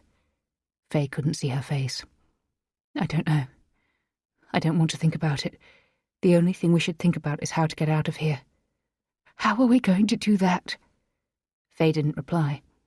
Instead, she laboriously inched towards Julienne. She could feel the girl's warmth on her skin as she reached out and gently caressed her face. "She's got so big." Her voice was barely audible. She leaned forward, inhaling her daughter's scent, before kissing her on the forehead. She was going to get her out of here. Julienne would live. What happened to her didn't matter, but her daughter had to live. Julienne's mattress was in roughly the position where Faye's bed had previously been. She remembered the cavity behind the loose piece of skirting board, the shard of glass that she'd hidden there when Sebastian's advances had become too much, the one she'd never been able to use against him. If she was lucky, it would still be there. It would surely be just as sharp today. Hopefully, it would be enough to cut through the cable ties. Then she'd have to improvise. She remembered how she managed to kill Jack, even though she'd been terrified and certain that he was going to take her life. The memory gave her the strength to do this too. "Mum, you've got to help me," she whispered. "With what?" "To pull the mattress that Julienne's on so that I can get to the wall." "Why?" "Because there's something hidden there." She heard her mother move closer. They groped for each other's hands. Faye guided her mother's hands down to the mattress, and together they carefully pulled it outwards. Whatever it was that she'd been given meant that Julienne was sleeping soundly. "I think that's enough," Faye whispered, although she wasn't sure. She scrambled across the floor towards the wall the bed had been adjacent to. She fumbled along the skirting board with her bound hands and found the spot where it was interrupted. She was panting with the effort. She managed to loosen the skirting and insert her fingers into the cavity. The pain at the tip of her finger when she cut herself made her smile. She wanted to shriek with joy. Perhaps they had a chance after all. She raised her finger to her mouth and sucked it, tasting blood. She reached out again and grasped the jagged shard of glass. As far as she could remember, it was green, but she was no longer sure. "Mum," she whispered, "you have to come over here." "Where are you?" She scraped her foot gently against the floor to help her mother to find her. Presumably her mother understood, because after a while, Faye felt a hand on her leg. "Be careful, I've got a shard of glass." "Why did you hide that?" "For Sebastian." There was a moment's silence. No words were necessary. The air between them quivered with the pain they had both been forced to experience during all their years in this house. "You have to use it to cut the ties off my wrists," Faye said at last. "I can't do it to myself." "Do you think it will work?" "We don't have a hope otherwise, so it has to." Faye groped for her mother's hands, put her hands around the clasped hands and guided them carefully to her thigh, where she had put down the piece of glass. "Have you got it?" "Yes." Faye straightened her arms so that her mother would be able to get at the cable tie between her wrists. Then her mother carefully began to move the shard of glass back and forth. Faye's shoulder joints ached, and there was sweat soaking through her top. She couldn't see how her mother was doing, but judging by her heavy breathing, the work was taking its toll on her too. It was hard to gauge how much time was passing. It seemed like hours since her father had shut them into the bedroom. She told her mother to take a break from her attempts to cut off the cable ties, and then she gingerly ran the tip of her tongue along the slit in the plastic. It had got deeper, but she estimated that so far they weren't even halfway through. "How are you doing?" she whispered. "Can you manage?" "Do we have any choice?" "No." "Then I have to manage. Are you ready?" Faye proffered her wrists. Her mother groped with her fingers until she found the indentation, and then she resumed the monotonous cutting. Faye kept her gaze fixed on the closed door, terrified that she might hear her father's footsteps and then see the door open at any moment. A drop hit her hand, and Faye didn't know whether the sweat was from her mother or herself. Her lower back and shoulders ached, but she gritted her teeth. If they didn't manage to cut through it, then they would be executed by her father. She wondered what he was up to downstairs, or wherever he was, wondered what preparations he was making to kill. The madness in his head. Could someone really be so evil that he would take the lives of 3 people, one of them a little girl, without any remorse? A child, his own granddaughter. Yes, her father could. That was why she had hated him her whole life. She knew what he had done, first to her mother and then to her. If she didn't put a stop to it, then a 3rd generation would encounter his cruelty. Faye couldn't let that happen. She couldn't let Julienne die by her grandfather's hand. She turned her head in the direction of her daughter and thought she could make out the contours of her small body. "You're going to live without knowing what evil is," she whispered. Her mother stopped her efforts. Her panting was heavy. "What did you say?" "Nothing. Carry on." Her mother resumed her sawing. After a while, the movements began to slow before stopping entirely. "Close now," she whispered. Faye raised her wrist to her mouth and ran the tip of her tongue over the slit. Her mother was right. It was much deeper now. The question was whether they would make it before her father returned. With one final movement, Faye's mother freed her from the ties. Then she fell onto her side, exhausted. Faye didn't rest. She grabbed the piece of glass again and set to work on the ties around her feet. This went much quicker. The better angle meant she could apply much more force to the task than her mother had on her wrists. Soon she was free. Faye stood up. Before she moved, she bent over and took off her shoes to make sure that her father didn't hear that she was on her feet and moving about. She crept across the dark floor and positioned herself by the door to listen. From downstairs she heard nothing. What should she do? How long could she wait? It all depended what her father was preparing for. Perhaps he'd temporarily left the house, but in that case she would surely have heard the front door open and his footsteps on the gravel outside. "Faye?" Her mother's wheezing voice interrupted her train of thought. She turned around and made her way back across the room before crouching.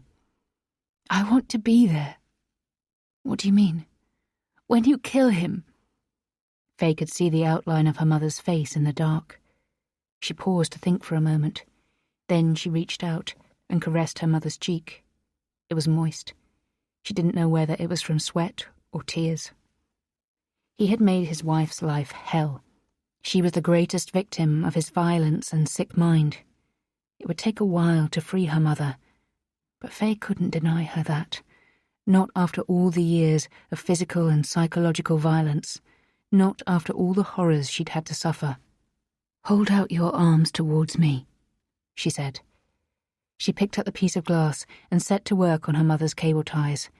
She clenched her jaw, breathing rhythmically to oxygenate her muscles while fantasizing that it was her father's body that she was cutting into. After a while, her mother's hands and feet were free. She slowly got up, stumbling before Faye managed to catch her. She was weakened, but kept reassuring Faye that she would manage. "I've got to be there," she mumbled. Faye sank down by Julienne's side, gently caressed her face, and then kissed her cheek. "I'll be back soon to get you," she whispered, even though she knew her daughter couldn't hear her. She pressed her lips hastily against the girl's forehead before standing up again. She crept over to the door where her mother was already waiting. She slowly pushed down on the handle and carefully opened the door. The steps creaked in protest as Faye slowly worked her way down them. Behind her, her mother was moving just as carefully. Faye was holding the jagged shard of glass in her hand, and her mother was armed with the metal vacuum cleaner nozzle she had found outside the door. She could hear her father moving about downstairs. She wasn't exactly sure what he was doing. However, she could smell the pungent scent of petrol. So this was how he pictured it ending. They were to be consumed by the flames. But why had he waited? Had he been struck down by qualms of conscience? When Faye reached the bottom step, she stood there. She tried to work out where her father was. In front of her, the floorboards were glistening with petrol. She grasped the piece of glass in her hand and quickly peered around the corner. She glimpsed her father's profile in the living room. He was sitting in the armchair with his hand around a bottle of liquor. He seemed to be drunk. Good God. The man wasn't even brave enough to carry out his plan without drinking a skinful. That spoke in their favour. She wondered where the gun was. She hadn't seen it, but she assumed he had it within reach. She turned around and signalled to her mother where her father was. She got a quick nod in response. She scrutinised her mother's face. She was committed, determined. Faye flashed a smile at her to infuse courage before turning back again. Her heart was pounding hard. How were they going to get close to him without being detected and then, inevitably, shot? The floor was too creaky, no matter how carefully they crept across it. There was only one way. The way you moved across fragile ice. Every Swedish child who had grown up in cold winters knew how to distribute their weight to ensure the ice beneath them didn't break. You did it lying down. Faye lay down on her belly on the floor that stank of petrol. Then she began to inch forward. Out of the corner of her eye, she caught a glimpse of her mother shadowing her. The threshold that separated the hallway from the living room pressed hard against her ribs. She heard the sound of her father clearing his throat, and she stopped. She pressed her face against the floor and lay still to make sure he didn't spot the threat. The zip bag at the back of her trousers was slick with her own sweat. She couldn't get it out now, even if it might help her. There was too much that could go wrong, and then she would be done for. Her father took a few audible swallows from the bottle before mumbling something. After a while, Faye dared to move again. She was now only a few feet away from the armchair. If she stood up and hurled herself forward, then she would probably have time to stab him in the neck with a piece of glass. Or was it too far? Her father's reactions would probably be inhibited by the alcohol, but how much? Would it be enough? She swallowed. It would have to be. She took a deep breath and tensed her body. She pushed with her feet and leaped up with the shard of glass in her hand like a knife. She took aim at his neck as she lunged forwards, but something made her father sense the danger, and despite his intoxication, he managed to get out of the way. Faye lunged towards him again, trying to see where the gun was. The armchair toppled over. They fell to the floor, Faye landing on top. She pressed the piece of glass against his face with all her might, but the bastard was too strong. He was dogged, his eyes shining with hate. He was heaving with his upper body, and he had a firm grip on her wrist, preventing her from driving the shard of glass into him. He managed to get her onto her back, ending up on top instead. She heard someone cry out and realized that the roar was coming from her own throat. Every muscle in her body was tensed. Her sole focus was ensuring the shard of glass didn't slice into her. Her arm was shaking with exertion, but her father's strength was overwhelming. He'd managed to twist her hand so that the sharp tip was now pointing towards her eye. It was inching closer. She closed her eyes when she felt it touch the skin just below her eye. She knew it was all over. She was going to die. Then she heard a shot. There was fluid running over her cheek. The strength in her father's arms disappeared, and his head fell onto her chest. She opened her eyes. Standing above her was her mother, with a two-handed grip on the gun. Faye's jaw dropped. Her mother let go of the weapon, which fell to the floor with a dull thud. Then she fell to her knees at Faye's side. Together, they managed to push aside her father's body. They stood there, side by side in silence, looking at his lifeless, contorted body. Faye bent forward to remove some unused cable ties from his back pocket. Then she took out the zip bag from Malenka. It was tucked into the waistband at the back of her trousers. Her hand, perfectly steady, she carefully opened it so that just the barrel was protruding. She couldn't leave any prints. Then she fired 2 shots into her father, one to the forehead and another to the chest. She turned to her mother. "Listen to me. You have to tie me up again using the cable ties. Here. Then take the phone that's in my van in the road outside. There's no pin. Call the only number saved to the contacts, tell them who you are, and say that I'm asking for help. Do exactly as she says. I'll see you in Italy when this is all over." "No, sweetheart. It's over now." "This isn't over until you're both safe. You can't stay here, and I have to get my freedom back. Do exactly as I say." Faye held out her hands. Reluctantly, her mother began to secure her wrists and ankles. Epilogue. The sun was setting, its final rays sparkling in the pool.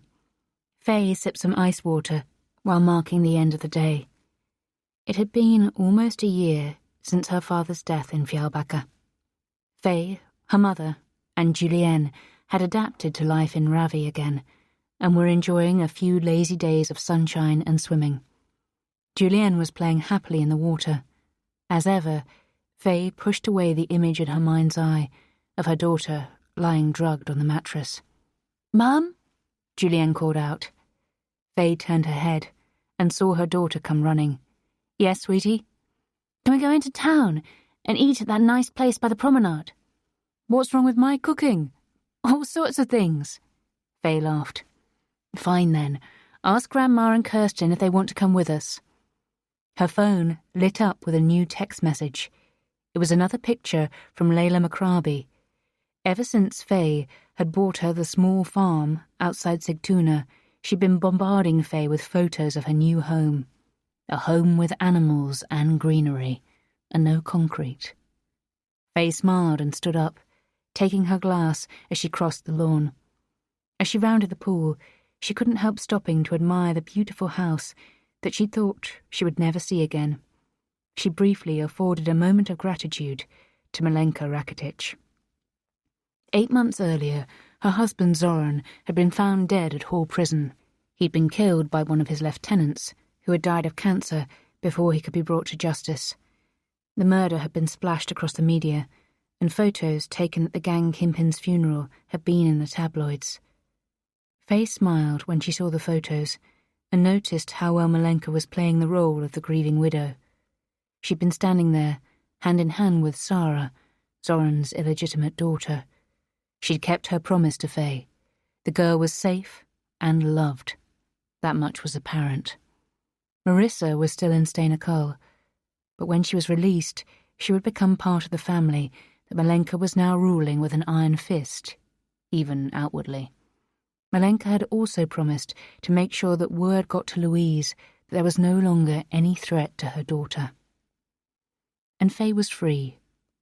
Mirko Herseg, the man who had stabbed Zoran to death in the showers at Hall, had provided the police with a detailed statement before he died, about how he and Faye's father had planned it all together, about how he'd been the one who had stolen Faye's necklace and planted it at the scene of Jack's murder, which had been proven after his phone was tracked, about how Zoran was responsible for the murder attempt on Faye in prison, and how she'd been living with death threats from her father after she escaped. He testified that Faye had finally been kidnapped by her father and found in Fjällbacka beside his dead body, bound and helpless. She'd been saved by the fact that Zoran had ordered his men to follow and kill him. 2 guns had been used. One had been Faye's father's own gun, and the other had been a gun that had been traced back to Dragan Maric, a man in Zoran's gang, thanks to fingerprint evidence.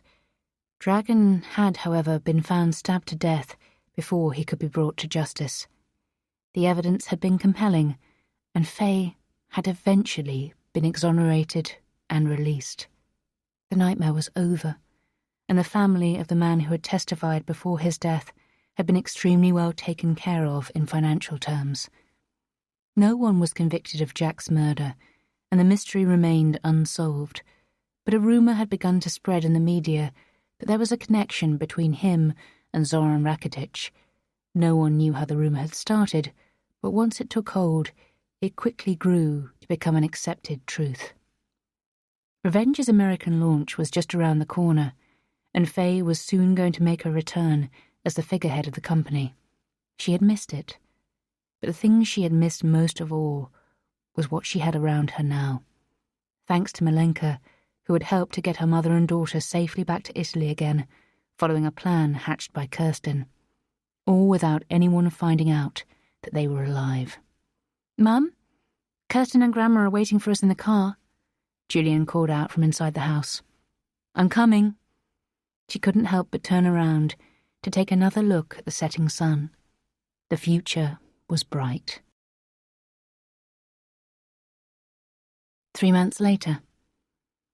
The big conference room in New York was packed with every seat filled and people lining the walls. Faye's return to Revenge had been followed with great interest by the public and media, and they had timed it to coincide with the company's major launch event in the USA. The spotlight was blinding, but Faye loved it. The world was hers again. She was free, she was happy, and she had her army of women at her back. She cleared her throat to silence the hubbub while discreetly checking that the small microphone attached to a band around the back of her head was in the right position.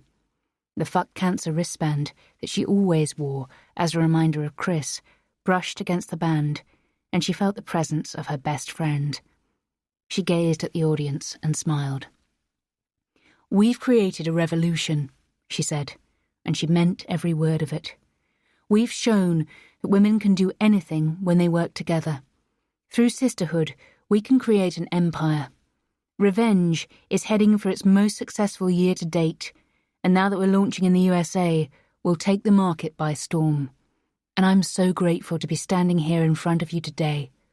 Like many of you, life hasn't always been easy for me. I started with my 2 bare hands as a woman in a man's world.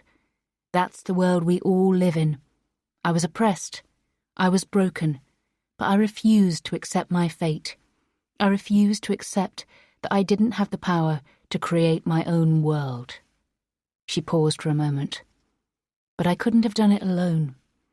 For a moment, the audience in front of her disappeared, and she saw instead the faces of the women who had shared her journey. She saw them all flickering past. Kirsten, Alice, Ilva, Ines, Marissa, Miriam, Katya, Milenka, Mum, and Chris. Always Chris. So many women who had carried her, who had supported her, and who had helped her when she was out for the count. She would always be there for them, and for all the other women she encountered who needed her. She'd kept her promise about the foundation to support startups that she'd thought of in prison. Faye had put Kirsten in charge, and she was loving every minute of it. Faye was free now. She was strong. And she was loved. She glanced briefly into the wings before continuing. Johan gave her an encouraging wink. She tried to persuade him to buy a smart-looking grey Hugo Boss jacket for this event, but he'd insisted that his old brown corduroy job with the leather patches on the elbows would do just fine now that he was no longer CEO. And she loved him for it. She loved everything about him. It was something that had grown slowly, surprising them both, but it was beautiful, and in her heart of hearts, she knew they had Chris's blessing. She didn't need a man. She was fine on her own. But that was why she was free to dare to love Johan. And tomorrow, he was going with her to Ravi and would meet Julienne for the first time. When she had finished her address, which had been met with deafening applause, she walked towards Johan. He took her hand and kissed the back of it. His lips were warm on her skin, and she loved that the sensation was becoming a familiar one. You were incredible. This was my swan song. I've done everything I set out to, everything I needed to do. This is where a new life begins. But I'm still a little... afraid. You know everything about me now. Can you still love me? Faye didn't dare look at him as she asked the question. She'd wanted to ask it ever since she'd told him everything the night before. All the darkness, everything she'd experienced, everything she'd done. She had spared him no details. Johan took her face in his hands and looked into her eyes for a long time before answering. Then he said slowly and clearly, "There's nothing about you that I don't love, and that's never going to change." She could tell he meant it. She was finally free. There were no secrets between them. Never again would she have to settle for dreams of bronze. Acknowledgements. It takes teamwork to write a book, and that team needs to be made up of incredible people. Once again, I've had the privilege of working with my Swedish publishers, Ebba Österberg and John Häggblom, at Bokförlaget Forum. As always, it's been a pleasure. Their ability to deliver compliments and criticism in equal measures helps me to improve my skills constantly and makes me a better writer. I also want to extend my profuse thanks to my editor, Kirsten Odin, who has deftly and intelligently picked up my mistakes and plot holes while guiding me whenever I've gone linguistically astray. In addition to Kirsten, my friend and colleague, Pascal Engman, has helped me in my quest to use more direct journalistic language in Faye's stories. Pascal has exhibited angelic levels of patience with my linguistic excesses and has gently but firmly got me back on the right track. There are many others I wish to thank. At my Swedish publisher, Bokförlaget Forum, none of you are named, but none of you have been forgotten. Many people were involved in this audiobook, dear listener, and I am deeply grateful to them all. In addition to my publisher, I had expert help in getting this book out into the world and launching it. Thank you to Lilia Seffer and the rest of the team at Asefa Kommunikation, as well as Joachim Hansen, Anna Frankel, and everyone else at Norgin Agency. On the home front, I benefit from the tremendous support offered to me by my wonderful family in the form of my beloved husband Simon and my children, Willie, Meha, Charlie, and Polly. And thank you to my in-laws, Annette and Krista, who are always ready to lend a helping hand. I also have the world's best staff: Nataza Marek, Frej Volstrom, and Johan Holtman. And where would I be without Martin Jungham, who handles my finances and whose patience I am always trying through the purchase of new homes.